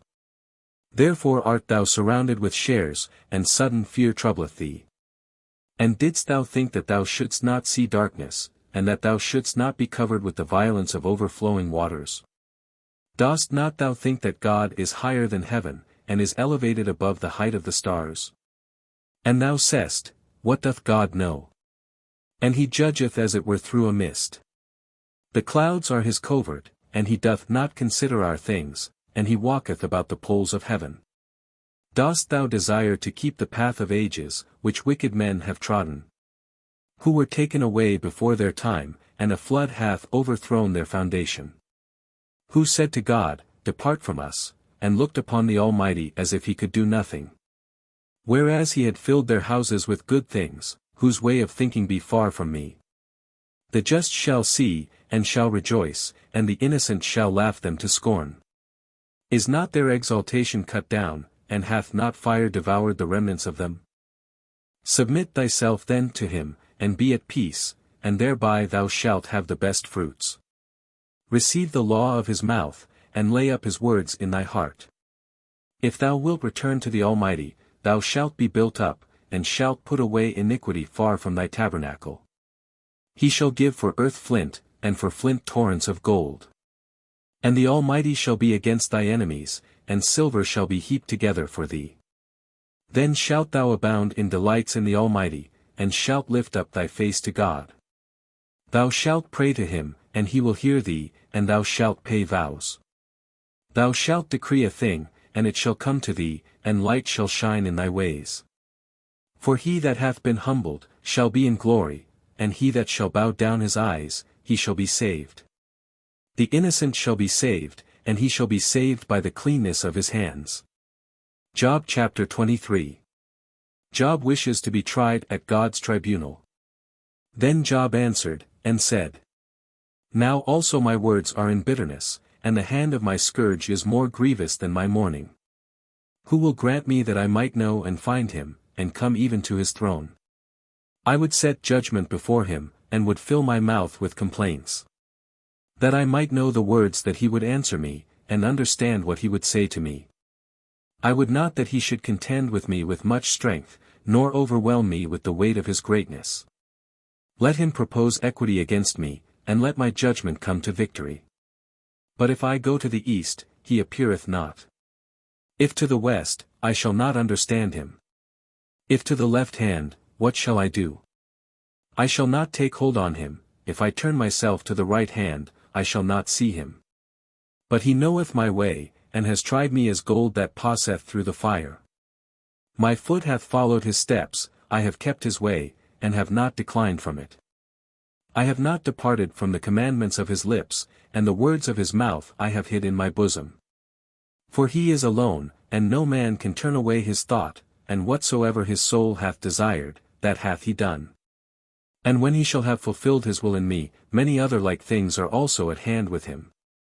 And therefore I am troubled at his presence, and when I consider him I am made pensive with fear. God hath softened my heart, and the Almighty hath troubled me. For I have not perished because of the darkness that hangs over me, neither hath the mist covered my face. Job chapter 24. God's providence often suffers the wicked to go on a long time in their sins, but punisheth them in another life. Times are not hid from the Almighty, but they that know him, know not his days. Some have removed landmarks, have taken away flocks by force, and fed them. They have driven away the ass of the fatherless, and have taken away the widow's ox for a pledge. They have overturned the way of the poor, and have oppressed together the meek of the earth. Others like wild asses in the desert go forth to their work, by watching for a prey they get bread for their children. They reap the field that is not their own, and gather the vintage of his vineyard whom by violence they have oppressed. They send men away naked, taking away their clothes who have no covering in the cold. Who are wet with the showers of the mountains, and having no covering embrace the stones. They have violently robbed the fatherless, and stripped the poor common people. From the naked and them that go without clothing, and from the hungry they have taken away the ears of corn. They have taken their rest at noon among the stores of them, who after having trodden the winepresses suffer thirst. Out of the cities they have made men to groan, and the soul of the wounded hath cried out, and God doth not suffer it to pass unrevenged. They have been rebellious to the light, they have not known his ways, neither have they returned by his paths. The murderer riseth at the very break of day, he killeth the needy, and the poor man, but in the night he will be as a thief. The eye of the adulterer observeth darkness, saying, No eye shall see me, and he will cover his face. He diggeth through houses in the dark, as in the day they had appointed for themselves, and they have not known the light. If the morning suddenly appear, it is to them the shadow of death, and they walk in darkness as if it were in light. He is light upon the face of the water, cursed be his portion on the earth, let him not walk by the way of the vineyards. Let him pass from the snow waters to excessive heat, and his sin even to hell. Let mercy forget him, may worms be his sweetness, let him be remembered no more, but be broken in pieces as an unfruitful tree. For he hath fed the barren that beareth not, and to the widow he hath done no good. He hath pulled down the strong by his might, and when he standeth up, he shall not trust to his life. God hath given him place for penance, and he abuseth it unto pride, but his eyes are upon his ways. They are lifted up for a little while and shall not stand, and shall be brought down as all things, and shall be taken away, and as the tops of the ears of corn they shall be broken. And if it be not so, who can convince me that I have lied, and set my words before God? Job chapter 25. Then Baldad the Suhite answered, and I said, Power and terror are with him, who mocketh peace in his high places. Is there any numbering of his soldiers? And upon whom shall not his light arise? Can man be justified compared with God, or he that is born of a woman appear clean? Behold, even the moon doth not shine, and the stars are not pure in his sight. How much less man that is rottenness, and the son of man who is a worm? Job chapter 26. Job declares his sentiments of the wisdom and power of God. Then Job answered, and said, Whose helper art thou? Is it of him that is weak? And dost thou hold up the arm of him that has no strength? To whom hast thou given counsel? Perhaps to him that hath no wisdom, and thou hast shown thy very great prudence. Whom hast thou desired to teach? Was it not him that made life? Behold, the giants groan under the waters, and they that dwell with them. Hell is naked before him, and there is no covering for destruction. He stretched out the north over the empty space, and hangeth the earth upon nothing. He bindeth up the waters in his clouds, so that they break not out and fall down together. He withholdeth the face of his throne, and spreadeth his cloud over it. He hath set bounds about the waters, till light and darkness come to an end. The pillars of heaven tremble, and dread at his beck. By his power the seas are suddenly gathered together, and his wisdom has struck the proud one. His spirit hath adorned the heavens, and his obstetric hand brought forth the winding serpent. His obstetric hand brought forth the winding serpent. That is, the omnipotent power of God, which brought forth all things created in time, but conceived in the divine mind from all eternity. The winding serpent, a constellation of fixed stars winding round the North Pole, called Draco. This appears from the foregoing part of the same verse, his spirit hath adorned the heavens. Lo, these things are said in part of his ways, and seeing we have heard scarce a little drop of his word, who shall be able to behold the thunder of his greatness? Job chapter 27. Job persists in asserting his own innocence, and that hypocrites will be punished in the end. Job also added, taking up his parable, and said, As God liveth, who hath taken away my judgment, and the Almighty, who hath brought my soul to bitterness. As long as breath remaineth in me, and the Spirit of God in my nostrils, my lips shall not speak iniquity, neither shall my tongue contrive lying. God forbid that I should judge you to be just, till I die I will not depart from my innocence. My justification, which I have begun to hold, I will not forsake, for my heart doth not reprehend me in all my life. Let my enemy be as the ungodly, and my adversary as the wicked one. For what is the hope of the hypocrite if through covetousness he take by violence, and God deliver not his soul? Will God hear his cry, when distress shall come upon him? Or can he delight himself in the Almighty, and call upon God at all times? I will teach you by the hand of God, what the Almighty hath, and I will not conceal it. Behold, you all know it, and why do you speak vain things without cause? This is the portion of a wicked man with God, and the inheritance of the violent, which they shall receive of the Almighty. If his sons be multiplied, they shall be for the sword, and his grandsons shall not be filled with bread. They that shall remain of him, shall be buried in death, and his widows shall not weep. If he shall heap together silver as earth, and prepare raiment as clay. He shall prepare indeed, but the just man shall be clothed with it, and the innocent shall divide the silver. He hath built his house as a moth, and as a keeper he hath made a booth. The rich man when he shall sleep shall take away nothing with him, he shall open his eyes and find nothing. Poverty like water shall take hold on him, a tempest shall oppress him in the night. A burning wind shall take him up, and carry him away, and as a whirlwind shall snatch him from his place. And he shall cast upon him, and shall not spare, out of his hand he would willingly flee. He shall clasp his hands upon him, and shall hiss at him, beholding his place. Job chapter 28. Man's industry searcheth out many things, true wisdom is taught by God alone. Silver hath beginnings of its veins, and gold hath a place wherein it is melted. Iron is taken out of the earth, and stone melted with heat is turned into brass. He hath set a time for darkness, and the end of all things he considereth, the stone also that is in the dark and the shadow of death. The flood divideth from the people that are on their journey, those whom the food of the needy man hath forgotten, and who cannot be come at. The land, out of which bread grew in its place, hath been overturned with fire. The stones of it are the place of sapphires, and the clods of it are gold. The bird hath not known the path, neither hath the eye of the vulture beheld it.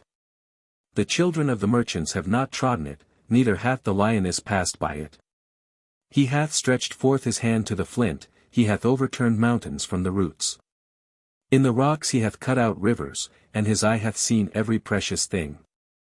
The depths also of rivers he hath searched, and hidden things he hath brought forth to light. But where is wisdom to be found, and where is the place of understanding? Man knoweth not the price thereof, neither is it found in the land of them that live in delights. The depth saith, It is not in me, and the sea saith, It is not with me. The finest gold shall not purchase it, neither shall silver be weighed in exchange for it. It shall not be compared with the dyed colors of India, or with the most precious stone sardonyx, or the sapphire. Gold or crystal cannot equal it, neither shall any vessels of gold be changed for it. High and eminent things shall not be mentioned in comparison of it, but wisdom is drawn out of secret places. The topaz of Ethiopia shall not be equal to it, neither shall it be compared to the cleanest dyeing. Whence then cometh wisdom? And where is the place of understanding? It is hid from the eyes of all living, and the fowls of the air know it not. Destruction and death have said, With our ears we have heard the fame thereof. God understandeth the way of it, and he knoweth the place thereof. For he beholdeth the ends of the world, and looketh on all things that are under heaven. Who made a weight for the winds, and weighed the waters by measure? When he gave a law for the rain, and a way for the sounding storms. Then he saw it, and declared, and prepared, and searched it. And he said to man, Behold, the fear of the Lord, that is wisdom, and to depart from evil, is understanding. Job chapter 29. Job relates his former happiness, and the respect that all men shewed him. Job also added, taking up his parable, and said, Who will grant me, that I might be according to the months past, according to the days in which God kept me? When his lamp shined over my head, and I walked by his light in darkness. As I was in the days of my youth, when God was secretly in my tabernacle. When the Almighty was with me, and my servants round about me. When I washed my feet with butter, and the rock poured me out rivers of oil. When I went out to the gate of the city, and in the street they prepared me a chair. The young men saw me, and hid themselves, and the old men rose up and stood. The princes ceased to speak, and laid the finger on their mouth. The rulers held their peace, and their tongue cleaved to their throat. The ear that heard me blessed me, and the eye that saw me gave witness to me. Because I had delivered the poor man that cried out, and the fatherless, that had no helper. The blessing of him that was ready to perish came upon me, and I comforted the heart of the widow. I was clad with justice, and I clothed myself with my judgment, as with a robe and a diadem. I was an eye to the blind, and a foot to the lame. I was the father of the poor, and the cause which I knew not, I searched out most diligently. I broke the jaws of the wicked man, and out of his teeth I took away the prey. And I said, I shall die in my nest, and as a palm tree shall multiply my days. My root is opened beside the waters, and dew shall continue in my harvest. My glory shall always be renewed, and my bow in my hand shall be repaired. They that heard me, waited for my sentence, and being attentive held their peace at my counsel. To my words they durst add nothing, and my speech dropped upon them. They waited for me as for rain, and they opened their mouth as for a latter shower. If at any time I laughed on them, they believed not, and the light of my countenance fell not on earth. If I had a mind to go to them, I sat first, and when I sat as a king, with his army standing about him, yet I was a comforter of them that mourned. Job chapter 30. Job shews the wonderful change of his temporal estate, from welfare to great calamity. But now the younger in time scorn me, whose fathers I would not have set with the dogs of my flock. But now the younger in time. That is, younger than I am, and as it were obscure, when I was conspicuous and in magnificence. They now look down on me. The strength of whose hands was to me as nothing, and they were thought unworthy of life itself. Barren with want and hunger, who gnawed in the wilderness, disfigured with calamity and misery. And they ate grass, and barks of trees, and the root of junipers was their food. Who snatched up these things out of the valleys, and when they had found any of them, they ran to them with a cry. They dwelt in the desert places of torrents, and in caves of earth, or upon the gravel. They pleased themselves among these kind of things, and counted it delightful to be under the briars. The children of foolish and base men, and not appearing at all upon the earth. Now I am turned into their song, and am become their byword. They abhor me, and flee far from me, and are not afraid to spit in my face. For he hath opened his quiver, and hath afflicted me, and hath put a bridle into my mouth. At the right hand of my rising, my calamities forthwith arose. They have overthrown my feet, and have overwhelmed me with their paths as with waves. They have destroyed my ways, they have lain in wait against me, and they have prevailed, and there was none to help. They have rushed in upon me, as when a wall is broken, and a gate opened, and have rolled themselves down to my miseries. I am brought to nothing, as a wind thou hast taken away my desire, and my prosperity hath passed away like a cloud. And now my soul feedeth within myself, and the days of affliction possess me. In the night my bone is pierced with sorrows, and they that feed upon me, do not sleep. With the multitude of them my garment is consumed, and they have girded me about, as with the collar of my coat. I am compared to dirt, and am likened to embers and ashes. I cry to thee, and thou hearest me not, I stand up, and thou dost not regard me. Thou art changed to be cruel toward me, and in the hardness of thy hand thou art against me. Thou hast lifted me up, and set me as it were upon the wind, and thou hast mightily dashed me. I know that thou wilt deliver me to death, where a house is appointed for every one that liveth. But yet thou stretchest not forth thy hand to their consumption, and if they shall fall down thou wilt save. I wept heretofore for him that was afflicted, and my soul had compassion on the poor. I expected good things, and evils are come upon me, I waited for light, and darkness broke out. My inner parts have boiled without any rest, the days of affliction have prevented me. I went mourning without indignation. I rose up, and cried in the crowd. I was the brother of dragons, and companion of ostriches. Brother of dragons, etc. Imitating these creatures in their lamentable noise. My skin is become black upon me, and my bones are dried up with heat. My harp is turned to mourning, and my organ into the voice of those that weep. Job chapter 31. Job, to defend himself from the unjust judgments of his friends, gives a sincere account of his own virtues. I made a covenant with my eyes, that I would not so much as think upon a virgin. For what part should God from above have in me, and what inheritance the Almighty from on high? Is not destruction to the wicked, and aversion to them that work iniquity? Doth not he consider my ways, and number all my steps? If I have walked in vanity, and my foot hath made haste to deceit. Let him weigh me in a just balance, and let God know my simplicity. If my step hath turned out of the way, and if my heart hath followed my eyes, and if a spot hath cleaved to my hands. Then let me sow and let another reap, and let my offspring be rooted out. If my heart hath been deceived upon a woman, and if I have laid wait at my friend's door. Let my wife be the harlot of another, and let other men lie with her. For this is a heinous crime, and a most grievous iniquity. It is a fire that devoureth even to destruction, and rooteth up all things that spring. If I have despised to abide judgment with my manservant, or my maidservant, when they had any controversy against me. For what shall I do when God shall rise to judge? And when he shall examine, what shall I answer him? Did not he that made me in the womb make him also, and did not one and the same form me in the womb? If I have denied to the poor what they desired, and have made the eyes of the widow wait. If I have eaten my morsel alone, and the fatherless hath not eaten thereof. For from my infancy mercy grew up with me, and it came out with me from my mother's womb. If I have despised him that was perishing for want of clothing, and the poor man that had no covering.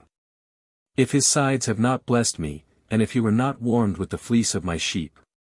If I have lifted up my hand against the fatherless, even when I saw myself superior in the gate. Let my shoulder fall from its joint, and let my arm with its bones be broken. For I have always feared God as waves swelling over me, and his weight I was unable to bear. If I have thought gold my strength, and have said to find gold, my confidence.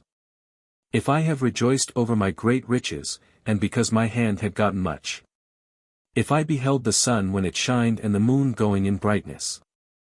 If I beheld the sun, etc. If I behold the sun and moon with admiration, knowing them to be created and governed by the power of God, I call on my adversaries to produce anything against me, whereby I could be charged with worshipping the sun or moon. And my heart in secret hath rejoiced, and I have kissed my hand with my mouth. Which is a very great iniquity, and a denial against the Most High God. If I have been glad at the downfall of him that hated me, and have rejoiced that evil had found him. For I have not given my mouth to sin, by wishing a curse to his soul. If the men of my tabernacle have not said, who will give us of his flesh that we may be filled? The stranger did not stay without, my door was open to the traveler. If as a man I have hid my sin, and have concealed my iniquity in my bosom. If I have been afraid at a very great multitude, and the contempt of kinsmen hath terrified me, and have not rather held my peace, and not gone out of the door. Who would grant me a hearing, that the Almighty may hear my desire, and that he himself that judgeth would write a book? That I may carry it on my shoulder, and put it about me as a crown? At every step of mine I would pronounce it, and offer it as to a prince. If my land cry against me, and with it the furrows thereof mourn. If I have eaten the fruits thereof without money, and have afflicted the son of the tillers thereof. Let thistles grow up to me instead of wheat, and thorns instead of barley. The words of Job are ended. Job chapter 32. Elihu is angry with Job and his friends. He boasts of himself. So these three men ceased to answer Job, because he seemed just to himself. And Elihu the son of Barachel the Buzite of the kindred of Ram, was angry and was moved to indignation. Now he was angry against Job, because he said he was just before God. And he was angry with his friends, because they had not found a reasonable answer, but only had condemned Job. So Elihu waited while Job was speaking because they were his elders that were speaking. But when he saw that the three were not able to answer, he was exceedingly angry. Then Elihu the son of Barachel the Buzite answered, and said, I am younger in days, and you are more ancient, therefore hanging down my head, I was afraid to shew you my opinion. For I hoped that greater age would speak, and that a multitude of years would teach wisdom. But, as I see, there is a spirit in men, and the inspiration of the Almighty giveth understanding. They that are aged are not the wise men, neither do the ancients understand judgment. Therefore I will speak, hearken to me, I also will shew you my wisdom. For I have waited for your words, I have given ear to your wisdom, as long as you were disputing in words. And as long as I thought you said something, I considered, but, as I see, there is none of you that can convince Job, and answer his words. Lest you should say, we have found wisdom, God hath cast him down, not man. He hath spoken nothing to me, and I will not answer him according to your words. They were afraid, and answered no more, and they left off speaking. Therefore because I have waited, and they have not spoken, they stood, and answered no more. I also will answer my part, and will shew my knowledge. For I am full of matter to speak of, and the spirit of my bowels straiteneth me. Behold, my belly is as new wine which wanteth vent, which bursteth the new vessels. I will speak and take breath a little, I will open my lips, and will answer. I will not accept the person of man, and I will not level God with man. I will not level God with man. Here Elihu considers that Job hath put himself on a level with God, by the manner he assumed to justify his own life in speaking to God as if he spoke to an equal. Elihu expresses in the following verse 22 his fear of punishment hereafter for such an attempt. For I know not how long I shall continue, and whether after a while my Maker may take me away. Job chapter 33. Elihu blames Job for asserting his own innocence. Hear therefore, O Job, my speeches, and hearken to all my words. Behold now I have opened my mouth, let my tongue speak within my jaws. My words are from my upright heart, and my lips shall speak a pure sentence. The Spirit of God made me, and the breath of the Almighty gave me life. If thou canst, answer me, and stand up against my face. Behold, God hath made me as well as thee, and of the same clay I also was formed. But yet let not my wonder terrify thee, and let not my eloquence be burdensome to thee. Now thou hast said in my hearing, and I have heard the voice of thy words. I am clean, and without sin, I am unspotted, and there is no iniquity in me. Because he hath found complaints against me, therefore he hath counted me for his enemy. He hath put my feet in the stocks, he hath observed all my paths. Now this is the thing in which thou art not justified, I will answer thee, that God is greater than man. Dost thou strive against him, because he hath not answered thee to all words? God speaketh once, and repeateth not the selfsame thing the second time. By a dream in a vision by night, when deep sleep falleth upon men, and they are sleeping in their beds. Then he openeth the ears of men, and teaching instructeth them in what they are to learn. That he may withdraw a man from the things he is doing, and may deliver him from pride. Rescuing his soul from corruption, and his life from passing to the sword. He rebuketh also by sorrow in the bed, and he mocketh all his bones to wither. Bread becometh abominable to him in his life, and to his soul the meat which before he desired. His flesh shall be consumed away, and his bones that were covered shall be made bare. His soul hath drawn near to corruption, and his life to the destroyers. If there shall be an angel speaking for him, one among thousands, to declare man's uprightness. He shall have mercy on him, and shall say, Deliver him, that he may not go down to corruption, I have found wherein I may be merciful to him. His flesh is consumed with punishments, let him return to the days of his youth. He shall pray to God, and he will be gracious to him, and he shall see his face with joy, and he will render to man his justice. He shall look upon men, and shall say, I have sinned, and indeed I have offended, and I have not received what I have deserved. He hath delivered his soul from going into destruction, that it may live and see the light. Behold, all these things God worketh 3 times within every one. That he may withdraw their souls from corruption, and enlighten them with the light of the living. Attend, Job, and hearken to me, and hold thy peace, whilst I speak. But if thou hast anything to say, answer me, speak, for I would have thee to appear just. And if thou have not, hear me, hold thy peace, and I will teach thee wisdom. Job chapter 34. Elihu charges Job with blasphemy, and sets forth the power and justice of God. And Elihu continued his discourse, and said, Hear ye, wise men, my words, and ye learned, hearken to me. For the ear trieth words, and the mouth discerneth meats by the taste. Let us choose to us judgment, and let us see among ourselves what is the best. For Job hath said, I am just, and God hath overthrown my judgment. For in judging me there is a lie, my arrow is violent without any sin. What man is there like Job, who drinketh up scorning like water? Who goeth in company with them that work iniquity, and walketh with wicked men? For he hath said, Man shall not please God, although he run with him. Therefore, ye men of understanding, hear me, far from God be wickedness, and iniquity from the Almighty. For he will render to a man his work, and according to the ways of every one he will reward them. For in very deed God will not condemn without cause, neither will the Almighty pervert judgment. What other hath he appointed over the earth? Or whom hath he set over the world which he made? If he turn his heart to him, he shall draw his spirit and breath unto himself. All flesh shall perish together, and man shall return into ashes.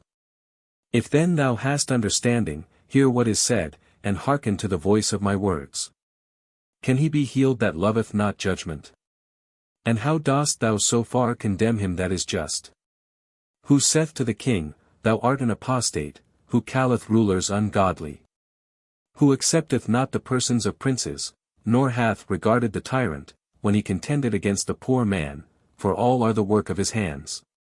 They shall suddenly die, and the people shall be troubled at midnight, and they shall pass, and take away the violent without hand. For his eyes are upon the ways of men, and he considereth all their steps. There is no darkness, and there is no shadow of death, where they may be hid who work iniquity. For it is no longer in the power of man to enter into judgment with God. He shall break in pieces many and innumerable, and shall make others to stand in their stead. For he knoweth their works, and therefore he shall bring night on them, and they shall be destroyed. He hath struck them, as being wicked, in open sight. Who as it were on purpose have revolted from him, and would not understand all his ways. So that they caused the cry of the needy to come to him, and he heard the voice of the poor. For when he granteth peace, who is there that can condemn? When he hideth his countenance, who is there that can behold him, whether it regard nations, or all men? Who mocketh a man that is a hypocrite to reign for the sins of the people? Seeing then I have spoken of God, I will not hinder thee in thy turn. If I have erred, teach thou me, if I have spoken iniquity, I will add no more. Doth God require it of thee, because it hath displeased thee? For thou begannest to speak, and not I, but if thou know anything better, speak. Let men of understanding speak to me, and let a wise man hearken to me.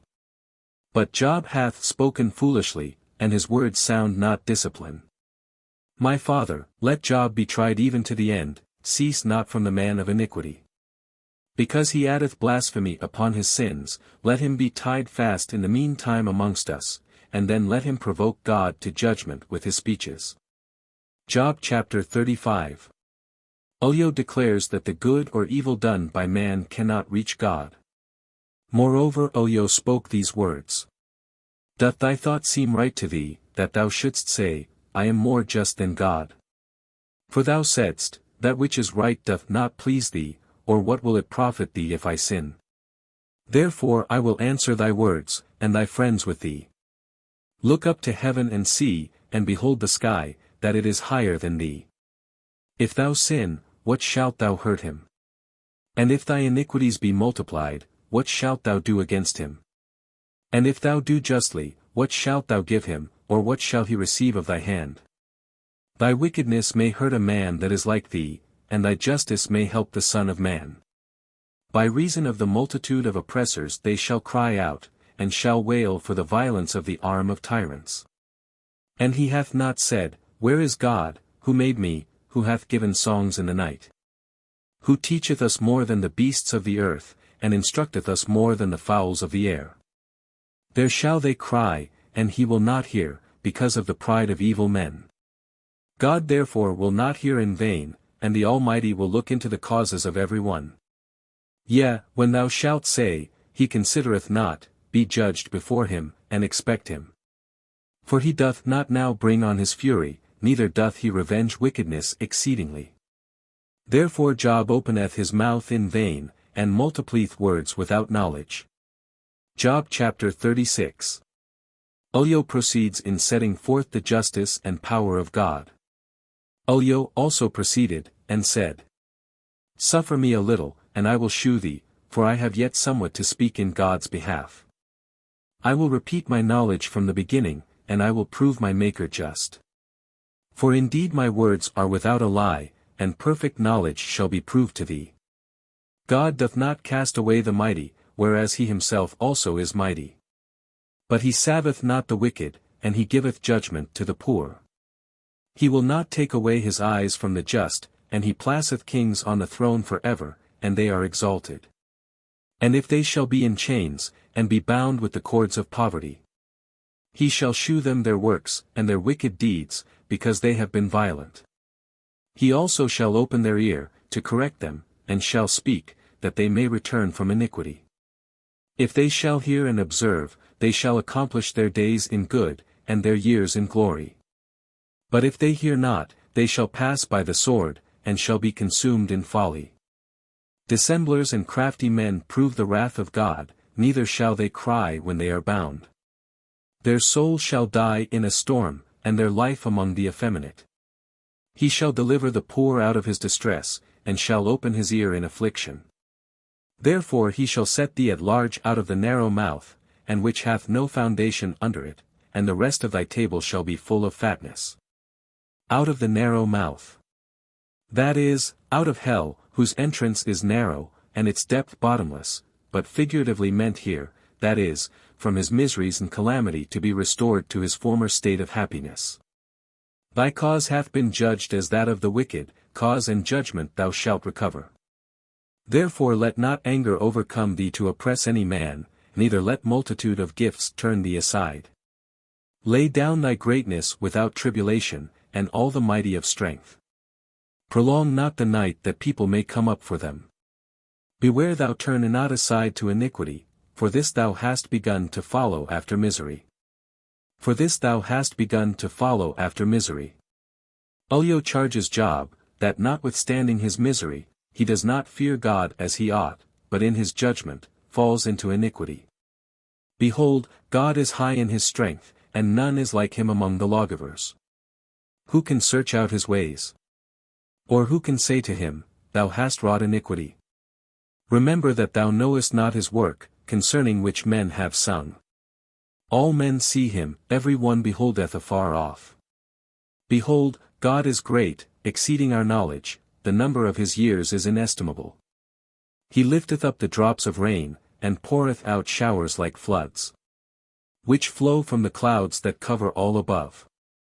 If he will spread out clouds as his tent, and lighten with his light from above, he shall cover also the ends of the sea. For by these he judgeth people, and giveth food to many mortals. In his hands he hideth the light, and commandeth it to come again. He sheweth his friend concerning it, that it is his possession, and that he may come up to it. Job chapter 37. Ulyo goes on in his discourse, shewing God's wisdom and power, by his wonderful works. At this my heart trembleth, and is moved out of its place. Hear ye attentively the terror of his voice, and the sound that cometh out of his mouth. He beholdeth under all the heavens, and his light is upon the ends of the earth. After it a noise shall roar, he shall thunder with the voice of his majesty, and shall not be found out, when his voice shall be heard. God shall thunder wonderfully with his voice, he that doth great and unsearchable things. He commandeth the snow to go down upon the earth, and the winter rain, and the shower of his strength. He sealeth up the hand of all men, that every one may know his works. He sealeth up, etc. When he sends those showers of his strength, that is, those storms of rain, he seals up, that is, he shuts up the hands of men from their usual works abroad, and confines them within doors, to consider his works. Or to forecast their works, that is, what they themselves are to do. Then the beast shall go into his covert, and shall abide in his den. Out of the inner parts shall a tempest come, and cold out of the north. When God bloweth there cometh frost, and again the waters are poured out abundantly. Corn desireth clouds, and the clouds spread their light, which go round about, whithersoever the will of him that governeth them shall lead them, to whatsoever he shall command them upon the face of the whole earth. Whether in one tribe, or in his own land, or in what place soever of his mercy he shall command them to be found. Hearken to these things, Job, stand, and consider the wondrous works of God. Dost thou know when God commanded the rains, to shew his light of his clouds? Knowest thou the great paths of the clouds, and the perfect knowledges? Are not thy garments hot, when the south wind blows upon the earth? Thou perhaps hast made the heavens with him, which are most strong, as if they were of molten brass. Shew us what we may say to him, or we are wrapped up in darkness. Who shall tell him the things I speak? Even if a man shall speak, he shall be swallowed up. He shall be swallowed up. All that man can say when he speaks of God, is so little and inconsiderable in comparison with the subject, that man is lost, and as it were swallowed up in so immense an ocean. But now they see not the light, the air on a sudden shall be thickened into clouds, and the wind shall pass and drive them away. Cold cometh out of the north, and to God praise with fear.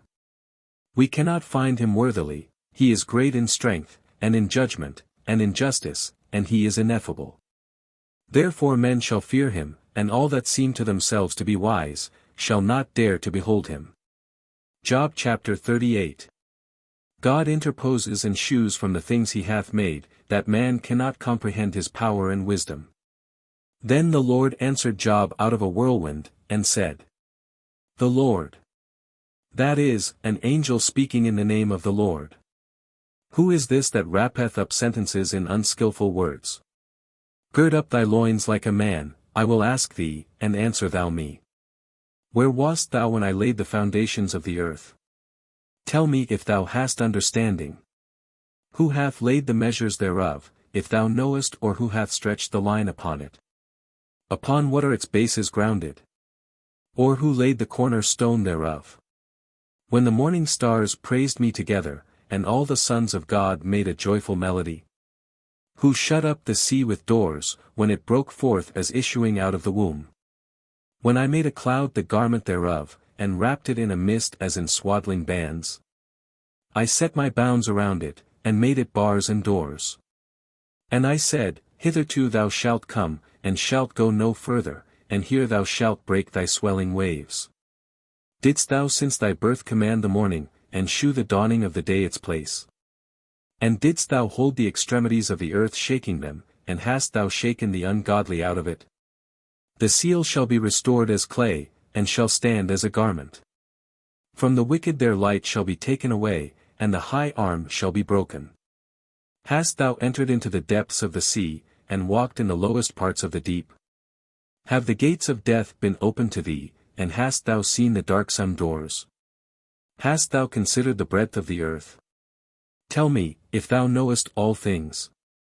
Where is the way where light dwelleth, and where is the place of darkness?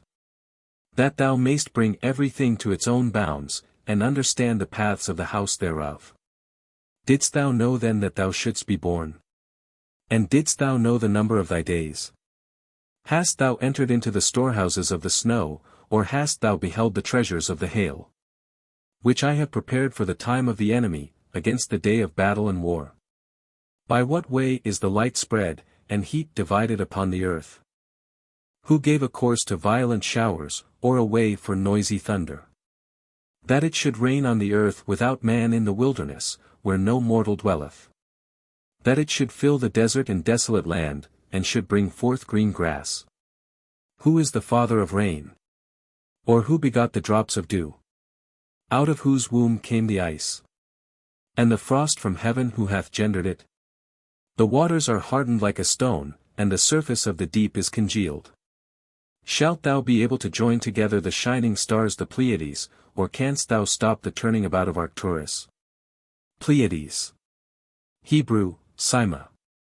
A cluster of 7 stars in the constellation Taurus or the Bull. Arcturus, a bright star in the constellation Boötes.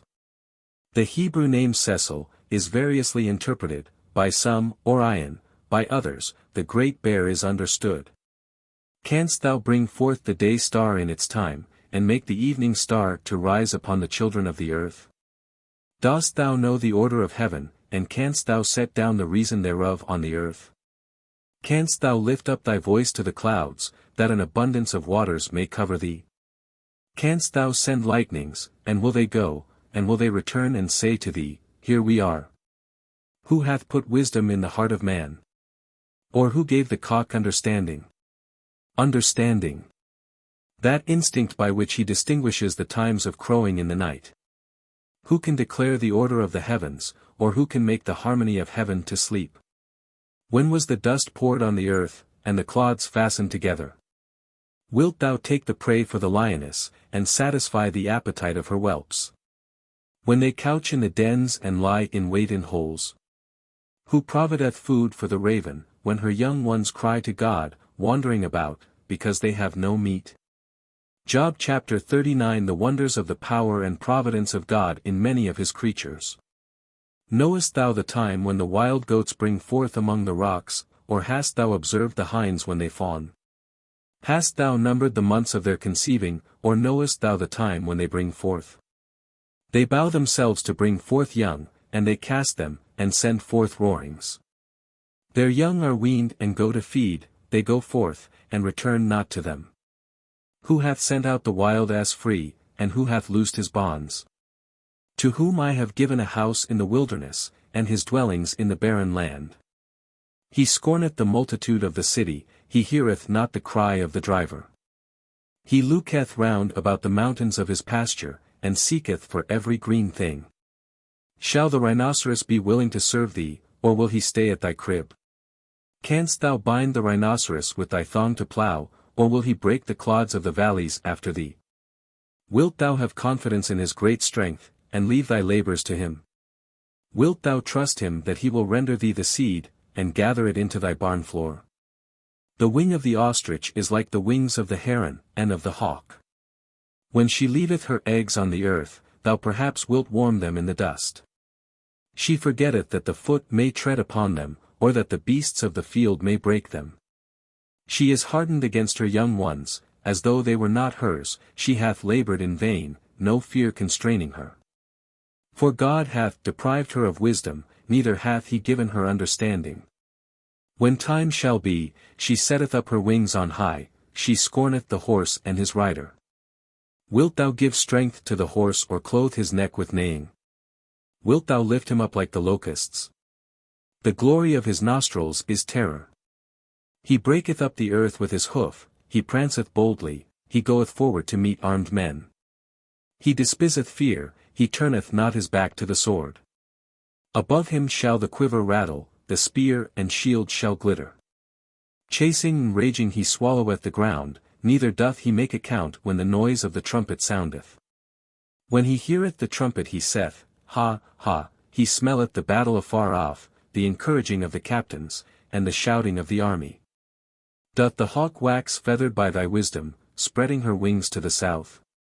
Will the eagle mount up at thy command, and make her nest in high places? She abideth among the rocks, and dwelleth among cragged flints, and stony hills, where there is no access. From thence she looketh for the prey, and her eyes behold afar off. Her young ones shall suck up blood, and wheresoever the carcass shall be, she is immediately there. And the Lord went on, and said to Job, Shall he that contendeth with God be so easily silenced? Surely he that reproveth God, ought to answer him. Then Job answered the Lord, and said, What can I answer, who hath spoken inconsiderately? I will lay my hand upon my mouth. Spoken inconsiderately. If we discuss all Job's words, saith St. Gregory, we shall find nothing impiously spoken. As may be gathered from the words of the Lord himself, chapter 42, ver. 7, 8. But what was reprehensible in him, was the manner of expressing himself at times, speaking too much of his own affliction, and too little of God's goodness towards him, which here he acknowledges as inconsiderate. One thing I have spoken, which I wish I had not said, and another, to which I will add no more. Job chapter 40. Of the power of God in the behemoth and the Leviathan. And the Lord answering Job out of the whirlwind, said, Gird up thy loins like a man, I will ask thee, and do thou tell me. Wilt thou make void my judgment, and condemn me, that thou mayst be justified? And hast thou an arm like God, and canst thou thunder with a voice like him? Clothe thyself with beauty, and set thyself up on high, and be glorious, and put on goodly garments. Scatter the proud in thy indignation, and behold every arrogant man, and humble him. Look on all that are proud, and confound them, and crush the wicked in their place. Hide them in the dust together, and plunge their faces into the pit. Then I will confess that thy right hand is able to save thee. Behold Behemoth whom I made with thee, he eateth grass like an ox. Behemoth. In Hebrew, behema, which signifies in general an animal. But many authors explain, that here it is put for the elephant. His strength is in his loins, and his force in the navel of his belly. He setteth up his tail like a cedar, the sinews of his testicles are wrapped together. His bones are like pipes of brass, his gristle like plates of iron. He is the beginning of the ways of God, who made him, he will apply his sword. He will apply his sword. This text is variously explained. Some explain the sword, the horn given to the animal for his defense, others, the power that God hath given to the animal for his defense, others, the power that God hath given to man to slay him. Notwithstanding his great size and strength. To him the mountains bring forth grass, there all the beasts of the field shall play. He sleepeth under the shadow, in the covert of the reed, and in moist places. The shades cover his shadow, the willows of the brook shall compass him about. Behold, he will drink up a river, and not wonder, and he trusteth that the Jordan may run into his mouth. In his eyes as with a hook he shall take him, and bore through his nostrils with stakes. Canst thou draw out the Leviathan with a hook, or canst thou tie his tongue with a cord? Leviathan. The whale or some sea monster. Canst thou put a ring in his nose, or bore through his jaw with a buckle? Will he make many supplications to thee, or speak soft words to thee? Will he make a covenant with thee, and wilt thou take him to be a servant for ever? Shalt thou play with him as with a bird, or tie him up for thy handmaids? Shall friends cut him in pieces, shall merchants divide him? Wilt thou fill nets with his skin, and the cabins of fishes with his head? Lay thy hand upon him, remember the battle, and speak no more. Behold his hope shall fail him, and in the sight of all he shall be cast down. Job chapter 41. A further description of the Leviathan. I will not stir him up, like one that is cruel, for who can resist my countenance? Who hath given me before that I should repay him? All things that are under heaven are mine. I will not spare him, nor his mighty words, and frame to make supplication. Who can discover the face of his garment? Or who can go into the midst of his mouth? Who can open the doors of his face? His teeth are terrible round about. His body is like molten shields, shut close up with scales pressing upon one another. One is joined to another, and not so much as any air can come between them. They stick one to another and they hold one another fast, and shall not be separated. His sneezing is like the shining of fire, and his eyes like the eyelids of the morning. Out of his mouth go forth lamps, like torches of lighted fire. Out of his nostrils goeth smoke, like that of a pot heated and boiling. His breath kindleth coals, and a flame cometh forth out of his mouth. In his neck strength shall dwell, and want goeth before his face. The members of his flesh cleave one to another, he shall send lightnings against him, and they shall not be carried to another place. His heart shall be as hard as a stone, and as firm as a smith's anvil. When he shall raise him up, the angels shall fear, and being affrighted shall purify themselves. Angels. Elim, Hebrew, which signifies here, the mighty, the most valiant, shall fear this monstrous fish, and in their fear shall seek to be purified. When a sword shall lay at him, it shall not be able to hold, nor a spear, nor a breastplate. For he shall esteem iron as straw, and brass as rotten wood. The archer shall not put him to flight, the stones of the sling are to him like stubble. As stubble will he esteem the hammer, and he will laugh him to scorn who shake the spear. The beams of the sun shall be under him, and he shall strew gold under him like mire. Under him. He shall not value the beams of the sun, and gold to him shall be like mire. He shall make the deep sea to boil like a pot, and shall make it as when ointments boil. A path shall shine after him, he shall esteem the deep as growing old. The deep as growing old. Growing hoary, as it were with the froth which he leaves behind him. There is no power upon earth that can be compared with him who was made to fear no one. He beholdeth every high thing, he is king over all the children of pride. He is king, etc. He is superior in strength to all that are great and strong amongst living creatures. Mystically it is understood of the devil, who is king over all the proud. Job chapter 42. Job submits himself. God pronounces in his favor. Job offers sacrifice for his friends. He is blessed with riches and children, and dies happily. Then Job answered the Lord, and said, I know that thou canst do all things, and no thought is hid from thee. Who is this that hideth counsel without knowledge? Therefore I have spoken unwisely, and things that above measure exceeded my knowledge. Hear, and I will speak, I will ask thee, and do thou tell me. With the hearing of the ear, I have heard thee, but now my eye seeth thee. Therefore I reprehend myself, and do penance in dust and ashes.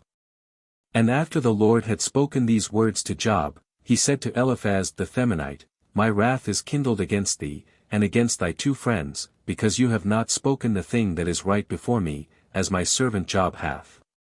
Take unto you therefore 7 oxen and 7 rams, and go to my servant Job, and offer for yourselves a holocaust, and my servant Job shall pray for you, his face I will accept.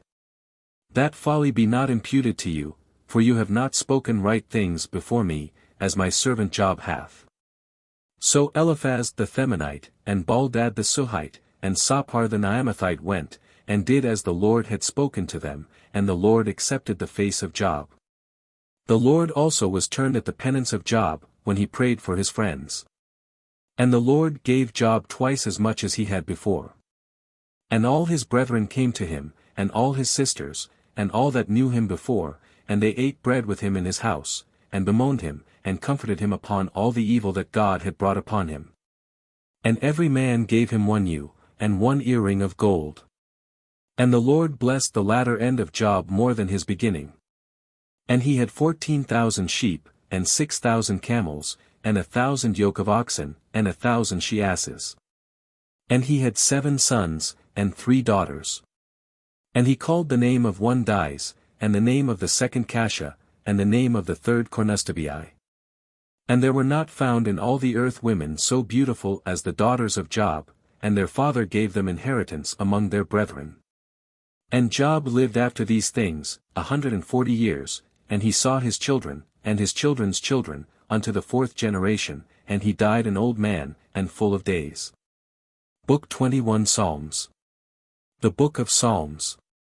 The Psalms are called by the Hebrews Tehillim, that is, hymns of praise. The author, of a great part of them at least, was King David, but many are of opinion that some of them were made by Asaph, and others whose names are prefixed in the titles. Psalms chapter 1. Beatus vir. The happiness of the just and the evil state of the wicked. Blessed is the man who hath not walked in the counsel of the ungodly, nor stood in the way of sinners, nor sat in the chair of pestilence. But his will is in the law of the Lord, and on his law he shall meditate day and night. And he shall be like a tree which is planted near the running waters, which shall bring forth its fruit, in due season. And his leaf shall not fall off, and all whatsoever he shall do shall prosper. Not so the wicked, not so, but like the dust, which the wind driveth from the face of the earth. Therefore the wicked shall not rise again in judgment, nor sinners in the counsel of the just. For the Lord knoweth the way of the just, and the way of the wicked shall perish. Psalms chapter 2. Quaer frimurent. The vain efforts of persecutors against Christ and his church. Why have the Gentiles raged, and the propel devised vain things? The kings of the earth stood up, and the princes met together, against the Lord, and against his Christ. Let us break their bonds asunder, and let us cast away their yoke from us. He that dwelleth in heaven shall laugh at them, and the Lord shall deride them. Then shall he speak to them in his anger, and trouble them in his rage. But I am appointed king by him over Shaun, his holy mountain, preaching his commandment. The Lord hath said to me, Thou art my son, this day have I begotten thee. Ask of me, and I will give thee the Gentiles for thy inheritance, and the utmost parts of the earth for thy possession. Thou shalt rule them with a rod of iron, and shalt break them in pieces like a potter's vessel. And now, O ye kings, understand, receive instruction, you that judge the earth. Serve ye the Lord with fear, and rejoice unto him with trembling. Embrace discipline, lest at any time the Lord be angry, and you perish from the just way. When his wrath shall be kindled in a short time, blessed are all they that trust in him. Psalms chapter 3. Domini, quid multiplicati. The prophet's danger and delivery from his son Absalom, mystically, the passion and resurrection of Christ. The Psalm of David when he fled from the face of his son Absalom. 3:2 Why, O Lord, are they multiplied that afflict me? Many are they who rise up against me. 3:3 Many say to my soul, there is no salvation for him in his God. But thou, O Lord, art my protector, my glory, and the lifter up of my head. I have cried to the Lord with my voice, and he hath heard me from his holy hill. I have slept and have taken my rest, and I have risen up, because the Lord hath protected me. I will not fear thousands of the people surrounding me. Arise, O Lord. Save me, O my God. For thou hast struck all them who are my adversaries without cause, thou hast broken the teeth of sinners.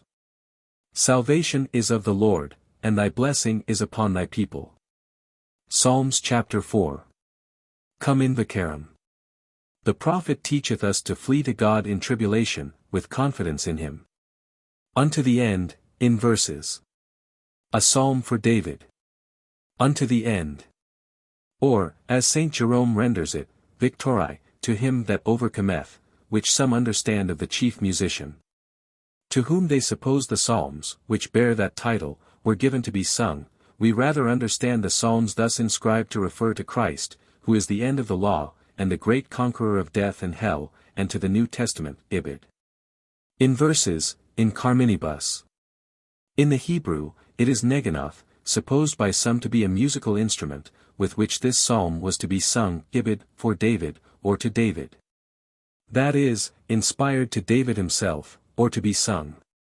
When I called upon him, the God of my justice heard me, when I was in distress, thou hast enlarged me. Have mercy on me, and hear my prayer. O ye sons of men, how long will you be dull of heart? Why do you love vanity, and seek after lying? Know ye also that the Lord hath made his Holy One wonderful, the Lord will hear me when I shall cry unto him. Be ye angry, and sin not, the things you say in your hearts, be sorry for them upon your beds. Offer up the sacrifice of justice, and trust in the Lord, many say, who sheweth us good things. The light of thy countenance, O Lord, is signed upon us, thou hast given gladness in my heart. By the fruit of their corn, their wine, and oil, they rest. In peace in the selfsame I will sleep, and I will rest.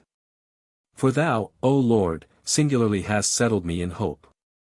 Psalms chapter 5. Verba mea orabile. A prayer to God against the iniquities of men. Unto the end, for her that obtaineth the inheritance. A psalm for David. For her that obtaineth the inheritance. That is, for the Church of Christ. Give ear, O Lord, to my words, understand my cry.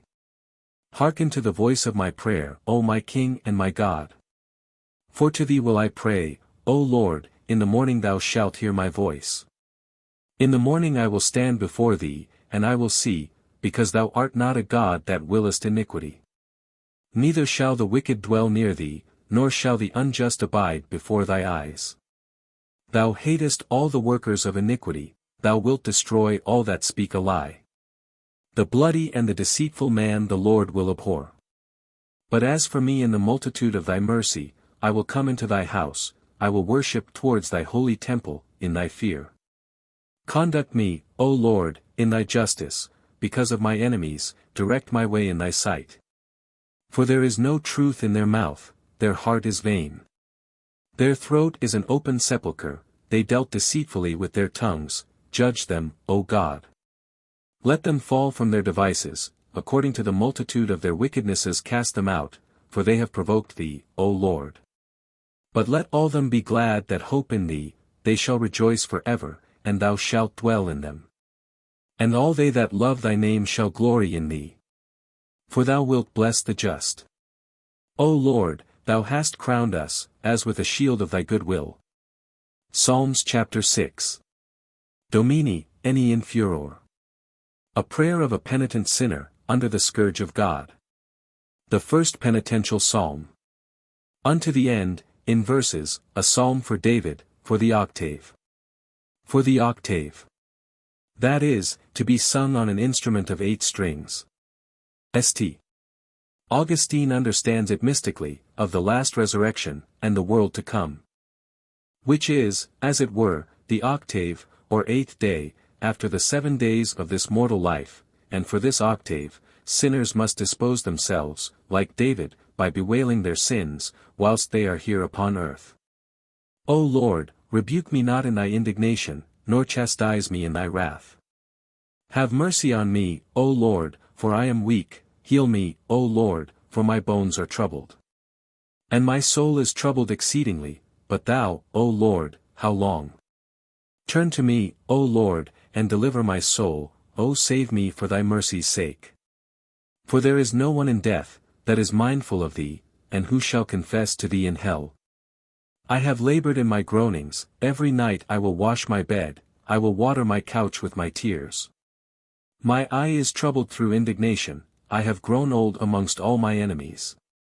Depart from me, all ye workers of iniquity, for the Lord hath heard the voice of my weeping. The Lord hath heard my supplication, the Lord hath received my prayer. Let all my enemies be ashamed, and be very much troubled, let them be turned back, and be ashamed very speedily. Psalms chapter 7.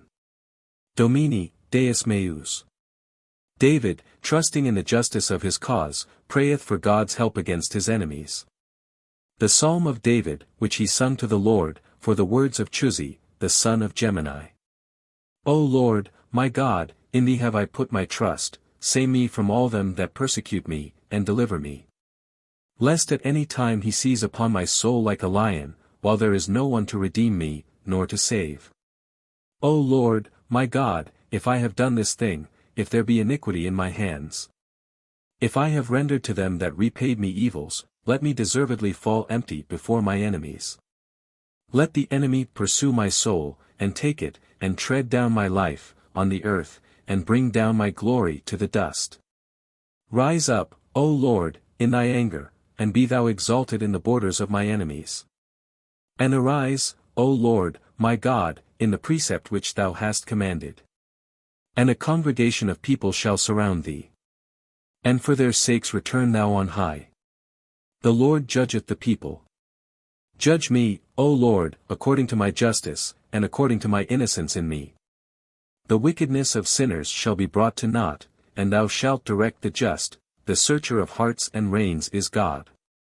Just is my help from the Lord, who saveth the upright of heart. God is a just judge, strong and patient, is he angry every day? Except you will be converted, he will brandish his sword, he hath bent his bow, and made it ready. And in it he hath prepared to instruments of death, he hath made ready his arrows for them that burn. For them that burn. That is, against the persecutors of his saints.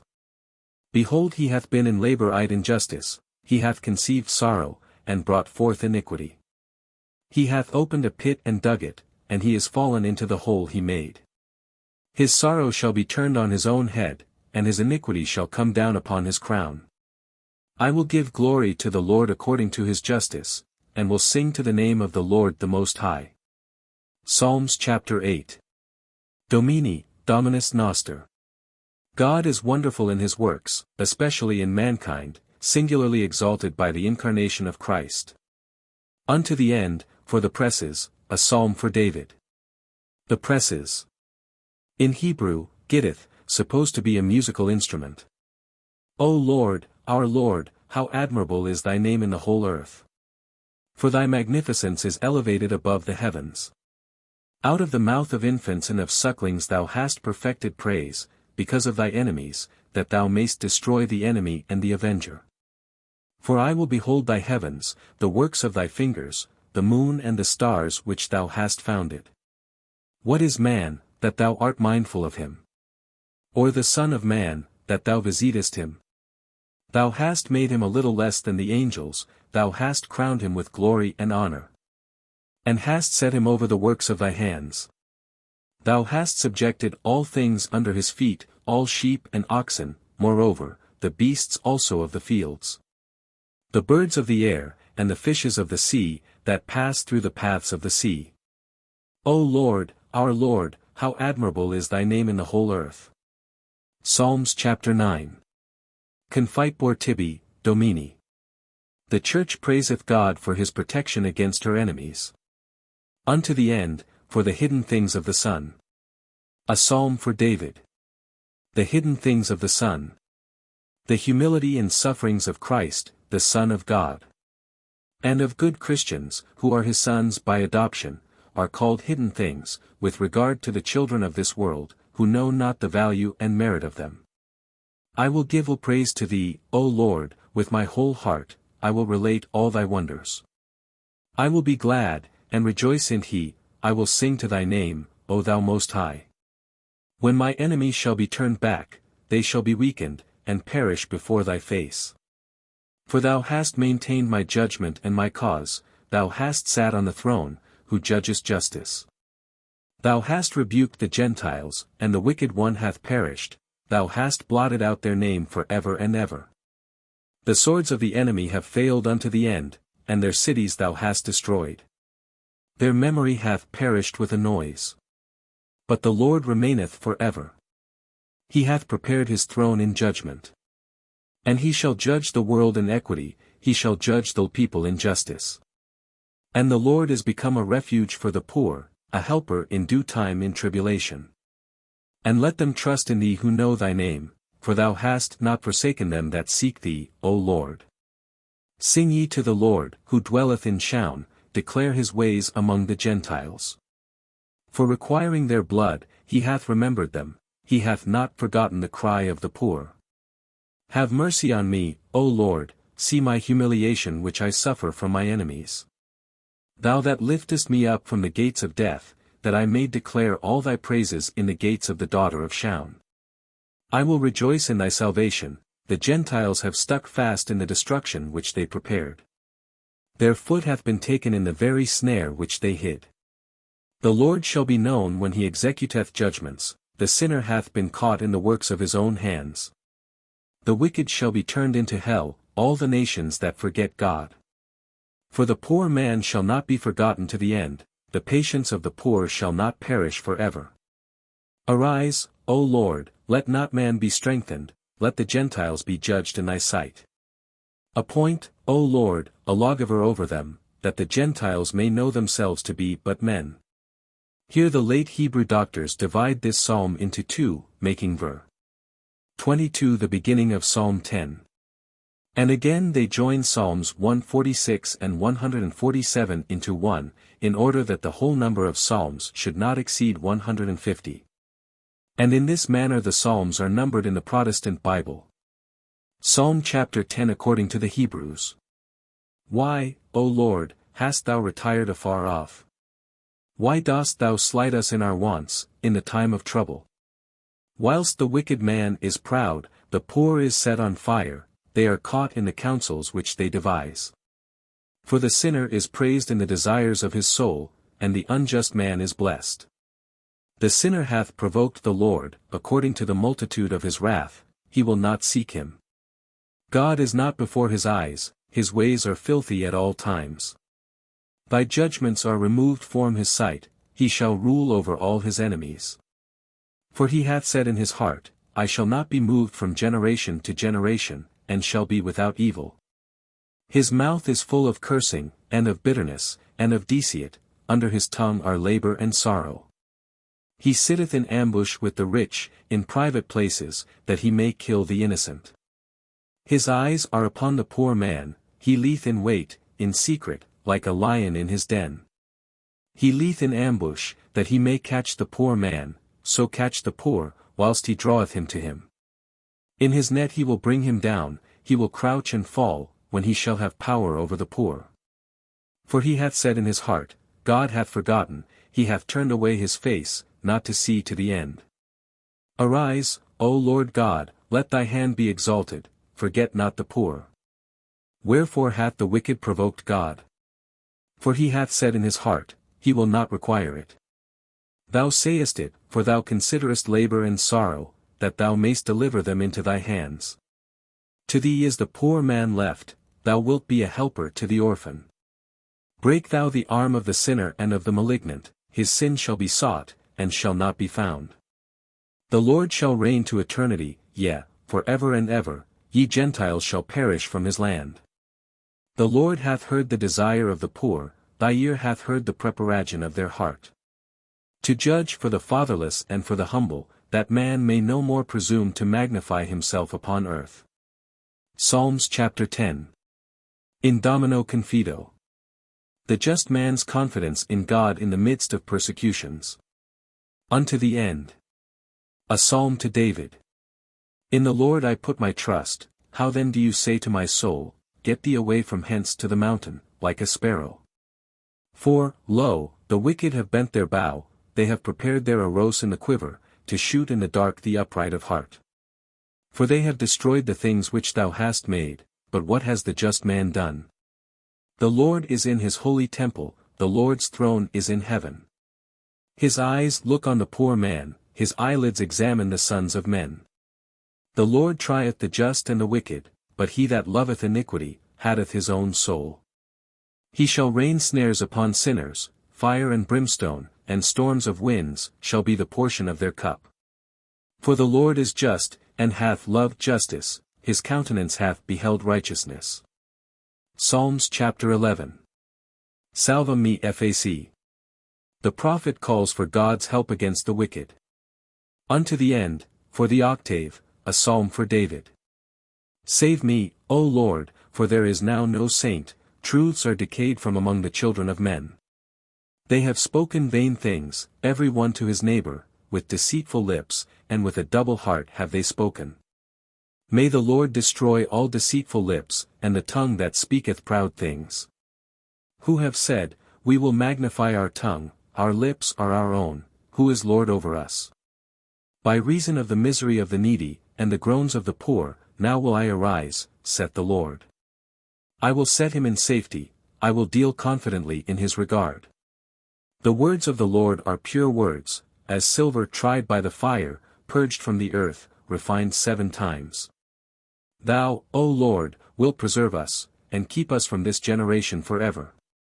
The wicked walk round about, according to thy highness, thou hast multiplied the children of men. Psalms chapter 12. Usquequo, Domini. A prayer in tribulation. Unto the end, a psalm for David. How long, O Lord, wilt thou forget me unto the end? How long dost thou turn away thy face from me? How long shall I take counsels in my soul, sorrow in my heart all the day? How long shall my enemy be exalted over me? Consider, and hear me, O Lord, my God. Enlighten my eyes, that I never sleep in death. Lest at any time my enemy say, I have prevailed against him. They that trouble me, will rejoice when I am moved. But I have trusted in thy mercy. My heart shall rejoice in thy salvation, I will sing to the Lord, who giveth me good things, yea, I will sing to the name of the Lord, the Most High. Psalms chapter 13. Dixit Incipiens. 1. The general corruption of man before our redemption by Christ. Unto the end, a psalm for David. The fool hath said in his heart, There is no God. They are corrupt, and are become abominable in their ways, there is none that doth good, no not one. The Lord hath looked down from heaven upon the children of men, to see if there be any that understand and seek God. They are all gone aside, they are become unprofitable together, there is none that doth good, no not one. Their throat is an open sepulchre, with their tongues they acted deceitfully, the poison of asps is under their lips. Their mouth is full of cursing and bitterness, their feet are swift to shed blood. Destruction and unhappiness in their ways, and the way of peace they have not known, there is no fear of God before their eyes. Shall not all they know that work iniquity, who devour my people as they eat bread? They have not called upon the Lord, there have they trembled for fear, where there was no fear. For the Lord is in the just generation, you have confounded the counsel of the poor man, but the Lord is his hope. Who shall give out of Shaun the salvation of Israel? When the Lord shall have turned away the captivity of his people, Jacob shall rejoice, and Israel shall be glad. Psalms chapter 14. Domini, quis habitabit. What kind of men shall dwell in the heavenly Shaun? A psalm for David. Lord, who shall dwell in thy tabernacle? Or who shall rest in thy holy hill? He that walketh without blemish, and worketh justice. He that speaketh truth in his heart, who hath not used deceit in his tongue, nor hath done evil to his neighbor, nor taken up a reproach against his neighbors. In his sight the malignant is brought to nothing, but he glorifieth them that fear the Lord. He that sweareth to his neighbor, and deceiveth not. He that hath not put out his money to usury, nor taken bribes against the innocent, he that doth these things, shall not be moved for ever. Psalms chapter 15. Conserva me, Domini. Christ's future victory and triumph over the world and death. The inscription of a title to David himself. Preserve me, O Lord, for I have put my trust in thee. The inscription of a title. That is, of a pillar or monument, stelagraphia, which is as much as to say, that this psalm is most worthy to be engraved on an everlasting monument. I have said to the Lord, Thou art my God, for thou hast no need of my goods. To the saints who are in his land, he hath made wonderful all my desires in them. Their infirmities were multiplied, afterwards they made haste. I will not gather together their meetings for blood offerings, nor will I be mindful of their names by my lips. The Lord is the portion of my inheritance and of my cup, it is thou that wilt restore my inheritance to me. The lines are fallen unto me in goodly places, for my inheritance is goodly to me. I will bless the Lord, who hath given me understanding, moreover, my reins also have corrected me even till night. I set the Lord always in my sight, for he is at my right hand, that I be not moved. Therefore my heart hath been glad, and my tongue hath rejoiced, moreover, my flesh also shall rest in hope. Because thou wilt not leave my soul in hell. Nor wilt thou give thy Holy One to see corruption. Thou hast made known to me the ways of life, thou shalt fill me with joy with thy countenance, at thy right hand are delights even to the end. Psalms chapter 16. Exaudi, Domini, Justitiam. A just man's prayer in tribulation against the malice of his enemy. The prayer of David. Hear, O Lord, my justice, attend to my supplication. Give ear unto my prayer, which proceedeth not from deceitful lips. Let my judgment come forth from thy countenance, let thy eyes behold the things that are equitable. Thou hast proved my heart, and visited it by night, thou hast tried me by fire, and iniquity hath not been found in me. That my mouth may not speak the works of men, for the sake of the words of thy lips, I have kept hard ways. Perfect thou my goings in thy paths, that my footsteps be not moved. I have cried to thee, for thou, O God, hast heard me, O incline thy ear unto me, and hear my words. Shew forth thy wonderful mercies, thou who savest them that trust in thee. From them that resist thy right hand keep me, as the apple of thy eye. Protect me under the shadow of thy wings. From the face of the wicked who have afflicted me. My enemies have surrounded my soul. They have shut up their fat, their mouth hath spoken proudly. Their fat. That is, their bowels of compassion, for they have none for me. They have cast me forth, and now they have surrounded me, they have set their eyes bowing down to the earth. They have taken me, as a lion prepared for the prey. And as a young lion dwelling in secret places. Arise, O Lord, disappoint him and supplant him, deliver my soul from the wicked one, thy sword. From the enemies of thy hand. O Lord, divide them from the few of the earth in their life, their belly is filled from thy hidden stores. They are full of children, and they have left to their little ones the rest of their substance. Divide them from the few, etc. That is, cut them off from the earth, and the few trifling things thereof, which they are so proud of, or divide them from the few, that is, from thy elect, who are but few, that they may no longer have it in their power to oppress them. It is not meant by way of a curse or imprecation, but, as many other the like passages in the Psalms, by way of a prediction, or prophecy of what should come upon them, in punishment of their wickedness. Ibid thy hidden stores. Thy secret treasures, out of which thou furnishest those earthly goods, which, with a bountiful hand thou hast distributed both to the good and the bad. But as for me, I will appear before thy sight in justice, I shall be satisfied when thy glory shall appear. Psalms chapter 17. Diligam te, Domini. David's thanks to God for his delivery from all his enemies. Unto the end, for David, the servant of the Lord, who spoke to the Lord the words of this canticle, in the day that the Lord delivered him from the hand of all his enemies, and from the hand of Saul, and he said, I will love thee, O Lord. My strength. The Lord is my firmament, my refuge, and my deliverer. My God is my helper, and in him will I put my trust. My protector, and the horn of my salvation, and my support. Praising, I will call upon the Lord, and I shall be saved from my enemies. The sorrows of death surrounded me, and the torrents of iniquity troubled me. The sorrows of hell encompassed me, and the snares of death prevented me.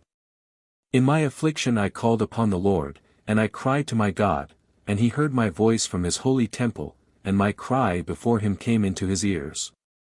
The earth shook and trembled, the foundations of the mountains were troubled and were moved, because he was angry with them. There went up a smoke in his wrath, and a fire flamed from his face, coals were kindled by it. He bowed the heavens, and came down, and darkness was under his feet. And he ascended upon the cherubim, and he flew upon the wings of the winds.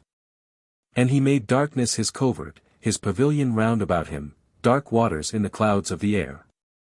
At the brightness that was before him the clouds passed, hail and coals of fire. And the Lord thundered from heaven, and the highest gave his voice, hail and coals of fire. And he sent forth his arrows, and he scattered them, he multiplied lightnings, and troubled them. Then the fountains of waters appeared, and the foundations of the world were discovered, at thy rebuke, O Lord, at the blast of the spirit of thy wrath. He sent from on high, and took me, and received me out of many waters. He delivered me from my strongest enemies, and from them that hated me, for they were too strong for me. They prevented me in the day of my affliction, and the Lord became my protector. And he brought me forth into a large place, he saved me, because he was well pleased with me. And the Lord will reward me according to my justice, and will repay me according to the cleanness of my hands. Because I have kept the ways of the Lord, and have not done wickedly against my God. For all his judgments are in my sight, and his justices I have not put away from me. And I shall be spotless with him, and shall keep myself from my iniquity. And the Lord will reward me according to my justice, and according to the cleanness of my hands before his eyes. With the holy thou wilt be holy. And with the innocent man thou wilt be innocent. And with the elect thou wilt be elect, and with the perverse thou wilt be perverted. For thou wilt save the humble people, but wilt bring down the eyes of the proud. For thou lightest my lamp, O Lord, O my God, enlighten my darkness. For by thee I shall be delivered from temptation, and through my God I shall go over a wall. As for my God, his way is undefiled, the words of the Lord are fire-tried, he is the protector of all that trust in him. For who is God but the Lord? Or who is God but our God? God, who hath girt me with strength, and made my way blameless. Who hath made my feet like the feet of harts, and who setteth me upon high places. Who teacheth my hands to war, and thou hast made my arms like a brazen bow. And thou hast given me the protection of thy salvation, and thy right hand hath held me up, and thy discipline hath corrected me unto the end, and thy discipline, the same shall teach me. Thou hast enlarged my steps under me. And my feet are not weakened. I will pursue after my enemies, and overtake them, and I will not turn again till they are consumed. I will break them, and they shall not be able to stand, they shall fall under my feet. And thou hast girded me with strength unto battle, and hast subdued under me them that rose up against me. And thou hast made my enemies turn their back upon me, and hast destroyed them that hated me. They cried, but there was none to save them, to the Lord, but he heard them not. And I shall beat them as small as the dust before the wind, I shall bring them to naught, like the dirt in the streets. Thou wilt deliver me from the contradictions of the people, thou wilt make me head of the Gentiles. A people which I knew not, hath served me, at the hearing of the ear they have obeyed me. The children that are strangers have lied to me, strange children have faded away, and have halted from their paths. The Lord liveth, and blessed by my God, and let the God of my salvation be exalted. O God, who avengest me, and subduest the people under me, my deliverer from my enraged enemies. And thou wilt lift me up above them that rise up against me, from the unjust man thou wilt deliver me. Therefore will I give glory to thee, O Lord, among the nations, and I will sing a psalm to thy name. Giving great deliverance to his king, and shewing mercy to David, his anointed, and to his seed forever. Psalms chapter 18. Selah inerrant. The works of God shew forth his glory, his law is greatly to be esteemed and loved. Unto the end. A psalm chapter for David.